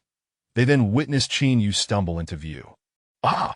The women screamed in unison, their feet clad in cheap high heels or slippers, as they clutched their heads and fled upstairs. After entering the store, Chinyu did not pause, quickly surveying his surroundings before racing up to the second floor. Outside, the three assailants armed with firearms stood on the street, pulling their triggers. Gunshots rang out, and a cloud of blood erupted from Chinyu's body as he staggered up the stairs. "Get in there, kill him," commanded the man in the knitted hat with a grim expression. Beside him, two burly white Russian men kicked open the storefront door, brandishing their guns as they stormed inside. Then on the second-floor corridor, Chinyu glanced at the sealed rooms on either side, realizing that the entire interior was enclosed with no windows, forcing him to hurriedly kick open a room-s door. Upon entering, he quickly assessed the environment, leaping nearly a meter high as he grasped a dilapidated cabinet beside him and yanked it down with all his might. Bang! Tool! The cabinet toppled sideways, and Chinyu gritted his teeth, using his shoulder to push it against the doorway, barricading himself inside. After a few intense breaths, he pressed his body against the cabinet, and after several frantic touches over his torso, he discovered he had been shot in the right hip, with a tingling sensation spreading through his lower body. With no time to ponder, Chinyu immediately pulled out his phone and dialed Zhu Wei's number. "Hello? Damn it, hurry up. I'm going to get killed." Though his voice was frantic, his mind remained composed and precise. "I'm in a meat shop on the midsection of Bobo Street, a place without a sign. The window has shattered, and there are three assailants outside. Hurry." In the corridor, the three assailants had already charged in, guns drawn. On Tuza Street, due to the provocations from the white Russian men, a brawl involving hundreds had escalated into a conflict of several hundred. The Ma family's members showed no signs of retreating. Even in the absence of any directive from Old Ma, the recently sidelined lower-tier lackeys spontaneously organized a self-defense counterattack fueled by their own interests. A multitude of individuals barely scraping by on the fringes of the drug trade openly brandished weapons and inferior firearms, firing indiscriminately on Tuza Street. Chapter 48. This chaotic era at the entrance of the room on the second floor, three armed men burst in, led by a man in a woolen cap. He raised his leg and kicked the door lock 3 times. The door merely shifted slightly, the lock dented and deformed. "He's bracing himself," remarked a burly white Russian standing to the left, frost clinging to his beard, his gaze fierce. "Step aside." The other 2 men promptly moved away. Bang, bang, bang. A series of gunshots rang out, and the central part of the wooden door was riddled with 7 or 8 bullet holes. Crash! Another white Russian kicked the door at the center of the gun holes, shattering it and creating a large gaping hole. Inside, Chinyu was separated from the door by a cabinet, and after the door splintered, it was too late for him to move closer. .3 guns thrust through the newly created opening. "Damn it!" Chinyu's eyes turned red as he braced his hands against the edge of the cabinet, gritting his teeth before rising to his feet. The cabinet was tilted and charged toward the hole. The rapid gunfire echoed in the corridor, bullets striking the cabinet with a cacophony, filling the air with the acrid scent of gunpowder. On the wooden floor, Chinyu stepped over pools of his own blood, using his shoulder to push the cabinet upright, blocking the doorway once more. "Damn it!" The man in the woolen cap cursed, turning to demand, "Do we have any grenades?" "No," the white Russian replied, shaking his head. "Break it down." At this moment, the trio had lost their line of fire, and given the cabinet's thickness of about half a meter, despite being hollow inside, it was reinforced by thick wooden panels on both sides. Thus, while some bullets could penetrate the cabinet, others would become lodged in the back panels. Chinyu had accumulated savings for many years in the planned area to reach this point, and now that he had finally secured a space for survival, he was determined not to perish in such a senseless manner. Summoning every ounce of strength, he leveraged his tall stature and exceptional physicality, resolutely bracing against the cabinet, striving for a sliver of hope. After 3 to 4 minutes of relentless battering, silence fell, and Chinyu began to feel the strain. Coupled with the significant blood loss from his gunshot wound, he felt a violent dizziness overtaking him. Yet, even in this state, he continued to hold the cabinet, shaking his head vigorously to keep himself alert. Downstairs, the man in the woolen cap had just retrieved a fire axe from inside the store when he spotted 2 vehicles speeding toward them. Screech! The sound of tires screeching echoed as two police SUVs skidded to a halt at the roadside. "Damn it," the woolen cap man swore, immediately shouting. "That kid called for backup. We have to leave."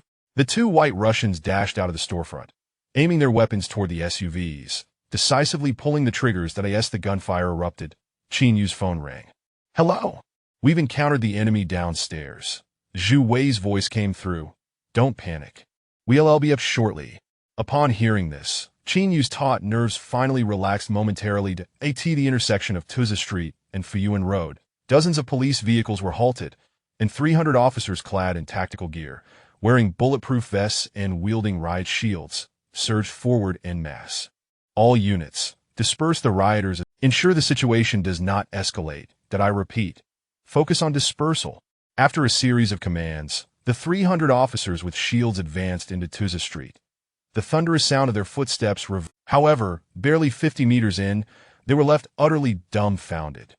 Gunfire erupted chaotically, homemade incendiary devices were hurled, and at least 1,000 people were embroiled in a violent melee in the narrow street. On either side, shattered glass littered the ground, and many doorways were ablaze.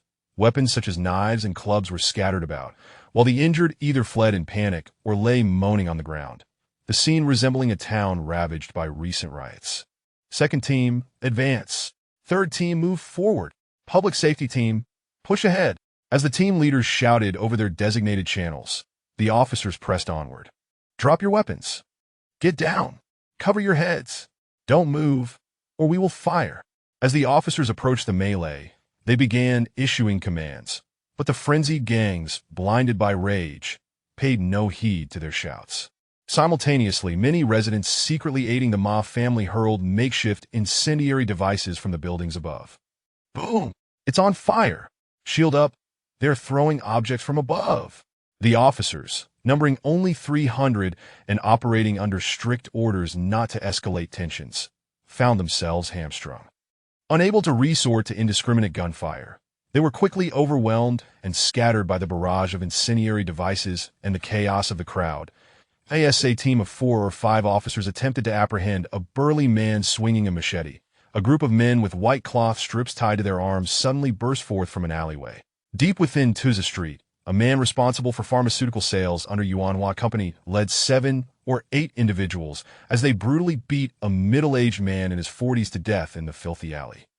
After striking the knife into the man's neck, he turned and shouted, "Tell old Ma, if he doesn't clear out of Tuza Street within 3 days, I'll see to it that his entire family perishes here."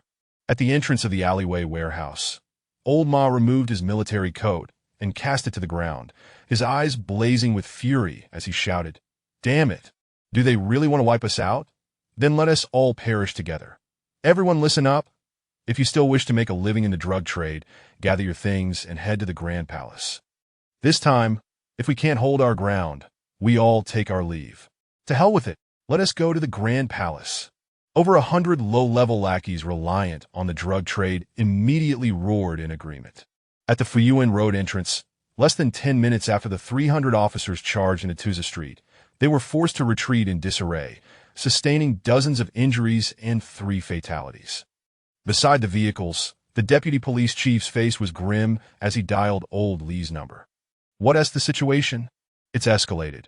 It's worse than we imagined, and as soon as the teams entered, they were pushed back out," the deputy chief gasped. "My recommendation is to contact the police station immediately. It is becoming increasingly difficult to restore order." Meanwhile, on the second floor of Century Avenue, Yuanhua was playing mahjong with 3 bosses from his subsidiary. This situation is spiraling out of control. "Won't it end poorly?" a bald, burly man asked with a frown. "The police station is called multiple times, and I sense a serious tone. If it doesn't escalate, old Ma will never learn what pain feels like," Yuanhua replied nonchalantly. "Tell our brothers on the ground that if anyone dies, I'll cover the funeral expenses. If anyone gets arrested, I'll use my connections to bail them out. That if money and connections aren't too useful now, then when will they be? I want to show old Ma that he is far inferior to us in stature."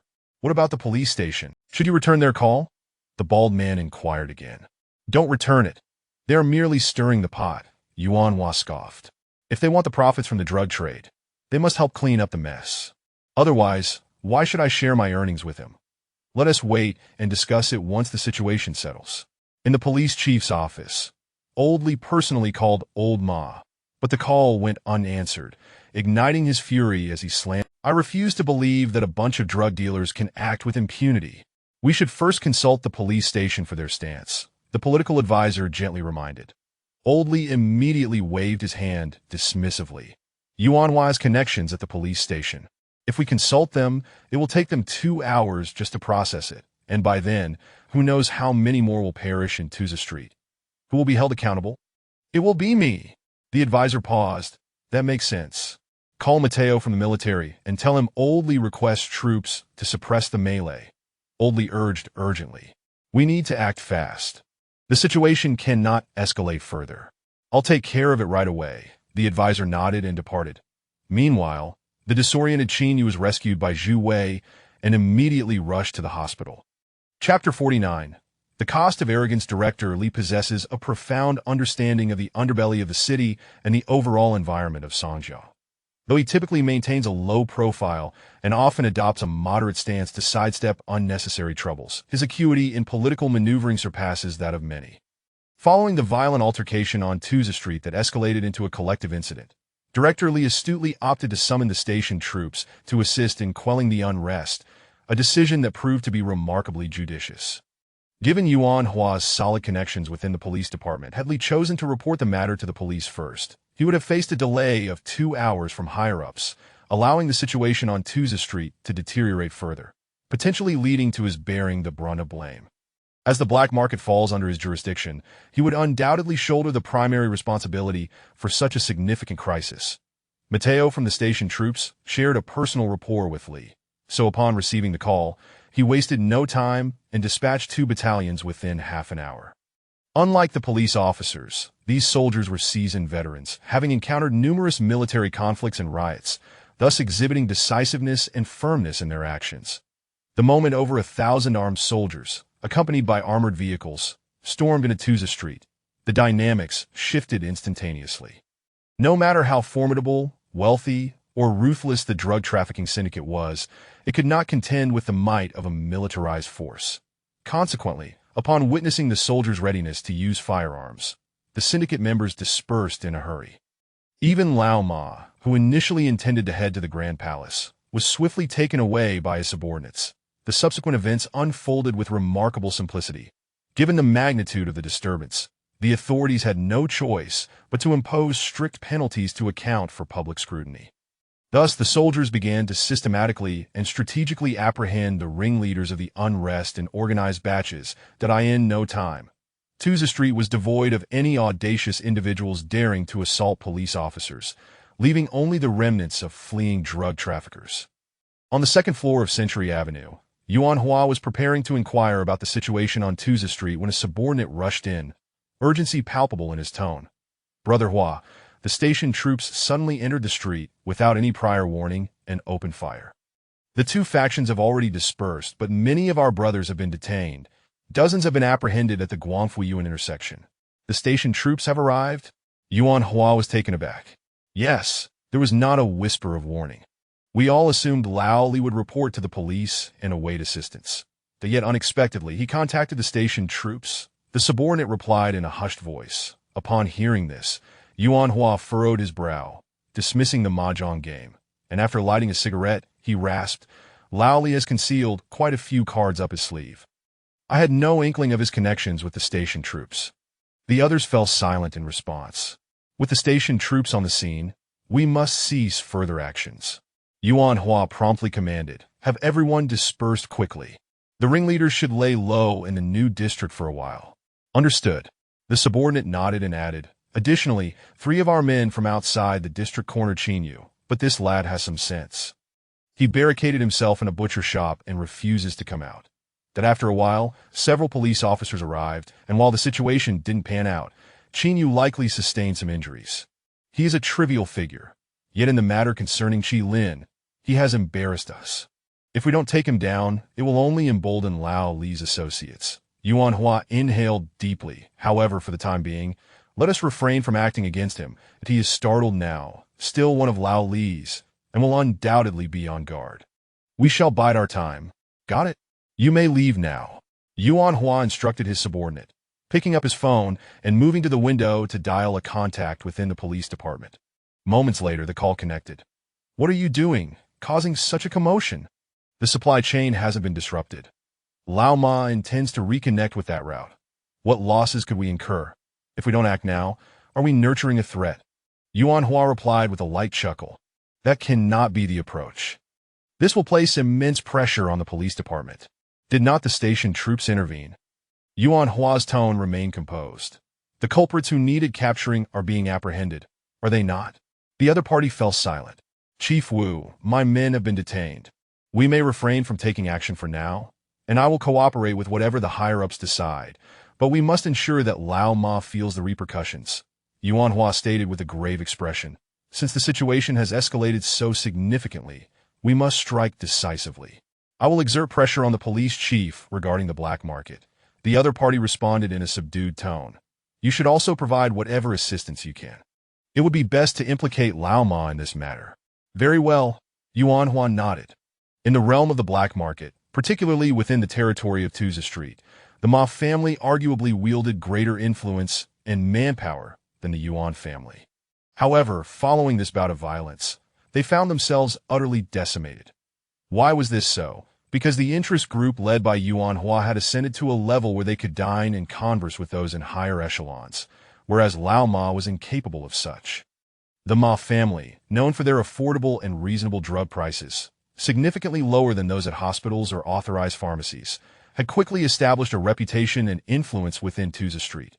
Those who could not afford medicine, the elderly and infirm, as well as the impoverished suffering from severe ailments, held them in high regard, willing to assist in crucial moments. Yet, in the face of political maneuvering, such goodwill crumbled like a house of cards.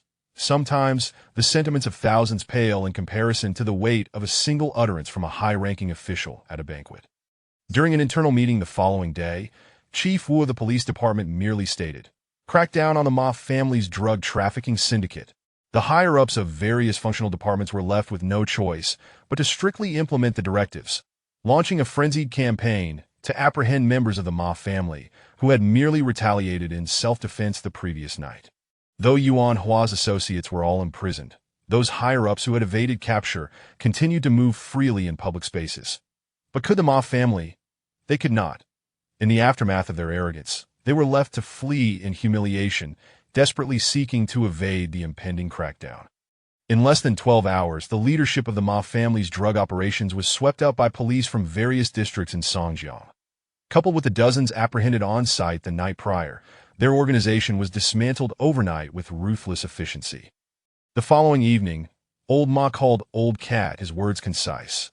Regarding Damon and Xiao Air, you take care of it. I cannot show my face now. Old Cat, seated in a hospital chair, responded with resignation.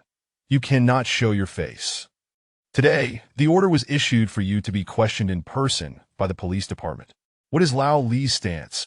Old Ma inquired. He feels powerless in this matter. Your actions have stirred quite a storm. Old Cat replied, frowning. He has also faced considerable backlash. Understood. Old Ma did not press further for Lao Li's assistance, his tone remaining neutral. I accept this as my fault. Very well, let it be for now. With that, the two concluded their call. At 9 o'clock that evening, Director Li, weary from a day of meetings, sat in his car and inquired, Where is Qinyu? In the hospital. Let us go see him. Director Li exhaled. I need to have a word with him. Chapter 50. Total collapse inside the hospital. Qinyu had just come out from the effects of anesthesia, appearing quite frail as he lay on the hospital bed. His face paled, he sighed deeply, uttering, Head damn it, Yuan Hua really knows how to pick on the soft targets. Old Li definitely wouldn't dare to act, and he fears that dealing with you would completely infuriate Old Li, so he just vents all his frustration on me, trying to finish me off. Old Cat looked at Qinyu with guilt, murmuring softly, I also bear some blame. Initially, I didn't consider much and insisted on bringing you in, that in hindsight, your choice to refrain from assisting Qi Lin was indeed the right one, that with Old Li backing me, he wouldn't dare to lay a finger on me, but you. The deed is done. What good does it do to dwell on it? Qinyu said, touching the gauze on his backside, gritting his teeth as he cursed. If we can't fight back, we might as well be cautious. Don't worry. We will take turns watching over you during this time.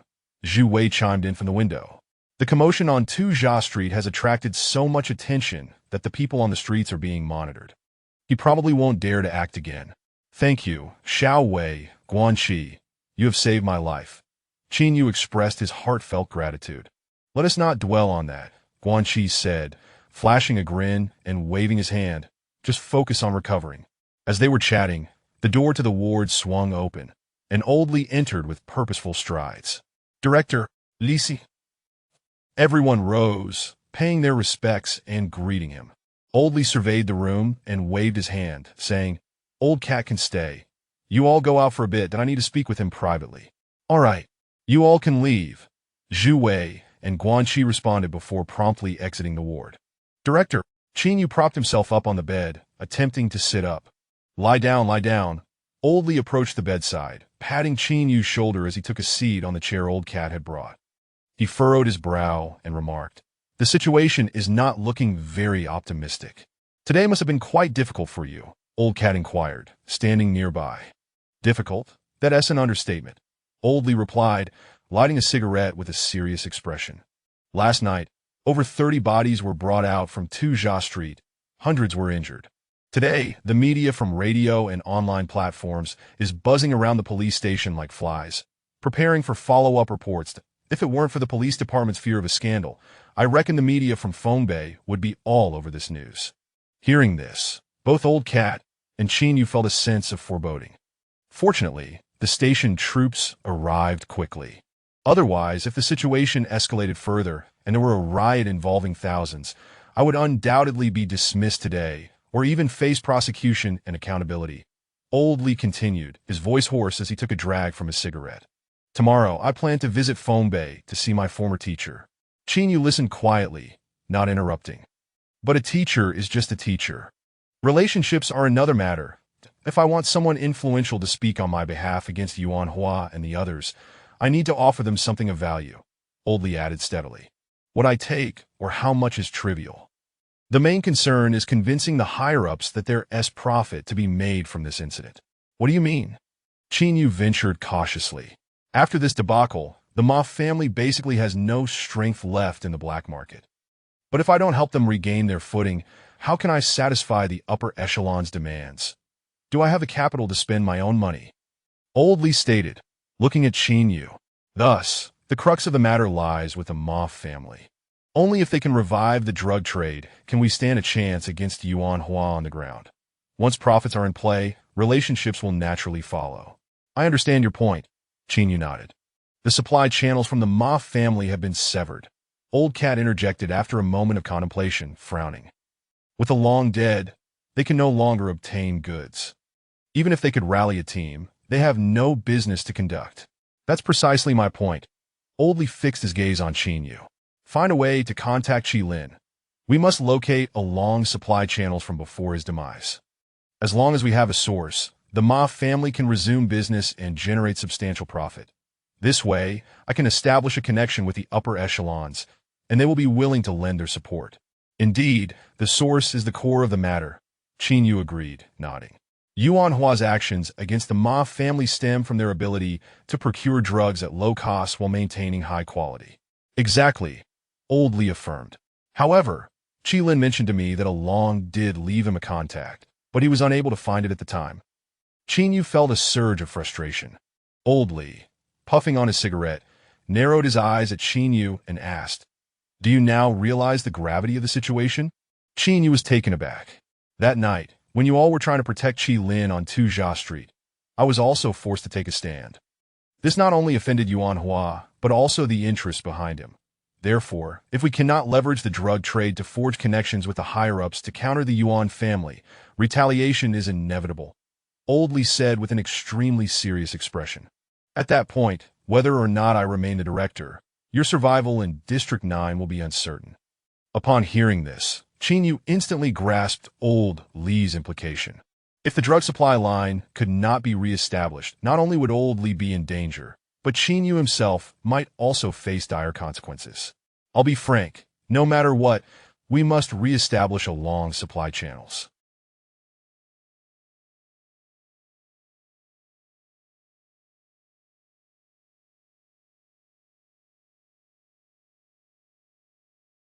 Otherwise, you should leave District 9 as soon as possible, Oldly cautioned in a hushed tone. Yuan Hua will not care whether you are a police officer or not when he seeks revenge. After deep contemplation, Qin Yu replied, I need to return to the planning district to speak with Qi Lin in person. Focus on your recovery for now. Once you are able to move, go handle this matter immediately. Oldly stood up, stating, I will also head to Fongbei tomorrow to gauge my teacher's stance. I understand, Director. Additionally, Old Mom must remain hidden. The police department has already completed the evidence chain, and his wanted notice is on my desk, Oldly reiterated.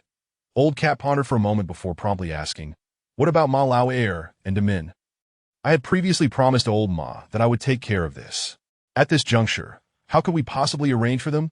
Just wait, Oldly replied curtly before turning to leave. In the hospital room, fragrant with disinfectant, Qin Yu gazed at the ceiling with a sense of melancholy and unease, exhaling a long sigh as he murmured, I thought the planning district would be complex, but little did I expect. The truly predatory environment lies within the seemingly secure District 9. I somewhat regret putting you in this predicament, Old Cat admitted, feeling quite uncomfortable. Qin Yu licked his lips, stating, My nature is such that once a thing is done, I do not dwell on regrets. Please refrain from mentioning it repeatedly. It vexes me. After a lengthy pause, Old Cat looked at Qin Yu and said, This time, I will accompany you back to the planning district. Oldly won't allow you to go. Qin Yu chuckled. If I were to be the type to shy away from trouble, I wouldn't have assisted Qi Lin in the first place. Old Cat responded resolutely.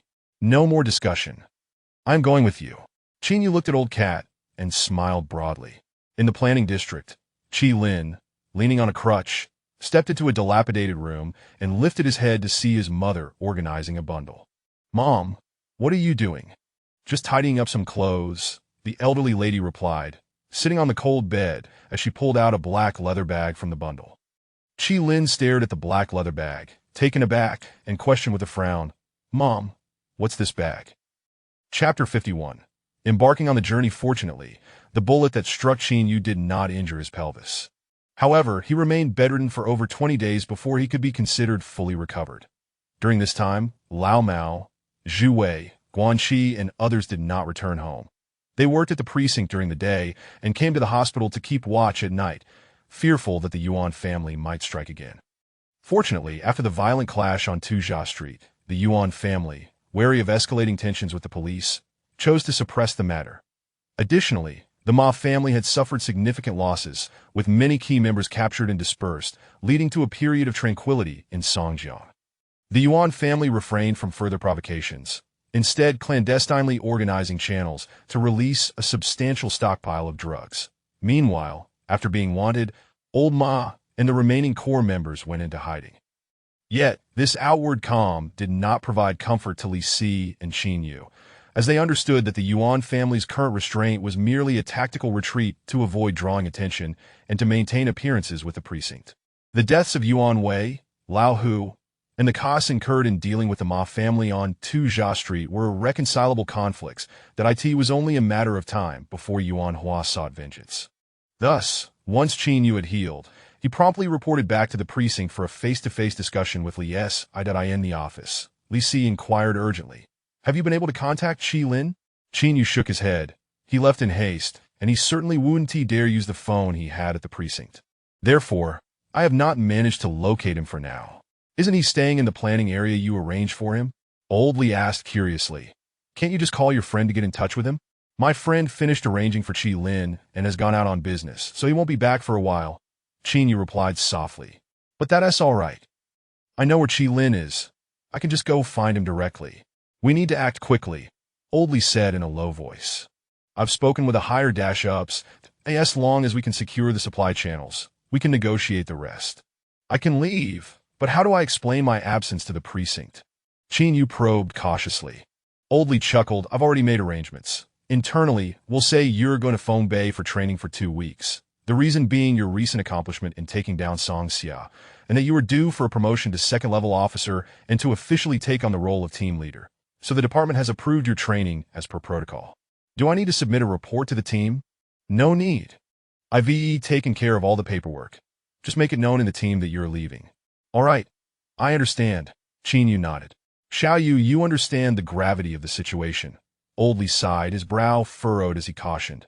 Whether I can retain my position here, and whether you can stand firm in Songjiang, hinges on this moment.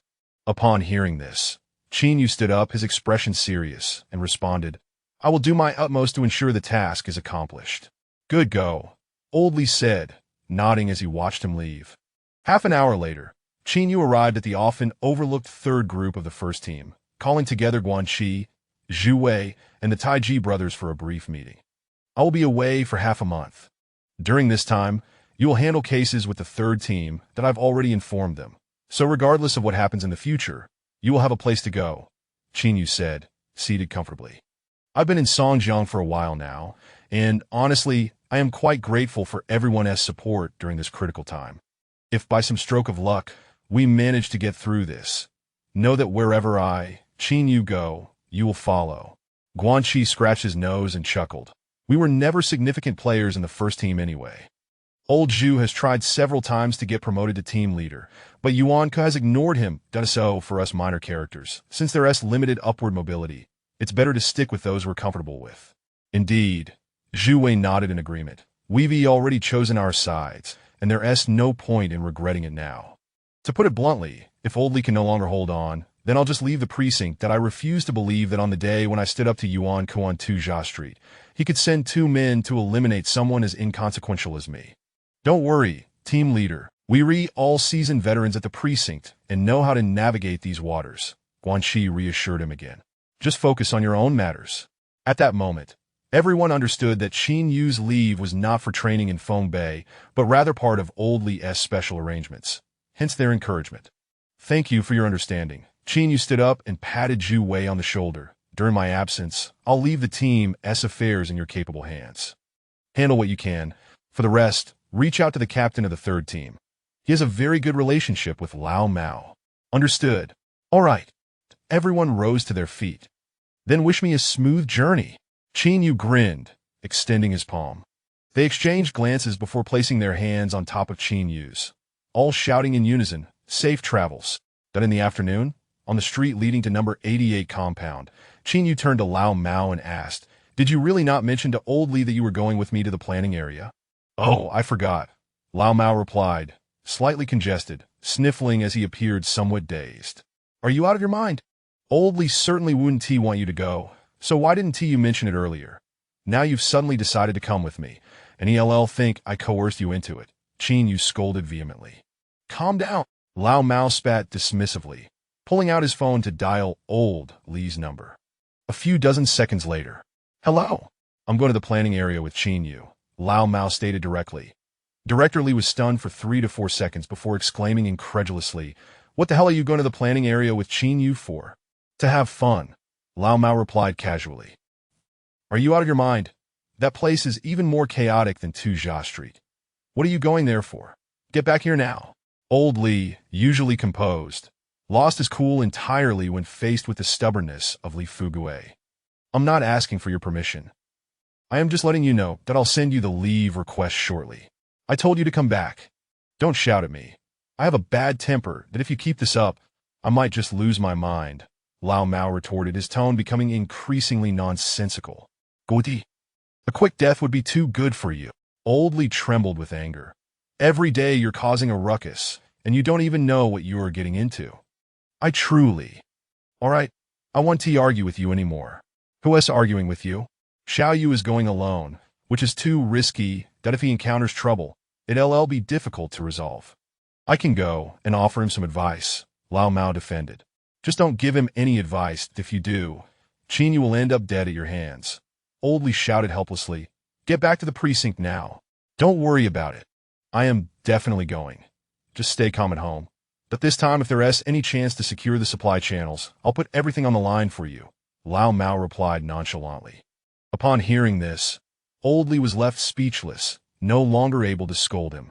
If anything comes up, just call, Lao Mao said before hanging up. That on the way, Qin Yu smiled at Lao Mao and remarked, On the surface, it seems like you harbor some resentment towards Old Li, but in reality, you care about him. Who cares about him? I am just worried that if he gets kicked out, he won't be able to do whatever he wants at the precinct anymore, Lao Mao replied with a sidelong glance. Let us hurry up. Dante dawdle. But the two returned to number 88 compound, quickly packed their belongings, locked the door, and headed outside. Along the way, Chinyu glanced at Lin Yinlei's room, noticing the door tightly shut, indicating she was not home. "What are you staring at my wife's place for?" Lao Mao asked, casting a sidelong glance. "Have some decency. Lin Yinlei already told me she would only agree to be your mother," Chinyu retorted. "Get lost." Lao Mao gritted his teeth. "Tell me honestly, are you a little taken with Lei Lei?" "Stop being ridiculous." Chinyu quickened his pace. At 8:30 in the evening, a military truck loaded with supplies departed with Lao Mao and Chinyu, heading towards the planning area, which was even more chaotic than Tujia Street. Chapter 52.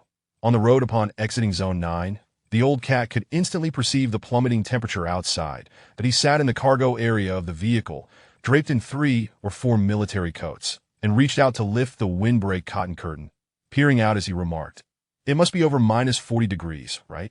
"Approximately," Chinyu replied softly, occasionally rubbing his palms together. "Don't just sit there. Get up and move around a bit, stretch your body." "Hey, did you come by car as well?" the old cat casually inquired. "I rode for a while, then walked the rest," Chinyu answered. "Truly a soldier," the old cat muttered in disbelief. After approximately 5 hours of driving along the icy roads, the vehicle finally stopped at a modest military supply station. The two men disembarked, settled their fare, and then boarded a nearly decrepit gasoline-powered off-road vehicle to continue their journey. Given the harsh environment, pure electric vehicles or hybrids were utterly unreliable for long distances in such frigid temperatures. The gasoline off-roader was arranged through connections by Director Li. Though it was on the verge of being scrapped, it had still cost a considerable sum. Fortunately, the heating system was functional, and its off-road capabilities remained relatively intact, making it quite sturdy and resilient. As they traveled, the old cat scanned the snow-covered expanse like a curious child, his face reflecting intrigue as he pointed at several large iron frames a few kilometers away, asking, "What are those for?" "Marker towers," Chinyu replied casually. "You can't see it in the dark, but there is a metal fence beneath the towers." "What do they mark?" "Nuclear F zones," Chinyu explained flatly. After the disaster struck, the government constructed numerous defensive structures, all of which ultimately failed. Many of those buildings contained nuclear facilities. That when the calamity occurred, explosions ensued, leaving vast areas of radiation. The towers were erected to warn people not to enter those planned zones. Alas, they did their part, the old cat sighed. As Chinyu drove, he idly asked, "What is your relationship with old Li?" The old cat was momentarily taken aback. "Can't you speak about it?" Chinyu chuckled. "Then I want to pry. There is nothing I can't say," the old cat replied, pulling out an electronic cigarette and turning to Chinyu as he recounted, "Old Li is my uncle."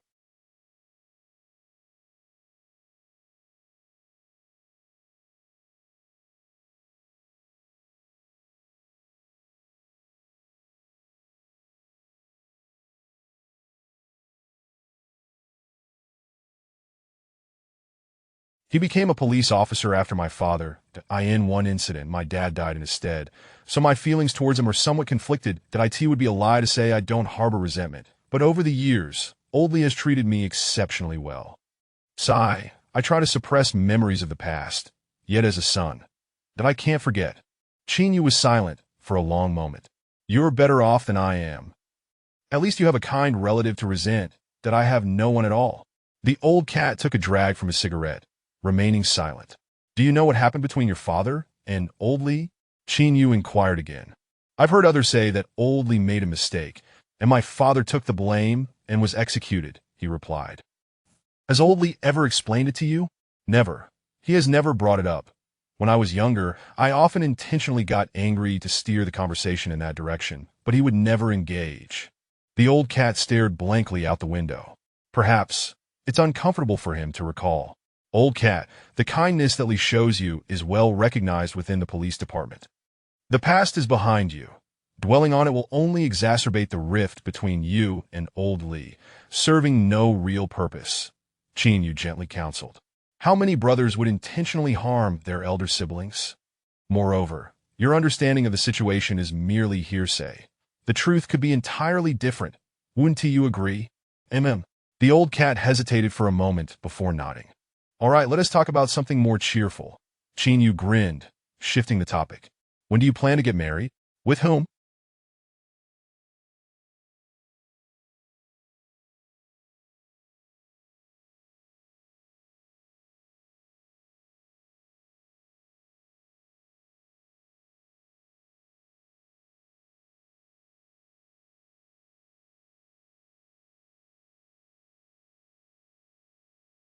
Lele. The old cat perked up at the mention of romantic matters. Could you show some decorum?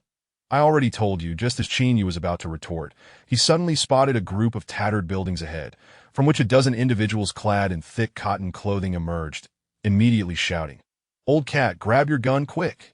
What is going on?" The old cat straightened in his seat. Ahead, the group of individuals formed a blockade across the road. Chinyu did not drive closer, but instead stopped about 20 meters away. "What is the matter?" he called out, lowering the window against the wind and snow. "Bro, can you spare some food? We're starving to death." Two men from the crowd approached. Chinyu shouted back, "Can't you see this is a military vehicle? There is no food. Get lost. If there is no food, how about some gasoline, clothing, or money?" The two men continued to advance. The old cat, observing the frostbitten individuals, including children and the elderly, felt a pang of compassion and said, "Let us give them something." Chinyu, however, was a far cry from the demeanor he had in Zone 9. His expression darkened as he shouted again, "I'll say it once more, get lost." "What the hell? So aggressive. If you don't give us anything, we won't leave." The men halted in their tracks upon hearing Chinyu's words. Without hesitation, Chinyu shifted gears and slammed the accelerator, driving straight toward the crowd. "Whoa!" the old cat exclaimed, grabbing Chinyu's arm and shouting, "If they don't want anything, let it be. Don't you run them over." Seeing the vehicle barreling towards them, the crowd scattered in a panic. Chinyu had no time to explain to the old cat. He swiftly drew his firearm and fired at the center of the crowd. Bang! Bang bang! The gunfire erupted, causing the crowd to disperse once more. Chinyu deftly maneuvered the steering wheel, driving directly into the deep snow, accelerating on the slick, hard-packed surface. Within seconds, 2 or 3 dozen individuals surged out from the dilapidated buildings, firing at the open field. Fortunately, Chinyu reacted quickly and managed to evade them. The old cat sat in the vehicle, drenched in cold sweat, glancing back in shock as he cursed. "What the hell? They weren't just asking for food. They were trying to rob us. If I had parked closer, we would have been stripped of our clothes and frozen to death here." Chinyu replied expressionlessly. "The people around here have lost their humanity. We're driving a military vehicle. How dare they attempt to rob us? Do you know what this place is called?" Chinyu turned to ask. "I don't know." The old cat shook his head. "This is St. Kanzi Point. 3 years ago, 10 military supply trucks from the Northern Special Region passed through here and were completely robbed. The military commander was furious and dispatched 3 battalions, over 1,000 men, to eradicate the bandits. Yet within a single day, nearly all of them were decimated, and only about 300 managed to escape." Chinyu pointed at the road they had just traversed. "If you were to take a shovel and dig into the snow right now, you might just unearth a corpse." The old cat sat in stunned silence for a long while before suddenly asking, "Buddy, have you ever robbed food in St. Kanzi?" Chapter 53. This is my fate. Listening to the old cat's words, Chinyu chuckled lightly and replied, "I have never resorted to theft. My reputation in this area is my currency." The old cat, upon hearing this, let out a somewhat neurotic laugh. The two exchanged glances for a moment, before Chinyu sighed and added, "I am but a man, and I too must eat." "I understand." The old cat, momentarily taken aback, nodded. After driving for another 10 hours, they finally arrived at the planned area near the south, where the temperature was slightly warmer and not as frigid as the north. The place where Chi Lin was hiding was called Feng'an, situated in a plain, backed by mountains and not along the main highway. Many people frequently formed groups to hunt in the mountains. On one hand, it was for personal consumption. On the other, they would have someone transport their catches to the special district for a bit of pocket money. Thus, the environment and security here were somewhat better compared to the area of St. Kanzi. Chinyu had not previously engaged much in activities around Feng'an, as the locals were quite insular. While 100 people might be able to feast on the resources of the mountains, 200, 300 or more residents could lead to a dire scarcity, making it exceedingly difficult for outsiders to establish themselves here. However, although Qin Yu had not stayed in this area, a friend of his had long resided here and held a certain standing, which was why he chose to settle Qi Lin in this location. The car stopped in front of a modest house made of wooden planks and mud. The old cat and Qin Yu disembarked. What the hell? Is this place even livable? The old cat gazed at the crooked house and the barren land surrounding it, shaking his head in disbelief. In comparison, the 9th district feels like paradise. Now I understand why you could settle in Songjiang so quickly. That if you can survive here, you can thrive anywhere. Be mindful when you meet Qi Lin. Don't speak recklessly. His mood is already low, and your ramblings might only worsen it, Qin Yu cautioned. Relax, if I don't insult him for 3 days, he'll feel anxious, the old cat retorted with a smirk. You truly are incorrigible, Qin Yu replied with a resigned smile, striding towards the house. Creak! The door swung open first, and upon hearing the sound of the car, Qi Lin emerged, momentarily taken aback at the sight of the two. The old cat stepped forward, delivering a hearty slap to Qi Lin's head as he bellowed. Little brother, have you missed me? You too. Why are you here? Qi Lin stammered in response. We came to find you. Since we couldn't reach you, we figured we might as well come see you in person. The old cat tossed out casually as he stepped inside, calling, Mom, Xiao Yu. Sister Qi Yu emerged from another room, greeting, cat brother. Oh, my dear sister has grown. Looking plump and rosy, the old cat, a man who could chat with anyone, spoke in a carefree manner. Old cat's here? Their mother's voice floated from the warmth of the Kong inside the house.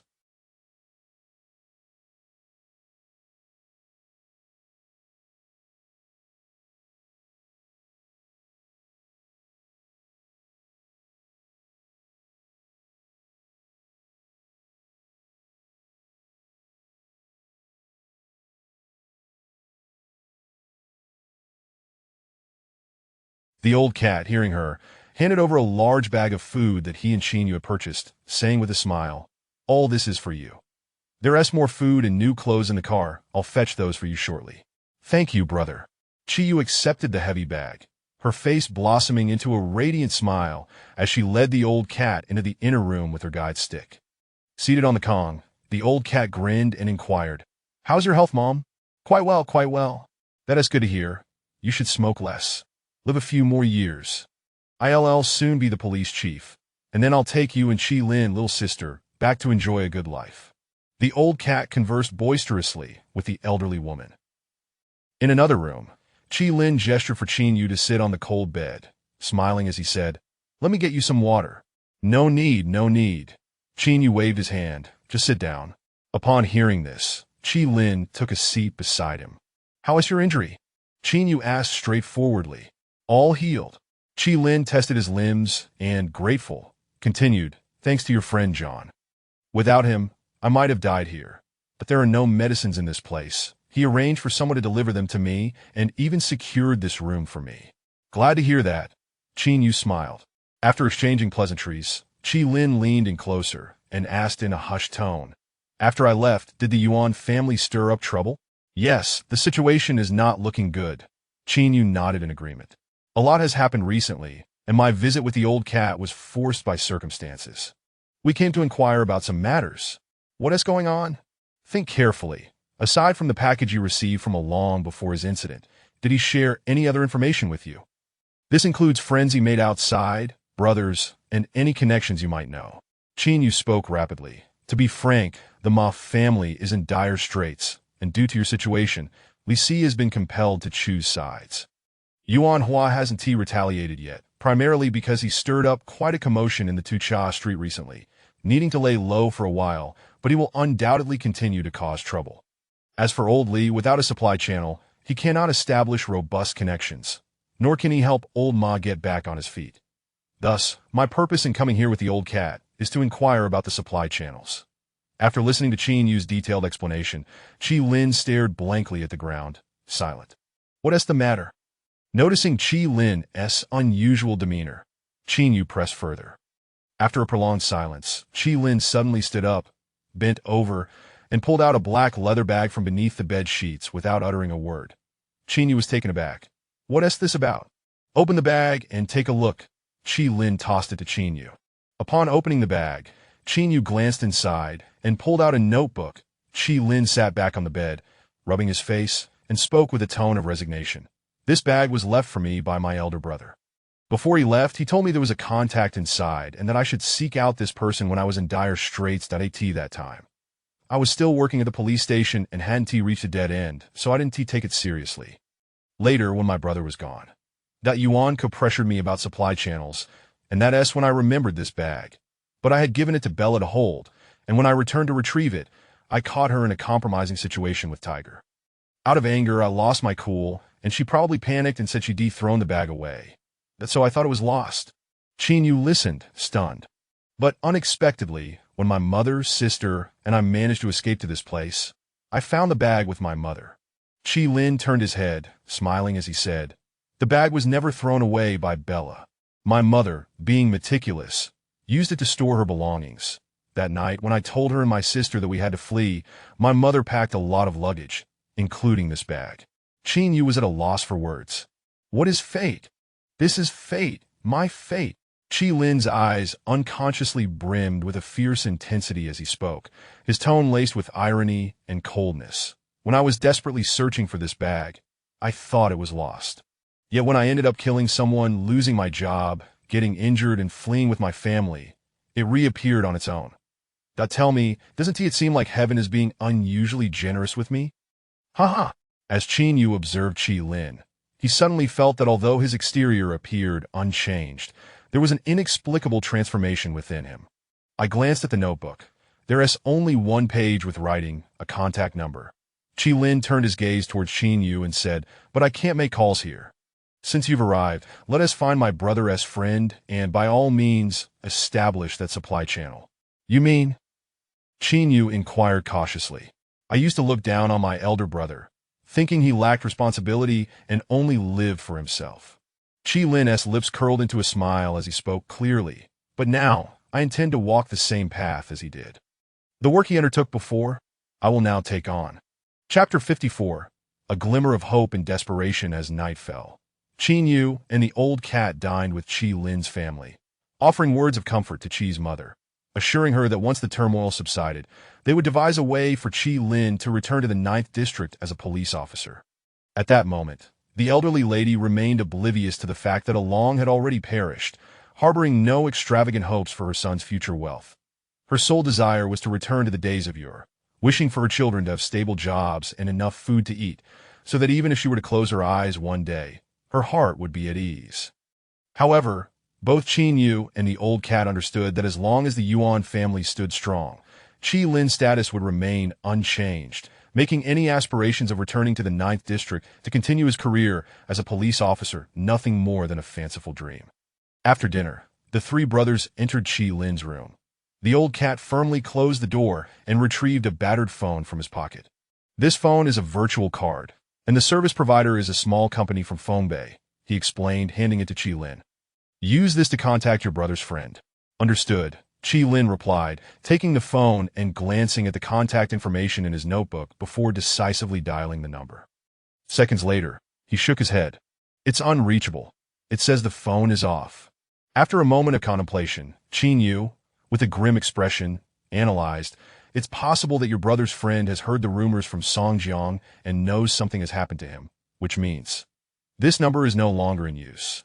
"Damn it, if that's the case, are we finished?" The old cat cursed, visibly shaken. "Shaolin, send a text to this number," Qin Yu instructed as he pulled out his e-cigarette. "Be straightforward and tell him that Along is gone, but you are his younger brother, and you're unable to stay in the 9th District, which is why you're reaching out." "Wouldn't that panic him?" Chi Lin frowned and asked. "There's no point in lying," Qin Yu insisted. "With such a significant upheaval in Songjiang, your brother's friend must have caught wind of it, so being honest will appear more sincere." "All right then." Chi Lin ceased his objections and began composing a text, which he sent to the number. Qin Yu took a puff from his e-cigarette and sighed. "Now it all depends on fate, but if your brother's friend is already spooked and has changed his number, our chances of finding him are slim.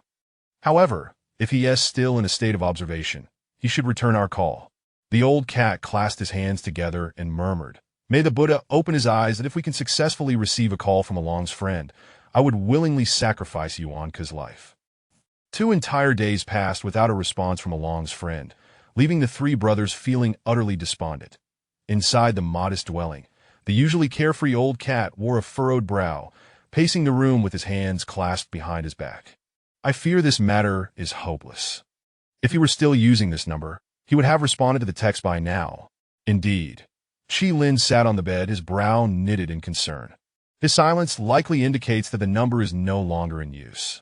Qin Yu remained silent. If that's the case, we're in serious trouble, the old cat lamented, cursing. I might not even be able to return to Songjiang. You're still safe. At least you have Lao Li watching over you. Yuan Ku and his cohorts won't move against you for the time being. Qin Yu replied, looking up. But for me, it's a different story. If the drug line is cut off, I have at most 2 or 3 months before they come for me. As the 3 of them spoke, an anxious silence enveloped the room. Ring, ring. Just as the words left his mouth, the phone suddenly rang. The 3 of them perked up, and Qin Yu immediately turned to the old cat. Is that yours? The old cat blinked in surprise for half a second before reaching into his right pocket and pulling out his phone, his face alight with joy as he exclaimed, Yes, it's a new number. Damn it, let Chi Lin answer it. Qin Yu urged excitedly, rising to his feet.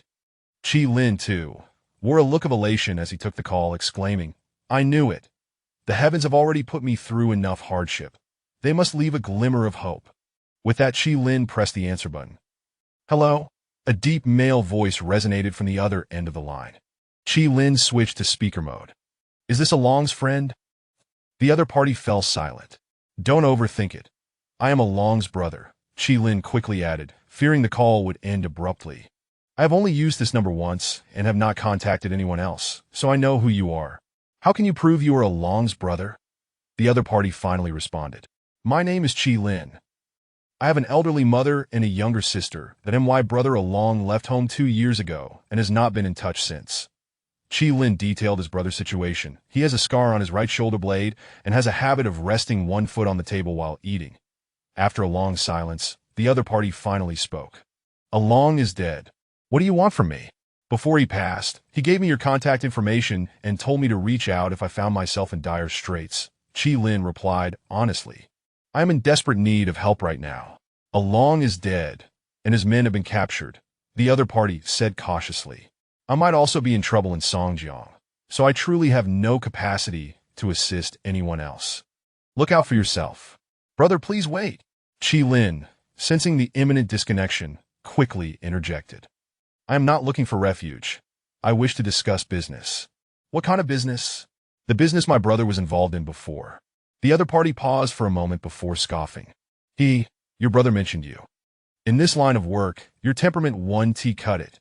Not necessarily, Chi Lin boldly retorted.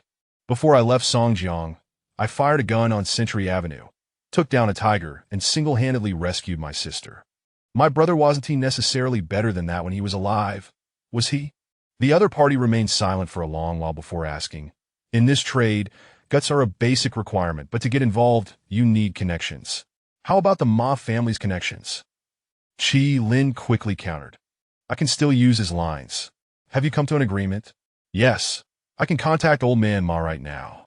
Just securing a deal with the Ma family isn't enough. The other party shook his head. The nephew of the police chief in the black market is right here with me. Chi Lin showcased the keen observational skills he had honed during his time in the police force, delivering his words with precision. With them involved, does that carry enough weight? The other party pondered for a moment before replying ambiguously. Wait for my news. All right. With that, the two concluded the call. In the south, within the undeveloped area less than 300 kilometers from the 7th district of the Asia-Pacific region, a middle-aged man with a buzz cut dialed a number on his phone. After several seconds, he spoke. Hello, boss. Qilong's younger brother has contacted me. Chapter 55. An appointment in Jiangzhou on the other end of the line. The boss momentarily paused. Why has he suddenly reached out to you? He mentioned wanting to re-establish the drug supply line and expressed interest in procuring goods from us. The middle-aged man with a buzz cut replied succinctly. I probed a bit, and he claimed to have already negotiated with the Ma family. He also mentioned that Officer Lee from the underworld has his back, IT seems the only thing left is for us to give our approval. Kong, are you familiar with Qi Long's family situation? The boss inquired abruptly. I have a fair understanding, as Long has shared some details about his family with me. Kong nodded. When I spoke with that young man earlier, the information he provided largely aligned with what I know. Some details can be verified, but certain nuances of life can only be conveyed by those who have spent significant time together. Therefore, my personal assessment is that he is not lying. He is likely Qi Long's younger brother. The boss fell silent. Do you think I should meet him? After a brief pause, Kong tentatively suggested. The market in Songjiang has been dismantled, resulting in the loss of a crucial supply channel for U.S. In less than 2 months, my inventory has also accumulated significantly. So I believe it would be prudent to engage with him, that if he truly has the capability to get things done, we could save ourselves the trouble of re-establishing our presence in Songjiang later. That seems a bit risky, the boss replied, shaking his head slightly. What if Qi Long's brother is already under the control of the Yuan family? If he deliberately leads you into a trap, how will you respond? That I'm not afraid of Yuan Hua from Songjiang, but I fear the pharmaceutical companies backing him. We have disrupted their market by producing drugs privately across various regions, and the Yuan family, along with those who have been compensated, would be eager to find us and eliminate us. Surely that can't be the case. Kong frowned. Regarding the situation in Songjiang, I have inquired a bit. This Qi Long's brother, Qi Lin, is the one who killed Yuan Hua's uncle and a senior figure, which forced him to flee from District 9. That such a vendetta is not easily resolved, is it? Does this Qi Lin have any family left? The boss asked. Yes, he has a mother and a younger sister, Kong replied. If those two have already fallen under Yuan Hua's influence, could Qi Lin be coerced into cooperating with them? The boss probed further. Kong fell silent at this question. We are not fully aware of the specifics in Songjiang, that if Qi Lin is indeed under their control, your appearance would certainly draw attention. They wouldn't need to act immediately. By following your lead, they could trace us back, the boss warned cautiously. If we were to expose ourselves, given our current predicament, facing the combined forces of pharmaceutical companies and political connections, we would undoubtedly meet our demise. Hearing this, Kong felt a twinge of uncertainty. As long as we can maintain a steady production of drugs, there will always be a market for it in this era. Currently, we appear quite feeble compared to several officially recognized pharmaceutical companies, so we must exercise extreme caution. First ensure our survival, then seek development, the boss advised in a low voice. I do not recommend taking the risk of engaging with Qi Lin. It would be best to remain hidden and temporarily abandon the Songjiang line. At this moment, Kong wrestled with two conflicting thoughts. First, he shared a strong bond with Qi Long. Otherwise, Qi Long would not have entrusted his contact information to his brother upon sensing potential trouble. Thus, Kong wished to extend a lifeline to Qi Lin. Second, Kong played a pivotal role in this clandestine drug-producing team, overseeing regional markets. The Songjiang line had always been his source of income, and should it be severed, he would not only incur substantial financial losses, but also face a decline in status within the team. After much deliberation, he gritted his teeth and persisted. I believe Qi Lin poses no threat. I have heard that Officer Li from the underworld has indeed clashed with Yuan Ku. Moreover, the effort we invested to establish the Songjiang line was considerable, and I truly do not wish to relinquish it so easily. So, what you mean is? I wish to make contact with Qi Lin, Kong replied resolutely. But rest assured, if I sense any ill intentions from the other side, I will halt the proceedings right there. I will not jeopardize the company. The boss remained silent for a while before softly responding. Very well. If that is your decision, proceed according to my plan, and do it as follows. Half an hour later, Qi Lin answered the ringing phone. Hello. There is an entertainment venue called the Platinum Palace in the district. You must be there by 8 in the evening. Qi Lin was taken aback. Jiangzhou? That is quite far from here, that I'm afraid I won't make it in 3 days. If you do not delay on the road, you will have sufficient time, Kong replied firmly. I will wait for you for 3 days. All right, I understand. That's settled then. Kong concluded the conversation decisively, hanging up the phone. Inside the room, Qin Yu looked at Qi Lin with urgency and asked, What did he say? He agreed to meet, but in Jiangzhou, and he insisted we arrive within 3 days. Qi Lin replied, furrowing his brow. The timeline is quite tight. Old Cat interjected, Jiangzhou is a considerable distance away. We haven't even met this person before. We're relying solely on a phone number to rush over. What if the other side has ulterior motives? It would be quite perilous for us to return safely. Holding his phone, Lin turned to the two and declared, regardless of whether the other side lays out a feast or sets a trap, I am determined to go. Otherwise, I will never have a chance to turn my fortunes around. Yu glanced at Old Cat. Fugue, you have connections. You can choose not to go. Nonsense. The drug trade concerns Old Li's livelihood. If you two are risking it, how could I possibly refrain? Old Cat replied without hesitation. For the first time, I feel my mother gave me a fortuitous name. Time waits for no one. Since we have all decided to go, we must act without hesitation. Yu instructed, nodding. Make arrangements for our mother and sister. We shall depart tonight. Understood. Lin nodded. That evening, Yu called his friend John, arranging temporary accommodations for Lin's mother and sister at another residence, paying in cash for their meals. Once everything was settled, the three of them purchased 4 large barrels of gasoline from a dealer at a premium price and set off for Jiangzhou's planned area. That on this journey, none of them had the luxury of retreat.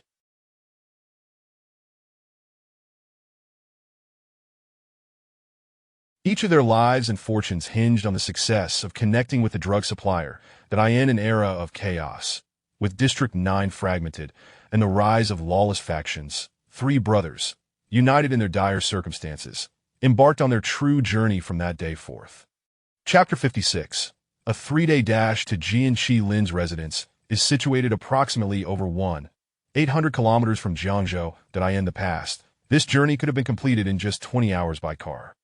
However, the current dire circumstances have transformed the landscape dramatically following the widespread disasters across various regions. After departing from the north, Lin unexpectedly encountered vast stretches of Gobi Desert in the Central Plains, along with the remnants of the contemporary survival conditions in Asia can be broadly categorized into 3 tiers. The third tier comprises uninhabitable zones, areas severely afflicted by disaster. Some regions suffer from parched, cracked earth, devoid of water sources for hundreds of miles. Others endure frigid winters, with the land frozen for countless miles, and some have been entirely submerged in vast expanses of water. Prior to the calamity, the government had employed extensive technological engineering in an attempt to combat the disasters, yet these efforts largely faltered against the might of nature. Moreover, many of these projects, devastated by overwhelming disasters, have left behind numerous hidden ailments, such as nuclear waste and chemical radiation sources. Presently, these areas have become forbidding territories that no one dares to tread upon. Perhaps it will take several decades for them to gradually recover. The second tier consists of areas awaiting development. While these regions are harsh, the local populace has managed to adapt. Yet, due to geographic constraints and the limited resources of the 9 major districts, they cannot currently evolve into officially sanctioned living zones under the protection of a unified government, characterized by stability and relative comfort. The first tier encompasses genuine living areas established by the united government, divided into 4 districts in Asia, 4 districts in the Euro-African Alliance, and an additional specially designated 9th district. Our Chinese compatriots possess 2 major urban areas, Zones 7 and 8, granting us substantial influence within the united government. For when calamity truly struck, the world witnessed the extraordinary power and fury of 1 billion people. The Jiangzhou area awaiting development, located near Zone 7, boasts a relatively better geographical environment compared to the north, with several thriving urban centers. One such area is Jian, as mentioned by Brother Kong, and the entire Jiangzhou is colloquially referred to as Quasi-Zone 10. 2 years ago, the united government earnestly contemplated establishing a new city here. However, due to limited resources, difficulties in managing the large populace, and the complex nature of various civil forces, the plan ultimately fell through. After nearly 3 days of relentless travel, Lin, and Old Cat finally arrived in Jian. Their journey, being interregional, had been fraught with innumerable challenges and tribulations. Old Cat later admitted that had it not been for Yu's presence in the vehicle, along with his rich experience in navigating life here, both he and Lin would likely have faltered along the way, as some matters cannot simply be resolved by sheer willpower. Despite the arduous journey, they were relieved to reach their destination. Upon entering Jian, the trio quickly enjoyed a warm meal and took a brief respite of a few hours, before hastily making their way to the Buckingham Palace Entertainment Complex as night fell. The entertainment venues of this era are far removed from the grandeur of previous establishments like nightclubs and KTVs. When people struggle to even secure basic sustenance, there is little time for hedonistic pursuits. The Buckingham Palace spans 3 stories, housing over 20 private rooms, a dozen guest rooms, and a space akin to a lounge for relaxation. Nowadays, those who frequent this establishment are seldom there purely for leisure. The vast majority are engaged in business dealings. Due to the scarcity of resources, the standard of living has naturally escalated. Following Brother Kang's instructions, Chi Lin reserved a private room on the 2nd floor, and shortly thereafter, a service attendant ushered in a dozen striking young women. "Is this all the drinks available?" the attendant inquired politely. "Yes," Chi Lin nodded. "Then please select a few young ladies," the attendant grinned, adding, "We have all types here skilled in singing and performing." Qin Yu and his companions had come for serious discussions, their minds far removed from such frivolous entertainments, and thus they politely declined. "Let's wait for a while. Our guest hasn't arrived yet." As the attendant was about to respond, one young woman from the left stepped forward, a bright smile gracing her face. "Bro, just choose 3. We have our tasks, and if we don't get to perform, not only do we earn nothing, but we also face deductions." Old Cat, ever the playful spirit, glanced at the speaker and, after a thorough appraisal, noted her bright eyes and alluring figure, exuding an innate charm. He immediately retorted, "With looks like yours, how could you possibly lack business?" Upon hearing Old Cat's remark, the young woman approached him, asserting, "We have women of all shades and styles here. The competition is incredibly fierce. But if I don't work hard, I won't make any money." Old Cat then leaned closer to Chinyu, whispering, "In places like this, it's best not to stand out too much. What if we let a few sit down, and when the main guest arrives, we can send them away? After all, you'll need to entertain him, right?" Chinyu pondered Old Cat's suggestion and nodded in agreement.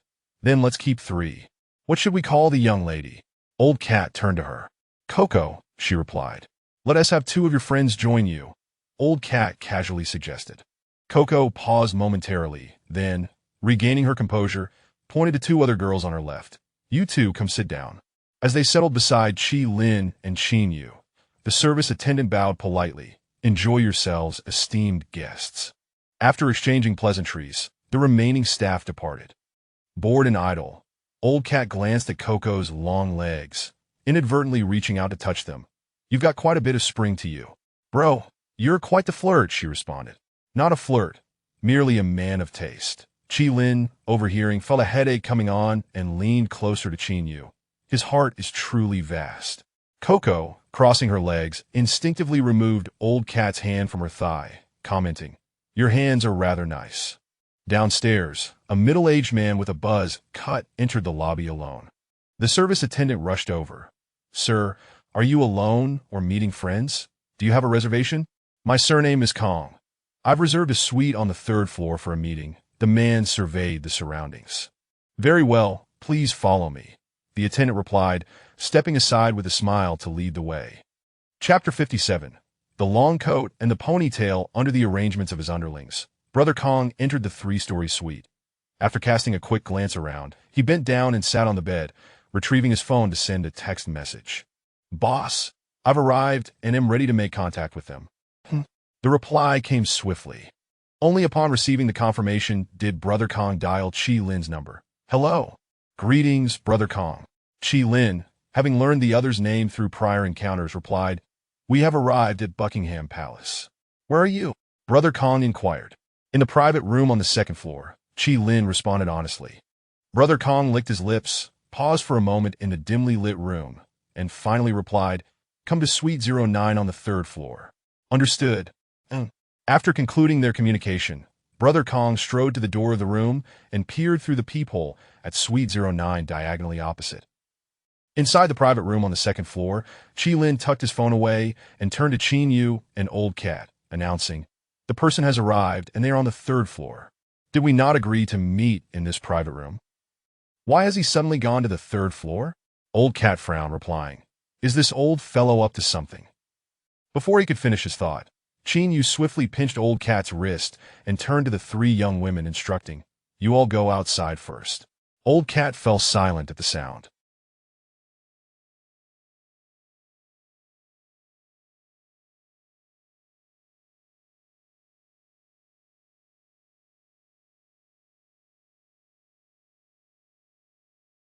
Kiki, momentarily taken aback, quickly urged the other two women, "Let us step outside and allow the boss to discuss matters."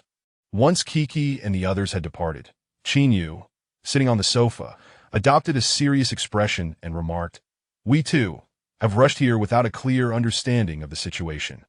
We cannot ascertain what kind of individuals we are dealing with. It would be wise to proceed cautiously, guarding against treachery from the unscrupulous rather than from the honorable." Upon hearing this, the two drew the handguns they had procured alongside their off-road vehicles in the military, inspecting them closely before retrieving their personal bags to distribute spare magazines. Creak! The door to the private room was suddenly pushed open, and Kiki stood frozen, staring at the three men who were fiddling with their firearms. Chinyu turned to the entrance, his eyes cold as he questioned Kiki. "Who the hell let you in?" I left my handbag on the sofa, esteemed brothers." "Please continue. I will return for it shortly." Kiki hastily shut the door. Old Cat glanced at the sofa, confirming Kiki's bag was indeed there, before turning back to say, "Hurry up." Once the three were adequately prepared, they quickly exited the private room, making their way to the third floor. Upstairs, Brother Kang's phone rang, but he glanced at the number and, as he reached for it, heard hurried footsteps echoing from outside the door in the corridor. A young man clad in a long lambskin coat, military green, tapered marten pants, and dirty leather boots approached Suite 09 with four companions, his hands tucked within the sleeves of his coat. Sporting a ponytail, he had a long face adorned with a thick beard, his sharp eyes glinting with a faint smile that he first looked back down the corridor before stating, "The person is right here. Go ahead." No sooner had he spoken than his companions hastened their steps towards the staircase leading to the second floor, where shouts suddenly erupted. "Brown, I've given you all my capital, and you treat me like this. What do you mean by that? Dear Wu, please don't act like a gambler, all right? I am not God. I cannot guarantee everyone profits." "Nonsense, you set me up." The shouting from the second-floor platform prompted the man near the left side of the corridor to ask the man in the lambskin coat, "Are we still going through with it?" "No need to worry. You all carry on," the man in the coat replied, still with his hands in his sleeves. With that, the two quickly quickened their pace. On the second-floor platform, three middle-aged men were embroiled in a heated dispute with three white men, shouting and cursing, all reeking of alcohol. The narrow staircase leading to the third floor was congested, effectively blocking Chinyu and his companions from ascending. Observing that the opposing party was intoxicated and arguing incessantly, Chinyu reached out to one of the white men, saying, "Make way. You filthy bastard. Do you know how expensive my suit is?" "Get lost," the white man retorted arrogantly. Old Cat stepped forward, revealing his sidearm, and with a swift left-handed slap across the man's face, he admonished, "You're in our territory. Don't you understand the meaning of discretion? Get out of the way." Seeing Old Cat armed, the white man was momentarily stunned. Chinyu pushed through the crowd, forcefully leading Old Cat and Chi Lin upwards. Within mere seconds, the trio reached the third-floor corridor, and as they turned to locate Suite 09 according to the sign, they were suddenly startled by a loud bang from the left side, as if a door had been kicked open. Chinyu turned sharply at the sound. Bang! A gunshot rang out, reverberating throughout Buckingham Palace. "What is going on?" Chi Lin instinctively reached for his waist. Chinyu reacted swiftly, scanning the signs and realizing the direction of the gunfire was indeed from Suite 09. Meanwhile, at the far end of the corridor, Brother Kong looked alarmed at the man in the coat, exclaiming, "What the hell are you doing?" The man in the coat withdrew his right hand from his sleeve, grinning as he patted Brother Kang's cheek. "Are you not thrilled to see me? You! Don't shout. If you do, I'll kill you." The man in the coat chuckled, pointing a finger at Brother Kong, before gesturing, "Let us go. The gunfire has erupted." One of the companions warned the man in the coat, "This venue is tied to his boss." Unfazed, the man in the coat brushed back his ponytail and declared, "It's too troublesome to exit through the front. Let us jump out the window." Upon hearing this, they hurried towards the window. In the corridor, Chinyu hesitated for a moment before breaking into a sprint, rounding two corners just in time to witness Brother Kong being dragged towards the window. Old Cat, standing slightly behind, lifted his gaze to the scene at the windowsill and, quickening his wits, shouted, "Brother Kong!" After calling out, Old Cat pulled Chinyu to hide around the corner of the corridor. At the window, Brother Kong, upon hearing the voice, struggled to look back. Seeing the corridor was empty, he also called out, "Help me!" Bang! Just as the words left his mouth, the man in the coat yanked Brother Kong and leapt out the window. At the corridor's bend, Old Cat regained his senses and turned to Chinyu, saying, "It's over. This guy's in trouble." Downstairs, the sound of hurried, heavy footsteps thundered in the air. "What the hell?" Chinyu cursed, scratching his head in frustration. "Why does everything we do have to run into obstacles? We must rescue Brother Kong. Otherwise, our trip here will be in vain," Lin shouted, his eyes reddening as he rushed towards the window. Chapter 58. The Kidnapped Intermediary, Additional Update 1. Chinyu, Old Cat, and Lin dashed from the corridor to the window, peering downwards to discover a landing on the second floor. It was from here that the ponytailed man and his accomplices leapt down to the platform before descending the adjacent stairs. Chinyu stood by the window, lifting his gaze ahead, and saw the ponytailed man and his group had already taken Kongo hostage and were rushing across the street, hastening towards an alleyway. "Kongo just signaled for us to save him, which indicates he is acutely aware of his perilous situation," Lin urged, his voice tinged with urgency as he addressed the two. "We must rescue him. Otherwise, all our efforts will be in vain." Chinyu grasped Lin's intent and realized there was no time for hesitation, that he turned to Old Cat and said, "You go drive the car. Lin and I will follow and assess the situation. Be cautious, you two," Old Cat advised with a note of concern. "Grab the car and make the call." Chinyu tossed over his shoulder, then stepped onto the windowsill, calling out to Lin, "Let us go." With that, the two leapt from the windowsill in quick succession, while Old Cat turned and hurried towards the staircase leading down to the second floor. After navigating 2 turns, just as Old Cat was about to descend, he heard the sound of hurried footsteps from below. He soon spotted 7 or 8 young thugs clad in Buckingham Palace work attire, brandishing weapons as they charged upwards. The two sides exchanged glances, and Old Cat, reacting swiftly, anxiously pointed down the corridor and shouted, "Thank goodness you're here. Someone just fired a gun and kidnapped a person who jumped out the window." "How many of them?" the lead thug inquired, frowning. "I couldn't see clearly, maybe 4 or 5, Old Cat replied as he stepped aside. Seeing Old Cat alone and unarmed, the group dismissed their doubts and rushed past him towards the window. Old Cat wiped the sweat from his brow, muttering under his breath as he hurried down the stairs, "Damn, this little life has suddenly become so thrilling." Behind Buckingham Palace, after rushing down the landing steps, Chinyu was about to cross the street when Lin suddenly pulled him back. "It seems the other party hasn't realized we're trailing them. Let us not charge in too recklessly. We should get closer before making a move." Taken aback by the sudden caution, Chinyu turned to Lin and replied, "I understand."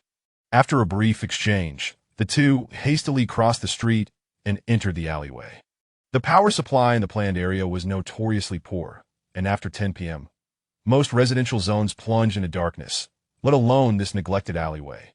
Thus, as Chinyu and Lin walked slowly through the alley, they could only discern vague silhouettes in the distance, while the other party was equally oblivious to their presence. They maintained a safe distance, trailing without incident. The alley was somewhat elongated. With their guns gripped tightly, the two followed for approximately 200 meters and turned 2 corners before reaching the end. At the mouth of the alley, an old, rugged SUV was idling, and the ponytailed man had just reached the car with a gun pressed against Kong Ji's head. Approaching from the left was a young man clad in a black leather jacket, who began to converse with him in hushed tones. Due to the distance, Chinyu and Lin could not discern the specifics of their exchange, but they both sensed that this group was likely preparing to flee. "Should we charge in and snatch him?" Lin asked, his brow furrowed in concern. Observing the ponytailed man and his crew in the glow of the car's headlights, Chinyu shook his head. "I don't think these people are to be trifled with. The leather jackets and combat boots suggest they've spent time in no man's land. Besides, we only have these 2 short guns. If we engage them up close, we have no idea what they might pull from their pockets." After a moment of contemplation, Lin gritted his teeth and replied, "If this goes awry, you can always return to the planned area, and Old Cat has Lee to watch over him. so he'll never worry about survival. But what do I have? I've made it this far thanks to the two of you looking out for me. This drug line is my only chance for a turnaround. I must risk it all. Qin Yu was momentarily taken aback by his words. Even if he pulls out a mortar from his coat today, I'll still give it a shot. Qi Lin resolved, gripping his gun and stepping forward. I'll fire first. By the roadside, the ponytail man pulled a wad of cash from his coat and tossed it to the young man in the black leather jacket, saying, "Thanks for this. We'll meet again. Don't mention it, Brother Xiao, that if you need anything, just give me a call that it's crowded here. I'll take my leave now." The leather-clad man nodded with a bow. In the alley, Qin Yu and Qi Lin advanced side by side, their eyes fixed intently on the ponytailed man, ready to pull the trigger at a moment's notice. 15 meters, 10 meters. As the distance closed, Qin Yu looked up at Qi Lin and whispered, "Going in hard won't work. I'll take out the two on the side, and you grab the leader." Understood. Qi Lin bent down, preparing to sprint. At that moment, the sudden ringing of a phone pierced the air. The ponytailed man whirled around, startled. 2 minutes earlier, Old Cat burst from the chaotic Buckingham Palace, swiftly crossing the street and diving into the car. Viru. After starting the engine, Old Cat reached for the gear shift, intent on heading towards the back of the entertainment complex. Suddenly, a strikingly beautiful young woman glided towards the car, opening the passenger door with a flourish. Old Cat turned at the sound, momentarily stunned. The girl smiled as she settled into the passenger seat, a waft of fragrance accompanying her, and casually closed the door, saying, "Hey there, tonight I'm riding with you." Cuckoo. Old Cat took a moment to recall her name, the enchanting girl who had just shared drinks with him in the private room. "Oh, you remember my name?" Cuckoo replied with a smile. Old Cat, not having the luxury for pleasantries, frowned and urged, "You need to get out of the car. I'm busy tonight." "What are you in such a hurry for?" Cuckoo asked, leaning closer to Old Cat. "I told you to get out." Old Cat shouted urgently, "Get out now. I have matters to attend to." "Got what you wanted, and now want to run, huh?" Cuckoo fixed her gaze on Old Cat, her expression turning serious. Old Cat was taken aback. "What do you mean?" "Tell your two friends to return Kong Good to me." Cuckoo's smile had vanished entirely. Old Cat was momentarily stunned, and after 2 seconds of bewilderment, he instinctively reached for his waist. Beside the car, 3 men in suits quietly approached from behind, making no aggressive moves and wielding no weapons, but standing expressionless beside the driver's window, coldly observing Old Cat. "Don't move, or things will get messy, huh?" Cuckoo pointed her delicate finger at Old Cat's chest. "Call your friend." "Who are you exactly?" Old Cat asked, astonished. Cuckoo blinked her bright eyes, reached into Old Cat's pocket, and pulled out his phone, stating, "I'm the boss." Old Cat stood there, dumbfounded. With the phone in hand, Cuckoo spoke clearly, issuing an order, "If you don't want to die in Jiangzhou, unlock your phone and call your friend immediately." Chapter 59. The Black Pot That Fell from the Sky. Additional update 2. On the street, Brother Xiao, with his hair tied back in a ponytail, turned to glance at the alley upon hearing the ring of his phone, raising 2 fingers. Beside him, 2 young men shoved Brother Kong into a car, while another pair brandished shotguns, the sound of the bolts being pulled back echoing ominously. The man in the black leather jacket, visibly anxious, looked at Brother Xiao and said, "No one saw me, right? That would be troublesome. If anyone does, eliminate them." Brother Xiao replied curtly, gesturing to the 2 armed men. Following his command, the gunmen immediately fanned out, shotguns at the ready, and advanced towards the alley. Brother Xiao trailed behind them, his pace unhurried. The quiet alley was disrupted by the heavy sound of footsteps as the 2 armed youths progressed a short distance before turning to their left. They noticed a wooden door at the back of a building ajar, a faint light spilling out. Brother Xiao licked his lips and approached, first signaling his companions to remain still. He then leaned in to glance inside, abruptly pulling the door handle as the door swung open. A waft of greasy smoke escaped. Brother Xiao, his expression impassive, peered inside, discovering a small restaurant's kitchen, where a Western chef was busily frying something.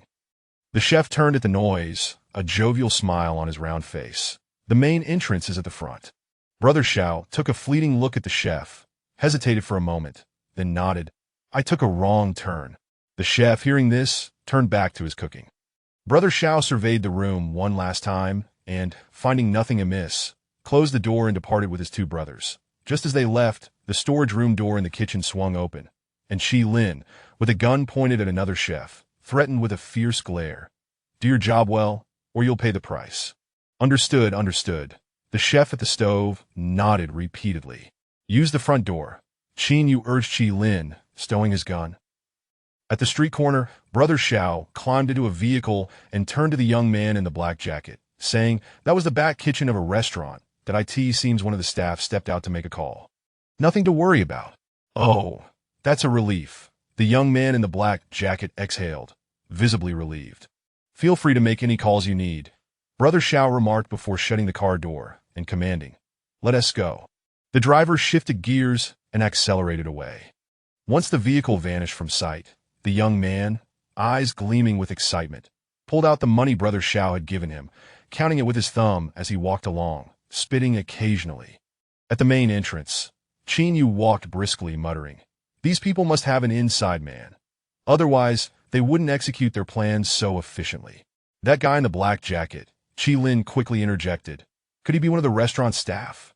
Absolutely, Qin Yu nodded. He even took money just now. What are you implying? I'm going to call Old Cat and ask him to come over, Qin Yu said, pulling out his phone and dialing Old Cat's number. Seconds later, the call connected, and Qin Yu immediately erupted. Damn it, Tiger. Are you out of your mind? Knowing we were in the middle of something, you still had the nerve to call, almost getting us killed. Why so angry? Your friend can't take calls right now, came the voice of Kiki. Qin Yu paused, momentarily taken aback. Who are you? I'm Brother Kang's boss, Kiki replied tersely. We met in the private room earlier. Qin Yu, with a sharp memory, recalled her voice and quickly asked, You're the one who came back for the bag? Exactly. What do you mean by that? Qin Yu felt confused. Along is gone, that we were about to abandon the Songjiang lead, but Brother Kong insisted on helping you, and yet you engaged in such reckless behavior, Kiki said, her brows slightly furrowed. Return him to me, or I will take one of your friend's legs. Then we can consider the matter settled. Qin Yu, stunned for a moment, quickly asserted, You are placing blame squarely on us. Whether it's your fault or not, you know the truth, she replied coldly. That's nonsense. We don't have Brother Kong. He was taken by someone else. Qin Yu insisted, his eyes wide with urgency. We haven't even seen him. Brother Kong arranged to meet you tonight. The time and place were known only to us and you. The moment you two brandished your guns and went upstairs, he got into trouble. Who would believe you when you say it wasn't you? Qin Yu, at a loss for words, felt an overwhelming frustration building inside him. I don't care if you're from the Yuan family or some drug company thugs, but if anything happens to Brother Kong, I assure you, you won't even know where to bury this kid tomorrow. It truly wasn't us. Qin Yu nearly shouted in response. We came here to establish a supply route. Kiki lightly drummed her fingers on her thigh, her right hand still clutching the phone as she pondered for a moment before replying. We have no foundation of trust. It's hard for me to believe your words. How about this? If you claim this has nothing to do with you, then come find me, and we can discuss it face to face. Do you think I'm a fool? If you don't trust me now, how will a meeting change that? Qin Yu replied, furrowing his brow. If we end up in your hands, will we still have our heads on our shoulders? You refuse to return the man and one T dare to meet. Do you think I'm some barmaid? Kiki sneered. Then let us not discuss it. Tomorrow I'll let you know where to send paper offerings for your friend. Wait, Qin Yu, sweating, implored. Give me some time. I can prove we had nothing to do with this. Kiki hesitated, considering for a moment, then glanced at her watch. If you haven't called by dawn, we need to contact each other again. With that, Qin Yu heard the line go dead. What happened? Chi Lin asked urgently, as Qin Yu pulled the phone away from his ear. Damn it, Qin Yu cursed, his expression disheartened. The woman who accompanied Old Cat tonight is Brother Kang's boss. She suspects we set him up, so she's taken Old Cat. Damn! Chi Lin kicked over a trash can by the roadside, frustration evident in his voice. What a streak of bad luck. Not a single thing goes our way. Then on the street, Kiki sat in the car with her legs crossed, resting her chin on her hand, lost in thought. Boss, anyone who dares to come onto our turf to grab Brother Kong must be reckless. The driver, his expression grim, remarked as he steered the wheel. Since they've already succeeded, it's likely they won't care about their accomplice anymore, which puts Brother Kong in danger. This situation has an unusual scent to it, Kiki said, her brows lightly furrowed as she shook her head. Find out if Brother Kong has offended anyone recently. What do you mean? The driver asked, perplexed. Less questioning, more action, Kiki replied, her face devoid of expression as she fixed her gaze on the driver. Understood. I'll make the call right away. The driver nodded repeatedly. Chapter 60. Before dawn, additional update 3. On the street diagonally opposite Buckingham Palace's main entrance, Qin observed the throngs of patrons hastily departing in response to the gunfire moments earlier. He spoke rapidly to Qi Lin. I need to go inside for a moment. You wait here at the entrance. Let's go together, Qi Lin replied. That's unnecessary. Qin removed his coat, preparing to don it inside out. It's chaotic in there right now, and even if we encounter him, it would be unwise to act. I'll gather some information and return promptly. Then I'll wait nearby. If anything goes awry, shoot to signal me, and I'll come to your aid. Understood. After donning his clothing in reverse, Qin glanced around before striding across the road. Just then, a sound of footsteps caught his attention. A nearby individual spoke into his phone, saying, There's a situation at the shop. I'll check it out and be home shortly. No need to worry, yes. I'm taking a day off tomorrow. Haha. It's just that I had a stroke of luck today, and the boss gave me a bonus. Later, I'll take you out. Upon hearing this, Qin turned his head, his gaze locking onto the man on the street speaking on the phone. He was clad in a thick down jacket, sporting a short haircut that made him appear unfamiliar. Yet, Qin discerned from the man's trousers, physique, and gestures that this was indeed the individual in the black jacket who had just spoken with the man with the ponytail. Qi Lin, with his background in law enforcement, recognized the individual as well. Qin paused before turning back to Qi Lin, whispering, This simplifies things. We won't need to go in. I'll handle it, Qi Lin asserted, quickly advancing forward. After the man in the black jacket hung up, he immediately prepared to cross the street, heading towards the shop's entrance. Hey, buddy. Qi Lin caught up from behind, tapping the man on the shoulder. The man turned, his tone brusque as he demanded, Who are you? Qi Lin drew his gun, pressing it against the man's waist, responding with a stoic expression. Mind your tone and speak to me with caution. The man froze. Several minutes later, on the dimly lit and odorous street, the man in the black jacket lay on the ground, bloodied and clutching his head as he pleaded, Stop hitting me, please. Qin rolled up his sleeves and shouted, Where is he? Who are you talking about? Please. You must have mistaken me for someone else. Qi Lin, hearing this, delivered a swift kick to the man's head, demanding, Where's Brother Kong? I don't know him. The youth continued to shield his head, attempting to argue. Qin seized the collar of the man's jacket, gritting his teeth as he scolded. By the alley, next to the car. Did you take the money? Damn it, do you dare lie? Do you believe I won't shove a horde of rats down your throat? Upon hearing this, the youth blurted out, Are you the ones with the ringing phone in the alley? Finally, you're starting to understand. Qin replied, striking his fist against the man's head, demanding, Where is he? Where's Brother Kong? Brother, I'm just the messenger. Bang! Qin, having lost all patience, forcefully shoved the youth aside, raising his right leg to deliver a swift kick to the man's left knee. Crack! The sound of bone dislocating echoed through the alley. Ah! The youth's anguished cries filled the air as he knelt, clutching his knee and wailing, Stop! I'll tell you that the one who kidnapped him is Brother Xiao. He's from a no-man's land, lazy that he works for the Li family in Jiangzhou. I don't know why they want Brother Kong. They might have taken him to Jianshan North. Be precise, Qi Lin shouted, hands on his hips. Yes, Brother Kong was indeed taken to Jianshan North. I swear, I heard them talking. The youth, no longer daring to argue, pressed his head against the ground, his voice tinged with desperation.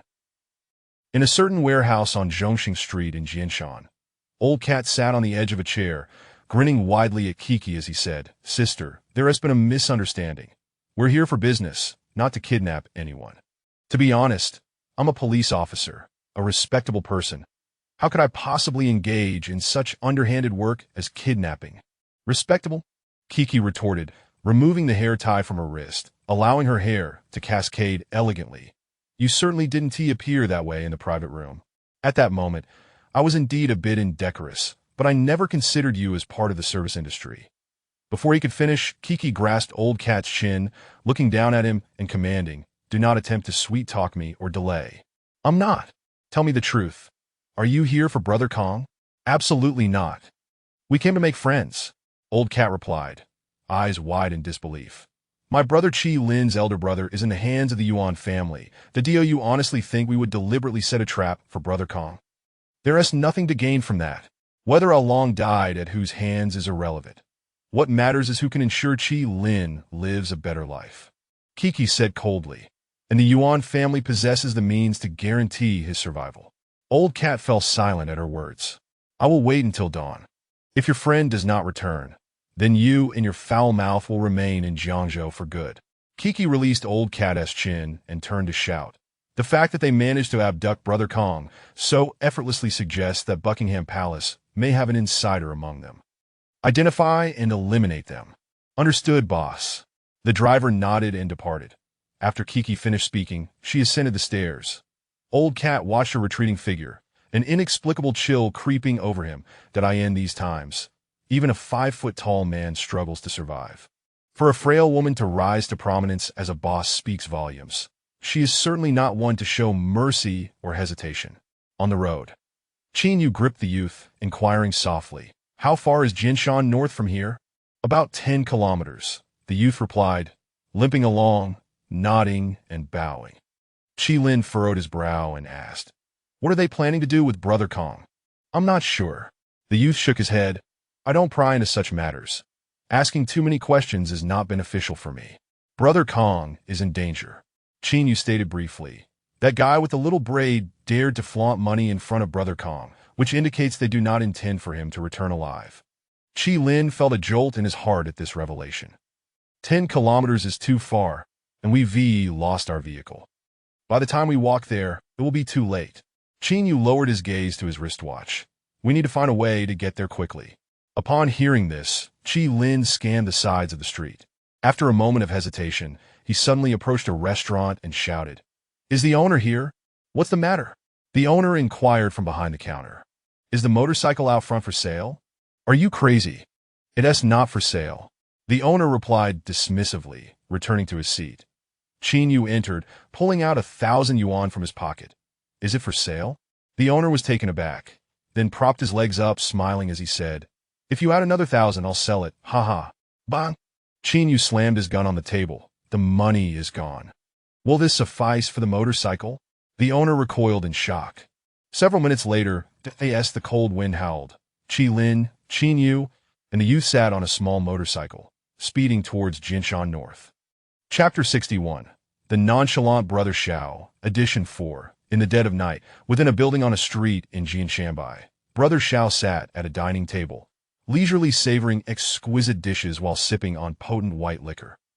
After approximately 10 minutes, the door to the second-floor living room was yanked open from the outside, and a young man in his 20s entered, accompanied by a robust middle-aged man. These two were core members of the Li family from Jiangzhou. The youth was named Li Tong, the son of the family's second-in-command, while the middle-aged man following him was Dong Chung, Li Tong's maternal uncle. The Li family initially made their fortune by trading in permanent residency rights for the 7th District, subsequently expanding into a trading company. However, they secretly dealt in scarce resources such as firearms, food, cotton, and crude oil. Over the past 7 to 8 years, this family had burgeoned like a snowball, achieving a significant accumulation of capital. Yet, this prosperity came at the expense of the impoverished citizens living nearby, as rising prices meant that someone had to bear the burden. The Li family's objective was quite clear. They aimed to profit from the impoverished. However, in recent years, the social environment in the 7th District had gradually stabilized, and beneficial policies were being implemented. Coupled with a slower population growth compared to previous years, resources like food and cotton were no longer in dire shortage. Observing the downturn in their industry, the Li family swiftly pivoted their focus to the pharmaceutical sector, and their conflict with Brother Kong stemmed from disputes over profits in this domain. Upon entering the room, Li Tong beamed at Brother Xiao and inquired, "So, how's the food? Is it to your liking?" "I find everything I eat rather monotonous. As long as it fills my stomach, I'm content," Brother Xiao replied, glancing at Li Tong without the slightest inclination to rise to greet him. Brother Xiao certainly knows how to keep it low-key. Li Tong chuckled, bending down to sit beside him. With someone of your stature, where could you possibly go without a hearty meal? Haha, you flatter me, Brother Xiao said, setting down his chopsticks to reach for the cigarette box on the table. Li Tong poured himself a glass of white liquor, leaning forward with a grin as he asked, "To be honest, Brother Xiao, I have a great deal of respect for you. Why don't you consider staying with us? We could prosper together and enjoy a better life." "Haha, I appreciate your kind offer," Brother Xiao replied, lighting a cigarette and fixing his gaze on Li Tong. "However, my heart is not in this place, so let us keep our dealings straightforward." Dong Chung chimed in, "Think it over. There is no comfort in wandering aimlessly outside when you could have a stable position here, that if you stay, I'll personally speak to my brother-in-law and ensure you receive at least 300,000 in dividends each year. It's not about the money.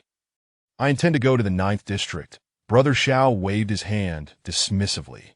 "That is truly unfortunate," Li Tong sighed, raising his glass without further persuasion.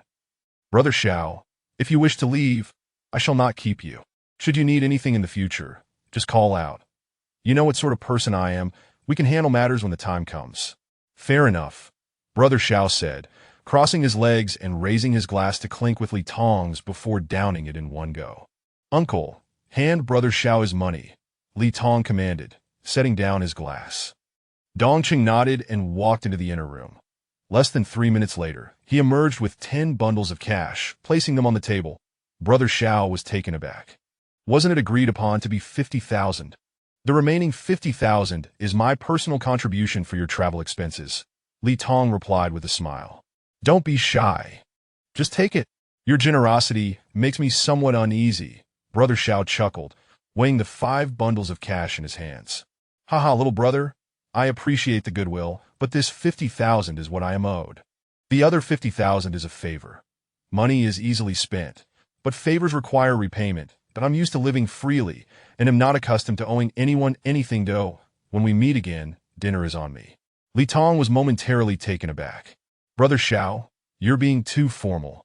Each person has their own character," Brother Xiao replied, tucking the money away and instinctively placing his hands in his sleeves. "That's it. I'll take my leave now. I'll see you off." "No need. I remember the way down the stairs, ha." Brother Xiao laughed, turning to leave with a flourish that Li Tong and Dong Chung exchanged glances, both shaking their heads in resignation. "Ah, if only we could keep him. He could achieve great things," Li Tong sighed. "These wild ones are set in their ways. They are not easily tamed," Dong Chung reassured softly. "Moreover, they lack the discipline necessary for our operations. If they were to suddenly come here, it could lead to trouble. Perhaps it's for the best that he is leaving.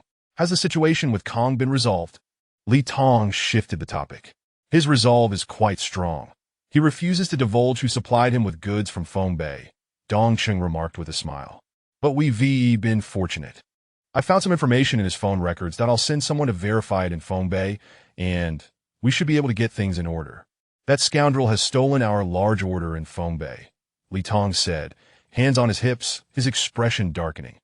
"Since we've gathered this information, the rest is up to you." "Understood," Dongqing replied, rising to his feet. "You continue to eat. I'll head down now." "All right," Li Tong nodded. 7 to 8 minutes later, that I in the basement, Dongqing led 2 lackeys, glancing at the bloodied Kong and scolding, "Look at you, such a cowardly sight. I urged you to partner with us, but you refused. Now look what has happened. You might lose your life." Kong, dazed and disoriented, lifted his head, cursing with a winded voice. "I accept my fate, but you all have betrayed me. You need to be wary of my boss in the future." "Your boss? Who?" "That girl named Kiki," Dongqing teased, smirking as he placed his hands behind his back. "Haha, noted that I'll wait for an opportunity to defend myself against her. Go to hell?" Kong glared furiously. Dongqing tilted his head, grinning as he beckoned. "Let us get to work." As his words fell, the 2 men behind Dongqing brandished their knives and stepped toward Kong. Ding, ding, ding. Just then, a phone rang. The group paused, and Dongqing answered the call. "Hello. Is it Brother Chung?" "Aye. That I'm Xiaowen from the Platinum Palace." "Which Xiaowen? Have you forgotten me? I'm the one who passed the message to Brother Xiao, leading to your capture of Kong. the young man in a black jacket urged anxiously over the phone. I remember now. Dong Chung signaled his companions to hold off on Kong and stepped out of the room, asking, "What is going on? Why the sudden call?" Ever since Kang's incident, the higher-ups have become anxious. It seems they know you were involved. That woman has somehow obtained information and sent people to Jian Shanbai, the young man warned swiftly. There are quite a few of them, and they're coming with the intent to fight. My advice is to lay low for a while. Is this information reliable? Dong Chung inquired. Absolutely. Good, understood. Dong Chung nodded. Thank you, Xiaowen. You're welcome, Brother Chung. All right, take care. After concluding the call, across the street in an uninhabited yard, Qin Yu stood on tiptoe, gazing intently at the road ahead, licking his lips as he said, "Get ready. This time, we're going all in." Qi Lin furrowed his brow and asked, "Do you think this tactic will work?" They succeeded. There's no need for them to fight desperately, Qin Yu asserted confidently. They will definitely come out. Trust me. Chapter 62. Confrontation with the Leaf family of Jiangzhou. The reason the young man in the black jacket, suddenly called Dong Chung, was entirely due to Qin Yu's coercion, and the latter's actions were born out of desperation. Currently, only Qi Lin stood by Qin Yu's side, and both were utterly in the dark regarding the opponent's rank, the nature of their organization, or the circumstances within the building. To rashly charge and would greatly increase the risk of failure. Even if they were to fight for their lives, they could not act recklessly. After all, they were not superhumans, and they had but one life to live. Less than 10 minutes after the call was made, figures began to emerge at the entrance across from them, as two drivers moved to retrieve their vehicles from the courtyard. Qi Lin squinted, beads of sweat forming on his forehead as he remarked, "There seem to be quite a few people. If we don't rescue Brother Kong, our trip to Jiangzhou will be in vain, and we won't even be able to retrieve Old Cat." Qin Yu gritted his teeth in response. "There is no turning back. We must fight with all we have." Hearing this, Qi Lin looked at Qin Yu, his tone equally resolute as he declared, "This time, it's either the three of us accomplish our mission and return, or we all perish here. Whoever chickens out first is a coward. Then let's do this." Qin Yu nodded and drew his firearm. Across the street, Li Tong stepped forward, frowning as he asked Dong Chung, "Is the information reliable?" The call came from an insider who relayed messages to the syndicate, so it should be trustworthy. Dong Chung replied with a furrowed brow. "They undoubtedly know it's us who captured Kong, and they must be furious. This group is here for blood. Our task is already complete, and there's no need to engage them further," Li Tong replied while clasping his hands behind his back. "Call the garrison security team. Once they arrive, let the authorities handle this." "Sounds good." Dong Chung smiled as he took out his phone. On the street, two cars had come to a halt, while 6 individuals surrounded Li Tong and Dong Chung, one of whom had already jogged ahead to open a car door. In the courtyard diagonally opposite, after scanning the crowd, Qin Yu turned and said, "Do you see it? The young man in the middle and the one on the phone are the leaders." "Indeed," Qi Lin nodded in agreement. "But I don't see Brother Kong." As soon as he spoke, 2 more individuals rushed out of the building, carrying a large black bag, which they stuffed into the trunk of a car. "Is he in the bag?" Qin Yu's eyes sparkled as he urged, "Get in the car." Upon hearing this, Qi Lin climbed onto the back of the motorcycle, his right arm holding the gun hanging naturally at his side. "Let us go." With a roar, the motorcycle's engine thundered as it shot out of the courtyard like an arrow, heading straight for the location of the 2 cars. On the roadside, some in the crowd turned upon hearing the motorcycle sound, but the vehicle was too swift, and the gunfire was even quicker. Bang, bang! Qi Lin, seated on the back, fired first, aiming at the crowd. "There's someone!" Dong Chung shouted, reaching for Li Tong, who had just arrived at the car's side. Thud! The motorcycle collided heavily with Li Tong's waist, sending him flying forward, crashing against the car door with a thud. Qin Yu hit the brakes, his feet hitting the ground as he yanked Li Tong by the collar. Qi Lin dismounted the motorcycle, gun trained on Dong Chung as he shouted, "Nobody move! Everyone step back!"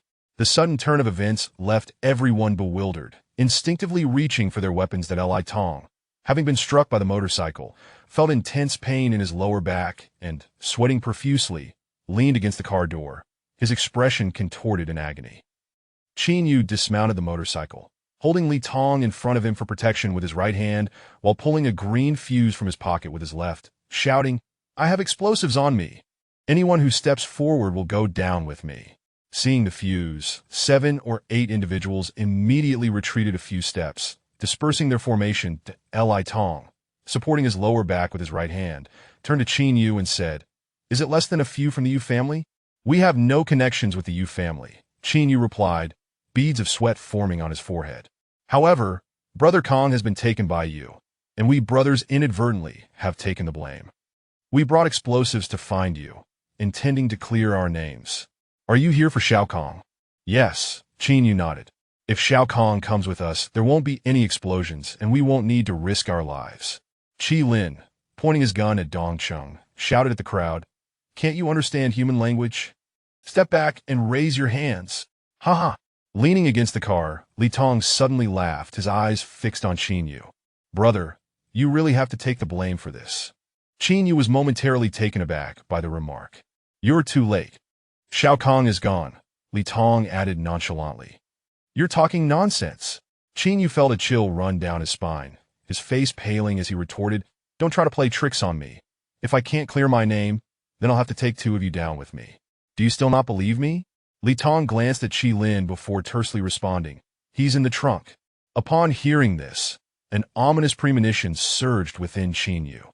He hesitated for a moment while tugging at Li Tong, then immediately retreated against the car, slowly approaching the trunk before single-handedly opening it. Inside, the black bag emanated a strong scent of blood. Qin Yu swallowed hard, pulling back the opening of the bag. Brother Kong lay within, his features unrecognizable, 2 distinct wounds in his throat still oozing blood. Qi Lin, holding Dong Chung hostage, sensed Qin Yu's prolonged silence and trembled, asking, "How? How is he?" "He has gone," Qin Yu replied, his complexion ashen. "Damn it." Qi Lin's composure shattered, a flood of pent-up rage, resentment, and despair overwhelming him. At the rear of the car, Li Tong raised his hands, a smile on his face as he advised, "Brother, you see, he's gone, but it's probably going to be difficult for you two to clear your names. How about this? You lower your weapons, and we sit down to chat. What do you say?" Bang! In response, Qin Yu pressed Li Tong's head down forcefully against the car door, shouting, "Chat. My brother has been taken. Which is more important, your brother's life or your own?" Li Tong tilted his head to look at Qin Yu. "I have so many people here. If it comes down to a fight, do you think you two will come out on top?" After a moment of deliberation, Qin Yu fixed a sharp gaze on Li Tong. "Since Brother Kong is dead, I'm afraid I can only take you with me to clear our names." Heh. Dong Chung, who had remained silent, turned to ask with a grim expression, "Do you think that's even possible? I have explosives." "Anything is possible," Qin Yu declared, gripping the green fuse with his left hand before suddenly shouting, "Damn it, which is more effective, bullets or explosives?" As his words fell, the scattered henchmen turned their attention to Dong Chung. "You really are frightening," Dong Chung remarked, tilting his head to look at Qin Yu. He suddenly raised his arm and pointed at him, enunciating each word. "I've played in this area for so many years, and no explosive has ever caught me to go on. Pull the fuse, and let us see who dies first." Upon hearing this, Qin Yu's left hand involuntarily trembled. The 3 brothers had come to Jiangzhou with their guns and vehicles all provided by the garrison. Where could they possibly acquire such rare explosives? The green fuse had been torn from the motorcycle, with the other end merely tied to Qin Yu's waistband. In truth, he had nothing on him. He was merely trying to intimidate them. But now, the ruthless members of the Li family in Jiangzhou were not buying it. What to do? If the fuse was pulled, it would certainly not detonate. But if it didn't go off, how could they suppress the Li family's men, who were accustomed to living and dying by the sword? Chapter 63. The Twin Stars Shine Over Jiangzhou, Part 1. By the roadside, 7 or 8 henchmen had their guns trained on Qin Yu and Qi Lin, while Dong Chung, with a fierce glint in his eyes, bellowed once more. There are at least 800 of those ruffians with their guns strapped to their waists in Jiangzhou. But go ahead and ask around, who among them dares to stir up trouble at the Li family's doorstep? Standing here, not a single shout receives a response. Do they still deserve the surname Li? "You little brat, I dare you to pull the trigger first. Do you have the guts?" Veins throbbed on Qin Yu's forehead as he gripped the fake fuse in his left hand, momentarily frozen in place. His thunder was a deception, and the opposing party was not intimidated in the slightest. What to do? I've already suggested that we sit down and have a proper discussion. We could even become friends. But you've turned this atmosphere into such an awkward one. Is there any way for you to back down now? Li Tong leaned against the car, smiling as he beckoned. Come on, kneel down first and toss that piece of junk gun aside. We can still... Qin Yu seized Li Tong by the hair, forcefully slamming his head against the car 3 times, his right hand instinctively reaching into his pocket, preparing to draw his gun and fight. Are you too scared to pull the trigger? Then let me ask you again, do you dare to fire? Dong Chung turned around, suddenly waving his hand and shouting at his men. Everyone who eats from my plate, get over here. We have plenty of guns, and we can hold our ground. What is there to fear from 2 of them having a couple of extra lives? You talk too much. Qi Lin suddenly yelled. Who the hell do you think you are? Dong Chung pointed at Qi Lin's head. Ask yourself, if the guns go off, can you walk away? If I don't walk away, I'll be buried here in Jiangzhou. What's it to you? Qi Lin shouted back, face to face with fury, abruptly pressing down on Dong Cheng's head, the gun barrel pointed down as he cursed. Damn it, who is going to take me out? The last one who tried is already dead. The roar echoed for a long time. The gunfire erupted. Bang! Bang! Bang! The bright flashes of gunfire illuminated the scene as a bullet instantly pierced through Dong Cheng's skull. Everyone present was left in shock. Li Tong, who had just gained the psychological upper hand, stared wide-eyed as he witnessed his own uncle collapse into a pool of blood. Xiaoyu, get in the car! Qi Lin released Dong Cheng's head and suddenly stepped forward. Kill him! Li Tong screamed, utterly losing his composure. In the ensuing chaos, gunfire erupted. Qi Lin stood by the roadside, refusing to dodge or evade, firing at the 2 closest M and IN close-range exchanges. Qi Lin, relying on his superior marksmanship and fierce momentum, swiftly took down 1 man, but simultaneously felt 2 bursts of pain in his chest as bullets struck his shoulder, blood spurting forth. Damn it, if you want to play rough, then none of us are going anywhere. Seeing Qi Lin had set the pace, Qin Yu immediately drew his gun, lowering its muzzle. Bah! The gunfire erupted, and Li Tong let out a cry, falling to 1 knee, blood pouring from his right leg. Come on, I'm right here. Shoot me once, and I'll take him out. Whoever flinches is a coward. Qin Yu's gaze turned crimson, pressing down on Li Tong's head with his left hand while aiming the gun at his chest with his right. Who dares? Step forward. The 5 or 6 henchmen scattered nearby looked on in panic at Dong Cheng's lifeless body and the already wounded Li Tong. Don't mind me, just kill him. Li Tong screamed like a madman. Hearing this, Qi Lin turned back, pointing his gun at Li Tong's thigh, eyes bulging as he shouted. You think I'm scared? I've lost my big brother and my home. After all the hardships to get to Jiangzhou, if I don't accomplish what I came for, I'll have lost my brother too. You think you can intimidate me? I'm left with nothing but this 1 life. If I don't fight today, I might not survive tomorrow. Don't talk to me about the Li family of Jiangzhou. Even if you are the chief of the special district, if you dare to choke me, I'll take him out. As the last words left his mouth, 2 more gunshots rang out on the street, shattering Li Tong's right kneecap, causing him to roll on the ground in agony before losing consciousness. Qi Lin suddenly turned around, gun pointed down, coldly surveying the crowd. Who among you is a warrior? Damn it, I ask you, who is a warrior? Who has it tougher than me? Is there anyone? His words hung in the air, and not a single armed henchman dared to step forward to engage. Is that it? Then let us go. Qin Yu grasped Li Tong by the collar. Let us move. Qi Lin, you drive. 10 seconds later, Qi Lin started the car, and after Qin Yu fired 3 shots into the crowd, the 2 of them fled in disarray. Did I end the vehicle? Li Tong lay unconscious in the back seat, blood gushing from his thigh, while Qi Lin drove, his gaze blankly fixed on the windshield, remaining silent. Qin Yu took 2 deep puffs from his e-cigarette, then promptly removed his jacket, tearing at the lining inside as he said, You need to take off your vest. Your shoulder is injured. Injured? Am I? Qi Lin hadn't even noticed he had been shot. Keep driving. Don't move. Let me take care of it. Qin Yu reached out to unfasten Qi Lin's shirt buttons. As the car glided through the tranquil, dark streets, the 2 brothers remained silent, one driving, the other tending to the wound. After a considerable while, as the car left Jianbei, Qin Yu handed the e-cigarette to Qi Lin, his voice hoarse. You're not the same as before. Life has left me no... From now on, every day is a gain, Qi Lin said, smiling as he suddenly slammed on the accelerator. Approaching 3 in the morning, at the entrance of Buckingham Palace, Qin Yu flung open the car door, leaning down at Qi Lin. You're injured. I'll handle the rest. Qi Lin pressed down on his shoulder wound. Be careful. It's nothing. Qin Yu tossed out nonchalantly before turning and striding towards the main entrance. A few minutes later, in the grand hall of Buckingham Palace. Sir, you are? I'm looking for your boss, Qin Yu said with a smile as he leaned against the bar. I have some business to discuss. Do you have an appointment with him?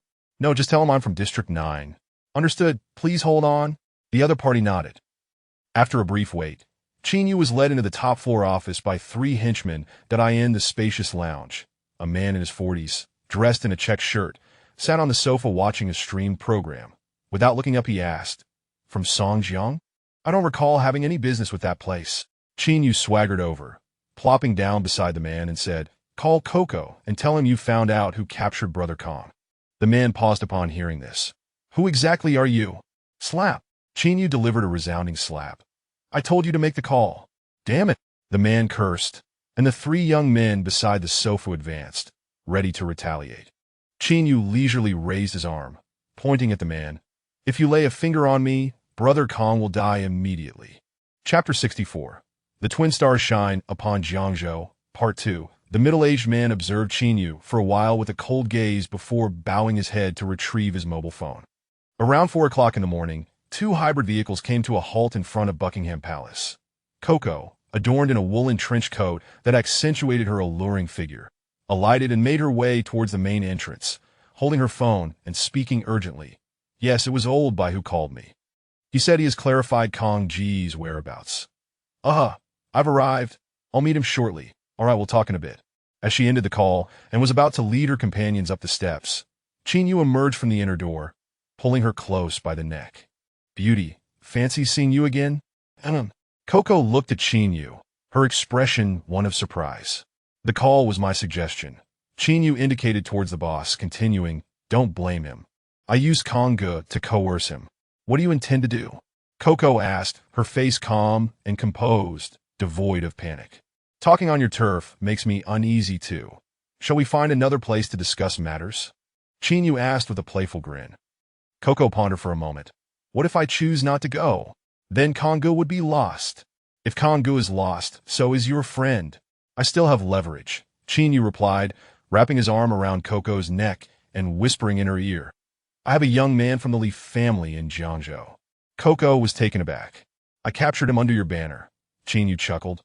Do you wish to meet him? Your words are too vague for me to trust, Coco replied. In response, Qin Yu raised his arm and waved towards the distant vehicle. Qi Lin lowered the window, revealing Li Tong's head. Does this convince you? Qin Yu inquired. Coco glanced in the direction of the car, and upon seeing Li Tong, the surprise on her face flickered momentarily before she declared, Fine. He is worth my trip with you. Let us go. Don't take advantage of me. You are not to overpower me. Coco pointed at Qin Yu's arm. That's not an option. I need you to protect me, Qin Yu said as he pressed the gun against Coco's waist. Coco sighed, turning to her companions and instructed, Bring out the young man who captured me. Wait for my call. Boss, you can't go with him. The driver attempted to dissuade her. Coco calmly waved her hand. It's fine. Even if negotiations fail, those 2 burly men can't possibly harm me, a young girl. Qin Yu smirked. Don't call yourself a young girl. You've caught my eye. Let us go. Coco smiled. Half an hour later, in an unknown desolate area of Jiangzhou, the vehicles came to a halt. Coco followed Qin Yu out, teasing, You're quite clever. You knew to have Old Bai lure me out first? We're completely unfamiliar with the situation here in Jiangzhou. Qin Yu rubbed his hands in frustration. I just arrived and already found myself in a predicament. I have to tread carefully. Coco remained silent at his words. Qin Yu turned to survey the surroundings, walked to the back of the car, and opened the trunk that a strong scent of blood wafted into the air, causing Coco to slightly furrow her brow. Qin Yu lifted the black bag's opening and murmured, We did our best, but he is still gone. Coco glanced at Kong Ji's lifeless body, her eyes turning cold in an instant. You see, I didn't directly call you to meet because I feared you would overthink things. Chin Yu quickly explained upon noticing Coco's expression. His death has nothing to do with us. Let me hear your reasoning. Coco, unafraid of Kong Ji's corpse, stepped to the side of the trunk and covered his head with the bag. Chin Yu gathered his thoughts, standing beside the car, detailing the events leading up to the current situation. After listening, Coco's eyes widened in astonishment. Kong Gu was captured by Li Tong. Indeed, otherwise, why would I bring him back? Chin Yu nodded in affirmation. Though I couldn't save him, Li Tong can sufficiently prove that this matter is unrelated to us. Coco, silent, turned to glance at the gagged Li Tong inside the vehicle, paced in place twice, and finally said, I will release your friend immediately. Let us consider this matter settled. That won't do. Chin Yu shook his head. I came to resume the drug line business. I never agreed to let Kong Gu continue with the Songjiang business. Coco firmly rejected. It's too chaotic there, and many hold power on the ground. After Long's demise, the Yuan family has been investigating his supply channels that I'm not willing to take risks for now. Moreover, with Kong Gu gone, there is no one to oversee the Songjiang side. Chin Yu regarded Coco with a slight frown. Unless we clarify the drug line issue, none of us, then this matter can be concluded. Sigh. Chin Yu sighed, pointing at Coco. You still don't understand my point? What is it? If you abandon the Songjiang business, Li Tong won't leave with you today. Then you're willing to give up your friend? Coco asked with a cold smile. I've said it. Without resuming the drug trade, the three of us can't return to Songjiang. Chin Yu's expression hardened as he pointed at Coco.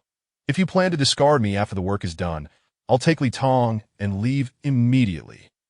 He just spoke with me in the car. The business you refuse to engage in, he is willing to pursue. Coco was momentarily stunned. Why did Kong Gu die? Do you think I'm unaware? Chin Yu stared intently at Coco, adding through gritted teeth. The Li family also wishes to engage in drugs. There is conflict between your factions? Isn't there?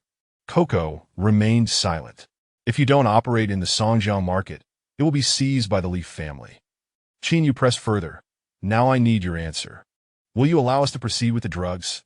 If not, I'll take Li Tong and leave. Do you not consider your friend's life at all? One person dying is certainly better than three. Chin Yu replied coldly. Coco deliberated for a moment, tilting her head to regard Chin Yu. Are you not afraid I might switch Li Tong and then renege? Do you think I'm foolish? If your goods aren't sent to Songjiang, do you believe I'd hand Li Tong over to you? Coco, with her hands behind her back, stood on tiptoe. You're sharper than Long. I'm merely more helpless than he is. Chin Yu responded helplessly. Very well. You've persuaded me.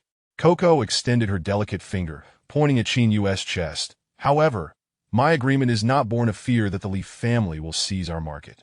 Chin Yu was taken aback. I value both of you, which is why I can retrieve Li Tong. Coco smiled. Collaboration also depends on the individuals involved. Then you want to misjudge the character of people.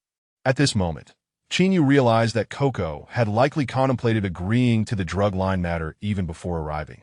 But this woman was astute and deeply strategic, testing her capacity to handle the situation effectively. After sharing a brief gaze, Coco suddenly smiled. Your previous words were somewhat hurtful. What? Chin Yu was taken aback. Here. Coco produced her phone from her pocket and handed it to Chin Yu. Chin Yu paused for a moment, taking the phone only to discover that the screen displayed an active call. The line is open. Speak, Coco prompted, furrowing his brow. Chin Yu answered, Hello. Hello. You son of a bee. Damn you, Chin Yu, I misjudged you. That you keep shouting about brotherhood but sell me out behind my back. And what is this nonsense about one person dying being better than three? Why don't you just go die then? Old Cat spat angrily. I've learned the hard way that in the societal game, one should befriend people, not dogs. Chin Yu was drenched in cold sweat, covering the receiver and stepping aside. Are you out of your mind? Wasn't he that a negotiation? I had to intimidate her. You understand nothing. I'm heartbroken, the hard-to-please kind. But get lost, don't talk to me, Old Cat exclaimed in despair before hanging up. What a complete idiot. Chin Yu rolled his eyes in exasperation. Beside the vehicle, Coco opened the door and leaned in, glancing inside. Oh, Li Xiao, you're awake? Li Tong looked up at Coco, his eyes filled with terror. P.S. 2 chapters will be updated in the morning, and 1 in the evening. Chapter 65. The Wolfish Nature 2 days later. In an inn located approximately 80 kilometers from Jiangzhou, Qinyu quietly inquired of the proprietor, "How is my friend S. injury? The medicine we have is insufficient. He is still running a fever." The owner replied softly, "It would be best to have a professional doctor come and take a look. Can you find one?" "Money is not an issue," Qinyu asked. "I can find one, but these individuals can be rather loose-lipped, and I worry they might complicate matters for you," the owner replied delicately. After a moment of contemplation, Qinyu could only respond with resignation. "Then please help me procure some effective medicine. At the very least, it should help reduce the inflammation and fever." "Very well. I will send someone to Jiangzhou to fetch it for you," the owner nodded. Upon hearing this, Qinyu produced some cash and discreetly handed it to the proprietor. "Thank you." "You're welcome," the owner said without pretense, pocketing the money before turning to leave. "I will bring you meals shortly." Establishments like this are commonplace in relatively safe, planned areas, primarily serving those who traverse from north to south. However, the internal environment is rather poor, and the food options depend entirely on what the proprietor has available in the kitchen, with little choice in dishes. Fortunately, the prices are affordable, and most owners are astute, discreet, and observant. After concluding his conversation with the owner, Qinyu returned to the small room on the left, where Qi Lin lay on the bed. His complexion paled. He anxiously asked, "How is it? Is there any news from Kiki?" "Do not worry. I am handling everything," Qinyu gently reassured him. "Focus on your recovery." During this period, Qi Lin had lost at least 20 pounds. His once plump cheeks now appeared gaunt. "I am just afraid that old Cat might be in their hands for too long. It could lead to trouble. I can sense Keek's desire for collaboration, especially after we acquired Li Tong." Qinyu comforted him again.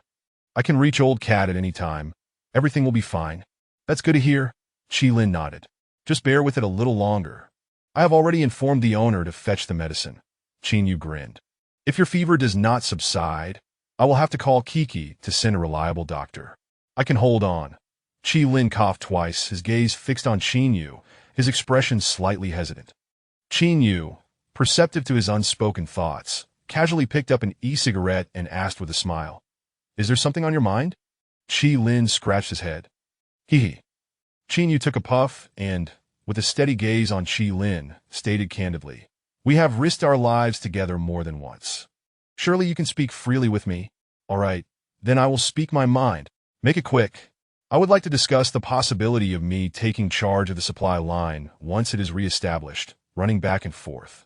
Qi Lin had unconsciously developed a habit of seeking Qinyu's counsel or approval when faced with challenges. Qinyu blinked, furrowing his brow as he replied, "That was not my initial thought." Qi Lin was taken aback. "What do you mean? Are you planning to let the Ma family handle the supply line?" "That is out of the question." Upon hearing this, Qinyu immediately shook his head. "We have risked our lives to establish this line. How could I allow them direct contact with Kiki? If the sellers and suppliers become too closely connected, what purpose would our role as intermediaries serve? Although the Ma family is temporarily willing to ally with Li Si, if they establish direct communication with Kiki, it would inadvertently diminish our influence."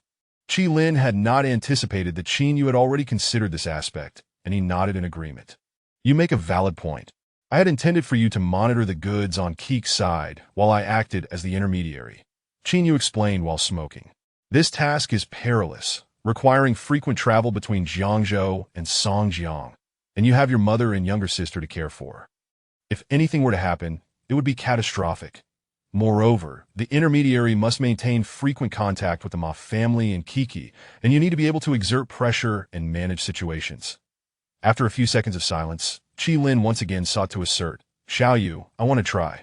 Qinyu turned to Qi Lin, gently advising, "Please do not take this the wrong way. The fate of your brother Along is still fresh in our minds. This task is not easy, but if the Yuan family learns that the supply line has been reestablished, they may seek to exploit that as an opportunity. Even if the Yuan family remains inactive for now, you have seen how tragically Kong Ge met his end. This line is lucrative, but the competition is fierce. Old Cat and I would prefer not to involve you in this. I understand your concern. You and Old Cat think I have my sister and mother to worry about." Qi Lin's eyes glistened as he looked at Qinyu, finally saying, "But I cannot always rely on you to take care of me. Shall you? I refuse to let my fate and hope rest in the hands of others any longer. I have come to realize that one must stand on their own 2 feet." Qin Yu was momentarily taken aback by his words. "Let me take on this responsibility. I will perform better than anyone else," Qi Lin insisted. "I have been pushed down to the depths, and if I do not take initiative, I will never rise again." "Are you certain?" "I am certain," Qi Lin affirmed resolutely. "Very well. Then this matter shall be your responsibility," Qin Yu said after careful consideration. "From now on, Old Cat and I will handle the official side, while you will manage the logistical aspects. We will remain tightly bound and undertake endeavors that will make a significant impact." "Agreed," Qi Lin replied with a smile. Qin Yu set down the e-cigarette and wrote. Qi Lin was momentarily puzzled. "Borrow money? What do you mean?" "Kiki will absolutely not give you the goods for free.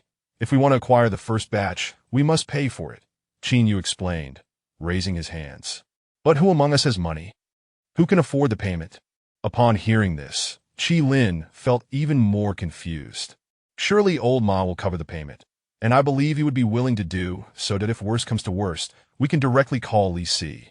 He should be able to resolve the financial issue without us needing to borrow." "No," Qin Yu shook his head. "This money cannot come from Old Ma, nor can it come from Li Si." Qi Lin pondered this for a moment. Qin Yu grinned, softly explaining, "Old Li holds a significant position as the chief of police, granting him considerable influence in official matters. Although Old Ma has recently suffered greatly at the hands of Yuan Ku and has lost some team members, once the supply line is restored, he will still possess the charisma to reassemble his team. Now think about what we have at our disposal. Apart from your willingness to take risks and Old Cat's somewhat foolish nature, what do we have to present on the table?" After a moment of contemplation, Qi Lin blurted out, "We have Kiki and the suppliers." "Exactly." Qin Yu immediately nodded in agreement. "The suppliers are the absolute glue that binds everyone together, and as long as they are in our hands, we must seize this opportunity to reconstruct the pharmaceutical business around us. Therefore, we cannot allow Old Li to fund this, nor can we discuss everything with the Ma family. You need to understand that they are the downstream players. Moving forward, they will need to rely on us for their livelihood." Upon hearing this, Qi Lin squinted and scrutinized Qin Yu once more, giving him a thumbs up. "No wonder even the proud Old Cat is willing to listen to you, and Li Si is inclined to support you. You truly possess something that we lack." "What is that?" Qin Yu asked with a playful grin. "The wolfish nature that makes one's eyes redden at the scent of opportunity," Qi Lin remarked astutely after some thought.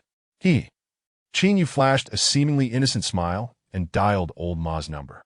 Moments later, "Hello." Old Ma's voice emerged. "Uncle Ma, please prepare a supply list indicating the required medicines along with their previous purchase prices. I have a use for it." "All right." Old Ma nodded with keen interest. "Also, I need to borrow 150,000. It is essential," Qin Yu stated with unwavering certainty. "I will repay you gradually." Old Ma frowned upon hearing this. "Do you really need to borrow that much?" Think of something. I am in urgent need," Qin Yu insisted. "Fine," Old Ma acquiesced. "That will be all." After concluding the call, Old Ma set down his phone and immediately shouted to a nearby associate, "Bring out the previous purchase order. I need to review it again. Also, gather 150,000 at once." "Why do you need so much money?" a middle-aged man inquired, frowning. "Just do it. Qin Yu has accomplished something significant. The supply line will soon be re-established." Old Ma spoke with resolute determination. "Yuan Ku has left us with no room to maneuver. If we do not take this chance, we may never have another." Chapter 66. A few words to settle the kingdom. Another day has passed. The funds from the Ma family, having been transferred through 2 intermediaries, ultimately found their way into the account belonging to Kiki. Meanwhile, Qin Yu and Qi Lin began to await the delivery of goods to Songjiang, as both parties had already agreed that Kiki's side would be responsible for transportation for the initial shipment. It was just past 10 in the morning when Qin Yu dialed Inspector Li's number. "Hello, Chief. Has everything been thoroughly arranged?" Inspector Li inquired, his voice steady. "It has been arranged. The supplier's goods are en route and will arrive in Songjiang within 3 to 4 days at the latest," Qin Yu replied with a nod, smiling. I've already informed Zhu Wei. Once the goods arrive, they will briefly take over and deliver them to the Ma family.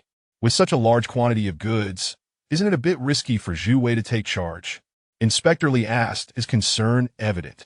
He won't encounter any issues. He is a member of Team 3, my subordinate, Qin Yu asserted firmly. He saved me the last time when they tried to set me up. Since you are confident, I shall refrain from saying more, Inspector Li responded with a nod. Hasten to complete the task and return as soon as possible. Understood? You may continue with your work, Chief. From now on, just call me Li Go. Qin Yu was momentarily taken aback by the unexpected familiarity. Inspector Li had already hung up. Holding his phone, Qin Yu pondered for a while before shaking his head and chuckling. With an old cat like him as a foolish nephew, my path ahead will be fraught with challenges. It's quite worrisome. What is going on? Qi Lin glanced up, inquiring. Nothing much. Oldie wants me to call him Big Brother. Hey, why don't you ask him if he needs any brothers? The two exchanged banter, sharing hearty laughter. Inspector Li, dressed in a well-tailored trench coat, stepped out of his office. Turning back to his secretary, he instructed, "Please inform the North Station that I am heading to Feng Bay and request them to arrange a carriage for me." Certainly, the secretary nodded. By 4 in the afternoon, Inspector Li arrived in Feng Bay City, the capital of the special zone, via light rail, and subsequently drove to a cadre compound in the city. Seated beside an intricately designed tea table on the second floor, Inspector Li savored a strong brew and remarked cheerfully, "Teacher, I have been yearning for your tea while in Songjiang. I'll prepare some for you when you return," replied an elderly gentleman in his 60s, casually resting his hands. "Has there been any resolution regarding your matters?" "Yes, it has been settled," Old Li said, looking up at his companion, his tone unembellished. "Teacher, the academic faction has been gaining traction in various departments in recent years, and some officials are consolidating their power by aligning with local enterprises. Thus we, the old guard who entered the government early, must tread carefully even when breathing. You flourished for 3 years, and I for 5, such is politics," the teacher responded with an air of nonchalance. "In times of peace, the winds of change are ever present. What more can we expect in this environment? Ups and downs are quite normal. However, these fluctuations also correlate with the sentiments of the people that if one lacks ambition, how can we expect the winds to shift?" Inspector Li replied, smiling. "Regarding pharmaceuticals, I do not seek profit. Rather, I seek leverage and balance."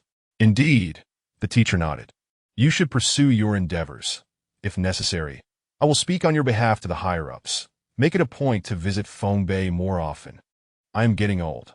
There will come a day when my words carry less weight, and if you wish to accomplish something, you must grow swiftly." "Thank you, teacher." Inspector Li expressed his gratitude. "In the realm of pharmaceutical interests, you have many to satisfy," the teacher cautioned once more. "Since ancient times, financial matters have been difficult to navigate. I will help you establish connections, but you must choose whom to be close to, how much to give, and how much to withhold. This must be clear in your heart." "Understood. Now let us enjoy our tea." The old man signaled the end of that discussion. By 7 in the evening, darkness enveloped the sky. Qin Yu, chewing on a dry steamed bun, furrowed his brow and asked Qi Lin, "Are you feeling any better?" "A bit improved," Qi Lin replied, still experiencing a low fever, with cracked lips and a pallid complexion, frequently coughing. "Darn it, the new medication isn't very effective," Qin Yu remarked, setting down the bun with a frown. "Let me find the boss and have him recommend a doctor. I'll go fetch one myself." "No need," Qi Lin waved his hand. "Li Tong has been captured for several days. We don't know what the situation is like in Jiangzhou, that it would be dangerous for you to go. If I don't go soon, you'll burn to death," Qin Yu declared, setting down the bun. "Trust me, I have a plan." "Really, there's no need," Qi Lin insisted, fearing for Qin Yu's safety. "Let us wait 3 or 4 days. Once the goods arrive in Songjiang, we can inform Kiki of our location. When they come to retrieve Li Tong, they will bring a doctor along. We can't wait any longer." Qin Yu reached for his coat. "A high fever can lead to serious complications. I must see a doctor." "I told you it's unnecessary. Just listen to me." The two began to argue over the matter of the doctor. "Boss, what is going on in here?" Just then, a voice from outside the lodging house interrupted. Upon hearing this, Qin Yu turned around and was about to step towards the door to see what was happening when he suddenly caught sight of 7 or 8 individuals approaching from the window. "Who are they?" Qi Lin asked from his bed. Furrowing his brow, Qin Yu pulled out his gun and disengaged the safety. "Open the door," came a bright feminine voice from outside. Taken aback, Qin Yu opened the door with a start.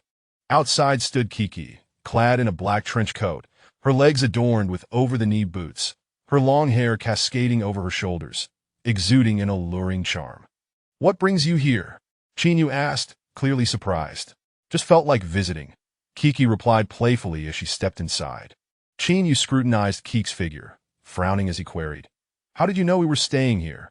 "I just found out," Kiki said, placing her hands behind her back as she surveyed the surroundings. Qin Yu's heart sank at the thought. He couldn't help but feel a chilled if it weren't Kiki who had discovered their whereabouts, but rather someone from the Li family in Jiangzhou then. Kiki turned back, her smile radiant as she reassured Qin Yu. "Don't worry, the Li family won't find us here. They lack our skill." Astonished, Qin Yu gazed at Kiki, sensing that this woman seemed to read his thoughts with uncanny clarity. Qi Lin, sitting on the bed, suddenly spoke up. "What about my brother? Damn it. I came to Jiangzhou with fervor, and before I could even rock out, I'm trapped by a woman." The old cat entered from outside, looking worried as he asked, "Are you injured?" Seeing this foolish figure, both Qin Yu and Qi Lin felt a wave of relief wash over them. "No worries, just a hurt arm." "Damn it. I thought you were in trouble." The old cat turned around urgently, calling out, Come, doctor, quickly check on my brother." As he finished speaking, a middle-aged man carrying a medical bag stepped inside. "Are you here to see Li Tong?" Qin Yu asked Kiki. "Yes," Kiki nodded. Qin Yu paused, then replied with a blank expression. "Isn't this a bit irregular? I mentioned before that Li Tong can only be given to you once the goods arrive." Kiki flashed a playful smile. "The goods have already reached Jiangzhou." "Impossible. The money just reached your hands today." Qin Yu exclaimed in disbelief. Kiki, with her hands still behind her back, replied softly. "Even before the money arrived, I had already arranged for the goods to be sent to Songjiang." Qin Yu was left speechless, pondering deeply about this young woman of similar age to him, wondering how much depth she truly possessed. "At 9 o'clock, have someone pick up the goods." Kiki extended her palm, her eyes crescent-shaped with a smile. "Here's to a fruitful collaboration." Chapter 67. The formation of the team and the emergence of the core of the doctor, having meticulously cleaned Qi Lin's wound and administered intravenous medication for 3 consecutive days, turned to him and remarked, "Young man, your resilience is commendable. As long as you take care to keep warm and avoid further colds, you should be just fine." Kiki nodded in response. "Thank you, Dr. Songjing." "You're welcome," the doctor replied with a smile, picking up his bag and heading toward the door. Kiki glanced at her watch and then cheerfully addressed Qin Yu. "I'll be staying here tonight. In an hour and a half, come to my room that I'd like to treat you all to something nice." "All right," Qin Yu agreed with a nod.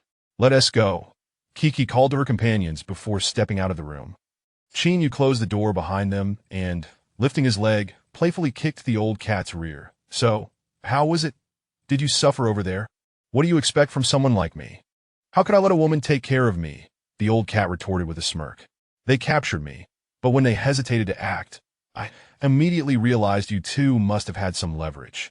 Otherwise, they wouldn't have treated me so courteously. These past few days, I've been living like a lord, eating and drinking as I pleased, and slipping away from that little lady's driver quite skillfully. Ha!" Qin Yu shook his head in disbelief. "You're insufferably carefree wherever you go. Isn't that necessary?" "If I appeared too humble, Kiki might genuinely think that old Kong has us under control," the old cat replied, sounding somewhat serious.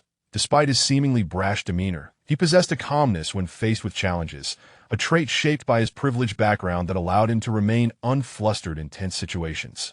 "Bro, I've heard everything," the old cat said, sitting beside Qi Lin, his tone unexpectedly respectful. "Without you and that fool you, I might have truly fallen into a predicament in Jiangzhou. Let us not overlook it. Your handling of the situation was quite impressive." Qi Lin smiled. "Everyone has their role to play. By the way," Qin Yu interjected, "I plan to have Qi Lin act as an intermediary, responsible for coordinating the pharmaceuticals and distributing the profits." The old cat paused, That is quite a challenging and risky task. I am unafraid of danger. It's what I intend to do, Qi Lin replied softly. Upon hearing this, the old cat instinctively turned to Qin Yu. Do you think it's feasible? Yes, I concur. Qin Yu nodded. Then it's settled. The old cat finally expressed his approval. During the critical juncture in Songjiang, it was Qin Yu who discreetly contacted the Ma family, safeguarding Qi Lin at a pivotal moment. They faced numerous obstacles on their journey to Jiangzhou, yet it was Qin Yu who devised strategies, enabling Qi Lin to deftly kick away the burdens that fell upon them. Now, with the pharmaceutical situation taking a decisive turn for the better, it was also Qin Yu who formulated plans that allowed everyone to navigate various relationships favorably. Thus, both the old cat and Qi Lin, in their hearts, began to unconsciously regard Qin Yu as their cornerstone of support. This unintentional shift was indeed beneficial, for when the brothers worked together, they needed someone to decisively make choices rather than deliberating endlessly. The old cat had a somewhat reckless nature, often exhibiting a degree of impulsiveness and idealism. As for Qi Lin, while he possessed ample resolve, he lacked experience in interactions, particularly with the nefarious individuals in the planning zone. Therefore, both understood that only Qin Yu, with over a decade of independent survival experience, decisive action, and keen insight, was truly suited to occupy the seat of leadership. Lying on the bed, receiving in 4-drip, Qi Lin pondered for a moment before asking, Xiao Yu, how do you plan to negotiate with Kiki? Will the pricing remain the same as before? No, Qin Yu shook his head. We are different from your elder brother. He was in a position where one person's satisfaction meant the rest went hungry. This time, we need to distribute profits among many that if the cost of the pharmaceuticals is too high, our profits will dwindle, making it difficult to appease all parties involved. The old cat, picking his nose crudely, interjected, Old Li is already in Foam Bay. He might demand 50% of the profits. That much? Qi Lin frowned. Old Li isn't primarily focused on profit.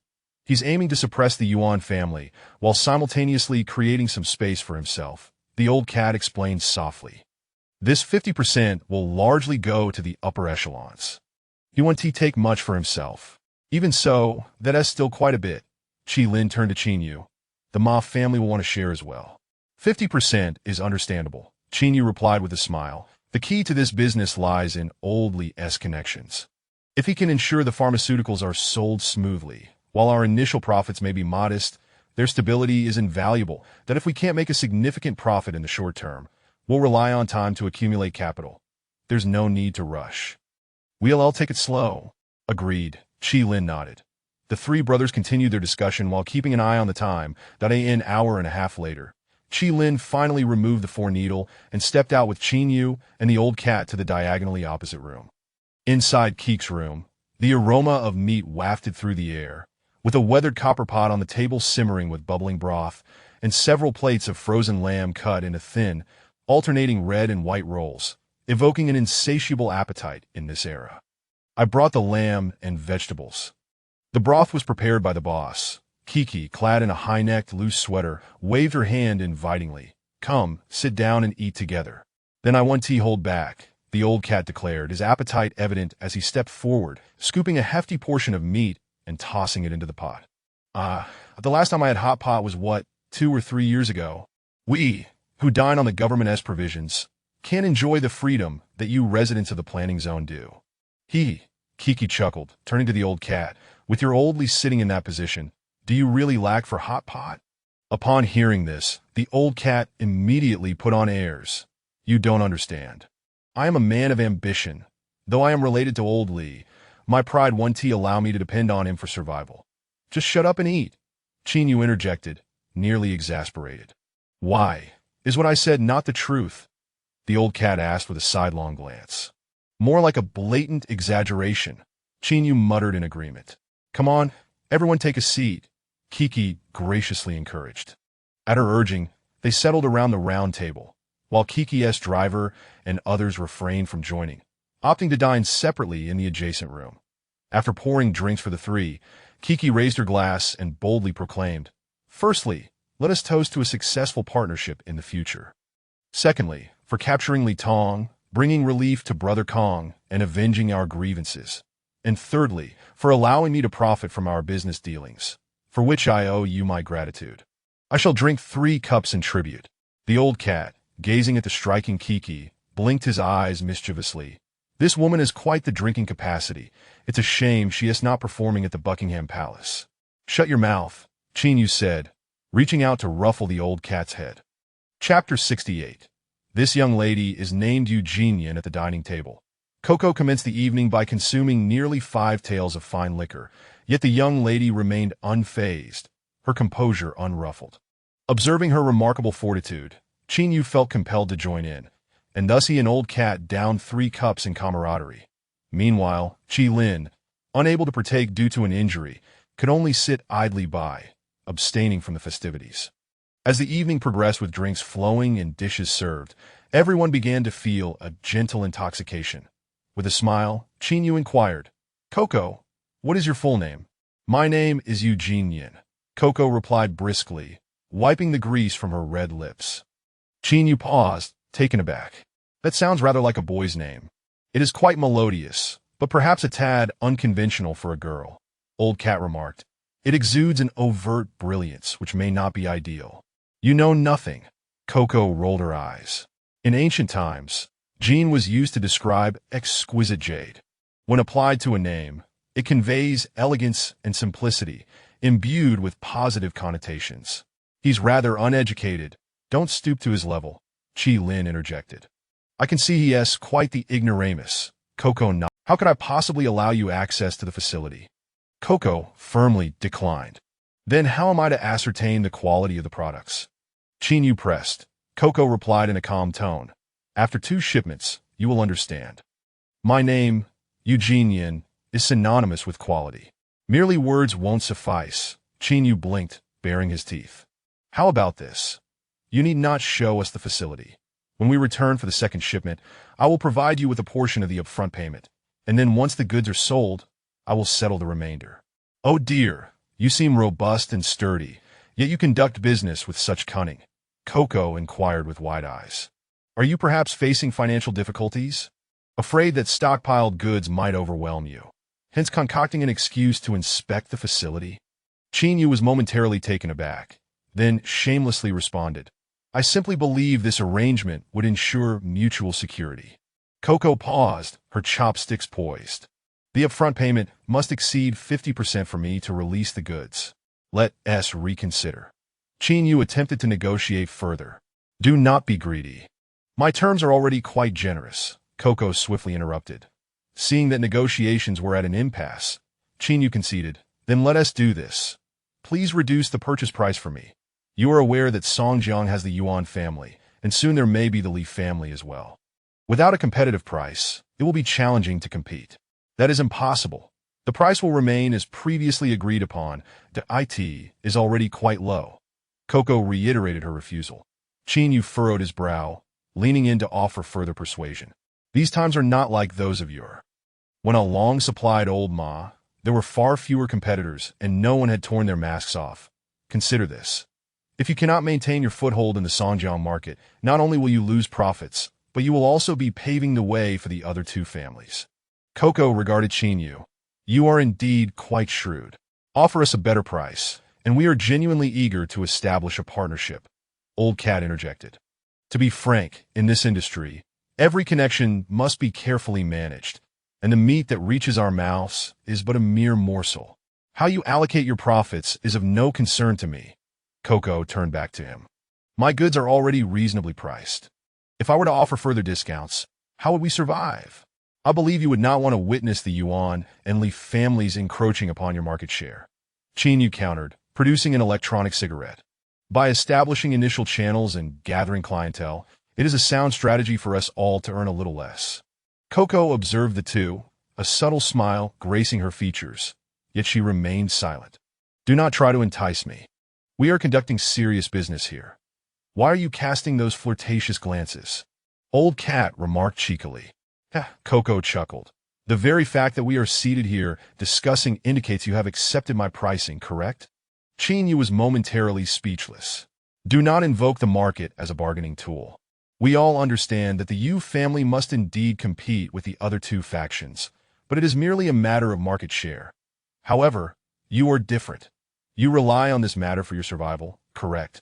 Coco inquired again, directing her gaze at Chinyu.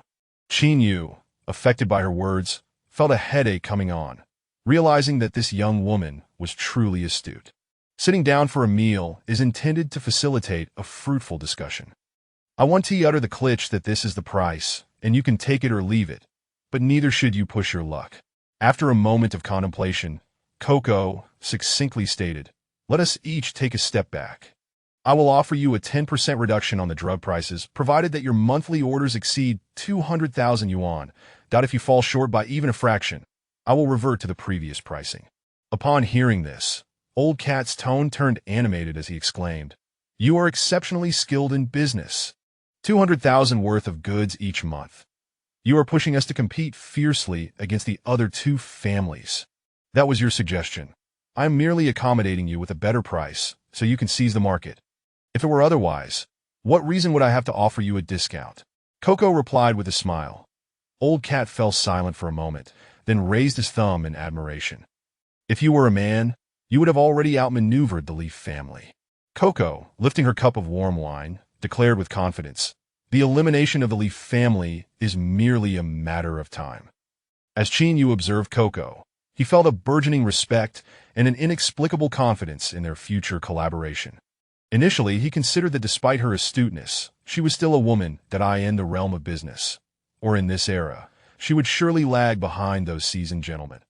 However, upon engaging with her, Chinyu discovered that this young lady, who often appeared as a carefree girl, could jest and banter like a friend, yet when it came to serious matters and interests, she was unwavering.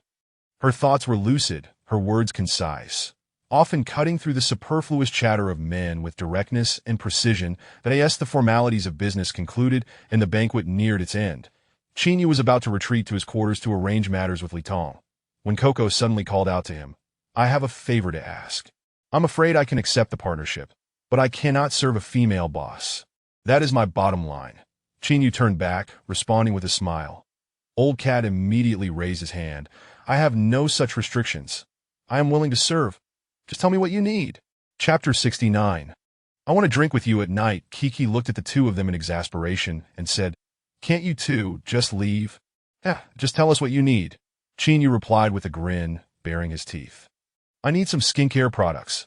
I can't find any here, and the ones in District 7 are too expensive. When you go back, could you ask someone to bring me some from Fongbei? It's cheaper there." Keek's charming face lit up with a radiant smile once again. "Sure, just give me a list tomorrow, and I'll have someone buy it for you." Chinyu readily agreed. "I'll send you my account details, and you can transfer the money." "Do I really have to pay?" Kiki asked, her big, watery eyes wide with surprise. Chinyu was taken aback. "Is your dad a high-ranking official? Do you not have to pay for cosmetics?" Kiki spread her small hands in protest. "I've done such a big favor for you. Shouldn't you give me a little kickback? This is just too inconsiderate." Chinyu looked at her, speechless. "You're technically a boss too. This is a bit much. Regardless of being a boss, I'm still a woman, and women are always thrifty." "You'll understand in due time," she replied. "That as long as it's reasonable. I can't afford anything too extravagant," Chinyu remarked, tossing his words over his shoulder as he hurried outside, fearful that she might make further demands. Once the others had left, Kiki took out her own sheets from her luggage, spread them over the cold bed, and plopped down. After a few moments, she dialed her father's number. "Hello, Dad. How's everything going?" a warm voice inquired. "It's all settled. For the second shipment, they've agreed to a deposit, and Chinyu haggled the price down that I've agreed to reduce it by 10%, provided they place an order of at least 200,000 every month." "That's good.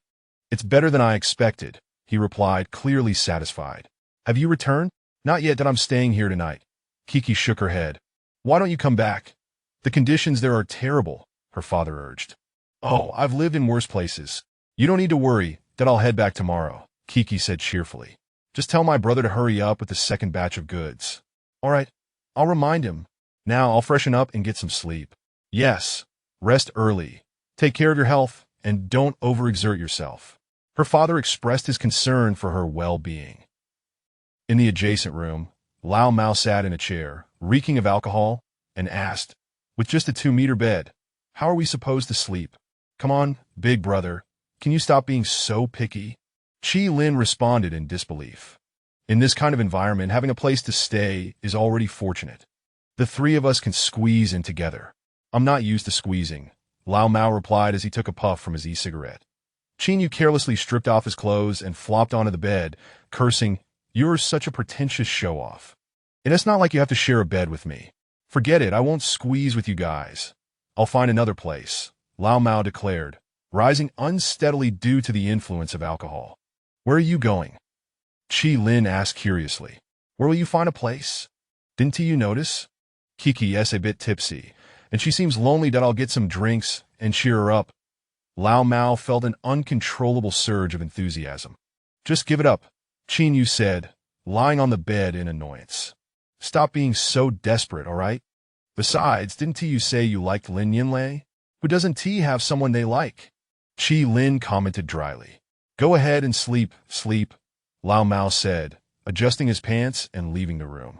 Chi Lin lay on the bed, frowning. "Do you think this fool will upset Kiki?" "Lao Mao knows his limits. It'll be fine," Qin Yu replied, rolling over and placing his hand on Chi Lin's abdomen. "Come over here. I'm feeling a bit cold." Chi Lin was taken aback. "What do you mean? There's an idiom about a backdoor stick. Have you heard of it? Get lost." Chi Lin pushed Qin Yu away, exclaiming, "What kind of people are you? I've still got my injuries, and you're not even letting me rest." Half an hour later, the lights in the dormitory courtyard dimmed, and the occupants of various rooms were mostly asleep.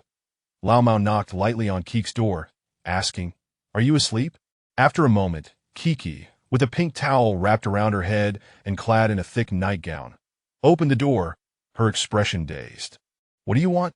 "The wine hasn't been finished, and I feel there might be some flaws in our collaboration." He stepped inside and pushed the door shut with his backside, saying, "Sister, I must tell you, from the moment I met you, I felt you were more generous than most men and exceptionally shrewd in business. Please sit for a moment." "I'll get something from the bathroom," Kiki called out, closing the door behind her. Okay, go ahead." Lao Mao nodded eagerly. Kiki, wearing slippers, reached the bathroom door, turned back, and asked, "Hey, it's quite cold. You've been staying in my warehouse for several days. Would you like to take a shower? There is hot water." Lao Mao was instantly stunned, his heart racing. "What are you staring at? Are you going to wash or not?" Kiki asked playfully. "Is that appropriate?" Lao Mao stood up, swiftly shedding his coat. "Come on, we're free-spirited people. Just go wash up that we'll have a good drink afterward," Kiki said, her cheeks slightly flushed as she looked at Lao Mao. "Honestly, I admire you quite a bit. What do you admire about me?" Lao Mao mused, perhaps even confused by his own thoughts. "You're quite composed when you were at my place," Kiki remarked softly. "Over the years, I've dealt with many people in business, but there are very few like you." Upon hearing this, Lao Mao felt an adrenaline rush. He quickly removed his sweater and dashed into the bathroom without a showerhead, shouting, "Sister, wait a moment. I'll tell you all about my past."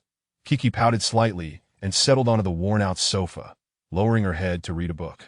Lao Mao rushed into the bathroom, filled the wooden tub with water, and began to scrub himself down with utmost diligence. 20 minutes later, noticing the silence in the room, Kiki calmly called out from the sofa, "Lao Mao, use the big towel hanging on the rope. Don't take out your clothes, they're filthy." Upon hearing this, Lao Mao reached up and grabbed the large towel, shaking his head and muttering, "What an opportunity! If I don't seize this chance, it would be a waste of my name, Li Fuguwei." A few minutes later, Lao Mao emerged with the towel wrapped around his waist and a coat draped over his shoulders, only to find Kiki standing at the door, engrossed in something. "What is up?" Lao Mao asked, a bit flustered. "I don't know what happened, but the door suddenly 1T lock, and it opens by itself when the wind blows," Kiki explained. "Let me help you with that." No, just stand outside for a moment." "I'll adjust the lock," Kiki instructed, brushing her hair back. "Just stay outside and hold it steady." "All right." Lao Mao hurried outside, standing on the steps to help secure the door. Kiki fiddled with the lock, then smiled and said, "It should be fine now." "Step back. I'll check if I can close the door tightly." "It's too cold. The latch must have frozen. It's okay. Just close it." "I'll try pulling it too," Lao Mao agreed, grinning. As Kiki looked at Lao Mao and smiled, she pulled up the iron door. With great enthusiasm, Lao Mao grabbed the doorknob and yanked it outward, shouting, "It's secure now. It won't tee open." Silence enveloped the room. The cold wind made Lao Mao shiver, and he cheerfully called out, "Open up! It's freezing out here. Let me in." Still, no response came from within. Lao Mao paused, then knocked on the door. "Let me in." Inside, Kiki had flopped onto the bed, laughing uncontrollably.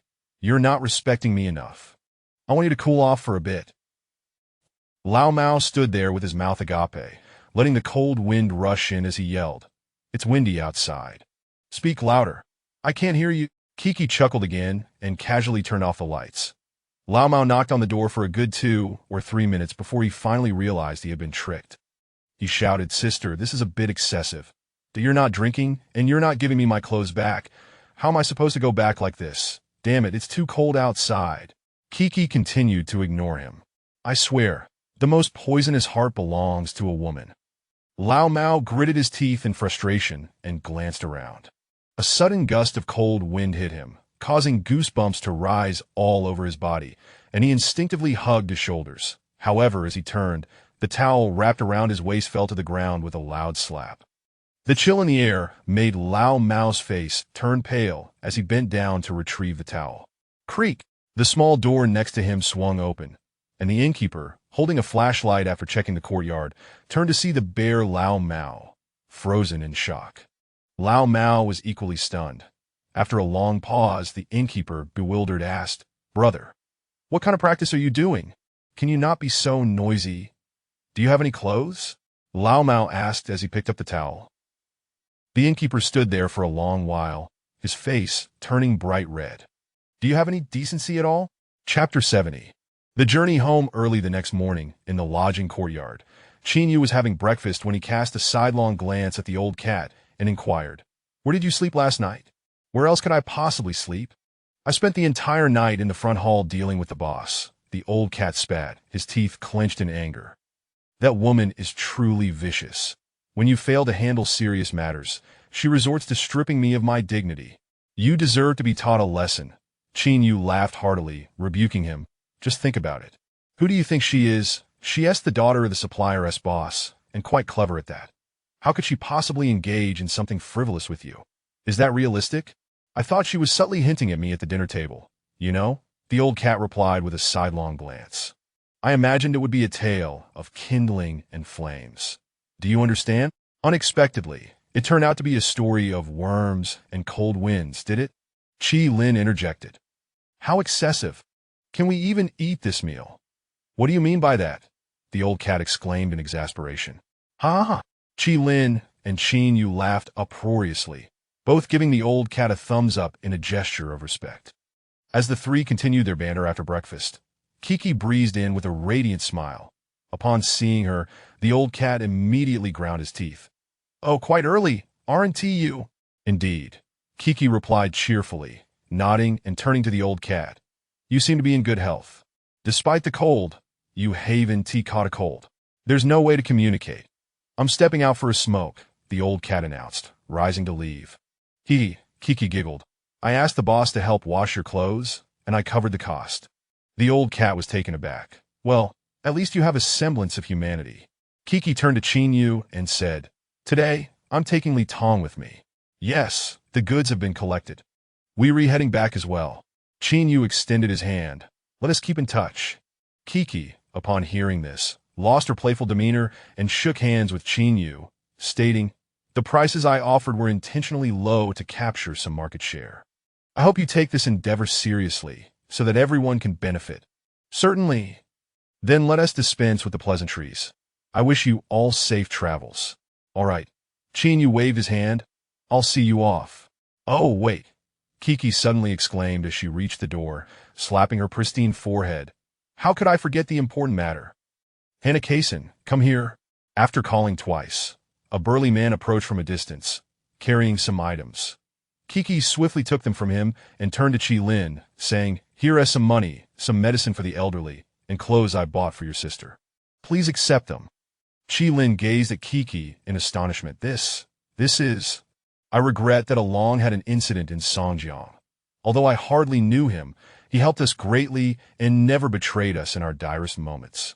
I am sincerely grateful to him, Kiki stated politely and formally. This is a token of my appreciation. Qi-Lin was momentarily speechless, deeply touched. My brother has been out there for so many years, telling me how many friends he has made. But after his incident, you're the only one who remembered him and thought of his family. Thank you. You're welcome. Kiki handed the items to Qi-Lin, smiling brightly and nodding. All right, then we shall take our leave. Let us go. I'll see you off. That after a brief period, Qin Yu, the old cat, and Qi-Lin bid farewell to Kiki and her team on the road. This girl is truly remarkable, the old cat remarked with his hands behind his back. She is both cultured and capable, and she approaches her tasks with great care. Who would have thought she would bring something for Qi-Lin in memory of Along? Indeed. Qin Yu concurred. You didn't see it. Qi-Lin said to the old cat, recounting quietly. Li Tong is quite tough, but do you know what expression he had when he saw Kiki in the car? What expression? It was as if he had encountered a ruthless killer intent on his demise, Qi-Lin declared without hesitation. There was a hint of fear in his eyes that he could not conceal. That suggests there are matters concerning this girl that we still do not fully understand, the old cat replied thoughtfully. Regardless of what we do or do not understand, at this moment, our relationship with her is amicable. Qin Yu laughed, patting the old cat on the shoulder. Wouldn't you agree, brother? I don't believe our rapport is quite so harmonious. Ha! Qin Yu chuckled. Let us pack our things. It is time for us to return to the city in triumph. That in the afternoon, after Qin Yu handed the money to the boss, he waited for over 2 hours before the gasoline and matching ammunition were finally delivered. Once everything was ready, the trio began their journey back to the city. However, their mindsets had shifted.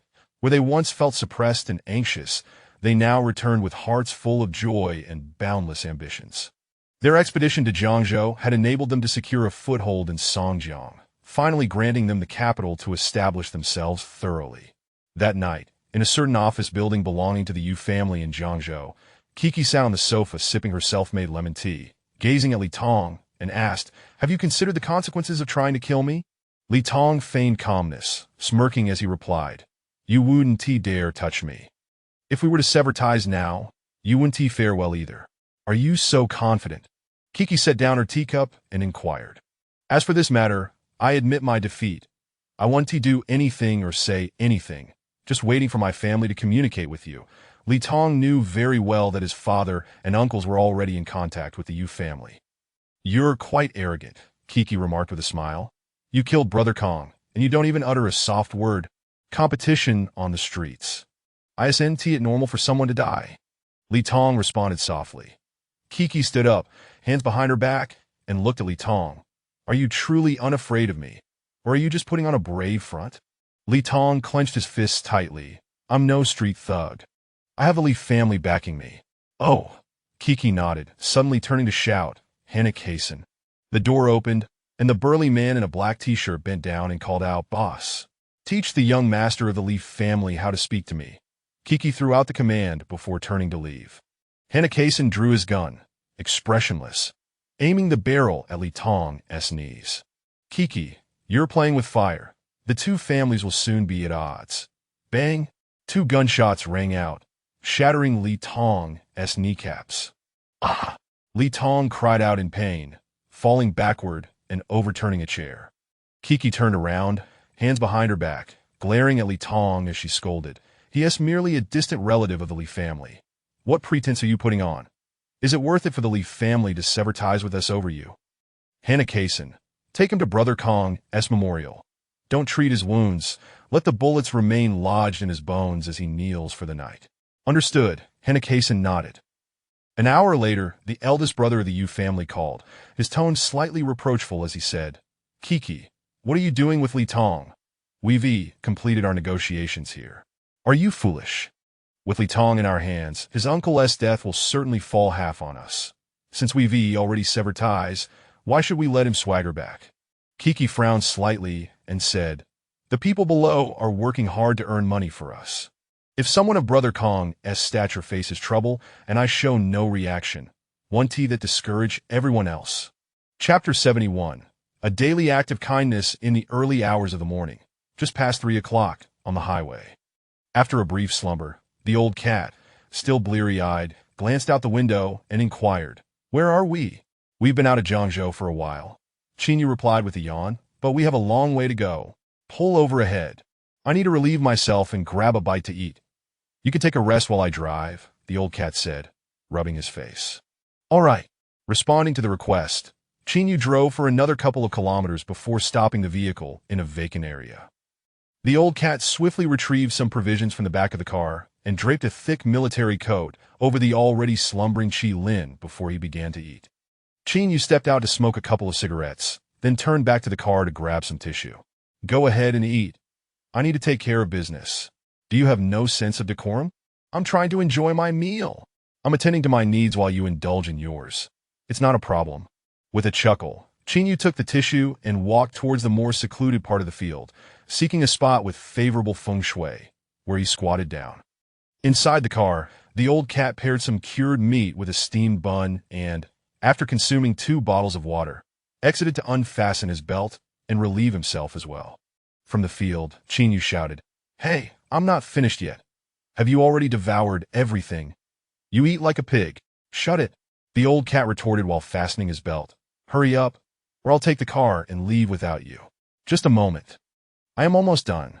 Qingyu wiped his nearly frozen backside, stood up, secured his belt, and began to stride back. The old cat took the driver's seat and started warming up the engine. As Qingyu crunched through the snow, having walked scarcely 20 meters, he suddenly felt something trip him. What is this? Though the night was enveloped in darkness, the faint moonlight illuminated the basic contours of the ground. Qingyu lifted his leg to kick the object beneath him and, bending down to inspect it, was taken aback to find a purplish-blue face staring back at him. Damn it! Qingyu Rao was audacious, yet at this moment, he was taken aback. He stepped back 2 paces and scrutinized the scene more closely, only to discover a boy, approximately 15 or 16 years of age, lying amidst the snowdrifts. Although he was clad in thick clothing, his eyes were tightly shut, and his hair was encrusted with frost, frozen almost to the point of resembling a super scion. In the planned development zone, such occurrences were not uncommon. Every year, numerous individuals without a path forward succumbed to the frigid elements, perishing in the icy wilderness. Thus, after a moment of hesitation, Qingyu Rao turned to leave. "Help! Help me! Please!" A frail voice called out from behind him, just as he had taken less than 10 steps. He hesitated momentarily before pivoting back to the snowdrift. The boy lay motionless, only managing to weakly repeat, "Help! Help me!" Standing there in silence, Qingyu Rao finally spoke after a lengthy pause. "How long have you been lying here? Help me! Help me!" The boy merely echoed his previous plea. "Who knows what you were up to? Furthermore, you're in a dire situation. If you die here, it would be a hassle for everyone." Qingyu Rao retorted dismissively before resolutely turning away. The boy's faint cries persisted, yet Qingyu Rao continued to distance himself until the sounds faded entirely from his hearing. In the vehicle, Old Cat noticed Qingyu Rao approaching and immediately scoffed. "What the hell took you so long?" Qingyu Rao glanced back at Old Cat and simply replied, "Let's go." Old Cat shifted the gears, and the car slowly departed from the spot. Inside the vehicle, Qingyu Rao furrowed his brow, his face devoid of its earlier mirth. "What's wrong? Did you encounter a ghost? What's with that expression?" Old Cat, sensing something amiss with Qingyu Rao, inquired with curiosity. Qingyu Rao silently recalled the boy in the snow, and an unexpected softness enveloped his heart. Had this been the past, during his time in the planned development zone, he would have undoubtedly turned a blind eye to such matters, harboring no guilt whatsoever. After all, a child of unknown origins could easily bring trouble. Moreover, he had been homeless, struggling to survive himself, with neither the means nor the capacity to assist anyone. However, circumstances had shifted. His life had begun to improve, albeit slightly, while that child still drew breath and could speak. That if he chose to ignore the situation, that innocent life would inevitably be extinguished amidst the icy expanse. His thoughts racing, Qingyu Rao saw in the boy a reflection of his own childhood, alone and abandoned. The similarities were striking. A thick cotton coat, worn-out boots, an endless sea of snow, and a forsaken child. With his eyes closed, Qingyu Rao took a moment of silence before suddenly declaring, Reverse the car. What for? Old Cat was taken aback. Hurry up and reverse, Qin Yurao urged. Old Cat, bewildered, complied, muttering, Are you out of your mind? Why are we going back? Do you feel bad for leaving a turd out in the open? Shut up and drive back, Qin Yurao snapped. After a brief span of minutes, the car came to a halt in the open area once more. Qin Yurao retrieved a military overcoat from the trunk and strode purposefully into the snow, wrapping it around the child he had found.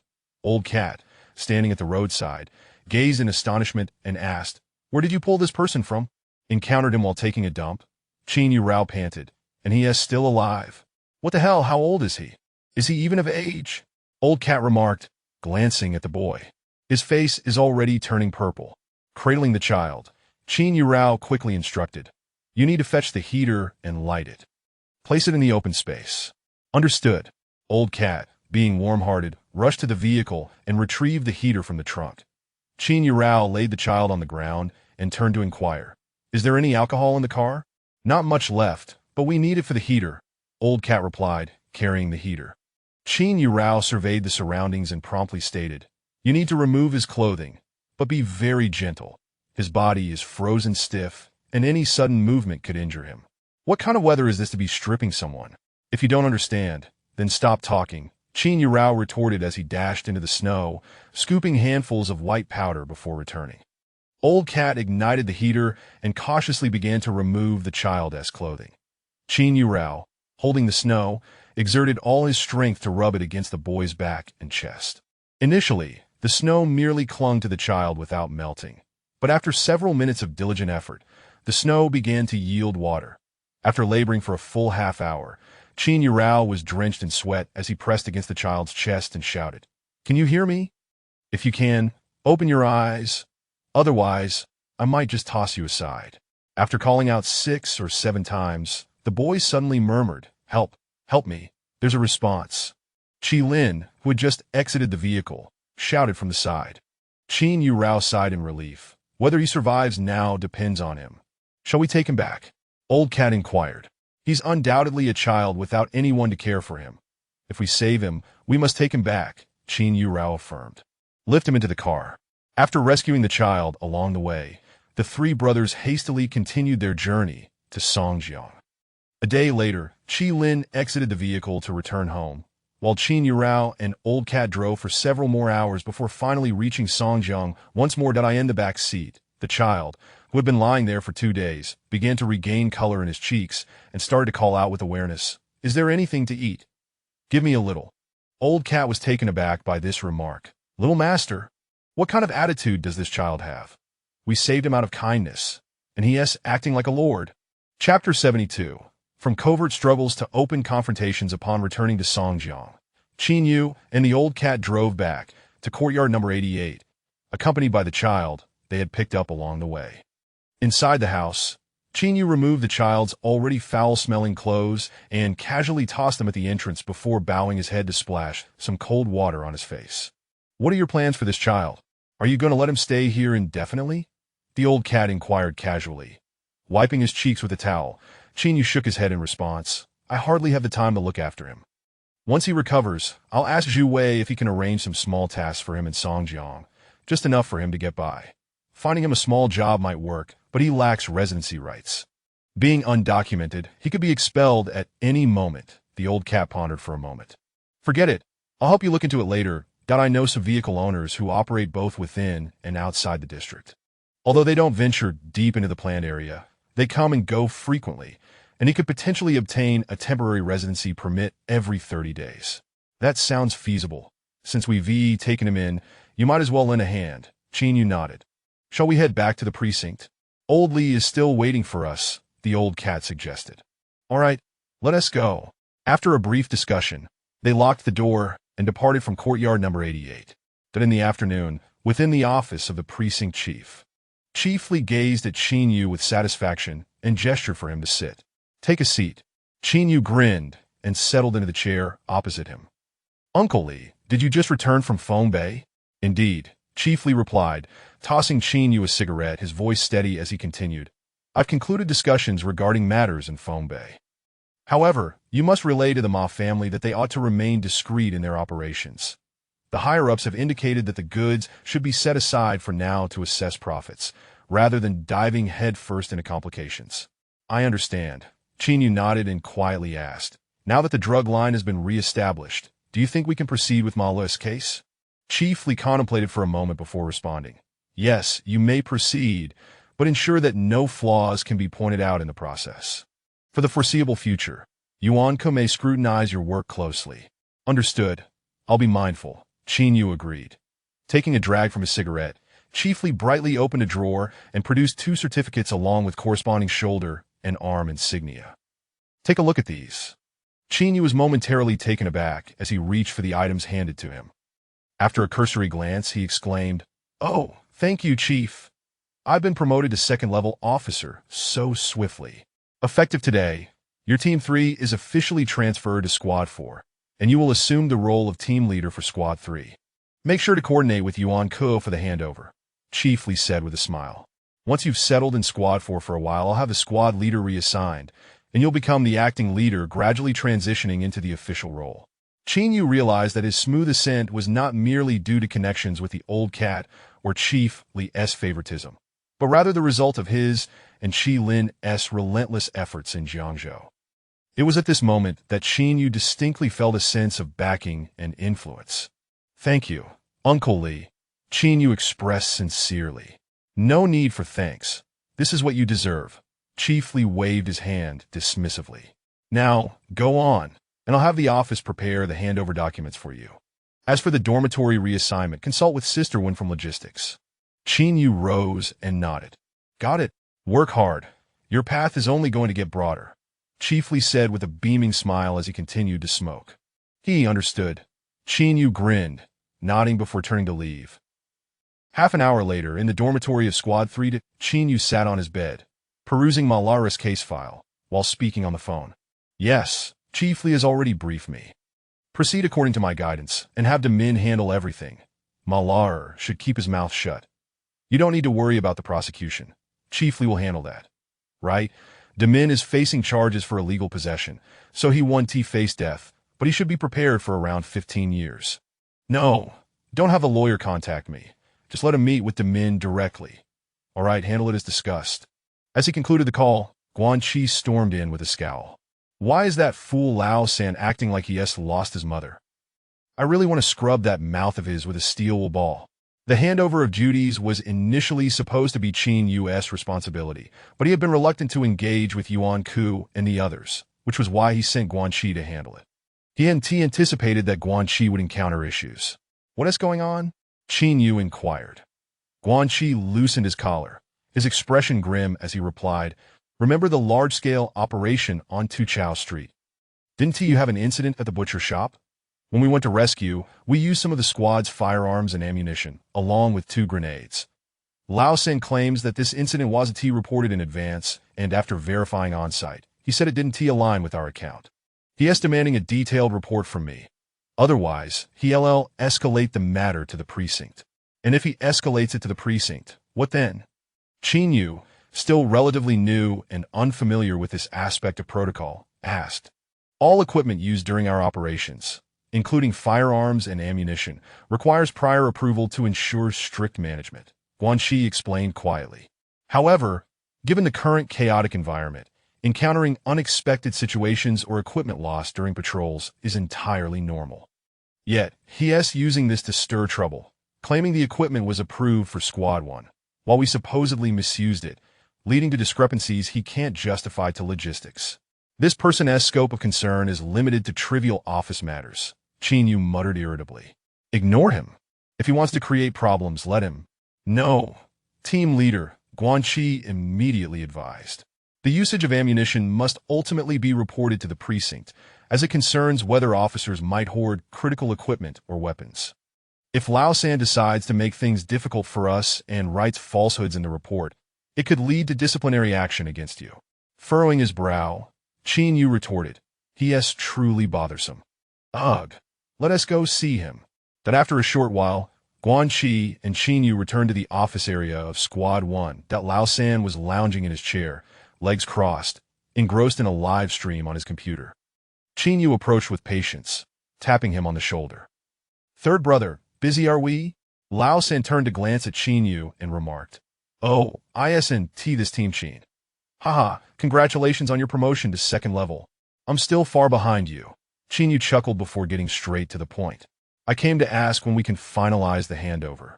I'd like to expedite it too, but the details of your case at the butcher shop are quite unclear. I reviewed the scene afterward, and I didn't see any evidence of grenades being used." Lao San replied nonchalantly. Qin Yu pondered for a moment before leaning closer to Lao San and whispering, "Third brother, I didn't use those 2 grenades. I hid them away because someone is always trying to set me up that I need some means of protection. Would you like one? I can arrange to give you one on a suitable night." Lao San's expression darkened as he slowly stood up. "Are you trying to scare me again?" Hee hee. Qin Yu smiled at him. "So, just how timid are you?" Chapter 73. "I do not wish to grow up old." 3 fixed his gaze on Qin Yu, a mocking smile playing on his lips as he retorted, "When you first arrived, you were a mere novice, yet now you've ascended to the position of team leader. Do you really believe I would be intimidated by your antics? Even with the police department's special approval allowing you to act without fear of repercussions, I doubt you would dare to do anything reckless. Brother San, do you understand why you can only play the lackey for team leader Yuan?" Qin Yu said, his finger jabbing at old 3's chest. "It's because your vision is so limited. You've grown accustomed to being a dog and lack the mindset to take charge that at your current level. Do I even need to compete with you? My friend, the one who murdered Yuan Wei, is still alive, and who knows, he might return one day and pay a visit to your home for dinner." Upon hearing this, old 3's heart skipped a beat as he realized Qin Yu was alluding to Qi Lin. "Team leader Yuan hasn't said a word, yet you're putting on such a show. We have been reassigned a team for a director Li's command. You think you can obstruct me to create trouble, but in reality, that only serves to undermine Director Li." Qin Yu scoffed, his disdain evident. "Brother San, when do you think you will grow up?" If Brother San could truly grow up, he wouldn't have acted heroically when he encountered Matsushita at the restaurant last time. Guanxi interjected slyly. "He is quite the enthusiastic person." Old 3 exploded at this remark.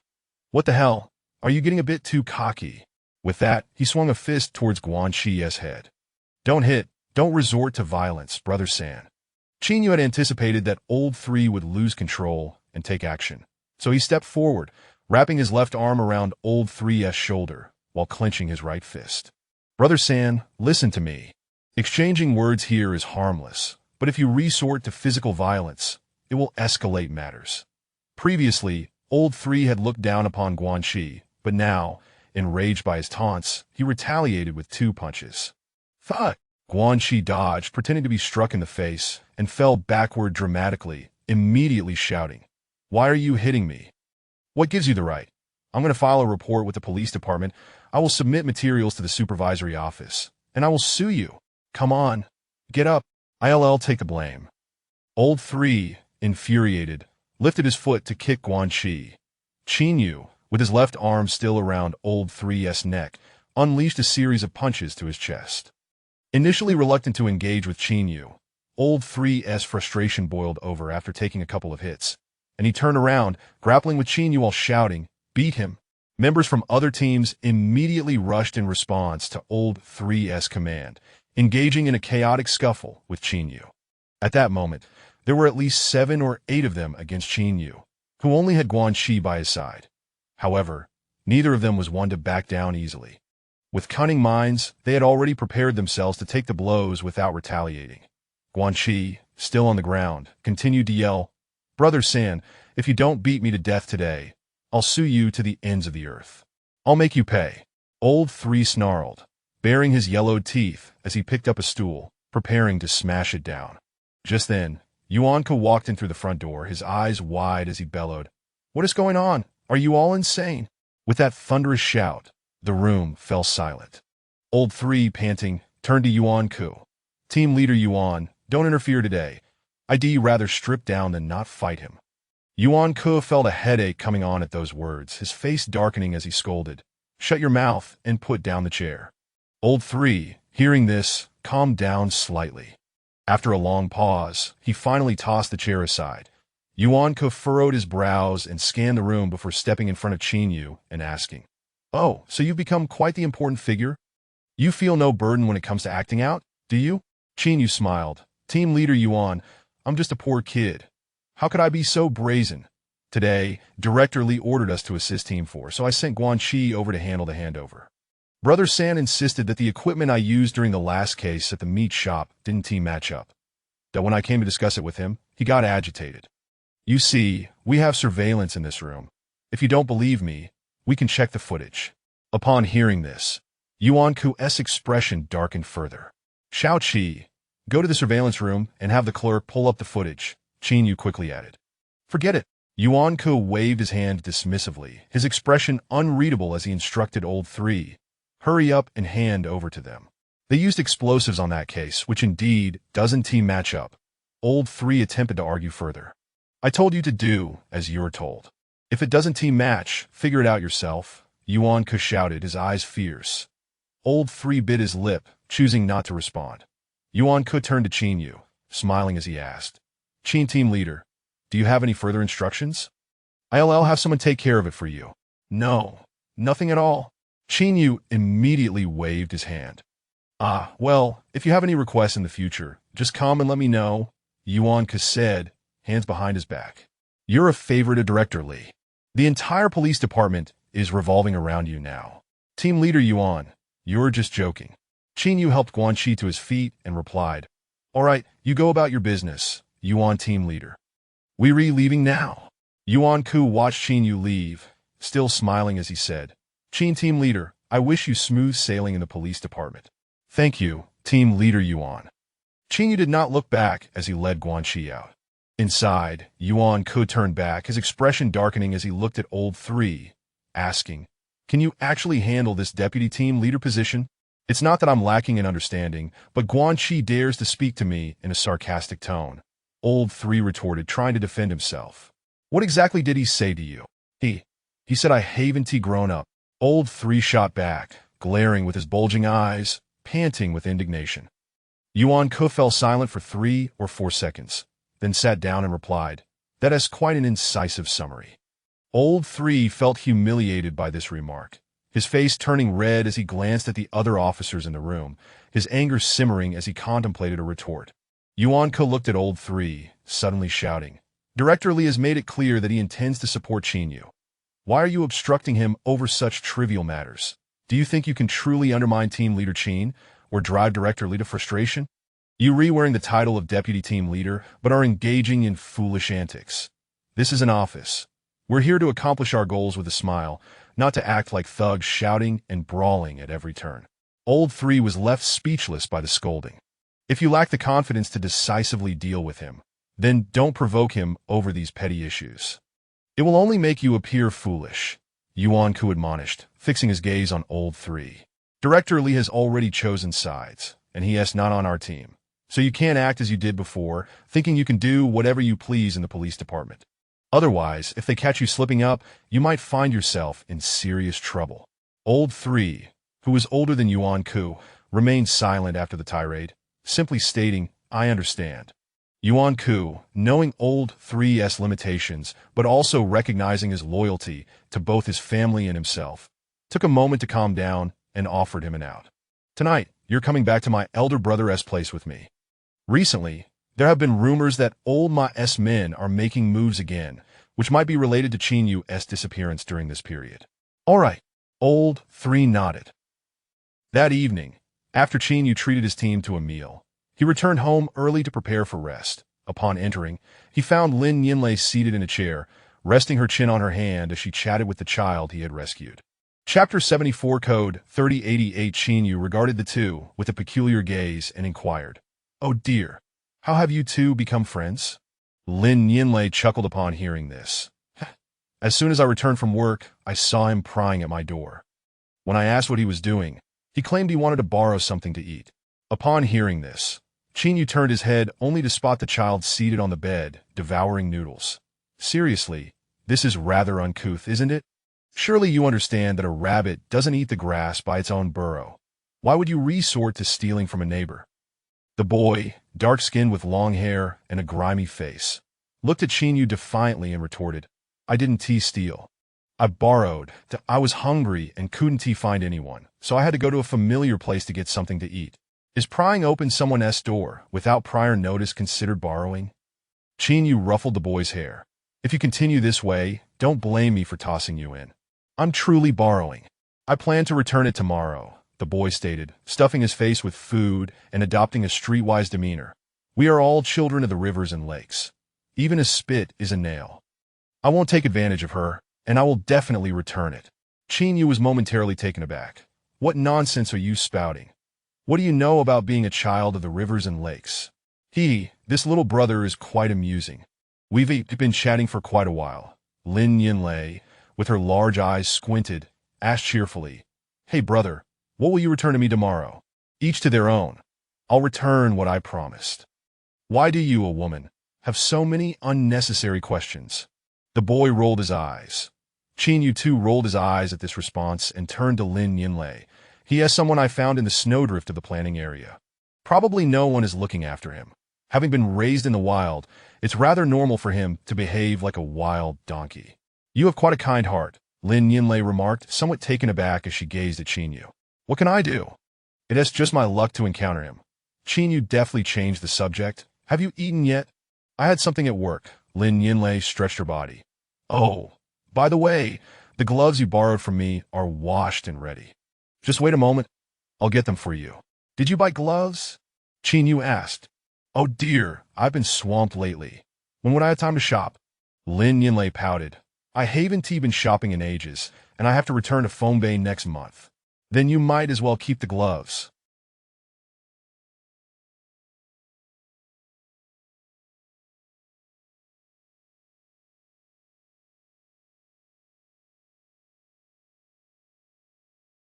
Consider them a gift. Chinyu grinned. Coincidentally, I have a favor to ask. What is it? When you return to Fongbei, could you bring me some cosmetics? Chinyu pulled out a list given to him by Coco. My friend asked me to help. Just buy according to what's on this list, and I'll give you the money tomorrow. Upon hearing this, Lin Yinlei's eyes sparkled mischievously as she looked at Chinyu. Oh, are you buying for your lover? That old cat lady? Scram. So you have a girlfriend now? Lin Yinlei pressed further. No, she is just an ordinary friend. Chinyu stood by the cabinet, and without knowing why, suddenly asked, Why do you ask? Are you jealous? Lin Yinlei's face flushed at this question. Are you insane? Jealous of you, dream on. With that, she turned and strode away. Chinyu watched her graceful silhouette and called out, Yes, eating. Should I come to your room to chat? Get lost. Lin Yinlei shot back crisply, hastening back to her room. Look at how flustered you are, the boy remarked, blinking his wide eyes as he sat on the bed. Chinyu turned around, pulled out a cigarette, and asked, What is your name? I'm Wang Hunan. Some friends in the streets like to call me Big Tooth, the boy replied, slurping up the noodle soup, beads of sweat forming on his forehead. Alas, Chinyu sighed, glancing around his modest abode. You can see for yourself that my life is rather ordinary, but it seems fate has brought us together. During this time, stay here and I'll find you a job later. I'll have done my part as a brother. Wang Hunan set down his bowl and looked earnestly at Chinyu, feigning maturity as he said, You saved my life. From now on, we are like brothers, and I will do whatever you ask. Then start by washing the bowl. I'll get you some hot water, Chinyu instructed. Afterward, return the bowl to Lin Yinlei and be polite when speaking to her. Upon hearing this, Wang Hunan immediately grew displeased. Damn, how can a child of the rivers and lakes do women's work? Chinyu was taken aback. What is wrong with that? Are you expecting me to serve you? Hurry up and wash the bowl. Little master, who are you calling master? If you don't show some respect, I'll knock you out. Chinyu retorted, slapping him on the back of the head. Get moving.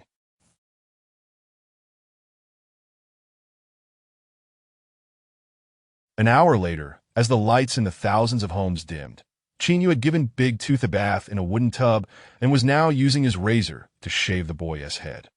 Big Tooth, having eaten his fill and quenched his thirst, felt sleepiness wash over him, sitting quietly in the chair. How old are you? Chinyu asked. 18. Quit the nonsense. Tell me the truth.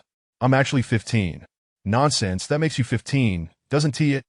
Chinyu rinsed the razor. How did you end up sleeping in the snowdrift? I ran away from the hillside. I had run out of food, and it was cold that I was too tired and fell asleep in the snowdrift. Big Tooth's body and face were covered with frostbite, and as the warmth of the room enveloped him, he felt an unbearable itch, scratching at his skin involuntarily. Moreover, he appeared frail, limping as he walked, looking quite pitiful. Why were you at the hillside? My brother took me there. Big Tooth paused momentarily, but continued in a steady tone, articulating clearly. We were gathering scarce food and catching some live animals. Are there still live animals in the mountains? Yes, but you have to go deeper. Big Tooth stated matter-of-factly. Last month, we ventured deep into the mountains. The snow pits were several meters deep. The trafficker was behind us with a gun, forcing us to collect ginseng. Everyone was scared, and didn't he dare to go, he shot 3 people. My brother was among them. Chinyu was taken aback by this revelation. I'm still young and cannot take revenge, but one day I will bury that trafficker's head in the snow pit where my brother died. Big Tooth spoke softly, yet without any fluctuation in his emotions. Chinyu frowned, continuing to shave his head under the dim light. My brother is dead. Every time I sleep in a shed, I remember him. Big Tooth lowered his head slightly. I'm afraid I'll always think of him, so I ran away and then met you. What about your parents? Chinyu's voice trembled as he asked. They got lost during the riots before the 9th District was established. They probably died long ago. But just like me. Chinyu paused for a moment before responding in a teasing tone. Big Tooth was taken aback. Then we have quite the bond. You want revenge? Chinyu inquired nonchalantly. If someone kills my only family, I will definitely take his life, Big Tooth replied without hesitation. Then live well, Chinyu nodded. Under the dim light, as Big Tooth's unkempt hair fell to the ground, it wasn't long before he became bald. It was then that Chinyu noticed the 4 tattooed digits on his neck. 3088. What does that mean? In the mountains, when the snow collapses, everyone gets buried inside. There are too many of us, and since we're usually managed in teams, the boss can't remember everyone, so they use numbers instead that if something happens, we verify the numbers at night to see who is missing. Big Tooth cursed bitterly. We are shovels, we are baskets, we are tools for gathering ginseng, but we are not human, heh? Upon hearing this, Chinyu felt an inexplicable sting in his eyes, memories of his past flooding back, and he reached out to ruffle Big Tooth's head, scolding, You little brat, your words are quite the eye-opener. Chapter 75. The extraordinary Ma Lao heir in the blink of an eye. 5 days had elapsed. During this interval, Chinyu remained unfazed by Diya's abrupt intrusion into his life, diligently attending to work handovers, the operations of the pharmaceutical line, and the case involving Ma Lao heir, while Diya continued to recuperate at home.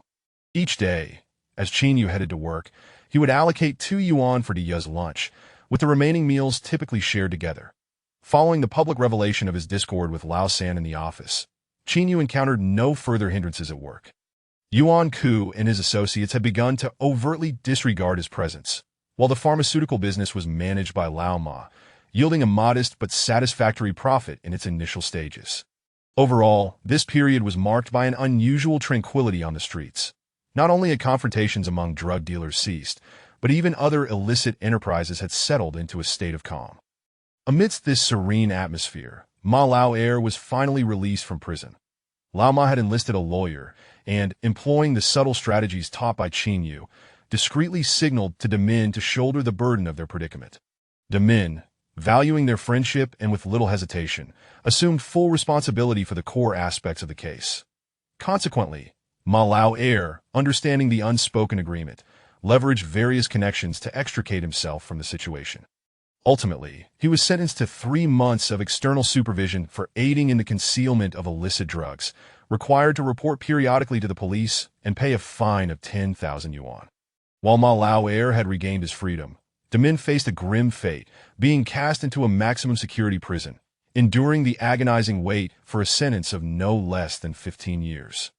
Previously, Chinyu's impression of Ma Lao heir had been limited to notions of his impulsiveness, bluntness, and brashness.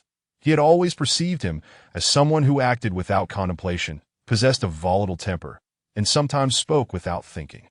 However, he acknowledged that despite his manifold flaws, Ma Lao heir held a deep sense of brotherhood. When Ma Lao Air was first apprehended, Qin Yu was aligned with Yuan Ke's faction, and he had taken the opportunity to torment Ma Lao Air in an attempt to coerce him into abandoning the case. Yet, the latter had steadfastly refused to betray to Min or Lao Ma, choosing instead to endure the ordeal in silence. Thus, while Qin Yu did not consider Ma Lao Air to be utterly reprehensible, he merely regarded his high-profile approach to matters as potentially off-putting. To Qin Yu's surprise, the day after Ma Lao Air's release, he personally called to invite him out for a meal, seeking camaraderie. Prior to this, Qin Yu had not contemplated forging a deeper connection, apprehensive of potential awkwardness due to their previous confrontations. However, with Ma Lao Air extending the invitation, Qin Yu felt it would be ungracious to decline, recognizing that fostering a more amicable relationship would benefit both parties. After careful consideration, he reached out to Lao Mao, Zhu Wei, and Guan Qi, inviting them to join the gathering, hoping to facilitate a formal introduction within their small circle. On Friday evening, shortly after 7, the group convened at a well-regarded Chinese restaurant in the Black Street district. However, during the meal, both parties exhibited a degree of restraint, as most attendees, aside from Lao Mao and the accompanying individuals, had previously engaged in physical altercations with Ma Lao Air. Although the atmosphere was not overtly uncomfortable, interactions remained limited to polite formalities as the evening progressed. With drinks flowing and dishes served, Ma Lao Air began to show signs of inebriation and insisted on taking Qin Yu and the others to Tujia Street for further revelry. Unwilling to refuse, they departed the restaurant, only to be met with an unexpected display of drunken bravado from Ma Lao Air at the entrance. The incident unfolded as Qin Yu, Lao Mao, and Ma Lao Air were engaged in light banter while awaiting Guan Qi's arrival with the vehicle. A disheveled old man was embroiled in a heated argument with a restaurant worker to the left of the stairs. A young man, tall and clad in an apron, was shoveling snow that had accumulated on either side of the steps, while the scruffy old man protested, "I want to go in and order some food." "Why won't you let me? You come here every day just to buy 50-cent steamed buns. Who do you think will serve you?" The young man retorted angrily. "Look at your shoes. They're covered in snow. If you come inside, you'll track it everywhere, and I'll have to clean up after you. Now go away. I'm not selling to you."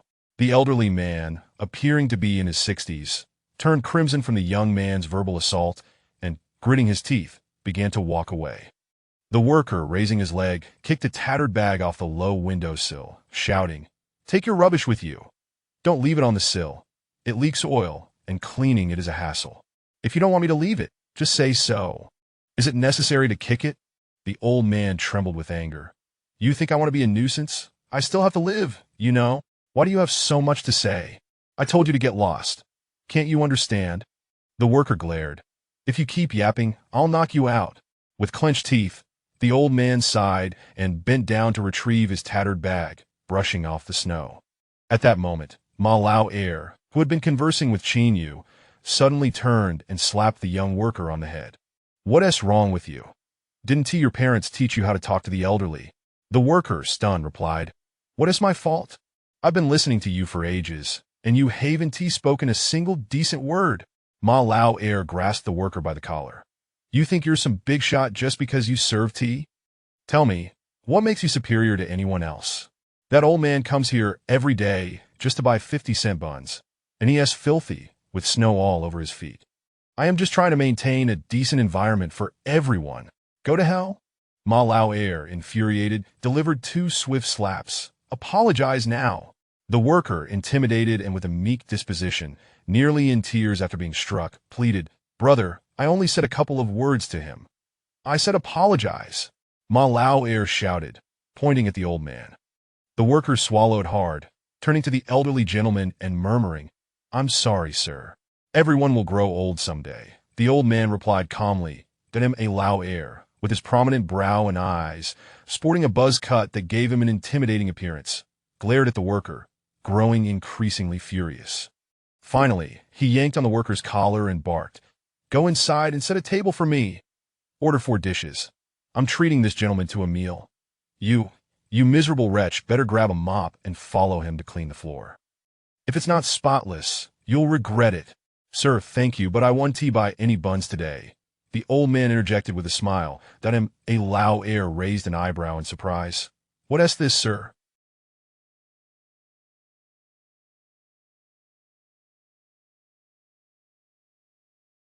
I just offended you. Aren't you going to show me some gratitude?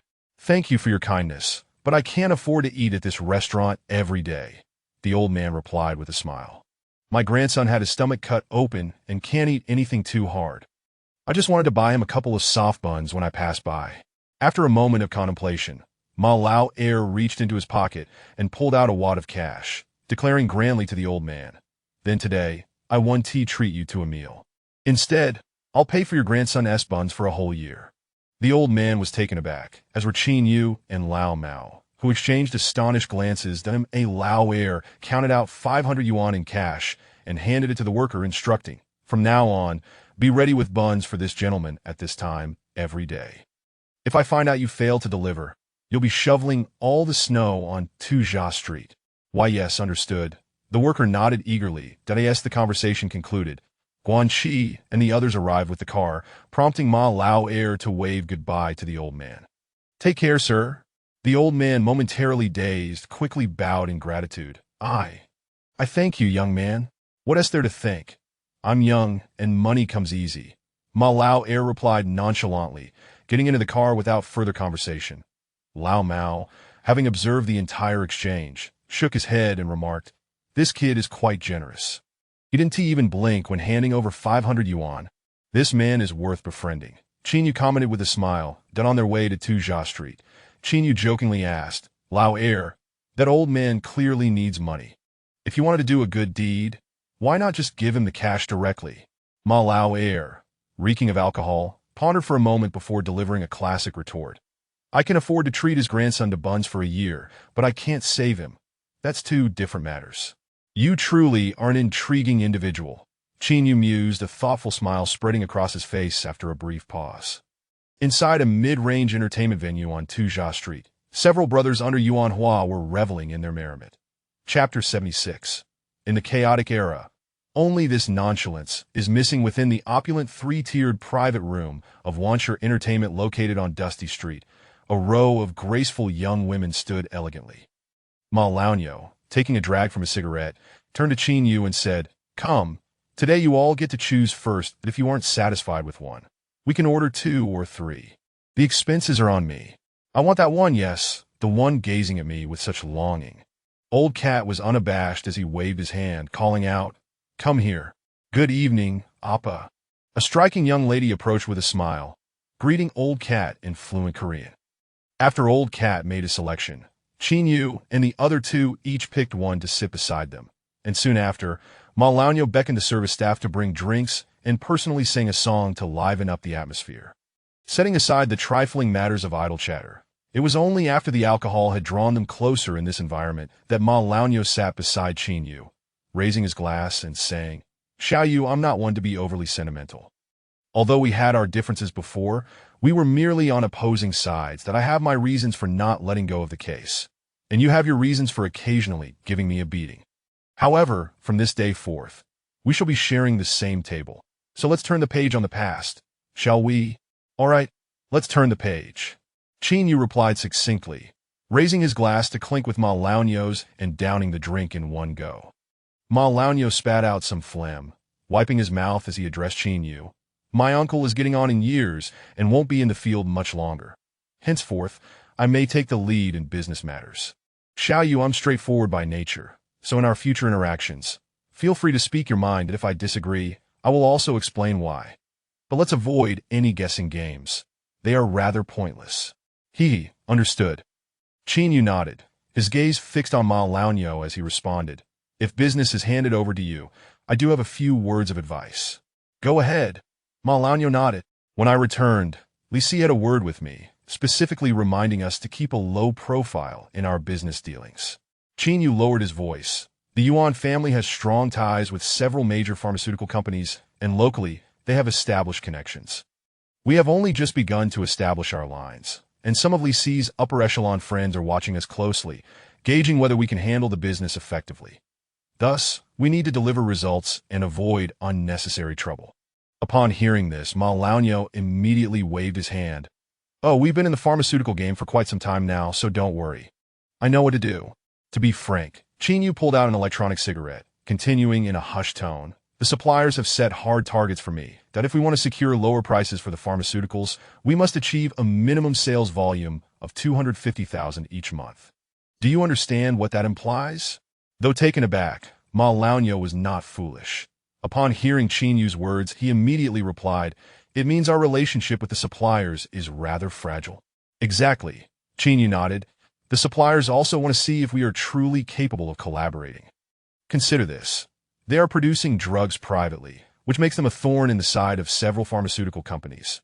Therefore, if a partner proves incapable, the suppliers would rather forego the business than take on any risks." "I understand your point." Ma Laonyo nodded. "We must prioritize stability in the early stages." Qin Yu poured himself another glass of liquor. "Once our relationship with the suppliers is satisfactory, we will naturally stand tall." "Rest assured, I am well aware," Ma Laonyo replied nonchalantly. "Come, let's drink to that." Feeling he had said enough, Qin Yu lifted his glass proactively. The two exchanged smiles and downed their drinks once more. Once business matters had been addressed, Ma Laonyo called out to a burly man with a rugged visage, a prominent scar crossing his left eyelid. "Brother Zishu, come over here. I'd like to introduce you formally." From a distance, the man, who had been chatting with Old Cat and others, approached with his drink in hand. "This is Lu Zishu, who has been with our family for nearly 10 years and has practically watched me grow up," Ma Laonyo introduced with a smile. He had something to attend to earlier, so he missed dinner. "You two should get acquainted." "Yamina you." Hello, Lu Zishu said with a steady voice and a warm smile. "I was tied up earlier, but I hope to rely on you more in the future, Qin Group." "You're being too polite," Qin Yu replied with a grin. "Just call me Xiao Yu." Despite the prominent scar on his face, giving him a fierce appearance, Lu Zishu spoke with a deep, resonant voice, exuding calmness without any airs of a seasoned warrior. After their introductions, Ma Laonyo turned to Qin Yu with a smile, explaining, "My old man wants to delegate authority to me, but fears I won't be able to handle it. So he asked Brother Zishu to work alongside me to keep an eye on things. Thus, I often consult him for many matters." Upon hearing this, Qin Yu felt inexplicably reassured. "That's quite good. Having an experienced person around you will help keep you in check. Otherwise, you might get into a tussle with the waitstaff over a meal, which would be quite worrisome." "Huh!" Laughter erupted among the group. Come, let's not discuss anything else today. Just enjoy yourselves and drink well." Ma Laonyo cheerfully called out to the young women beside him. "Go, bring me a few who can dance. I want a whole Latin segment." Qin Yu, feeling helpless, tugged at Ma Laonyo. "That's enough. You've already spent quite a bit today." Ma Laonyo waved dismissively. "What's the point of making money if you can't spend it? To put it bluntly, if I hadn't run into you during this incident, and if Minge hadn't been willing to take on the case for me, I would have been finished. Life itself would have been lost. Tell me, what good would money do then?" Qin Yu found himself at a loss for words. "I have 100 in my pocket today. I'll spend it all. If I die tomorrow, I won't feel regret," Ma Laonyo declared with remarkable nonchalance. "Ladies, let's get this party started. Make sure to pamper my friend. Later, I'll scatter 2,000 on the table." "Yoo-hoo! Appa, awesome!" The young women cheered, erupting in excitement for Ma Laonyo. Sitting on the sofa, Qin Yu watched Ma Laonyo with a smile, privately reflecting. Some claim to be indifferent to wealth. Perhaps they are merely pretending, or perhaps they have never possessed any. Yet, very few can truly embody such nonchalance, and Ma Laonyo is undeniably one of them. This individual lacks refinement, his speech rife with the rawness of the underworld, that if one were to examine closely, they would find countless flaws in his character, but it is this genuine disposition that commands respect. Living life with such carefree abandon is no easy feat, whether in the peaceful times of yore or in the present chaotic era. That though Qin Yu had a decent tolerance for alcohol, he could hardly keep pace with someone like Ma Laonyo. Within an hour, he was thoroughly intoxicated, assisted home by Zhu Wei and Guan Qi. Meanwhile, Old Cat gradually succumbed to the atmosphere. Having encountered Ma Laonyo, it was as if he had found a kindred spirit, and he felt a deep sense of regret for not having met him sooner. As midnight approached, Old Cat, equally inebriated, was supported by a young woman, clutching Ma Laonyo's hand as he said, "Brother, I can't take it anymore. I am heading back. Then I'll wash off the liquor and treat you to a bath tomorrow." You've had too much to drink. All right, go on back. I'll settle the bill and leave as well. Thank you for your generous hospitality." Make sure to report on whether this young lady is worth it or not. Tomorrow, give me a detailed account. Sure thing. After their exchange, Old Cat was led away by the young woman. 15 minutes later, after Ma Laonyo, Lu Zishu, and the others settled the bill and were about to leave the entertainment venue, they suddenly heard one of Yuan Hua's associates shouting from within the music bar, "Donggo, I'm offering 500. What the hell? They are here too," Ma Laonyo exclaimed, turning to see the familiar faces seated inside the music bar, his eyes narrowing in drunken suspicion. Chapter 77. Overindulgence or Intentionality. Upon observing Ma Lao Air's state, Lu Zishu immediately interjected, "What do their affairs have to do with us? Let us return and rest. Who is performing today?" Ma Lao Air swayed slightly as he inquired of a nearby companion. "The Enchantress. The one from Thailand." Ma Lao Air asked again. "Indeed," his companion confirmed with a nod. Ma Lao Air let out a drunken belch and grinned at Lu Zishu, saying, "Let us go in and take a look. The last time I arranged to meet her, she wasn't around. It's getting late." "We should head back," Lu Zishu frowned and replied. "Yong Dong is also here. And if we go over, to hell with him. He has his fun, and I have mine. What is the problem with that?" Ma Lao Air retorted, glaring defiantly. "This place isn't that vast. Am I expected to circumvent them every time I see them?" Lu Zishu was left speechless. "Come on, let us go in and have a look," Ma Lao Air beckoned, leading the way into the music bar. In this era, the music bar bore little difference from its predecessors, save for a heightened emphasis on performances. This meant that individuals with particular talents frequently graced the stage. The majority of patrons tended to be older, as younger children lacked the means to afford such leisure. In such an environment, even dining could prove challenging, and the number of affluent young scions was quite limited. On the stage, a tall and alluring young woman was performing a rather risque act, her style unmistakably Thai and decidedly bold. Ma Lao Air, being a man who indulged in pleasures from all directions, found himself quite taken with the enchantress on stage. However, after 2 unsuccessful attempts to arrange a meeting, coupled with the recent misfortunes that had befallen the Ma family, he harbored a grudge and, upon hearing the host announce the auction for a late-night rendezvous with the enchantress, he unhesitatingly shouted, "I bid 1,000. As the words left his mouth, the spotlight shifted to the entrance, and Ma Lao Air, baring his teeth, made his way to an unoccupied table, waving cheerfully at the enchantress. At the entrance, the gentleman bids 1,000. The host called out enthusiastically, "Ladies and gentlemen, opportunities like this are rare. The enchantress will be performing in Foam Bay next week, and it'll be difficult to arrange another meeting. Wealthy patrons, indulge while you can. Who will raise the bid?" This auctioning of late-night encounters was merely a ploy to enliven the atmosphere. Most attendees participated for amusement. Many had no desire for anything beyond a meal or drink with the performer, and it was unlikely that an evening together would lead to a night spent under the same roof. Furthermore, considering the enchantress was a professional, Yong Dong was merely engaging in playful banter, perhaps intoxicated and seeking to show off. However, with Ma Lao Air's entrance, the atmosphere shifted inexplicably. Yong Dong, a longtime associate of Yuan Hua, may not have engaged in the ground-level competition, yet he owned 2 formally registered companies and held sway over numerous businesses associated with the Yuan family, viewing himself as a strategist seated in an office. Thus, he looked down upon the Ma family, comprised of grassroots individuals. That on the sofa, Yong Dong adjusted his black-framed glasses, intrigued as he asked a nearby friend, "Has that brat emerged?" "Yes. I heard it was Officer Lee who facilitated his release," the friend nodded. "Huh. He is lucky to be alive, yet he seems to have forgotten his place," Yong Dong chuckled, waving his hand. "Xiao Lu, go have some fun with him." The young man standing at the forefront immediately raised his hand and shouted, 1,005. 2,000. Ma Lao Air's eyes remained unblinking. 2,005. 3,000. Within mere moments, the bidding escalated to 3,000, a figure that had long surpassed the realm of mere entertainment. The assembled guests understood that both parties were now serious, no longer merely toying with the situation. At the entrance, Lu Zishu frowned and cautioned Ma Lao Air, "That's enough. Is 3,000 really worth it for a woman?" "It's not about the money," Ma Lao Air replied, reclining with crossed legs, his gaze fixed on Yong Dong, a smile playing at the corners of his mouth. Hey, do you have any bullets left in your pocket? If not, I'll just have her come over for a drink. Inside, the young man returned, bending slightly to ask Yong Dong.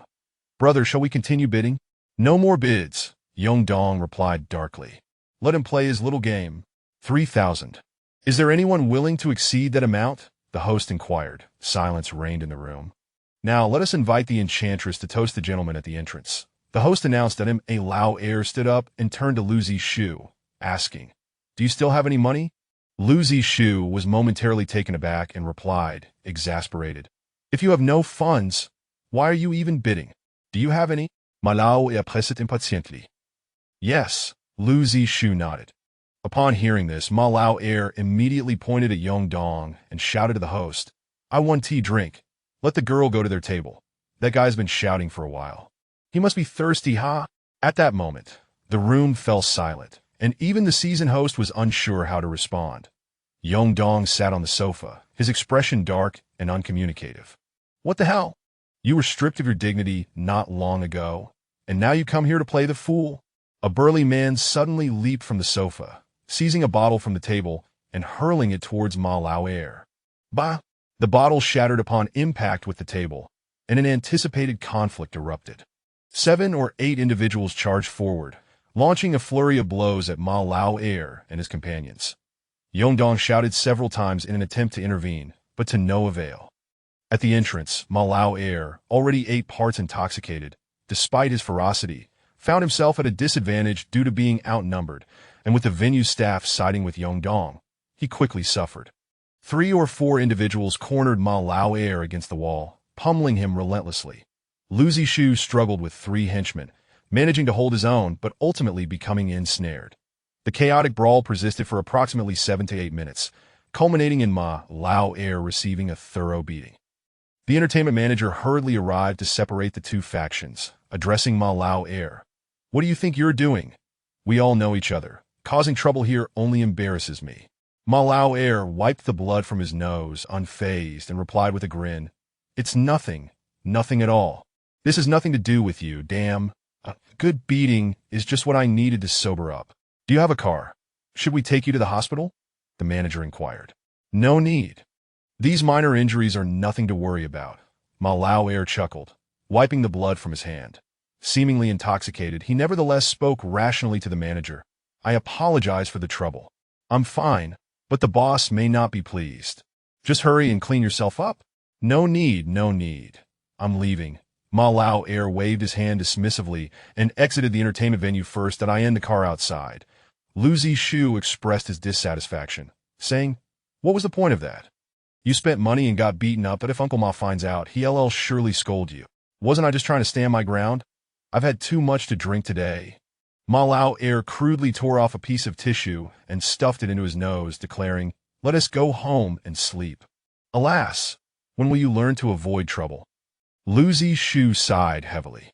Inside the music bar, after the commotion had settled, the manager approached Yong Dong's table, sitting down on the sofa and saying, Brother, stop drinking. Trust me, it's best for you to head home early. What's wrong? Yong Dong asked, tilting his head in curiosity.